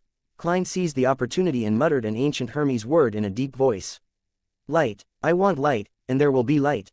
He suddenly felt the thin gold slice that was covered in mysterious patterns become boiling hot as he saw it emit a blinding light, as though it had become a miniature sun. Right on the heels of that, Klein injected more than half his spirituality into it and threw the flaring sun charm towards the restrained Megos.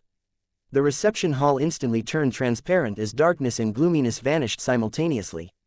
The black fine threads that entangled Megos shrank as though they were instinctively avoiding something.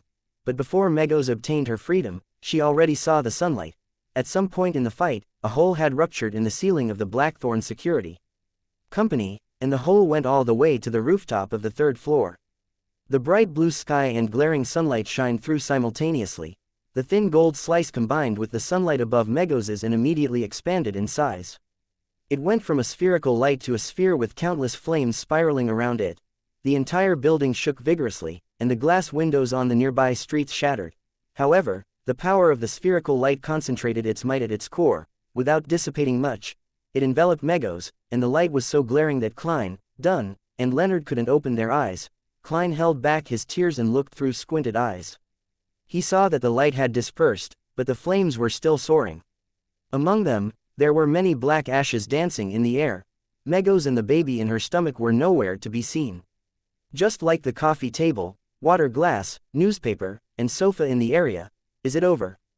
Did we finish the son of an evil god before it descended upon this world, taking his mother out at the same time?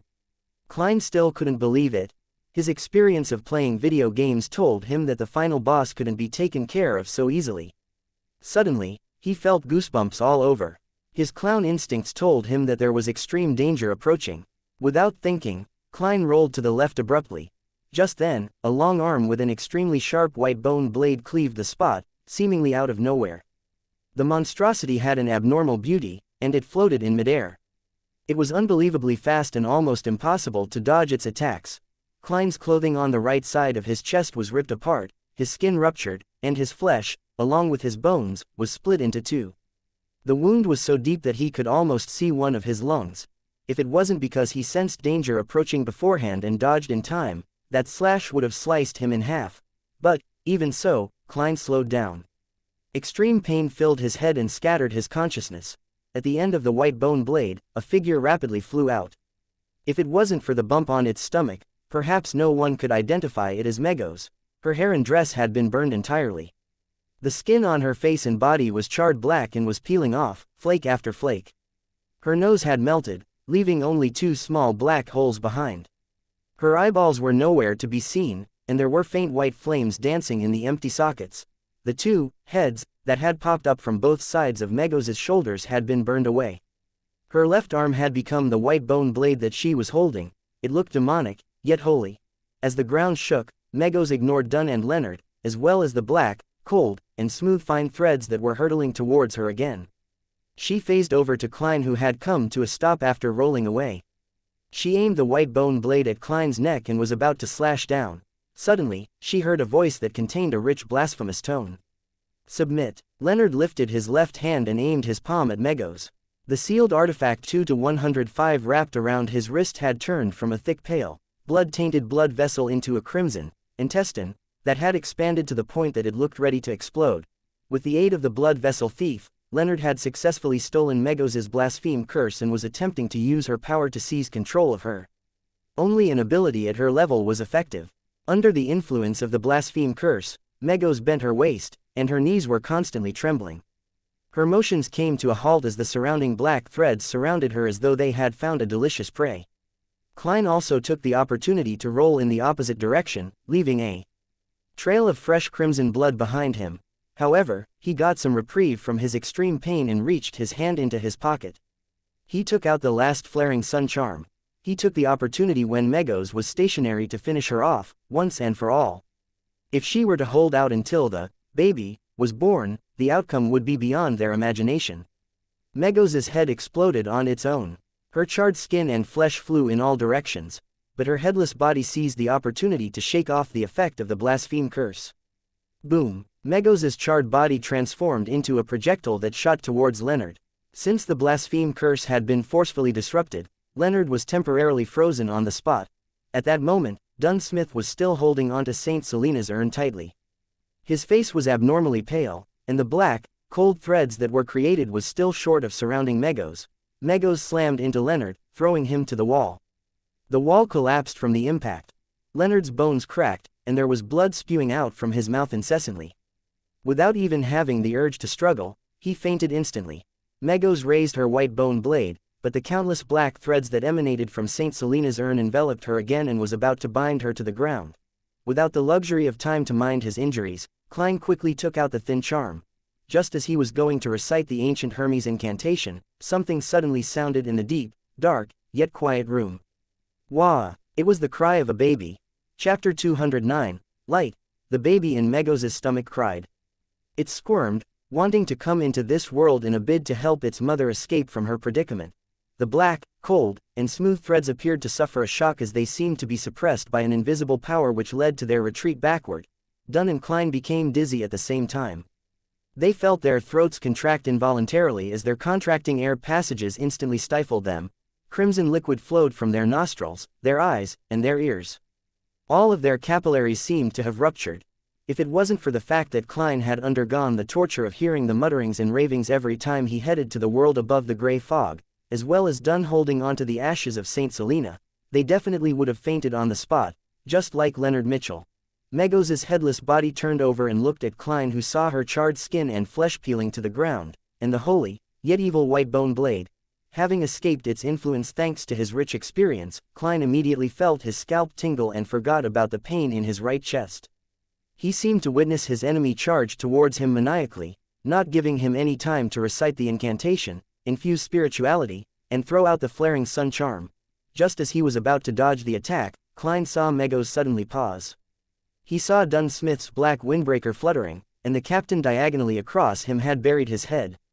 There were multiple thick twitching objects on his back as if they were venomous snakes or tentacles, or monsters. Dunn was using his abilities as a nightmare to forcefully impede Megos' movements. Bam!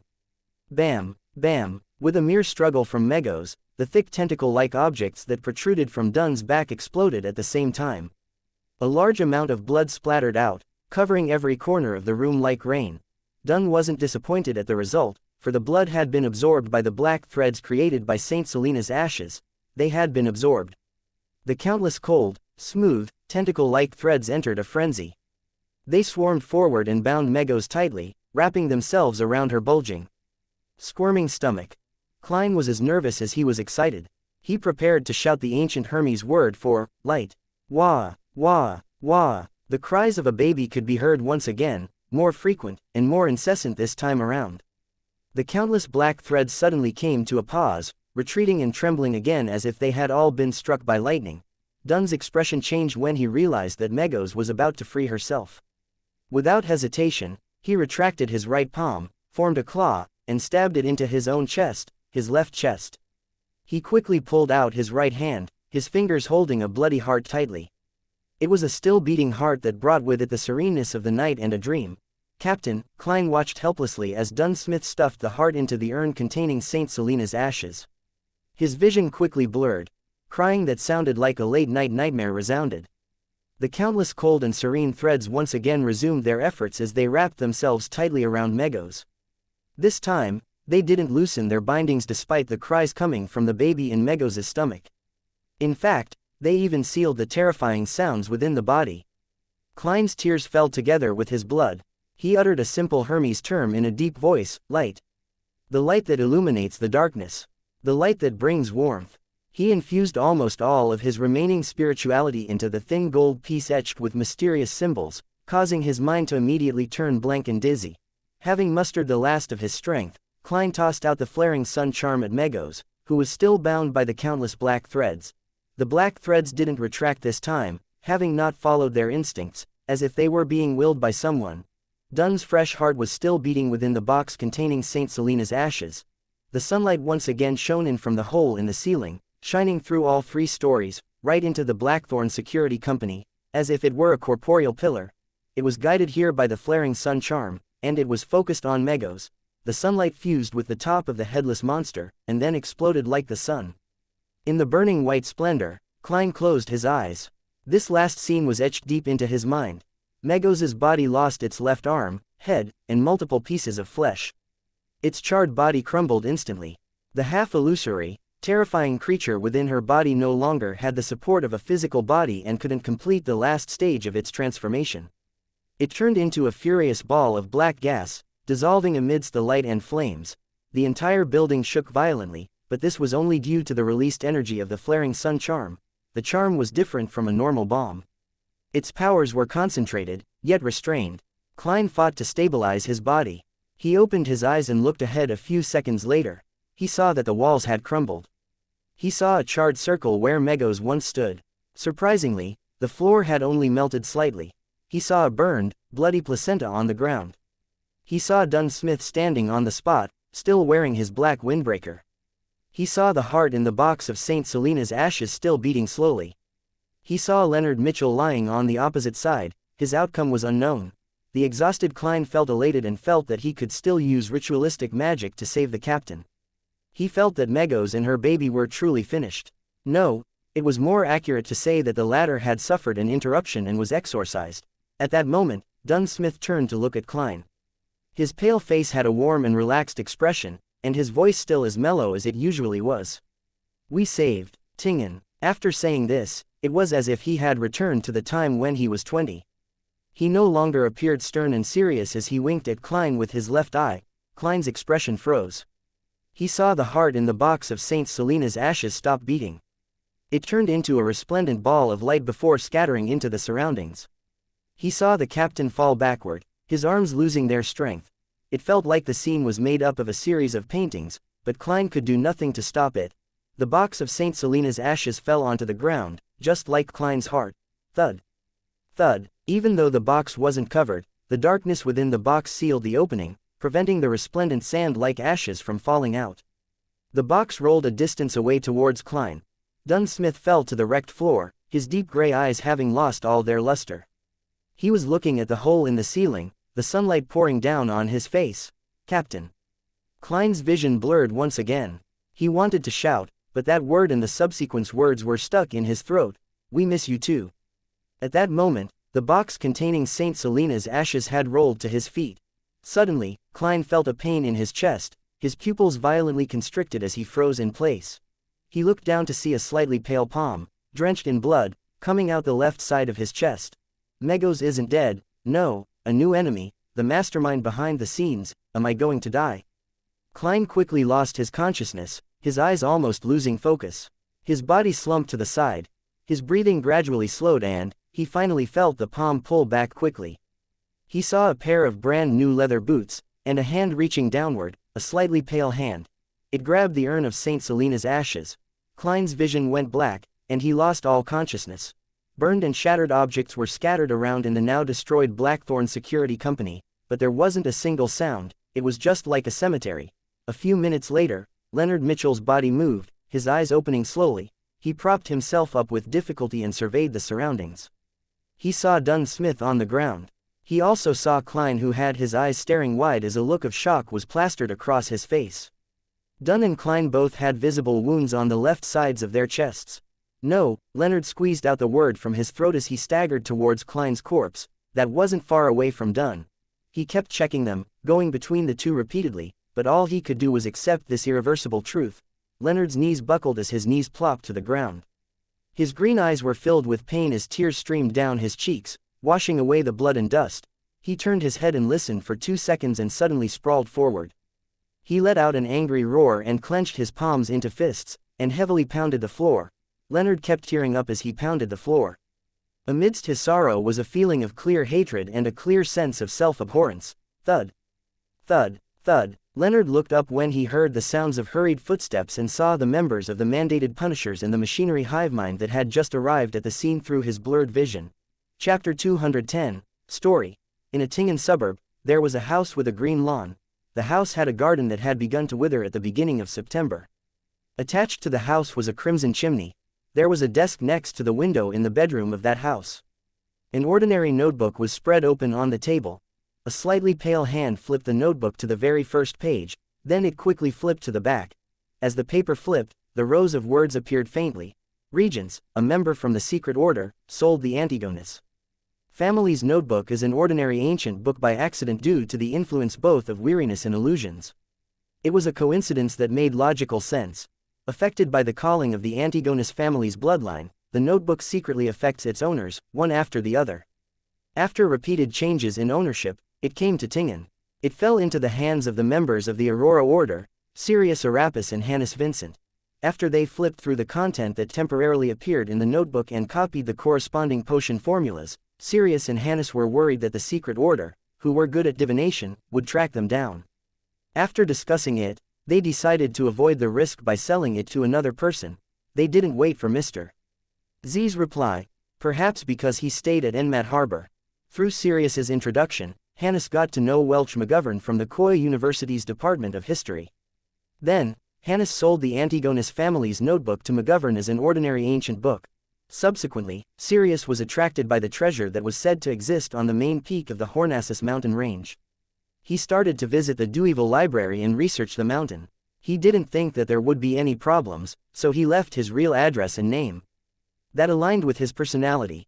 During this process, he acquainted himself with Lenevis, who was reading up on information about iron mines to set up a scam.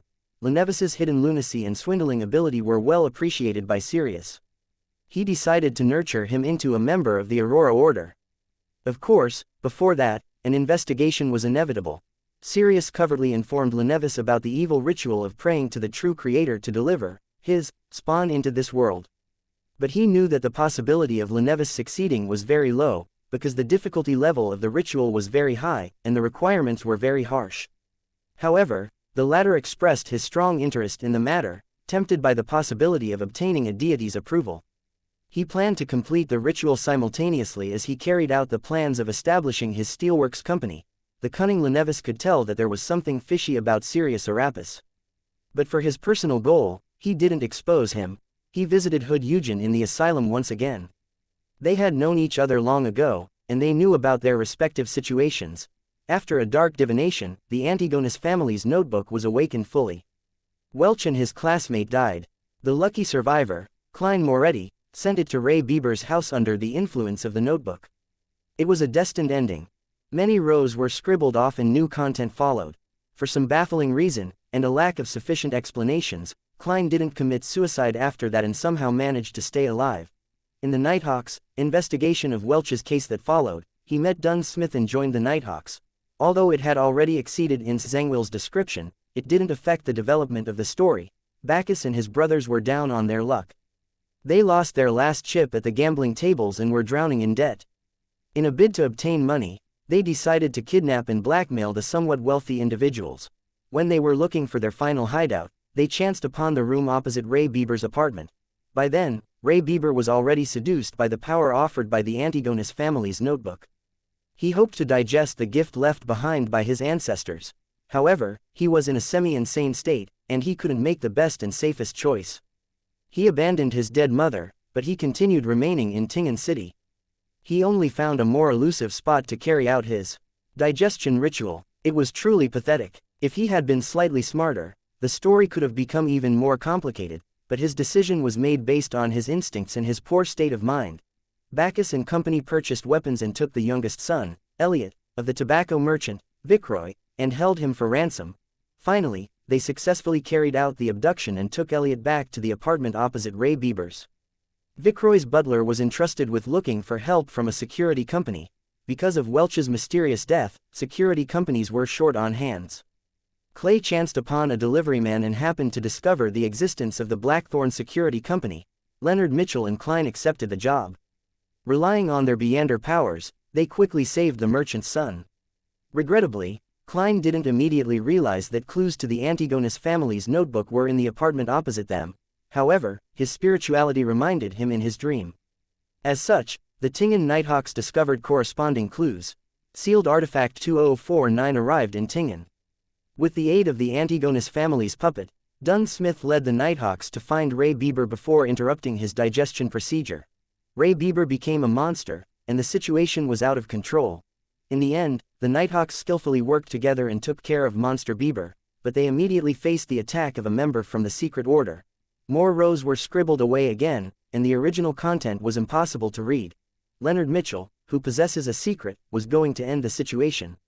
Before he could, Klein, who was supposed to be doomed, killed the Sequence 7 member from the Secret Order in an inexplicable manner that didn't affect the development of the story. Dunsmith got in touch with the Antigonus family's notebook and flipped through its content. From that point onwards, he was secretly tainted. Having finished with all his preparations, Lenevis beguiled Hood Eugen and used him to assist in his ritual. They tricked Lenevis's fiancé, Megos, to become the vessel that would carry the true creator's spawn. Lenevis had almost no possibility of success. The most serious problem was that even though Megos would be protected by the ritual's power, she wouldn't be able to withstand the sexual intercourse with the illusory projection of a deity. It would cost her her life on the altar.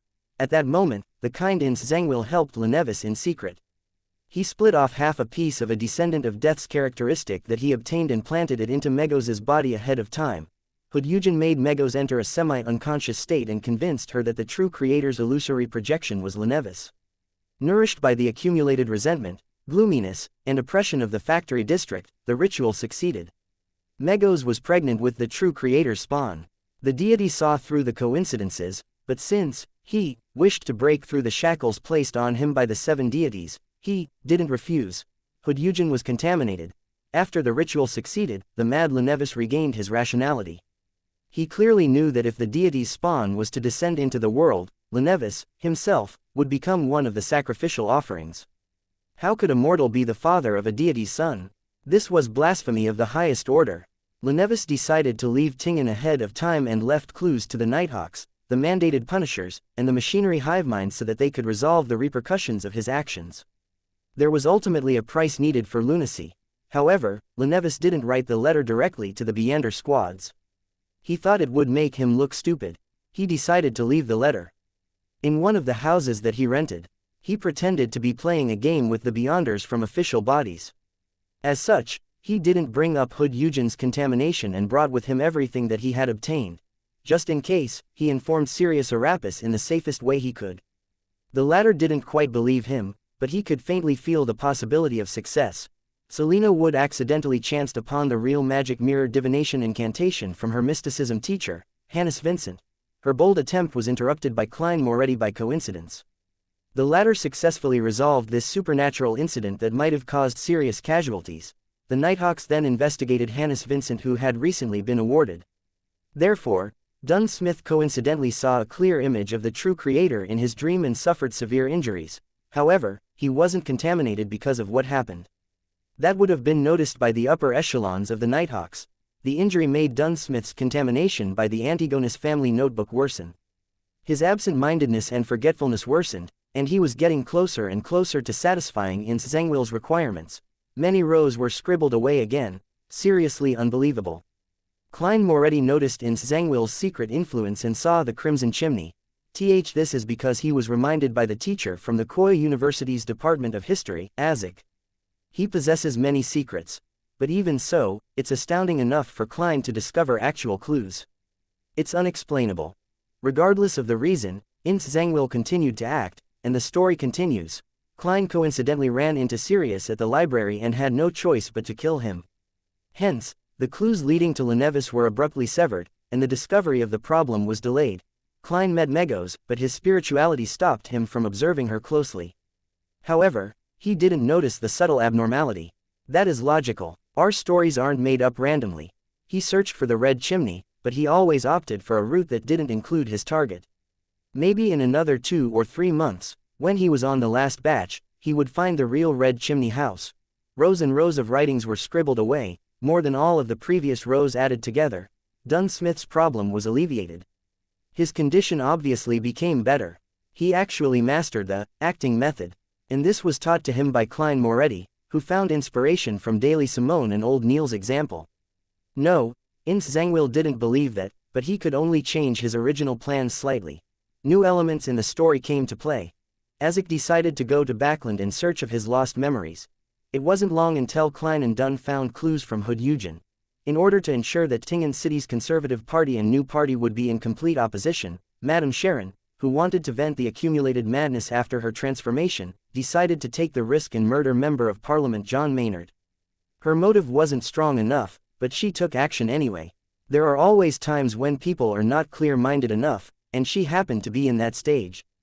Besides, She was confident that she wouldn't be discovered. Maynard's wife found the Blackthorn Security Company through the tobacco merchant, Vicroy. They didn't disappoint her, and they quickly found Madame Sharon's abnormality.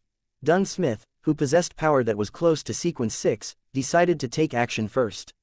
He passed the sealed artifact 30271 to Kenley. When the two of them and Klein returned to Madame Sharon's residence, Dunn attempted to pull her into a dream to control her from a distance. It was a good plan, but, unfortunately, Madame Sharon happened to have the statue of the primordial demoness by her side. Hence, the Nighthawk's plan failed. Kenley reflected himself in the mirror due to his nervousness and saw himself.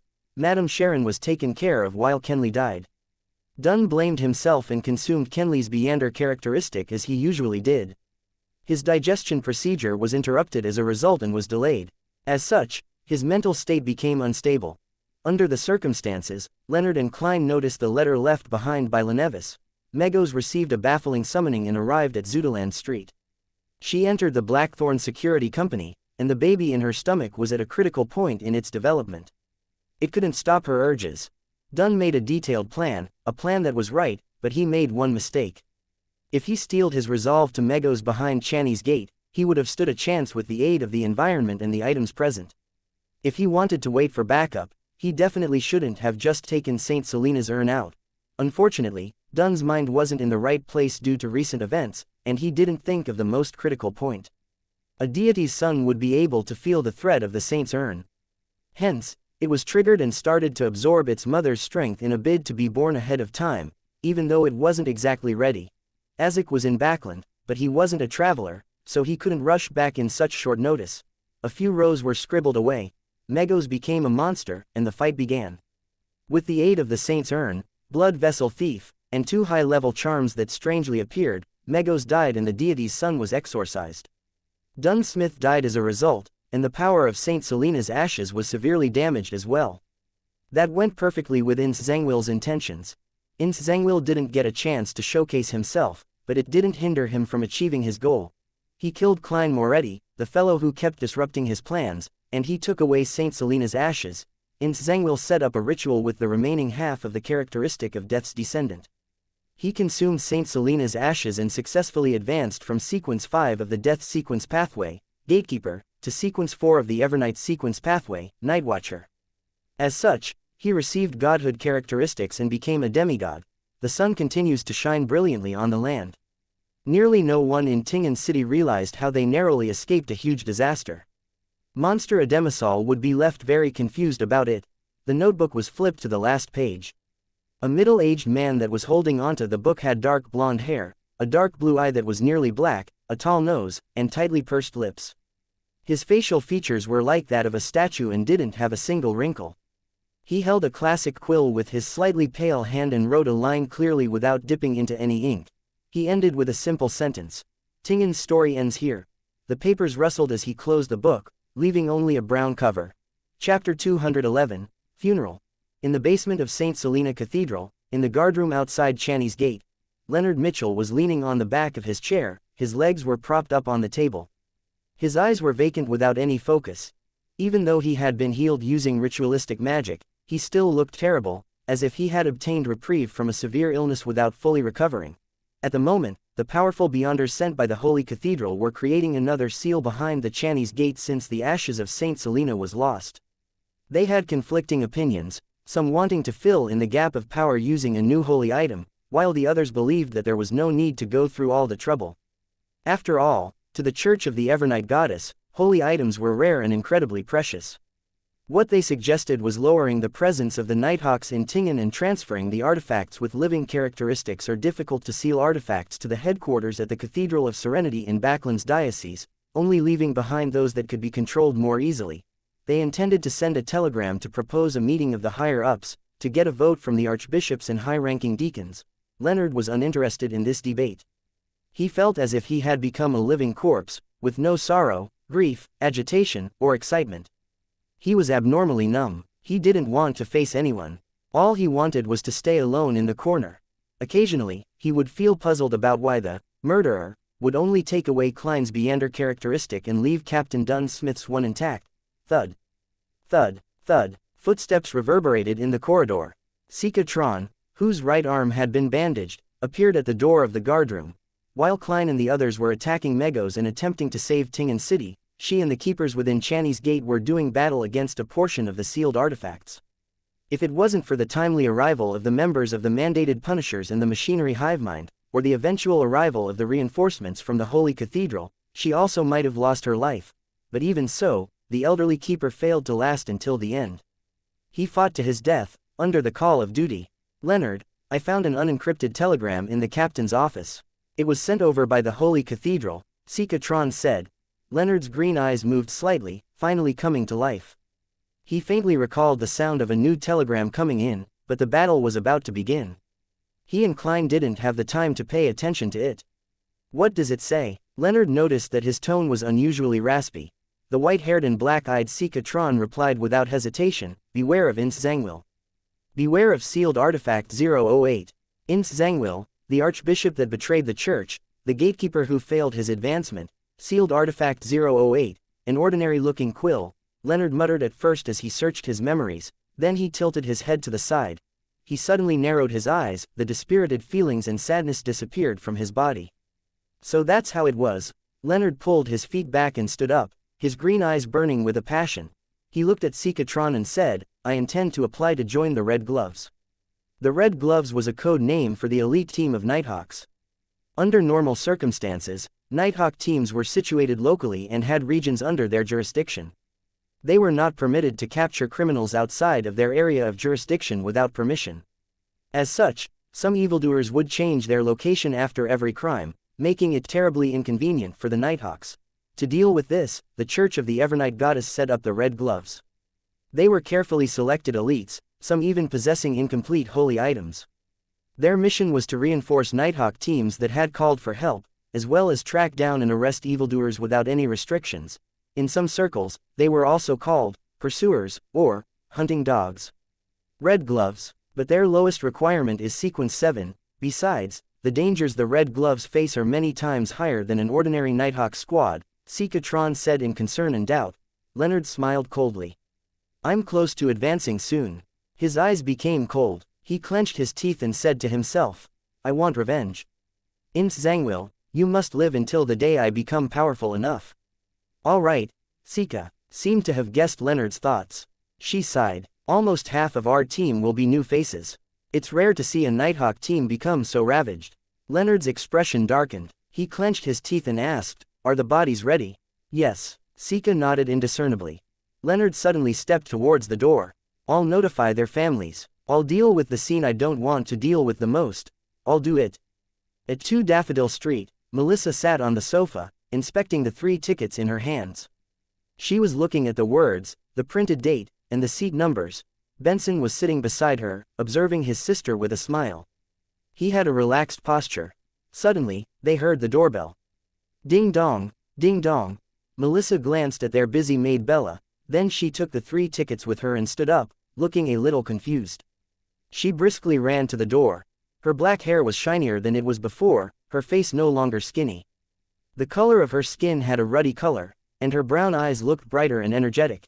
Twisting the handle and opening the door, Melissa froze for a moment. She didn't recognize their visitor. It was a young man with black hair and green eyes. He looked handsome, but his face was unusually pale. Hidden in his eyes was deep sorrow. May I know who you are? Melissa asked, feeling somewhat lost. Leonard had specially draped a black formal coat over his white shirt. He said in a raspy voice, I'm a colleague of your brother Klein. Melissa's heart suddenly skipped a beat. She instinctively tiptoed to look behind Leonard but didn't notice anything. She said with a strange quiver in her voice, where's Klein? Leonard closed his eyes, inhaling as he said, I'm very sorry, your brother Klein died at the hands of an evil criminal while he was trying to save others. He's a hero, a true hero. Melissa widened her eyes slowly, her body shaking indiscernibly. The 3 tickets in her hands dropped helplessly onto the floor. The tickets faced upward, revealing the name of the play, The Return of the Count. Sitting in the Moretti family's living room, Leonard didn't dare to look directly at Melissa and Benson.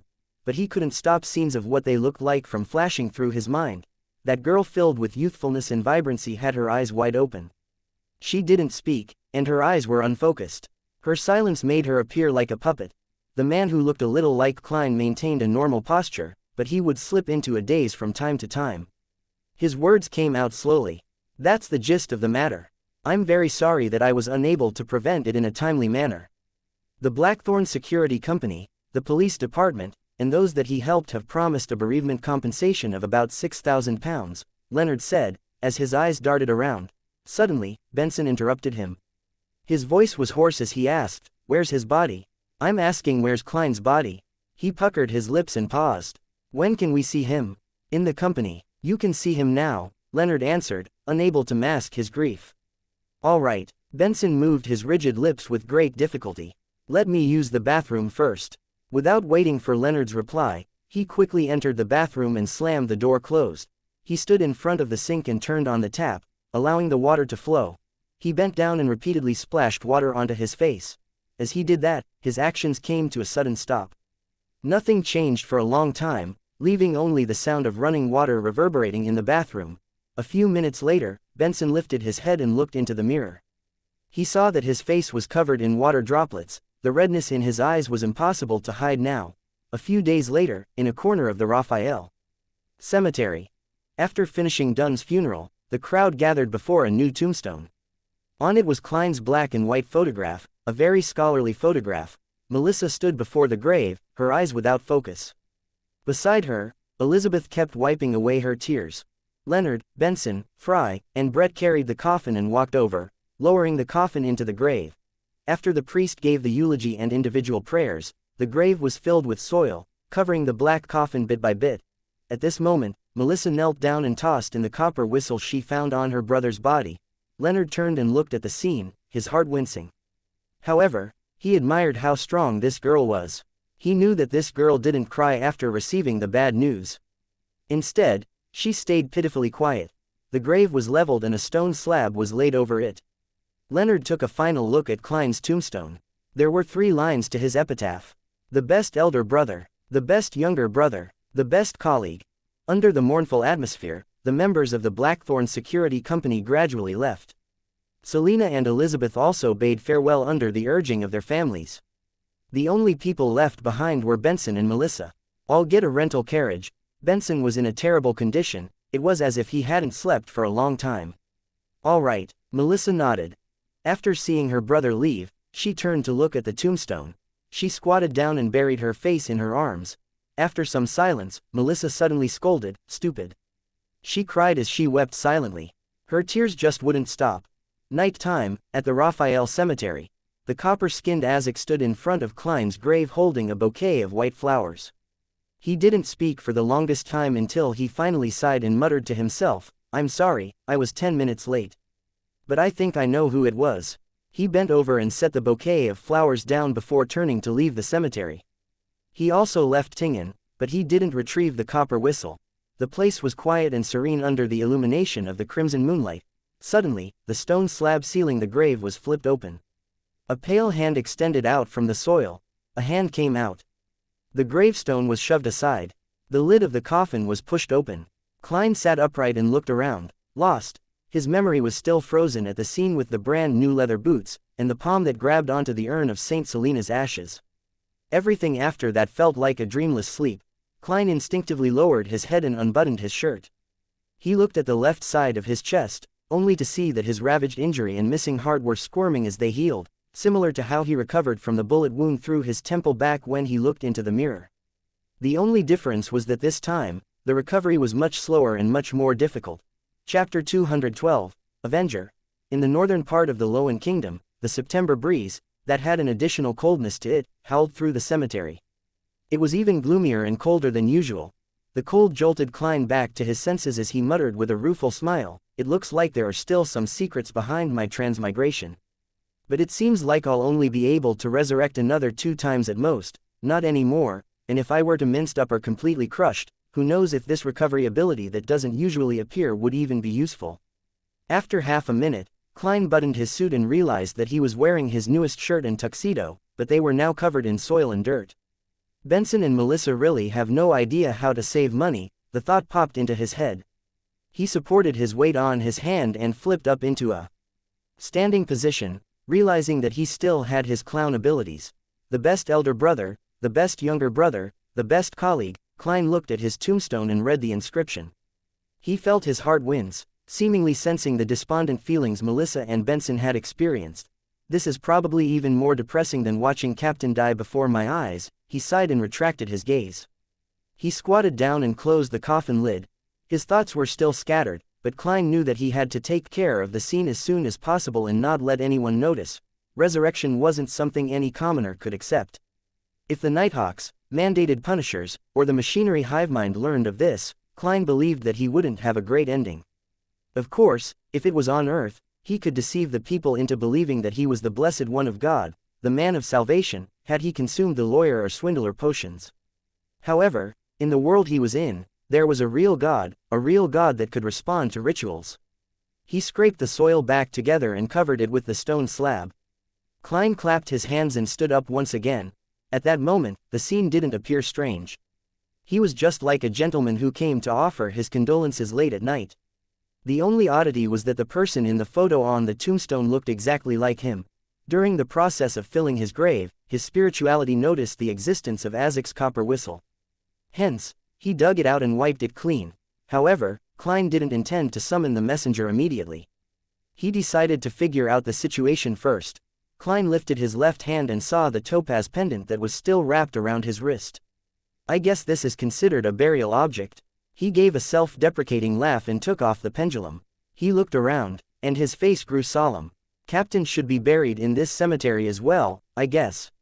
He changed directions twice and finally determined the location of Dunn's tombstone using the pendulum. With the moonlight's aid, Klein walked around and searched for about 15 minutes until he finally saw Captain's monochrome photo. It had a gentle expression, high hairline, gray eyes, nothing unusual compared to before. Under Dunn's photo was his name, date of birth, date of death, and epitaph, the true guardian. The most trusted partner, the captain forever. Klein looked in stunned silence and somehow his sight grew blurry for some baffling reason. He felt as though he had returned to that day again. He saw the captain turn his head to him and wink. He spoke with a mellow and relaxed voice. "Captain," Klein shouted in silence.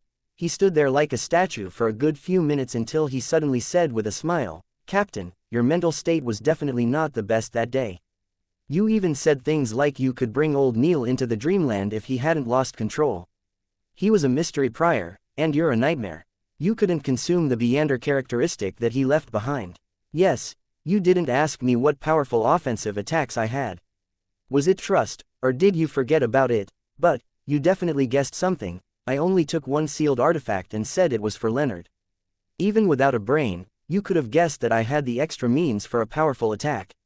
Having said that, Klein paused, then he shook his head and sighed. "I have no idea what I am now. Maybe I'm just an evil spirit that has clawed its way back from hell to seek revenge." As he spoke, he suddenly stopped. His tears streamed down his cheeks and finally, he shouted softly with a choking voice, "Captain, we miss you too." Klein felt the cold breeze blow past him as he lifted his hands to wipe his tears and blow his nose. He became silent again and found a hidden spot nearby. He took 4 steps counterclockwise and entered the world above the gray fog. He wanted to find the person that killed him with the aid of divination. He wanted to know the murderer who triggered all of this. As he's already appeared before me, I'm sure that I can divine some information. Klein pursed his lips tightly together and saw the lofty palace and ancient mottled table as usual. He took the seat that belonged to the fool. A yellowish-brown goatskin and fountain pen appeared before him. Since his physical body in reality was under limited protection, Klein didn't delay and wrote down his divination statement after a moment's thought. "The person who killed me." He recited it 7 times and leaned back into the chair. He entered his dream with the aid of cogitation. In the blurry world, there were countless points of light dancing and gathering. In the end, they formed a scene. A pair of brand new leather boots, a pair of slightly pale hands, and the Saint Selena's urn that was held by those hands. He looked up, and Klein saw a middle-aged man with short, dark blonde hair. He wore a black 2-button suit, and one of his eyes was obviously blind while the other one was so blue that it was almost black. His facial features were like carvings, and his face had no wrinkles at all. The image shattered and Klein woke up from his dream. His eyebrows were tightly knitted. He found his murderer very familiar. As a seer, he quickly understood why he found the person familiar. It was because he had seen the man's photo on a wanted notice. The murderer was Ins Zangwil. He was the former archbishop of the Church of the Evernight Goddess who took sealed artifact 008. He had failed to advance as a gatekeeper. It's him. Countless images flashed through Klein's head, and they finally stopped on the scene when Ins Zangwil picked up Saint Selena's urn. Tap. Tap. Tap. Klein extended his hands and rapped the edge of the long bronze table. He felt that he suddenly understood many things. The captain said that a Beander that dies normally would leave behind a Beander characteristic. When gathered together, they're equivalent to a potion that lacks the supplementary ingredients. In other words, as long as one knows the corresponding supplementary ingredients, they can advance using remains. Of course, one cannot consume beyond their level, as it would easily lead to a loss of control or going insane. Becoming a high-sequence Beander would require the accompaniment of some special ritual. That was mentioned in the incomplete unshadowed formula. The subsequent advancements would require a ritual as well. Ins Zangwil is a gatekeeper, a sequence 5 from the death sequence pathway. He wanted to become a high-sequence Beander, a demigod. Based on the situation allowed by the exchanging of sequences, he had 3 choices. One was obviously sequence 4 in the death sequence pathway, second was sequence 4 in the sleepless sequence pathway, and third was sequence 4 in the God of Combat sequence pathway, Demon Hunter. Saint Selena was a saint. She was either sequence 4 or sequence 3. Her urn corresponds to one of the 2 sequence potions. Ins Zangwil, who was a former archbishop, definitely knew exactly which one she was, and he definitely knew the required supplementary ingredients. Was his true motive in planning all of this to get Saint Selena's ashes and advance to sequence 4 in the sleepless pathway? The skull of Death's descendant. That might be an ingredient needed for the special ritual. It was from the death sequence pathway, after all. From the looks of it, his target was the captain, and not me. He really was the mastermind behind all this. Having figured this out, Klein wrote down a corresponding divination statement. He took his pendulum and let the topaz hang above the surface of the paper. After he recited the statement, he opened his eyes and saw the topaz pendant spinning clockwise. It meant that the information he provided was sufficient, and the divination was successful. It meant that Ins Zangwil had really plotted the series of events in order to get Saint Selena's ashes, to advance to sequence 4. Klein rapped on the edge of the table again as he mulled over a different question. Ins Zangwil was merely a sequence 5 gatekeeper. Relying on him alone would make it impossible for him to create so many coincidences. For instance, for Megos to follow his arrangements and visit the Nighthawks at the correct time. So, is it the power of sealed artifact 008? Its appearance is that of an ordinary quill, its function is to write down events that are bound to happen.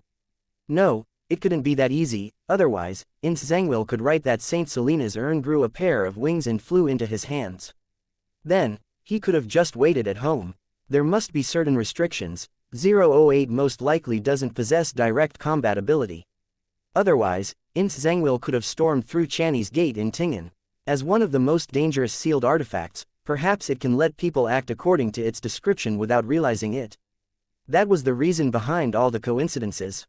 If that's really true, then 008 is quite terrifying.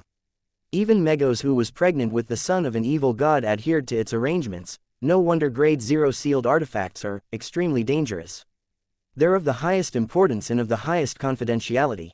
They're not to be inquired, disseminated, described, or spied. Klein stopped rapping the edge of the table. He divined his earlier guess, but, unfortunately, it failed due to a lack of information. He saw that a few minutes had passed, and he planned to return to the real world as soon as possible. Hence, he didn't let his thoughts run wild but wrote down the penultimate divination statement. The city where Ins Zangwil currently is. Due to the existence of sealed artifact 008 and the fact that Ins Zangwil had likely become a demigod, Klein couldn't divine his exact location directly. He could only make a rough inquiry of the general area. Of course, if there wasn't a mysterious space like the world above the gray fog to eliminate disturbances, he would definitely fail in divination, even if it was a rough inquiry. He leaned against the high-back chair and recited the divination statement 7 times. He dreamed again and entered the blurry world. The blurry world suddenly cracked, and there was a wide river which was slightly murky. There was a grand bridge above the river. Both banks had ports lined one after another. There were many goods and many workers. To the northeast of the river, there were rows upon rows of houses. Most of them had the Loan Kingdom's present-day architectural styles, such as polygenic roofs, oriel windows, and no veranda by the street. Other than that, there was a lot of Gothic architecture. The streets were filled with people and carriages. From time to time, strange machinery could be seen. The farther east he went, the more chimneys there were and the smokier it got. When he headed west, the elevation rose, and there were houses in grayish blue, beige, and light yellow that spiraled up opulent castles and Gothic clock towers. Gong. The chime of a clock sounded and snapped Klein back to his senses. He knew which city he had seen. The Land of Hope, and the City of Cities, Backland. Chapter 213. Another look. So Ince Zangwill has gone to Backland. I wonder how long he'll stay there. Yes, I should confirm this every now and then. Klein leaned forward as he thought. He erased the contents on the goatskin and wrote a new divination statement. Lenevis's current location. From his point of view, the person that caused the captain and him to nearly die was undoubtedly Ince Zangwill, but the lunatic Lenevis was definitely an accomplice who cannot shirk from the responsibility. He had to pay the price in blood. After reciting the statement 7 times, Klein once again entered the dream. But the scene that appeared after the foggy world shattered was the same as the one he had seen before. A wide, slightly murky river, countless piers and buildings. The buildings were primarily in the present Loan architectural style, some a little more Gothic. There were crowded streets, flourishing sites, chimneys that continually spewed smoke. There were opulent castles standing tall with the trademark Gothic clock towers. Lenevis was also in the Land of Hope, the City of Cities, Backland. Klein opened his eyes, a little confused. He had divined for Lenevis's specific location, but the results were still a very general, vague region. This tells me that Lenevis's sequence must be much higher than I imagined. No, it could also be that he's received a large benefit from helping the son of the true creator descend upon this world. For example, a little godhood characteristics, or some object similar to the placenta left behind by Megos's baby. The latter would most likely have been taken away by Ince Zangwill. Thoughts ran through Klein's mind as he muttered to himself whilst he made initial assumptions. After confirming the rough area where both his enemies were, he thought about another problem.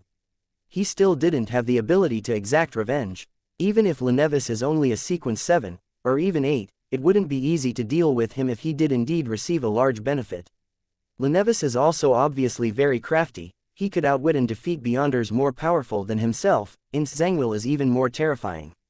He's a sequence 4 demigod, and he wields a powerful grade 0 sealed artifact. Although there were some secrets surrounding my transmigration, it's clear that I can't convert those secrets into combat strength. It's likely that it's not possible for a very long period of time. The only means that I have are to continue raising my sequence, or I could collect even more powerful mystical items. I have to use both the methods at the same time. In between his thoughts, Klein decided to add another divination. He deliberated on the statement before writing solemnly, "My opportunities of becoming powerful." He gently placed the pen on the table and leaned back, then he closed his eyes. He recited the statement silently and fell into a deep sleep with the help of cogitation. In the foggy world, he once again saw the scene that he had previously seen. The river, piers, chimneys, crowds, castles, various machinery, and Gothic clock towers. He had once again seen the capital of the Loan Kingdom, Backland. Immediately following that, the scene changed. He saw a magnificent peak piercing through the clouds, and, on it, he saw a majestic, ancient palace. He saw the giant throne carved from stone, adorned with dull gems and gold. He saw a strange vertical pupil formed from countless mysterious symbols. The scene shattered silently without warning. Klein slowly sat up and tapped on the edge of the table with his fingers. Backland contains the opportunities for me to become powerful. Does the second scene refer to the main peak of the Hornassus mountain range, the treasures left behind by the Antigonus family? The strange vertical pupil formed by countless mysterious symbols which the misfortune cloth puppet conveyed to me through the corruption from the Antigonus family's notebook is the key to beginning all of this. Many thoughts flashed through his mind. Klein decided that he was in no rush to visit the Hornassus mountain range. Even a sequence 4 demigod might not be able to deal with the dangers that resided there. I guess I'll head to Backland first. Klein sighed and made a decision. He enveloped himself with spirituality and stimulated a descent, exiting the mysterious space above the gray fog. When he returned to the material world, he slowly walked out of his hiding spot towards Dunsmith's grave. He stared deeply at the picture and epitaph. Klein slowly drew a crimson moon on his chest and walked out of the cemetery. As a former Nighthawk, a Nighthawk who had to regularly patrol Raphael's cemetery, he was quite familiar with the routes of the guards, as well its surroundings. He managed to leave the cemetery easily, without causing any alarm. He followed the gravel road into Tingen, using the shade of the trees as cover. The night was peaceful and the moon was ever so dreamy. Klein walked alone, his thoughts running wild and unbridled. He sometimes considered his plan for revenge, sometimes thinking back to the times he spent with the captain, sometimes recalling old Neil's hidden grief beneath his humorous facade. Unknowingly, Klein had entered the nearest street like a wandering ghost, making his way past turn after turn. It was 2 hours later when he freed himself from that state and regained complete control of his thoughts. He realized that he was standing on Daffodil Street. Opposite him was the house he shared with his brother and sister. Instinctively, Klein had returned here. He took a step forward with clear joy, but suddenly paused. He let out a bitter smile and muttered with a self-deprecating tone, "If I went up and knocked on the door, Melissa might faint from shock, Benson would be so nervous his hair would start to drop. He would then try his best to calmly convince me, in the name of a curly-haired baboon." Shaking his head, Klein stared at the familiar door for a while before heading towards Iron Cross Street. "This is fine too, this is fine too, the things that I do in the future will not implicate them. The compensation given to them by the Nighthawks team and the police department will be enough for them to live a stable middle-class life, even if Melissa fails to find a job and Benson loses his job." Klein walked silently for a moment before starting to feel fatigue. But, as someone who was dead, he didn't have any other belongings on him except for the clothes he was wearing, his topaz pendulum, and Azek's copper whistle. He didn't have pounds, nor solely, nor pennies. Should I give the whistle a blow to send a letter to Mr. Azek and get him to help me? Klein laughed optimistically. Forget it, I shouldn't contact him for the time being. Perhaps Ins Zangwil is still keeping him under surveillance. I'll look for him when the time is right. To an old monster who has lived countless lives for thousands of years, he should be able to understand resurrection. At least it's not too cold tonight. I'll make do by finding a place to sleep for the time being and head to the Tingen branch of the Backland Bank tomorrow morning to retrieve the money in the anonymous account, as there had been too many things to do lately. Klein hadn't had the time to start on the experiments involving the sacrificial ritual. He hadn't touched the £300 in the anonymous account either. That should be enough to support my expenses for quite a while. I'll buy a newspaper tomorrow to confirm what day it is. Miss Justice and the others didn't make any new prayers, which means that I didn't miss a gathering, Klein thought as he found a spot that had no wind. He sat down and took off his jacket. He used it as a blanket and leaned on the wall to sleep. It wasn't long into his sleep when he was suddenly woken by someone. He saw a policeman wielding a baton. He only had a single chevron on his epaulette, the lowest-ranking police constable. Klein glanced at him to ascertain his identity. The policeman said fiercely, "You can't sleep here. The streets and parks aren't for you lazy, jobless vagrants to sleep in. Those are the terms in the poor law." "Is that so?" Klein froze. Given his sensitive identity, he didn't argue with the policeman. He grabbed his jacket and continued walking until daybreak. Soon after, he lowered his head and entered the Tingen branch of the Backland Bank. He took out £200 with the password he had set, leaving behind a third of the money as savings, in case of any emergencies. Without a doubt, Klein heard prayers when he wrote the password in ancient Hermes. Klein then spent £38 on 2 sets of formal wear, 2 shirts, 2 trousers, 2 pairs of leather boots, 2 bow ties, 4 pairs of socks, as well as 2 thick double-breasted jackets, 2 solid-colored fur coats, and 2 pairs of thick trousers in preparation for the winter. He also bought a cane, a wallet, and a leather luggage bag. After completing his purchase, Klein found a hotel to wash up and change in. He rented a private carriage directly to the train station in Tingen in order to avoid meeting anyone familiar. Along the way, he purchased a newspaper and discovered that it was Sunday. It took about 4 hours to get from Tingen to Backland by train. A luxurious first-class seat cost about £0.75, or 15 soldi. A second-class seat cost 10 soldi, or £0.50. The packed, poorly maintained third-class seats were rather cheap at only 5 soldi. Klein thought for a moment before buying a seat for the 2 o'clock train, a second-class seat. Klein found a random spot to sit in the waiting area with his ticket and luggage in hand. It was only slightly after 9 in the morning. He was happy that the Lowen Kingdom didn't have a strict census. He could prove his identity just by using the water and gas bills, as well as his rent for the past 3 months. Purchasing a train ticket was even easier, as all he needed was money. Klein suddenly had an empty feeling in his heart as he was sitting there, thinking about how he was about to leave for Backlund from Tingen in the afternoon. He thought about his sister who always gave him a motherly vibe. He thought about his brother who liked to crack cold jokes. He thought about how they would fill their stomachs up so much that they wouldn't feel like moving.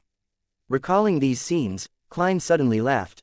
He laughed bitterly, for he thought about the tortoise that Melissa called a puppet, as well as Benson's pitiful hairline. He suddenly had a strong urge. He wanted to see his siblings again. At this moment, Klein suddenly realized why he hadn't picked an earlier train but instead bought a ticket for the 2 o'clock train. He carried his luggage and left the waiting area quickly, taking a rented carriage back to Daffodil Street. He then hid in a shady area on the opposite side and looked at the door to his house. There were many times when he felt like heading over, but he couldn't bring himself to cross the wide street. Klein looked across the road in a daze, suddenly having a feeling of homelessness. He'd had a similar feeling when he had just transmigrated. Suddenly, he saw the door to the house open as Melissa and Benson came out. Melissa was wearing a black dress and black veiled hat. Benson was in a shirt, vest, trousers, coat, and hat, all in black. They both had numb, sullen expressions. Melissa has become skinnier. Why is Benson so haggard? Klein's heart winced in pain. He opened his mouth but couldn't shout out their names. Without realizing it, he followed Benson and Melissa to the nearest municipal square. He saw that tents had been erected there again. A new circus troupe was in town for a performance. Benson took out some money and purchased the entrance tickets and led Melissa into the circus. He forced a smile. This circus troupe is very famous. Melissa nodded without expression. Suddenly, she slipped and almost fell. Klein, who was also buying a ticket, opened his mouth. He wanted to help his sister, but he could only retract the hand he had instinctively extended and stood helplessly in the busy crowd. Benson jumped in fright, but he was too late to help. However, Melissa quickly steadied herself. She puckered her lips and said nothing. At this moment, clowns swarmed forward, some performing balancing acts on wheels or large rubber balls, others tossing countless tennis balls into the air, then ridiculously catching every one of them. Melissa seemed to disregard the clowns as she looked at the performance. Benson tried to lift his sister's spirits by cheering, but he didn't succeed. He slowly turned sullen too. Klein puckered his lips tightly as he watched this scene from afar. He wanted to approach them, but he didn't dare to. Suddenly, he touched the wallet in his jacket and had an idea. Benson and Melissa continued walking forward, silently watching the various performances. Some time later, they saw a clown running towards them. His face was painted in colorful pastels. At first, he threw a tennis ball into the air, and, while the attention of the surrounding people was drawn to the air, he conjured a flower out of thin air. It was a Seville chrysanthemum. The clown brought the flower before Melissa and Benson. The flower was golden in color and symbolized happiness. Melissa and Benson looked at the clown in a daze. All they saw was a wide smile plastered over the pastel face. It was a happy smile, an exaggerated smile, a ridiculous smile. End of the first volume. Chapter 214, Land of Hope. Choo-choo. A train whistle resounded in every corner of the station as a metal behemoth, in the form of a steam locomotive, came to a slow stop with more than 20 carriages in tow. Dressed in a tuxedo and half-top hat, Klein was carrying an exaggerated luggage bag that appeared incongruent with his figure. He took a firm step onto the ground of the Lowen Kingdom's capital, Backlund. This city was divided into two regions by the Tussock River which flowed to the southeast. The two lands were connected by the Backlund Bridge and ferries, with a population exceeding 5 million people. It was the most prosperous capital in the southern and northern continents. Klein looked far into the distance and saw faint yellow hazes everywhere. Visibility was terrible, and the gas lamps hanging above the train platform were already lit to dispel the gloominess and darkness. It's only 6:30. It looks like it's 9 or 10, Klein shook his head indiscernibly. Suddenly, he recalled a joke he read on the Tussock Times. A gentleman who just arrived in Backlund finds himself lost in the thick haze. Helpless, he asks a drenched gentleman passing him by, "How do you get to the Tussock River?" The gentleman answers him in a friendly manner, "Walk straight without stopping. I just swam from there one." Every time I read Backlund newspapers or magazines, the reporters and editors will make a mockery of the polluted air or the increasing number of foggy days in every conceivable way possible. Previously, the Backlund Daily Tribune even did the statistics, and it was found that it has gone from about 60 days a year from 30 years ago to the present 75 days a year. For this, many far-sighted people established organizations like the Soot Reduction Association, Smoke Reduction Association.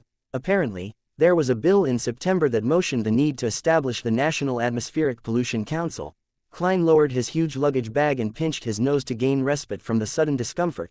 Then, tracing his golden chain, he fished out a golden pocket watch from his vest pocket. He popped it open and looked at the time.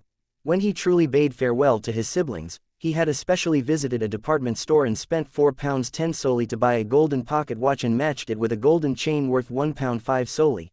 To not constantly be aware of the exact time made him feel a sense of horror. Klein had planned on buying a silver pocket watch as he felt it matched his temperament. But after considering the true essence of a clown, he finally chose a more showy and exaggerated golden watch. 39. It's not that much later. Klein put away his pocket watch and held his cane and luggage bag as he slowly walked out the steam locomotive station with the crowd. Suddenly, he made a sudden turn, causing a person who was secretly tailing him to have his hand fall empty when reaching for his pocket.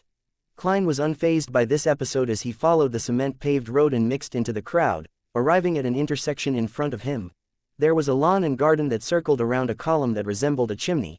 No, it's very likely a chimney. Klein saw the column spewing thick smoke from its top end. A portion of the smoke floated high into the sky as a portion condensed into tiny liquid droplets that scattered everywhere. Klein paused once again and placed his luggage down.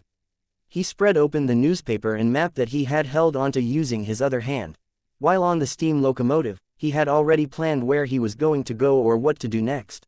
The experiences that he had undergone, and the mental experience that he had, when disguised as a clown in the morning, made Klein finally understand the true essence of a clown. Although being capable of knowing a little about fate, one remains helpless towards fate, therefore, one might as well use a smiling face to hide all the pain, sorrow, confusion, and depression. At that moment, he clearly felt the clown potion digest, and believed that if he continued acting this way, it wouldn't take long for him to make another attempt at advancing. But herein lay the problem: he didn't know the corresponding name of the Sequence 7 potion, much less know its exact formula. How should I obtain the formula? The secret order seldom appears. They only seem to be interested in the Antigonus family's items. This is also why others have little understanding of them. Yes, I should consider two aspects. 1. I need to come into contact with the local Beander circles and see if I can find clues. 2. I should set a trap and use the Antigonus family's treasure as bait to lure the secret order out. After all, I do possess knowledge of the strange vertical pupil formed from the numerous mysterious symbols, but that's too risky. I need to be careful since the bait cannot be too good or too bad. It won't garner their interest if it's too bad, and if it's too good, I might end up attracting a shark that can swallow me whole. The secret order's leader, Zeratul, is a figure who guided Emperor Russell. Maybe he had obtained the biggest slice of the pie during that revolutionary feast. Of course, he might not still be alive as that was something from 200 years ago. Amidst his thoughts, Klein felt the coldness of Backland and couldn't help but shiver. He decided to find a residence as soon as possible. He flipped through the papers and, once again, browsed through the rental section and saw a circled advertisement. 15 Minsk Street, Sherwood Borough, Terrace House. Weekly rent of 18 solely. Klein had thought this through very carefully about the area in which he was to stay in. Although Backland had a population exceeding 5 million people, he still needed to be wary about meeting the local Nighthawks. Be it the newly transferred Dahlia Larata, Iyer Harson, and Borgia that he previously met, they would definitely be able to recognize him. Therefore, Klein eliminated the North Borough where the Church of the Evernight Goddesses Backland Diocese's headquarters and St. Samuel Cathedral was. He also eliminated areas with the best security and the extremely strictly monitored Empress Borough and Western Borough. These two boroughs belong to the nobles and the richest magnates, with more of the nobles living closer to Empress Borough. After eliminating the worker areas, the harbor, and the East Borough and Backland Bridge region where the poor gathered, Klein had few choices left. The first choice was Hillston Backland where the Backland Stock Exchange, Clearing House, Future Center, the 7 major banks' headquarters, various trust funds, rail companies, and bulk cargo commerce companies were. It was known as the financial, business, and economic center of the Lowen Kingdom. The second choice was Sherwood Borough where there were many small companies and residential buildings.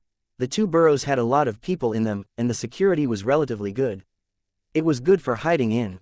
After serious consideration, Klein chose the cheaper Sherwood borough.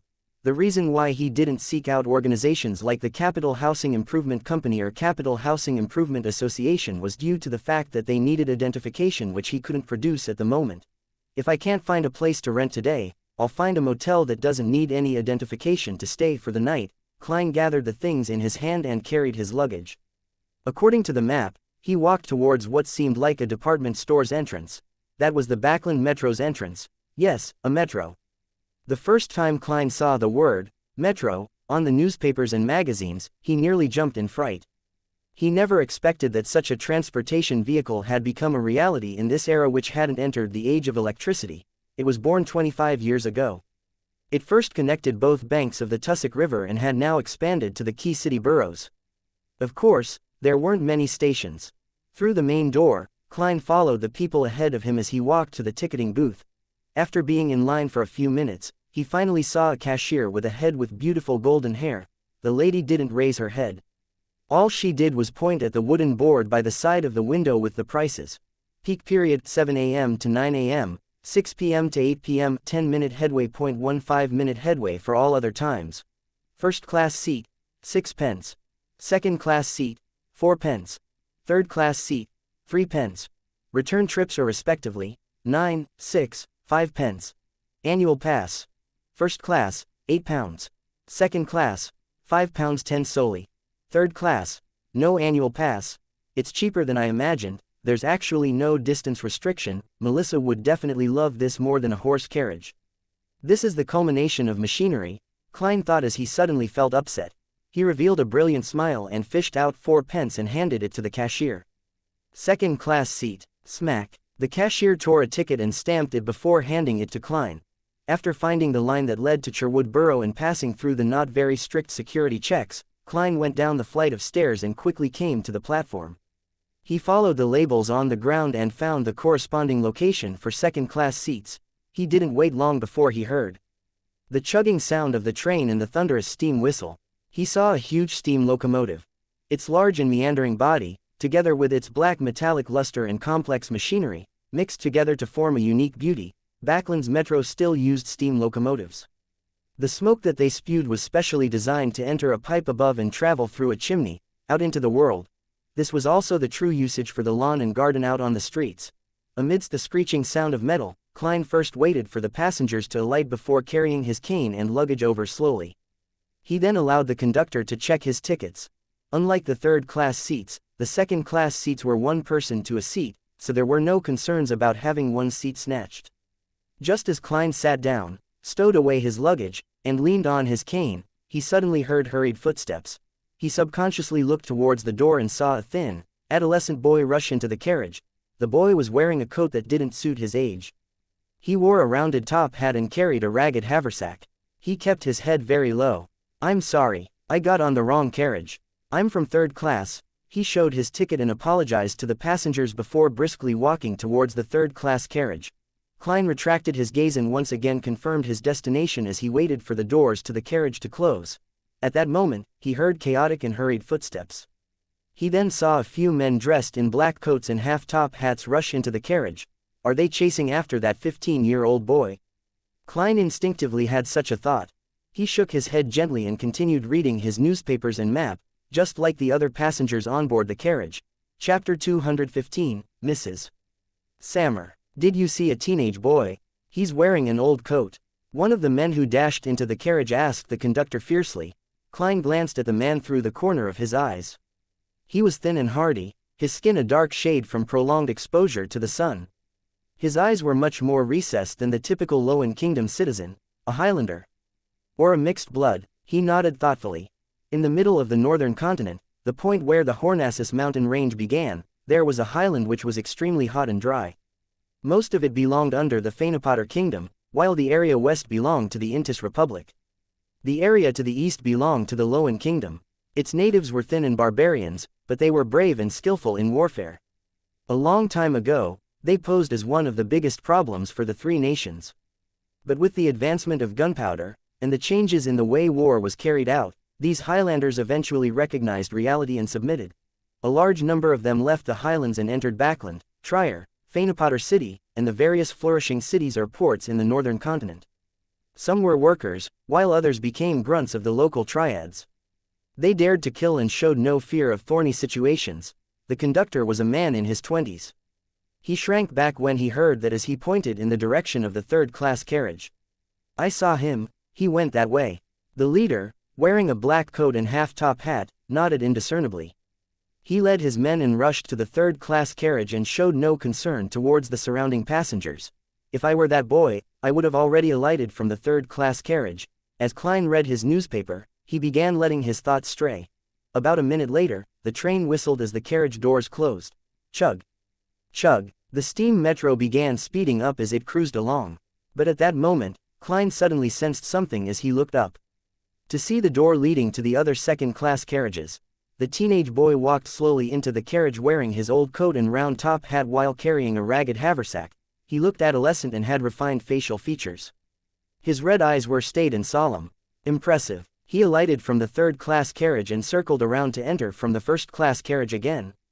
Was he afraid that his pursuers had partners waiting inside the metro station? Klein was slightly surprised. He felt that the boy's handling of the situation was rather mature and careful. He was much better than most people in their 20s. He clicked this left molar lightly and secretly activated his spirit vision. He scanned the boy and saw that he was in a state of fatigue. His emotions were tense and he was dispirited. However, he still maintained a blueness that represented calm thinking. Impressive. At his age, Klein mumbled silently as he lowered his head and continued reading his papers. The boy didn't notice that he had been scrutinized by a beander as he headed for the third-class carriage once again. The rest of the journey happened stably and calmly. Klein arrived 20 minutes later at one of the 3 train stations in Sherwood Borough. He took a rented carriage for nearly 10 minutes before finding Minsk Street. According to the descriptions in the papers, he came to Unit 17, which was next to Unit 15, and pulled the doorbell. Cuckoo. Cuckoo. As sounds reverberated inside the house, a mechanical bird that didn't look too fancy popped out from above the door. It was about the size of a palm and was made up of gears and other parts. It constantly nodded its head and let out the sound of a cuckoo bird. Not a bad toy. It's just not very well crafted. Klein made an objective assessment. Nearly 20 seconds later, the dark door was pulled open. A young maidservant dressed in white and black looked warily at Klein and asked, "May I help you?" Klein smiled and waved his cane, which was now wrapped with the newspapers. "I'm here to find Mrs. Sammer about renting a house. I'm guessing it hasn't been rented out." The full name on the newspaper was Stellan Sammer. "Not at all. Please wait a moment." The maidservant bent her back politely. She rushed inside and reported to her mistress. Moments later, she came out again and ushered him in. She then helped him place his cane and luggage in the foyer and hung his coat and hat on a clothes rack in the same place. A warm blast of air inundated him, dispersing the chill Klein had brought in. He scanned the area and first saw a uniquely designed fireplace. He saw pieces of red, smokeless charcoal burning inside. Sammer's living room was rather big. It was nearly equivalent to the entire Moretti's first floor in area.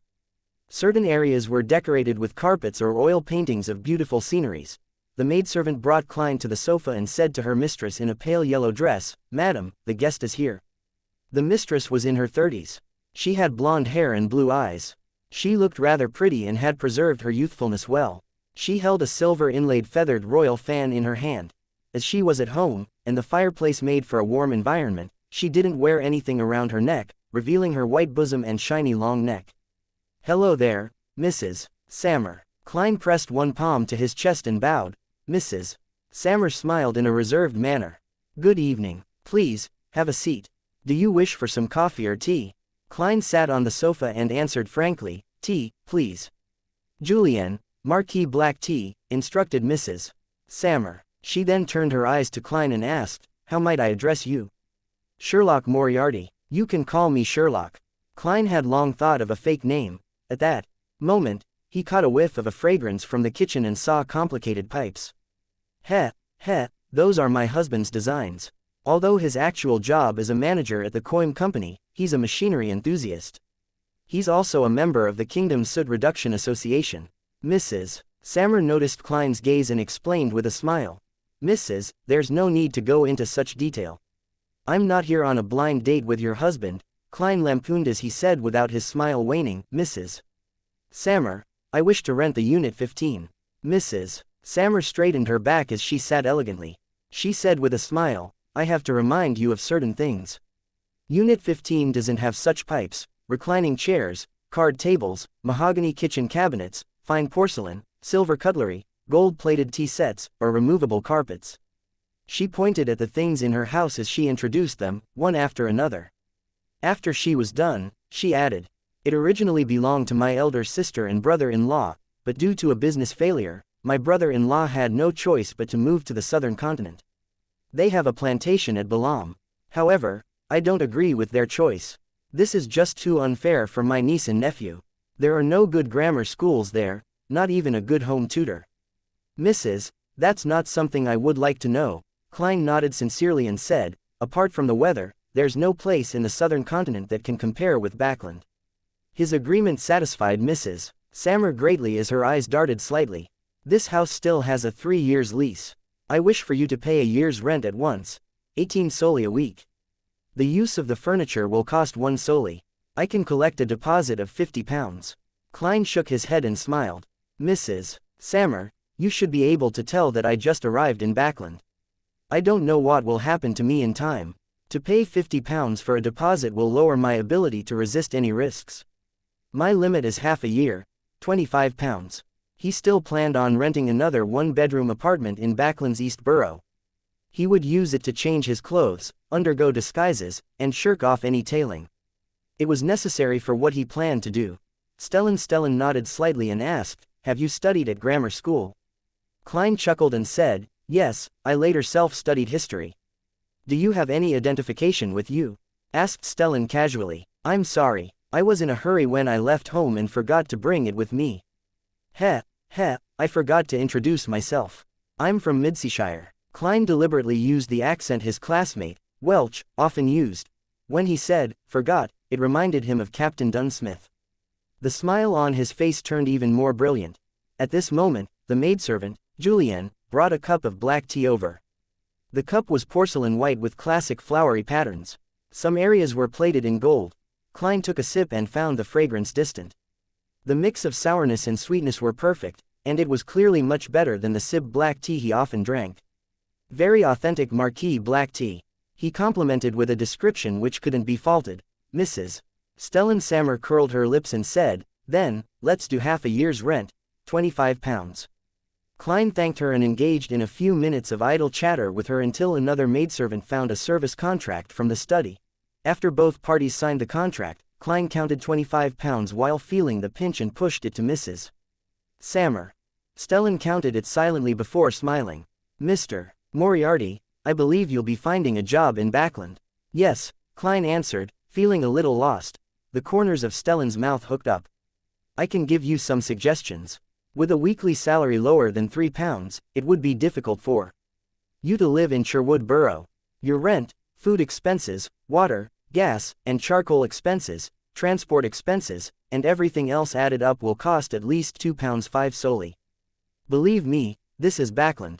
One still has to consider new clothes and good cutlery and tea sets. A weekly salary of £3 is the bare minimum. If your weekly salary reaches £5, you can hire a maidservant. At £6, you can consider hiring a chef. At £7, you can add a male servant. For £8, you can hire an additional maidservant. Mrs. Sammer, I think you are flaunting your wealth. I once earned more than £10 a week. Klein maintained his smile as he listened attentively. At that moment, the door suddenly opened. A stout man walked in. He was dressed in a black double-breasted suit and leather gloves of the same color. Above his lips were 2 elegant mustaches. Luke, this is Mr. Moriarty. He will be our neighbor. Stellan Sammer went forward and introduced him. Obviously the master of the house, Luke took off his coat and handed it to the male servant beside him. He smiled politely and said, Mr. Moriarty, would you like to join us for dinner? This is the manager of some coin company, a member of the Lowen Kingdom's Soot Reduction Association. Klein said with a smile, I'm very sorry, Mr. Sammer. I've eaten on the steam locomotive, although, that taste does leave a deep impression on one. After exchanging some pleasantries, Klein was led by Julian out of the house and into the neighboring Unit 15. The layout was very similar to the unit next door. The first floor had a huge living room, a dining room with decent lighting, 2 guest rooms, a bathroom, a cellar, a kitchen that extended all the way back. On the second floor, there were 4 bedrooms, an activity room, a solarium, a study, 2 bedrooms, and a huge balcony. Mrs. Sammer wishes to tell you that you can rent out part of it, but not to workers or make this place too packed or noisy. Oh, I'll bring you clean blankets, sheets, and pillowcases in a while. Julian returned to the Sammers after informing Klein. After doing a round of packing, Klein finally settled into Backland. He sat in an empty living room and suddenly felt lonely. Hence, he forced himself to consider his future plans. Whether he liked it or not, revenge and advancement couldn't be done in the blink of an eye. Therefore, he had to obtain a lucrative job to prevent himself from facing any financial problems. However, the job couldn't restrict him and affect his movements and plans. In other words, he needed sufficient freedom. After some deliberation and eliminating unsuitable jobs, Klein was left with 3 choices. He could become an author by becoming a plagiarist. However, his identity was sensitive, so the more famous he became, the more trouble it meant. All he could do was give up unwillingly. The second choice was to be a news reporter. This was considered quite a decent job in this time and age. However, job applications required his educational certificates and other documents. Klein was helpless in that respect. Finally, he chose the third job, private detective. This was also the reason why he had taken on a fake name. Chapter 216, The Same Old Gathering. Klein started his first morning in Backland under cold and humid weather conditions, with a light fog that provided very little visibility.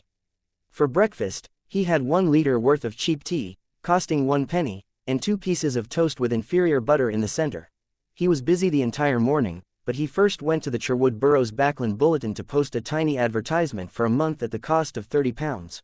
From Tuesday, the Backland Bulletin's loyal readers would see a tiny advertisement along the seams of its 7th and 8th page. Sherlock Moriarty. Good at various types of private investigations. Reasonable prices and strictly adheres to the principles of confidentiality. Resides at Sherwood Borough's 15 Minsk Street. The reason why Klein didn't choose major newspapers like the Tussock Times or the Backland Daily Tribune, that had a readership all across the entirety of the Lowen Kingdom, was due to the fact that his business was temporarily limited to Backland. Furthermore, he didn't wish for a sterling reputation. Therefore, the Backland Bulletin, which was well received locally and had low advertisement fees, became his first choice. After leaving the Backland Bulletin's headquarters, Klein took out a map and followed it to purchase various herb powders and silver slices from various herbal stores, flower stores, jewelry stores, and accessory stores. He did it in preparation for holding a ritual. When items that didn't have any spirituality were involved, most of the materials in mysticism could be purchased from ordinary stores. However, they weren't all under one roof, requiring him to visit many stores to collect them. To do so, Klein spent another £5. The humongous sum of £200 that he withdrew broke below the £100 mark, leaving him only with £92. Spending money is as easy as drinking water. Klein found a small cafeteria nearby and ordered a black pepper steak worth 8 pence. He returned to 15 Minsk Street at 1 in the afternoon, and without rest, he spent his time using slumber flower, dragon blood grass, dark red sandalwood, and mint powders to create holy night powder, a key ingredient needed to create a wall of spirituality. He could only make do with this method until he bought a real silver ritual dagger. Klein speculated that he would have to advance to sequence 7 before he could do away with this restriction. Phew, Miss Justice, Mr. Hanged Man, and the Sun haven't requested for leave yet. The gathering will be held on time today. I wonder what surprises Mr. Hanged Man will bring me, and how many pages of Russell's diary he can provide. Klein laid back on his bed in the bedroom and thought about all sorts of things. To him, a private detective was a career that took into account both money and action. It allowed him to get in touch with people from all walks of life and slowly discover the Beander Circle in Backland. From there, he could slowly find clues regarding the secret order. Of course, if he was lucky, he would even be able to figure out the sequence 7 which corresponded to the clown through a particular circle of Beyonders and buy the corresponding potion formula and main ingredients. As for Ince Zengwill's whereabouts, Klein temporarily chose not to take the initiative to seek him out. He might even avoid him a little. However, if he were to accidentally discover this enemy of his, without exposing himself, he wouldn't mind doing a good deed and sending an anonymous letter to the Church of the Evernight Goddess. A private detective's income can, at most, support a middle-class standard of living. If I want enough money to buy the potion formula and Beander materials, it will either depend on Miss Justice, or it will be through investments with the remaining £100 that I have left in my anonymous account. Yes, I can't touch the £92 that I have for the time being. Perhaps, I wouldn't be having any income for some time. With this in mind, Klein suddenly sat up. He came to the first floor and began reading the various newspapers he bought in passing. These newspapers often carried news about what had been invented and required investments, or how someone wished to form a joint venture with others to do a particular business. Klein relied on his knowledge from Earth and his understanding of this era to carefully sift through the projects. Unfortunately, none of the ones on the papers today were reliable. At 15 minutes to 3, he returned to his bedroom, locked the door, drew the curtains, and used holy night powder to create a wall of spirituality. Klein took 4 steps counterclockwise and arrived above the gray fog. He sat in the high-backed chair belonging to the Fool before extending his spirituality and touching the crimson star that symbolized the sun as if he was responding to a prayer. This is one of the few things in my new life that hasn't changed, he suddenly sighed. In an area outside of the City of Silver, in a grayish-black tower that was half-collapsed, 9 members of a patrol squad were gathered around a blazing bonfire, chatting about their experiences in the past few days. There were also a few other team members guarding the perimeter, prepared for any possible attacks that might break out from the darkness. Many of the City of Silver's Beyonders had used their blood to teach them a lesson. At all times, never let your guard down. The monsters in the darkness could very well be right behind you. On a night when the frequency of lightning was very low, it was necessary to keep the flames burning and the light shining. Once they were completely enveloped in darkness, it wasn't impossible for them to all disappear. No one could say for sure just what terrible things would happen in total darkness, because reality had broken the limits of their imagination time and time again. Derek Berg remained reserved and silent as he quietly listened to his companions reminiscing about the monster they had encountered before. It was a humanoid monster with eyes covering its entire body. In order to finish off the monster, their patrolling team suffered a heavy price with 5 injured, and 2 of them severely injured. Suddenly, Derek's vision blurred, and he felt himself being enveloped in a thick gray mist. In an inexplicably faraway place, in the depths of the gray fog, a blurry figure sat on an ancient high-backed chair, looking down at him. Prepare for the gathering. The Fool's voice echoed in Derek's ears, but none of his teammates were aware of it. After withdrawing his gaze and observing the area for more than 10 seconds, Derek moved to the very edge of the fire, leaned against the broken wall, and pretended to be asleep. Ever since he found out that the members of the 6-member council and Elder Lovia were unable to discover the existence of Mr. Fool, he gradually believed that as long as he didn't carelessly reveal any clues, he would be able to quietly attend the Tarot Club's gathering above the gray fog even under the gaze of others. Using the excuse that she was tired, Audrey returned to her bedroom. She curbed her excitement and didn't pace back and forth. Instead, she sat quietly on the bed, waiting for Mr. Fool's summoning. Father was busy communicating with the other members of Parliament about the proposed bill, and the Beyonder Guard isn't tailing me constantly. Thank you, Goddess. My life has finally returned to normal. 2 weeks have passed, Mr. Hanged Man must have prepared the pituitary gland of a mature rainbow salamander. I'm about to advance to sequence 8. Audrey thought with sparkling eyes. To her, this was even more exciting and worth looking forward to than the £30,000 bounty and the large plantation worth at least £8,000. Finally, she saw the familiar illusory crimson surge towards her like a tidal wave, drowning her. On an ancient-looking sailboat, Alger Wilson locked the door to the captain's cabin and sat behind a sextant in the ship logs. He kept memorizing the contents of the thick stack of sheets in front of him.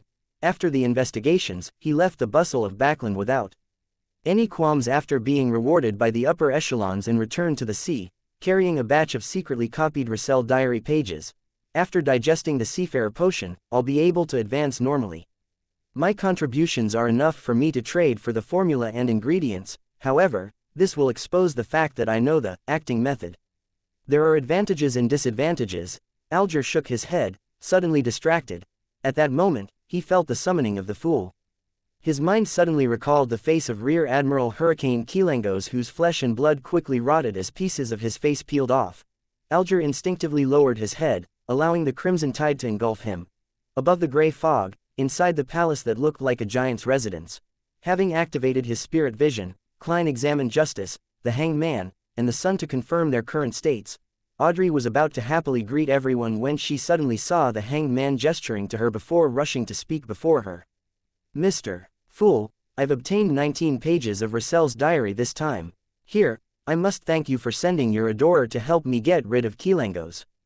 These diary pages will be the compensation I should pay, 0.19 pages. Not bad. Klein didn't talk much about the adorer as he smiled faintly. That is the principle of equivalent exchange. As expected of Mr. Fool, a pirate admiral with a mystical item was nothing to him. From the looks of it, I don't have to mention my claiming of the bounty. I wonder how many high-sequence beyonders Mr. Fool has as his adorers. Audrey had begun to use the word he, him, or his, to refer to the fool without realizing it. Upon hearing the fool's answer, Alger said humbly, "The limit of my current memory is 6 pages. Please allow me to give them to you over separate occasions." "No problem." Klein, who was surrounded by thick gray fog, nodded gently. The son Derek looked at the pages that appeared before the hanged man and was very curious about the contents of the diary. With his previous experiences, he believed that the items that Mr. Fool was interested in definitely contained many mysteries. He looked at Miss Justice, and when he saw that she didn't have the impulse to ask, he cautiously maintained his silence. Soon, the 6 pages of the diary were complete and came into Klein's hands. Audrey and the others began to wait quietly. They were already used to such things. Klein looked down and read the first page, the 16th of December. I managed to contact the pathetic fellow who's trapped in the storm and was lost in the darkness. Finally, there's a follow-up to one of the previous pages of the diary. Klein was delighted, and he became more focused. He called himself Mr. Dor and tried to teach me a complicated and difficult ritual. He wanted me to help him return to the real world and promised to fulfill 3 of my requests. Does he think I'm stupid? I've lived for more than 60 years over my 2 lives. Does he think I can't tell that this is the usual manipulation done by evil gods and devils? But the history of the 4th epic that he described was truly interesting. Chapter 217, Mr. Dor's description. Mr. Dor, this naming style is very similar to mine. I wonder what was the real name of this pathetic fellow who was lost and trapped in the deep darkness amidst the storms is, and what his sequence is. Or rather, just as Emperor Russell had guessed, he's one of the evil gods or devils. Klein let out a silent chuckle which was mixed with ridicule and self-deprecating humor. He was also interested in the history of the 4th epic. I know of the most famous War of the 4 Emperors in the 4th epic, but the specific details and the main figures involved are limited to the information spread by the major churches. For example, the Dark Emperor of the Solomon Empire. It wasn't until today that this so-called Mr. Dor finally answered my questions by letting me know who the remaining 3 emperors are. The half-insane Blood Emperor of the Tudor dynasty, the Night Emperor of the Truncest Empire, and the Emperor of the Underworld of the Southern Continent, also known as Death. According to Mr. Dor's description, in this war that changed the situation of the entire world, the Dark Emperor, Blood Emperor and Night Emperor fell one after another. The Emperor of the Underworld reaped the greatest benefits. Having said that, Mr. Dor added with profound significance that after over a century of digestion, Death went mad, but he also became stronger. Therefore, Death teamed up with the primordial Demoness and brought about a pale disaster for the northern continent. Of course, this isn't something he witnessed personally, but rather something that he hears when he comes close to the real world every month. Death went mad, but also became stronger. Even deities can go mad. What a horrifying sentence. However, this also confirms my guess. Before the 5th epic, those deities would often descend into the real world, directly interfering with the situation in the northern and southern continents. They might even personally appear just like Death. I asked Mr. Dor if he had participated in the War of the 4 Emperors. If so, what role did he play? And what was the position the 7 deities maintained in this war? What role did they play? Mr. Dor didn't answer my question. He only said in a teasing manner that the number of preeminent mighty figures in the 4th epic far exceeds my imagination. In addition, he also mentioned 2 laws. One is the law of Beander characteristics indestructibility, and the other is the law of similar sequence Beander characteristics conservation, which is consistent with certain things that I have learned from that most secret and ancient organization, and also from some of the phenomena I have observed. Hey, this can lead to many interesting conclusions, making many explanations take on other forms, making one's mind tremble in horror. For example, when there are too many high sequence beyonders in the same sequence pathway, the low sequence beyonders would reduce, and vice versa. The Beander characteristics had been fixed at the source. It will not increase or decrease. Does this mean that there really is a God who created all the deities, an omnipotent and omniscient God, and everything originated from him? This was the longest Russell diary that Klein had ever seen. It took up 2 full pages, and one could imagine that it originally came on a double-sided page. It only became 2 separate pages after repeated copying. That's a lot of information, Klein sighed silently. As a history student who had graduated normally, he had always believed that the Solomon Empire, the Tudor dynasty, and the Truncest Empire came one after the other in a line, with a certain degree of restoration before a new political outcome was established. To his surprise, the War of the Four Emperors described by Mr. Dorr clearly and unambiguously revealed one thing: all 3 empires had existed at the same time. If this were true, then it would really overturn most of the current research on the 4th epoch in the field of history. Klein suddenly thought of the original Klein, who was filled with interest towards archaeology and the history regarding the 4th epoch. Today, I've helped him achieve his wish. I wonder if death had already become a true deity during the War of the Four Emperors. It's hard to determine according to Mr. Dorr's descriptions. I can only first assume that the Emperor of the Underworld, who had obtained benefits from the War of the Four Emperors, had broken through his limits and become a deity, but he also went mad as a result. To have a deity go mad was truly terrifying. Just thinking about the details makes one tremble from the bottom of their heart. It's no wonder that the knowledgeable Emperor Russell would use the word horrifying to describe this matter. Could it be that the so-called evil gods were crazy orthodox deities? Would that mean that there might only be evil gods left in this world one day? Man, does this mean that the end of days cannot be stopped? Klein smiled to hide the growing solemnity of his emotions. He felt that the future he imagined was filled with a dark gray hue. At the same time, he raised his evaluation of the Dark Emperor, Blood Emperor, and Night Emperor, believing them to be the preeminent mighty figures who were close to being deities. Perhaps that means sequence 1 is the peak existence of a single pathway. According to this logic, for Dark Emperor to live for centuries or over a millennium wouldn't be unacceptable. That would explain the original Klein's confusion. He had obtained contradictory findings from the content recorded in the Antigonus family's notebook with his own mentor's viewpoint.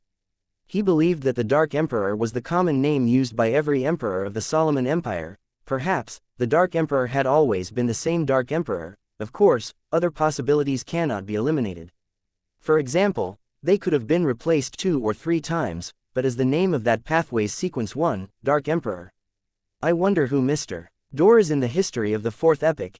Emperor Russell didn't go into detail when describing his erroneous experiments and accidental coincidences, making it impossible for me to even try to converse with that Mr. Dorr. The laws of Beander characteristics indestructibility and similar sequence Beander characteristics conservation shares the same description as the one used by the captain. Perhaps, the term he used came from Emperor Russell. According to the 2 laws described by Mr. Gate, we can indeed deduce a lot of interesting speculations. For example, with there being so many holy artifacts and high sequence Beanders in the 7 churches, there shouldn't be many low sequence Beanders. But this contradicts reality, and the only reasonable explanation is an additional gift from the deities. For example, is the destruction of the nation of the Evernight due to the conservation of characteristics, that the mere possession of resources causes it to be in trouble? Or could it be said that their existence seriously weakens the potency of the Evernight pathway and threatens the position of the goddess? For example, theoretically speaking, certain sealed artifacts could also be used as the main ingredients for potion materials, or they can even be considered equivalent to potions. Of course, the prerequisite is to remove all latent dangers and madness. No wonder the documents that were unearthed called the 4th epoch, the epoch of the gods. So it turns out that in this epoch, there are many records of deities descending. Then what caused them to stop coming, to the point of there not being any revelations? If it wasn't for the fact that Beanders received responses from ritualistic magic, perhaps many of them would have doubted the existence of the deities. Many ideas came to Klein suddenly as he felt that he had delved deeper into the realm of mysticism in this Beander world. He flipped through the next 4 pages and was disappointed to realize that they were no longer related to Mr. Dorr. His ability as a clown allowed him to conceal his emotions well, and coupled with the gray fog's obstruction, even Audrey, who was secretly observing him, didn't notice anything amiss. He gathered his chaotic thoughts and started reading the 3rd page of the diary, the 10th of September. I've endured it for a long time, but I still can't help but complain a little. I must have had fucking shit for brains to chose the savant path, right? Of course, this has indeed allowed me to develop my greatest advantage, allowing the church to attach great importance to me. But the problem is that the first few sequences lack any Beyonder powers needed for combat. I can only make do by relying on mystical items and rely way too much on external items. For example, Sequence 9 Savant only has extraordinary abilities in memory, learning, and practical skills. For example, Sequence 8 Archaeologist gains a strong physique and corresponding ancient knowledge, and they can only barely apply some ritualistic magic. For example, Sequence 7 Appraiser, whose ability is to quickly identify mystical objects, allowing them to avoid hidden dangers to the greatest extent. For example, Sequence 6 Artisan, who can produce machinery wonder but not very powerful Beyonder objects. Apart from that, one's standard in ritualistic magic will be enhanced. It's no wonder its modern name is Machinery Specialist. Comparatively speaking, the Sequence 7 Warlock and Sequence 6 Scrolls Professor of the Mystery Prior Pathway are sufficiently tempting. It would be great if only the church has the complete sequence and that the hidden sage doesn't exist. However, I finally received some good news. After I advance again, I'll gain Beyonder powers, combat powers that I can call my own. Sequence 5 Astromancer. Its modern name scares me a little. It's actually called Astronomer. Am I going to end up as an all-powerful mad scientist? Heavens have mercy on me. I was only a second-tier student at the college entrance examination. It had to be said that Emperor Russell had a strange talent for making jokes. Even the recently dispirited Klein couldn't help but twitch his mouth, wishing to light a candle for this senior. Study hard and improve by the day is indeed a wise saying. He lampooned and remembered the unique trait of the Church of the God of Steam and Machinery. They lacked Beyonder powers when it came to combat, but they were good at making and using items. After flipping to the third page of the diary, Klein continued reading. The 2nd of June, the kingdom has created chaos, again and again, instigating wars without being able to completely destroy the Faesac Empire, the Loan Kingdom, and the Phaenopotter Kingdom. As such, the kingdom has no choice but to shoulder huge debts, and its economy is on the verge of collapse. From my observations, the people, merchants, and soldiers are very dissatisfied. The riots are just lacking a spark.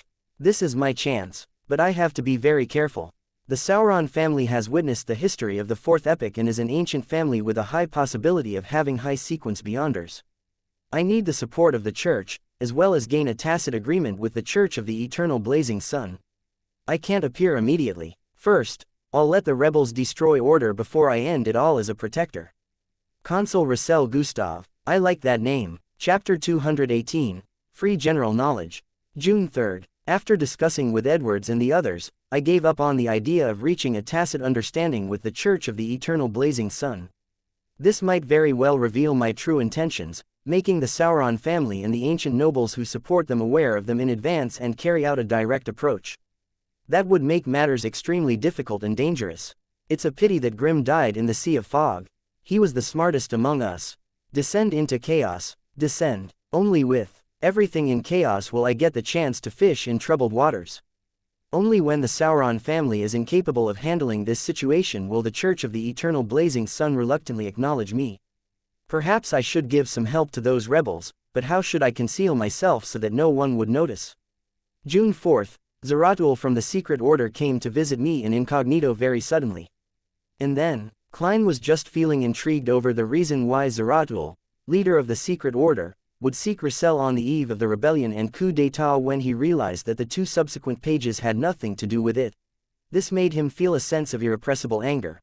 Although the 3 diary pages didn't provide very detailed descriptions, with rather straightforward accounts from Russell, Klein could still feel the famous turmoil in Intis that happened in 1173, more than 100 years ago. The outcome was clearly recorded in history textbooks. As a colonel, Republic quashed the rebellion and enacted political changes. The Intis kingdom was transformed into a republic, with him acting as a self-appointed consul. In the following 19 years, he reformed the penal code, encouraged inventions, and protected the Industrial Revolution. He greatly increased the country's strength and fought wars both north and south, making Limburg, Maasin, Seeger, and other countries protectorates under the Intis Republic. He also made the 3 mighty countries on the northern continent, the Faesac Empire, the Loan Kingdom, and the Phaenopotter Kingdom, bow their heads. At the end of 1192, almost 20 years after his appointment as consul, Russell converted the Republic into an empire, declaring himself Caesar. Less than 6 years later, he perished in the White Maple Palace, ending the fifth epoc's most legendary piece of history to date. The more he thought about it, the more he felt that there was more to Russell's death than what appeared on the surface. It was just like how this famous historical event definitely had power struggles amongst Beyonders behind it, and that a Beyonder faction had leveled the situation, unlike the descriptions in textbooks. As expected, one of the so-called four horsemen of the apocalypse, Grimm, died in the Sea of Fog. In a previous diary page, Russell had written that there was something wrong with this horseman. It seems to have something to do with the tiny island where they discovered many extraordinary beings. Not only was it a fortuitous encounter, but it was also a dangerous one. Klein thought of a previous entry and turned to the 5th page, feeling emotional. The contents of this page are of little value. They consist of Russell's comments after drinking an 1128 Ormir red wine, the disillusion of finding the woman who had gained his adoration in his youth to be aged and out of shape, as well as a degenerate summary of a certain period when he was addicted to playing cards. The 6th page was about the same as the first one, with accounts of his daily life. However, the last one made Klein's eyes light up. The 8th of April, I have to send someone to investigate the secret order to get more information. I can't repeat my passiveness from before. I can't let Zeratul lead me by the nose anymore. So, did you discover anything, Comrade Russell? Since Klein couldn't find the rest of the information, he could only force himself to calm down and wait for the next gathering when the hanged man would hand over another 6 pages. He knew that an investigation from over 100 years ago was unlikely to help him find any clues related to the Secret Order Association. After all, over such a long period of time, other than the special ones, many of the high-sequence Beyonders would have already died of old age, not to mention the middle or low-level members. However, Klein believed that this would help him obtain inspiration and grasp the precise identity and activity patterns that the Secret Order often used. Putting down the 6 diary pages, Klein tapped his right index finger on the edge of the long bronze table, slowly moving his gaze from Miss Justice to the hanged man, and then to the sun right. In the diary just now, there was a line Emperor Russell described, God who created all the deities, an omnipotent and omniscient God. This is very similar to the customs of the City of Silver. Where did he hear this from? Could it be from that most ancient and secret organization which controls the world from behind the scenes? This organization was established before the forsaken land of the gods was forsaken. Suddenly, Klein had a new idea. He said with a low and gentle smile, Russell mentioned some hidden history in his diary, and mentioned some simple general knowledge. The latter reminded me of something that I don't recall informing you all. Audrey suddenly fell into a trance. She immediately turned her body around and looked at the very top of the ancient long table in pleasant surprise. Mr. Fool is taking the initiative to mention the contents of Russell's diary. What would it say? She was so excited and thrilled that she completely forgot that she was a spectator. Compared to her, the hanged man, Alger, was much more composed. However, the subconscious straightening of his back heartlessly betrayed him.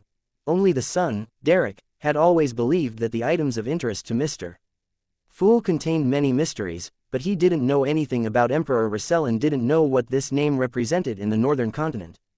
Thus, he just found it difficult to hide his curiosity and didn't reveal any unusual behavior. Mr. Fool, did Emperor Russell mention some general knowledge? I'm willing to pay for this information, Audrey couldn't help but say. However, I want it to be communicated to me privately. She added silently in her heart. Klein chuckled and said, there's no need. This is very simple general knowledge. After reading this part of the diary, as the summoner of the Tarot Club, I feel it's necessary to let all of you know this. Of course, I'm very certain that some of you are already aware of this. He was mainly referring to the sun. The City of Silver had a history of 2,000 to 3,000 years, so it was impossible for them to not discover the law of Beyonder characteristics indestructibility. Moreover, they were in a relatively extreme environment. Even if the surrounding areas had no lack of monsters in the darkness, there would still be times when they failed to obtain the corresponding materials. In order to pass on their heritage, in order for their city to continue on, using the Beyonder characteristics of the remains of their predecessors to create a potion wasn't particularly unacceptable. To them, this was perhaps a sacred and glorious ceremony. Of course, Klein could see from a previous exchange that the hanged man knew something. It's a pity that Miss Justice cannot always be made to pay in gold pounds and transfer the money to my adorers. My adorer can't appear any less impressive. I mustn't destroy the image of the powerful man that Mr. Azek has created, yes, I'll give it a try when I have the chance. After all, no matter how powerful a being is, they'll have subordinates that run errands. For instance, the Evernight goddess is sleepless. No one would ever suspect that the Evernight goddess isn't a true deity just because the low-level Nighthawks are weak. Klein sighed silently. Thank you very much, Mr. Fool, you are just too generous. Audrey replied in joy. She was originally feeling 3 seconds of regret for the course action of using cash to purchase the information. Klein stopped rapping the table and described with a calm voice, the first piece of general knowledge, law of Beander characteristics indestructibility. The characteristics of a Beander is never destroyed or reduced. It's only passed from one carrier to the next. Without realizing it, I used Captain's tone. Klein's lips subconsciously curled upwards. It cannot be destroyed or reduced. It just transfers from one carrier to another. Audrey ruminated over Mr. Fool's description, feeling that there was too much meaning in that simple sentence. Her emerald green eyes turned, and when she saw that neither the Hanged Man nor the Sun showed any signs of surprise or contemplation, she immediately understood that these two members of the Tarot Club had long known of this law. Only I didn't know, she thought, feeling somewhat aggrieved, but she quickly began to praise Mr. Fool for his kindness.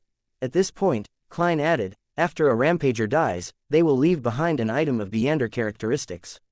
It could be the main ingredient, or it could be a mystical artifact that requires sealing.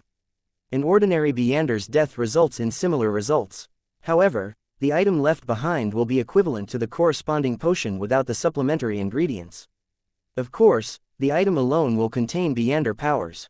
They can be used as a half-mystical object. The plain and indifferent words instantly echoed in Audrey's mind. Layers stacked upon layers and, bit by bit, it eventually reached a crescendo. Audrey thought of cannibalism and the question, would a sequence pathway be severed if the source of Beander materials ceased to exist? She had asked the Hanged Man previously came to mind. Now, she knew the answer, but she would have rather not heard it. She felt like she was having a nightmare. How can it be so cruel? Why is it so dark? Audrey had previously seen some bad situations that involved Beanders, but those situations were only caused by a person's own perverse and evil nature. For example, Mr. Archilangos. They didn't affect her yearning and love for mysticism in the Beander world. However, this time, she discovered that the mystical world was filled with grayness and darkness. Wake up, Audrey, you can't be naive. Consider that the cruelty and darkness described by Mr. Fool are predictable. Since he had chosen this path, he had to bravely walk down it. Audrey consoled herself, easing her mood a little. She saw that the Hanged Man and the Sun were making only habitual movements and appeared to understand what had just been said. HMPH. Mr. Hanged Man is terrible. He even wanted to use this information as an exchange previously. This information is indeed worth a lot and is quite important, but it's only a simple piece of general knowledge to us and Mr. Fool. Audrey suddenly wanted to laugh a little. Her mood began to improve, and she slowly pushed all the extreme examples that she had just thought of aside. Klein wasn't surprised by the three members' reaction. He continued in a calm tone, the second piece of general knowledge, law of similar sequence Beander characteristics conservation. Law of similar sequence Beander characteristics conservation. The Hanged Man slightly changed his sitting posture. He felt that he understood something, but he was unable to fully understand what this law represented and what it consisted of. Justice and the Sun shared the same feelings as he did. They were unable to directly understand the true meaning behind this law. Why similar sequence? Alger couldn't help asking. Klein smiled and replied, what do you wish to pay for the answer? One of the ideas he had was that general knowledge was free, but any explanation required a fee. This, both matched his status and didn't waste the information. Free things cost the most. Chapter 219. Explanation. If the Fool had simply mentioned that there was some simple general knowledge contained in Russell's diary, the Hanged Man, Alger, wouldn't necessarily be determined to pay the price for the answer, partly because the description of it being simple killed his curiosity. Another aspect stemmed from his constant wariness against making trades with the Fool, as it reminded him of the examples when deals were made with evil gods and devils.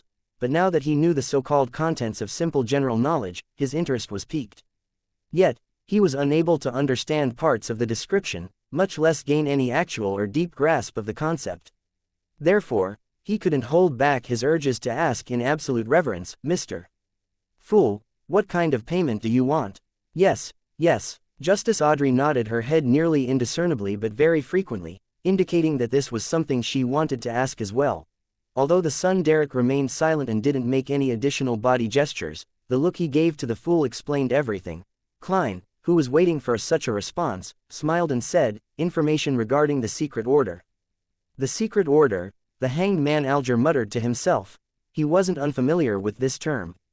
He had once received payment for explaining to Miss Justice about many secret organizations, including the secret order. Audrey and Derek both frowned subconsciously. The former's only understanding of the secret order was limited to what the hanged man had described, and the latter had never even heard of such an organization. Klein had long anticipated what the son would feel, but he wasn't surprised. According to his conjecture, the area where the City of Silver was located should have been a part of the third epoch after the appearance of the first blasphemy slate and before the appearance of the second blasphemy slate. It was even possible that it was the direct catalyst or manifestation of the cataclysm. The Zeratul family had only stepped onto the stage of history in the fourth epoch, and the secret order was created in the latter half of the fourth epoch. There was no way both entities could have existed in the same period. It would surprise Klein if the son were to know about the secret order. He would then have to overturn some of his speculations, reconstruct his knowledge of the City of Silver, the forsaken land of the gods, and the Zeratul family. After nearly 20 seconds of silence, Alger looked at the fool in the gray fog, deliberated his words and said, "I will accept this request and help you gather information regarding the secret order. Can you make payment in advance?" It wasn't surprising that a suspected deity was interested in an ancient and secret organization. Therefore, Alger wasn't puzzled about it. More importantly, after many gatherings, he had a guess in his mind, which was that Mr. Fool's state wasn't perfect, that he might be in a predicament, that all his attempts and the actions of his adorers on the northern and southern continents were to help him break free from his confines. This might even be related to the huge secret of why the seven deities no longer descend upon the real world after the fourth epoch. A thought flashed through Alger's mind, and he shuddered as he felt himself entering the realm of the gods. Upon hearing the hanged man's request, Klein leaned back in his chair and nodded. "No problem. If the information you have collected exceeds the value of the answer, I will provide you with further compensation. As for the circumstances in which the value of the answer was lacking, it is naturally up to the esteemed Mr. Fool to decide. If he has the ability to make the additional payment, so be it. If not, forget it," Klein silently added. Justice Audrey's eyes lit up all of a sudden. She raised her hand and said, "I want to partake in this deal." Klein laughed and replied, "Sure." Frankly speaking, his main target was Miss Justice because she was a local of Backland and she had mixed herself into several Beander circles. Her access to information in the Land of Hope far exceeded his, considering it was his first time in the capital. She was also more informed than the hanged man who was out at sea most of the time. According to the earlier revelation he received from his divination, Klein believed that the clues related to the secret order would appear in Backland and not anywhere else. The son Derek listened quietly and after some thought, said, "I'm willing to use the payment I reserved and exchange it for the answer." In the previous three-way deal, he had traded the Sequence 8 Telepathus formula for Sequence 9 Bard. Klein had promised to compensate him, and his choice at the time had been to save it up and prepare for the subsequent potion formulas and main ingredients. Klein nodded his head and gave an explanation that he had long prepared. The so-called similar sequence refers to how high sequence beyonders are exchangeable with other pathways. Let me give an example. The Death Pathway's Sequence 5, Gatekeeper, can not only be advanced normally, but one can also choose the Giant Pathway, which is the Gatekeeper Pathway's Sequence 4, Demon Hunter. This won't lead to the danger of losing control, nor will it accumulate madness. It's different from taking the wrong potion. Of course, if it's not a similar sequence, a semi-deranged state is the best result. Exchangeable, Audrey blurted out, surprised and delighted. She was surprised that sequence pathways weren't completely fixed, that they didn't need to follow the original path all the way. The price of switching wasn't being semi-deranged and never to advance again. Within the 22 divine pathways, there were special circumstances and sequences which were similar. And what delighted her was that she had another chance to choose again in the future. It was just like being able to select something that caught her interest at Philip's department store. It was a wonderful experience. "So that's how it is," Alger silently muttered to himself, suddenly feeling like he had understood several things at once, and he had resolved many of the doubts accumulated in his past experiences. This information is way too valuable. As expected of Mr. Fool, so-called simple general knowledge is enough to shock and awe most low-sequence beyonders and benefit them immensely. He sighed inwardly. Derek the son was a little disappointed because he had no intention of changing sequences. He wanted to be the sun that lit up the darkness and dispelled the curse. However, he quickly recalled an incident that happened in the City of Silver. The former chief, a powerhouse who had the greatest possibility of breaking past the limitations of Demon Hunter, had built a mausoleum for himself and went deep inside, making it his home. Afterwards, he appeared less and less, until the main door of the mausoleum could no longer be opened. Back then, the citizens of the City of Silver all believed that a problem had arisen during the chief's advancement and that he had gone mad, to the point of being close to losing control. He was believed to have finished himself off.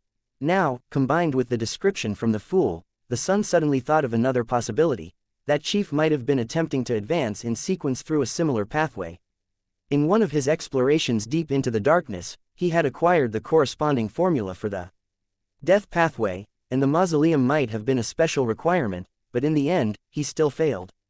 But why didn't he turn into a monster? What did he encounter in that dark mausoleum? The City of Silver doesn't have the subsequent sequence potion formulas after Demon Hunter.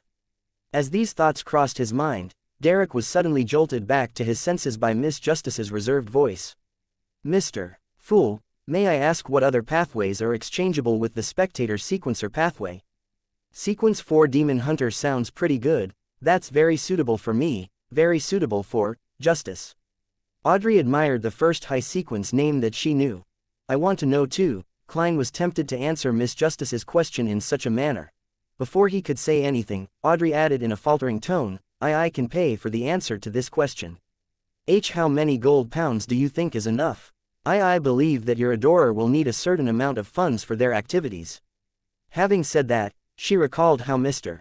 Fool's adorer had easily finished Pirate Admiral Kilangos, who possessed creeping hunger. Clearly, he was a high-sequence Beander, so she nearly said, I apologize. Mr. Fool, treat it as though I never said a thing. However, since she had already asked, she couldn't back down. Come on, Audrey, perhaps the fool has a weaker adorer. Audrey quietly bit at her lips, silently encouraging herself. Gold pounds. Klein thought about it seriously and said, we'll make the transaction after enough information about the secret order is gathered. As he spoke, he recalled his informant in the Psychology Alchemists, Daxter Guderian. Captain and Daxter's identity as an informant can no longer be verified. I wonder if it's a tragedy or a comedy. It's a pity that I can no longer contact him anymore. Otherwise, it would be the most convenient way to obtain the information regarding the spectator pathway from him. Klein smirked. All right, Audrey answered happily. The conversation between the two made the hanged man, who was about to ask a similar question, shut his mouth. He left it until he had gathered enough information on the secret order. After a brief silence, Audrey turned her head to look at Mr. Fool and raised her hand very slightly. After receiving a nod of confirmation, she turned to the member opposite her and asked with a sense of anticipation, Mr. Hanged Man, my tip allowed you to finish Rear Admiral Hurricane. Have you prepared the complete pituitary gland of a mature rainbow salamander? That's one of the reasons why I returned to the sea. Alger nodded gently and said, I've gotten the Beander material you wanted. But how should I give it to you? How should it be given to me? Audrey froze for a moment as she lost herself in thought. It's impossible to just give my address, nor can I go through Zeo and Furs.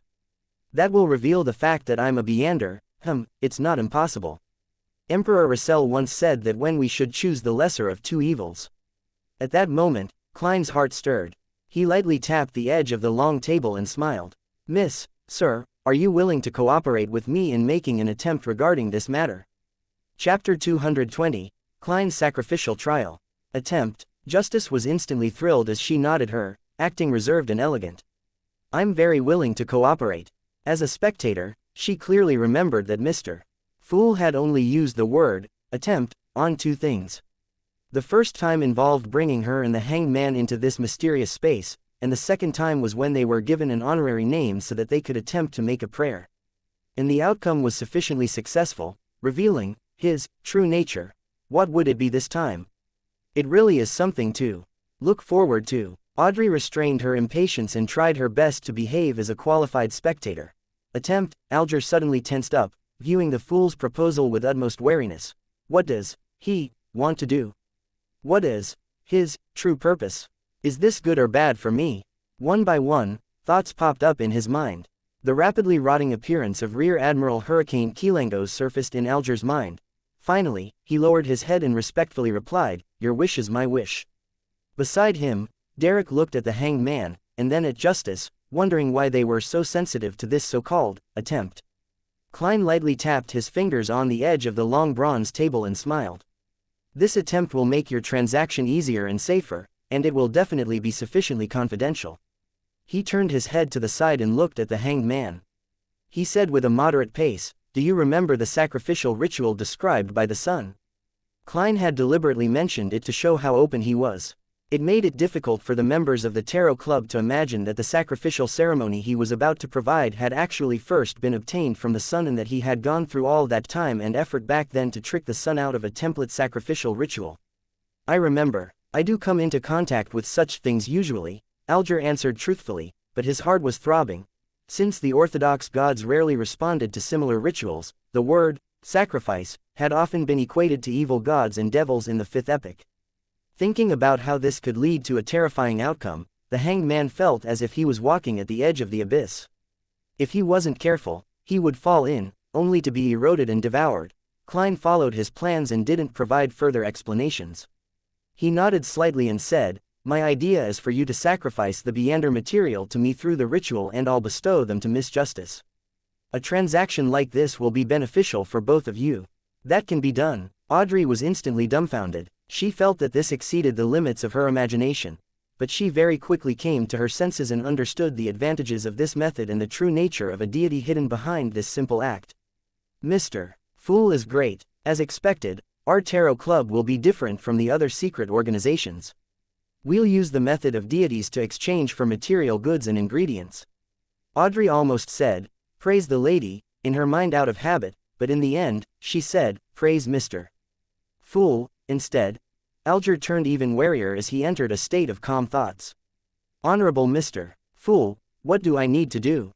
He tried to figure out the true purpose of the fool from the process of the sacrificial ritual. Klein lightly pressed his right hand and said, "Like I said, this is only an attempt. It might not succeed, so it will need your cooperation. First of all, prepare an altar.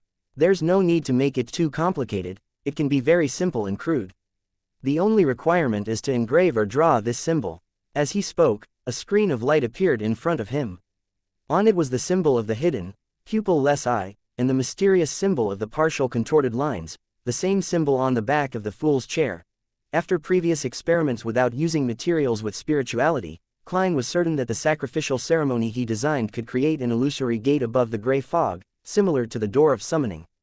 However, his strength alone couldn't construct a stable channel, and he could only use the uniqueness of the mysterious space above the gray fog to complete the sacrifice.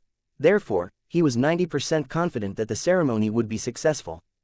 The only problem was if an ordinary passageway could be constructed using ordinary materials that contained spirituality, or did it need to be Beander materials as well as a sufficient number of them. I'll let Miss Justice and Mr. Hanged Man bear the cost of this experiment. In any case, they knew from the very beginning that the Tarot Club was a product of an attempt. It can be foreseen that there would be other attempts subsequently, and failure is inevitable. Even deities are no exception. Klein decided to transfer the costs. As the Hanged Man, Justice, and the Sun were attempting to memorize the symbol, Klein chuckled. "If you forget, you can pray to me, and then you can remember." "All right," Audrey answered happily. "With Mr. Fool, rituals aren't tedious and troublesome," she thought happily. The Hanged Man nodded in response as Klein continued the description. "Secondly, follow the normal procedure, but there's no need to burn any more additional herbs or apply the holy oil. There's no restriction on time, just chanting my name is enough.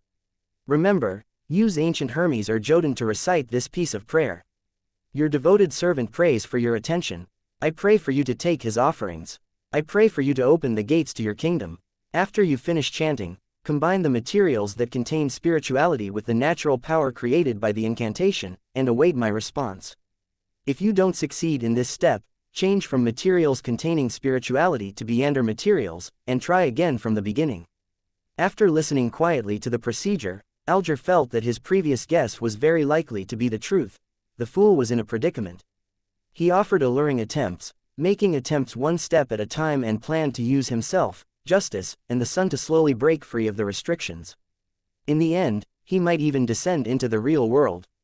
This was also the true reason why he had initially pulled people into this mysterious space, agreeing to the establishment of the Tarot Club. Even without this previous speculation, Alger believed that he would have come to the same conclusion after hearing of the experimental procedures required after the sacrificial ritual and comparing it with the fool's previous attempts. The only thing that stumped him was the possession of a powerful adorer. Therefore, there was no need for him to use himself, justice, and the sun. His adorer could make similar attempts. There must be secrets I don't know about yet. The attempts need to be sufficiently secretive. And perhaps his adorer is being watched by certain existences. Alger began connecting the dots.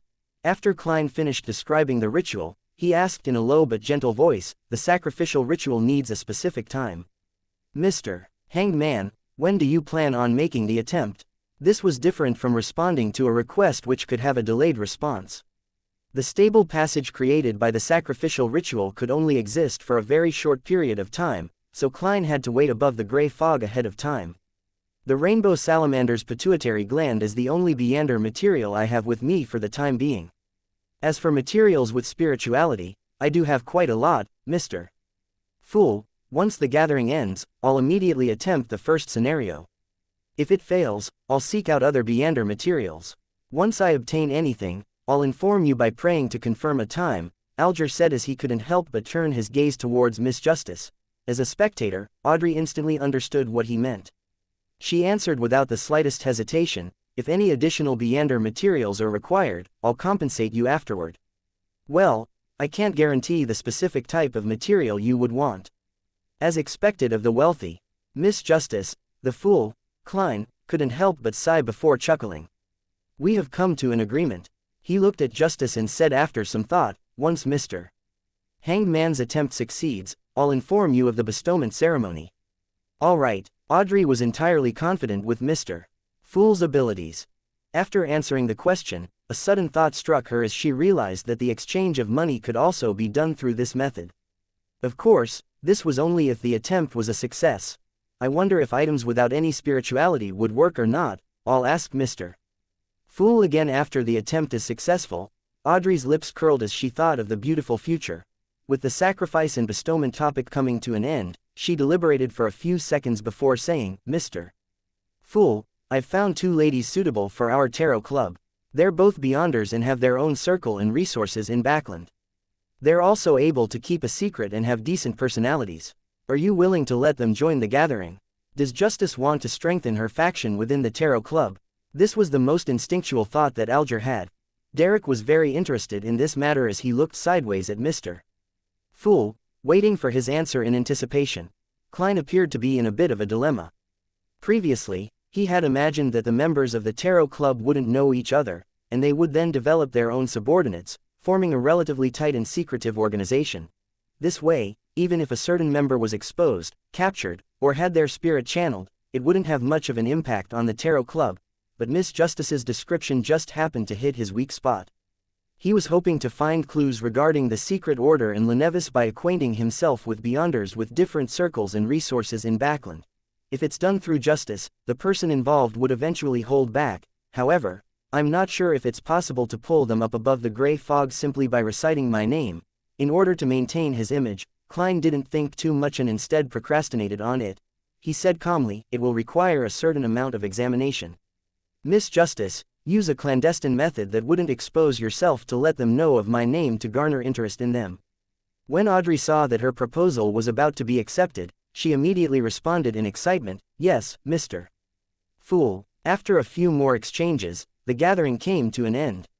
The sun, the Hanged Man, and Justice returned, while Klein remained in the gray fog, waiting for the sacrifice. Chapter 221, The Tarot Club at a Higher Level. The Blue Avenger was like a leaf on the surface of the undulating waves of the Sonia Sea. At times, it was raised high and sometimes low from the ebbing of the waves, but there was no sign of it being at risk of capsizing. Alger Wilson stood in the captain cabin, his back to the shelves of red and white wine, as he subconsciously paced around. Finally, he gritted his teeth and returned to the mahogany desk with a grim expression. He removed the brass sextant, found a piece of paper and a pen, and leaned over to draw the complex, mysterious symbol given to him by the fool. With a seafarer's memory, Alger quickly completed the first step of the sacrificial ritual. Then, he opened the drawer and took out a candle. He set up the ritual according to the dualism principles and placed a candle above the symbol that was formed by the combination of the pupil-less eye and the partial contorted lines. One candle was placed in the middle that represented the person making the sacrifice. After cleaning up all the items on the table, Alger condensed pure water in the palm of his hand and wiped the altar clean. He then used the silver dagger from the ceremony to create a ceiling wall that surrounded his desk. After doing all this, he used his spirituality to light up the 2 candles and retreated a few steps under the dim light. Taking a deep breath, Alger lowered his head and recited in ancient Hermes. I pray for you to open the gates to your kingdom.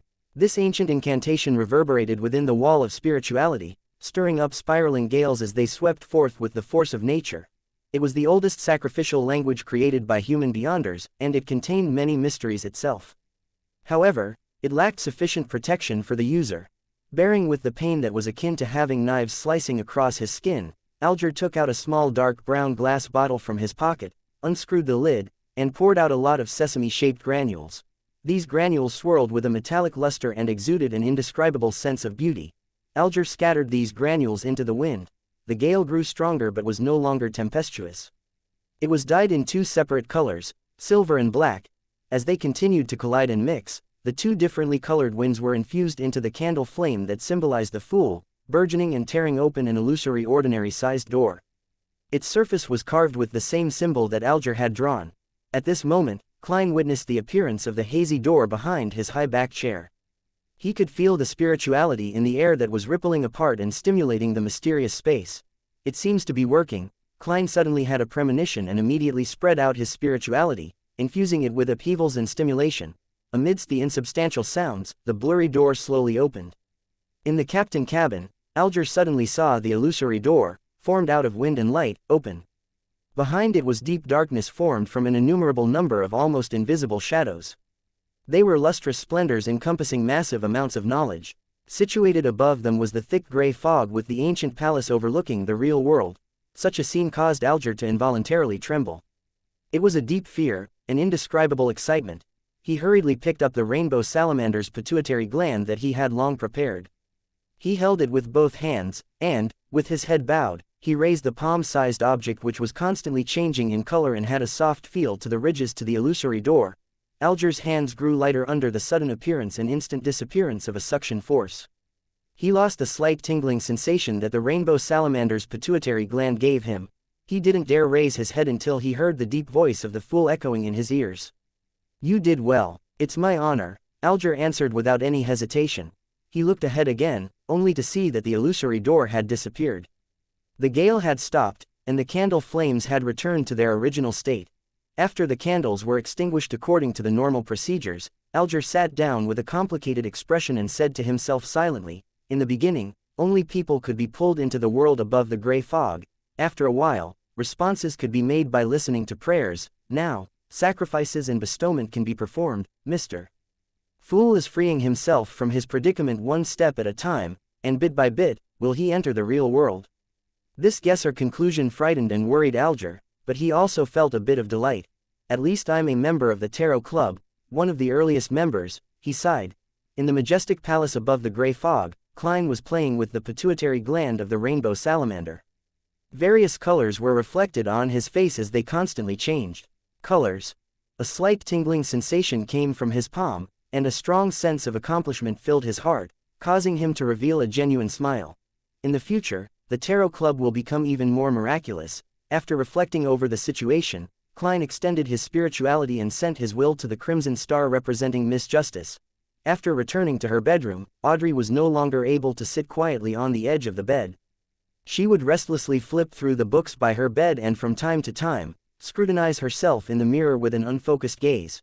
She was looking forward to the completion of the hanged man's sacrificial ritual, but she was also afraid that the result would be a failure. Emperor Russell had said that one must remain calm and collected when important matters arise. Audrey, come on, take a deep breath, or perhaps, I should go tease the dog. However, Susie can talk and think, so she's an entity with her own dignity.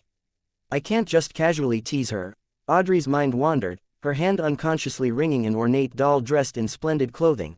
After an unknown period of time, a thick gray fog suddenly appeared before her eyes, and in the depths of the fog, there was a lofty chair. Sitting there, the fool said with a smile, Miss Justice, the attempt was successful. Have you prepared the materials that contain spirituality? That's great. As expected of Mr. Fool. Audrey forgot the hanged man's role in this matter. She held back her excitement and said, yes, I always have such materials with me. Audrey had been the same even before she joined the Tarot Club, but back then, she didn't know which materials could be considered to contain spirituality. She had merely moved them from the family treasury in accordance with the various essential oil formulas she had gathered. Klein nodded slightly and said, when do you plan on holding the ritual? This is based on the premise that there are no beyonders around you. Does a beyonder dog count? Audrey looked at the tightly shut door, feeling a small tug at her conscience. I can do it now. Klein tersely acknowledged. The ritual's process is the same as I described previously. All you need to do is change the prayer to, I pray for you to give me strength. In addition to this, use the dualism method. Audrey thought it over, fighting the urge to nod, and she began preparing for the ritual. When the illusory door opened, and a scene even more illusory than the starry sky appeared, Audrey felt intoxicated in both body and mind. This is the mysterious world I've always been pursuing. This is the kind of feeling I've always wanted. She praised Mr. Fool wholeheartedly. It's faith towards the goddess, but for the fool, it's worship. Audrey silently explained herself in her mind. Soon after, she was stunned to see that there was something on the altar. It was a soft object with lustrous color and was filled with ridges. The rainbow salamander's pituitary gland. Audrey felt a surge of joy in her heart. Her eyes lit up as she had the urge to step forward and grab it. However, her customs of etiquette took hold of her as she sincerely praised Mr. Fool once again. After finishing the ritual, she impatiently walked forward and carefully examined the beyonder material 5 times. Our tarot club is at a higher level than all the other secret organizations. Audrey secretly felt smug. She then glanced warily at the door. As if afraid of Susie's sudden intrusion, she had to redouble her efforts and immediately concoct the potion to complete her advancement. A few minutes later, she held a bottle of liquid that contained constantly changing lusters that could shine to the bottom of everyone's hearts.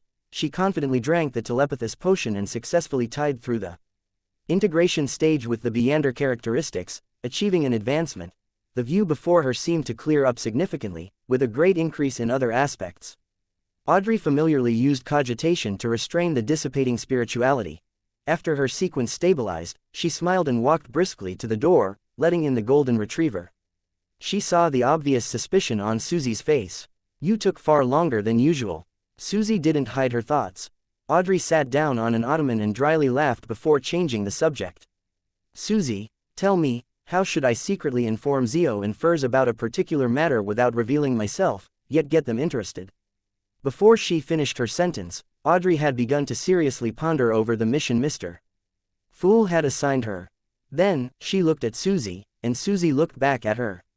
The human and dog both fell into deep thought at the same moment. After completing his goal, Klein returned to reality, slept for a little more than an hour before hurrying out the door. He spent £1 to buy a pair of gold-rimmed glasses, wigs, and a variety of mustaches that could be torn off and stuck on with adhesives. They were disguises he would need later. Before dinner, he made a trip to East Borough, the most crowded area and the most unsafe part of the city. He rented a 1-bedroom house at the rent of 4 soldi, 3 pence a week. He paid 2 weeks' rent and a deposit, coming up to a total of 17 solis. Only then did Klein complete all his early preparations. East Borough also left a deep impression on him. Most of the streets here were the same as Tingen's Lower Street, but the area that shared the traits was many times larger. The clothes of the residents here were old but decent. Many of them were dressed in shabby clothes with sallow skin and thin frames. It was as though they would turn into beasts at any moment due to their hunger or poverty. Therefore, gangs ran rampant in East Borough. When he got back to Sherwood Borough, Klein felt as if he had entered heaven from hell. For the next 2 days, he experimented with using his spirituality to perform the rituals and create charms. He no longer prayed to the goddess and waited for the effects of his tiny advertisements to bear fruit. On Thursday morning, Klein finally heard the doorbell ring. Thank you for listening and supporting the Cultivation audiobook channel. If you'd like to support us, 1 cup of coffee can make a big difference. Please check the PayPal link in the YouTube description.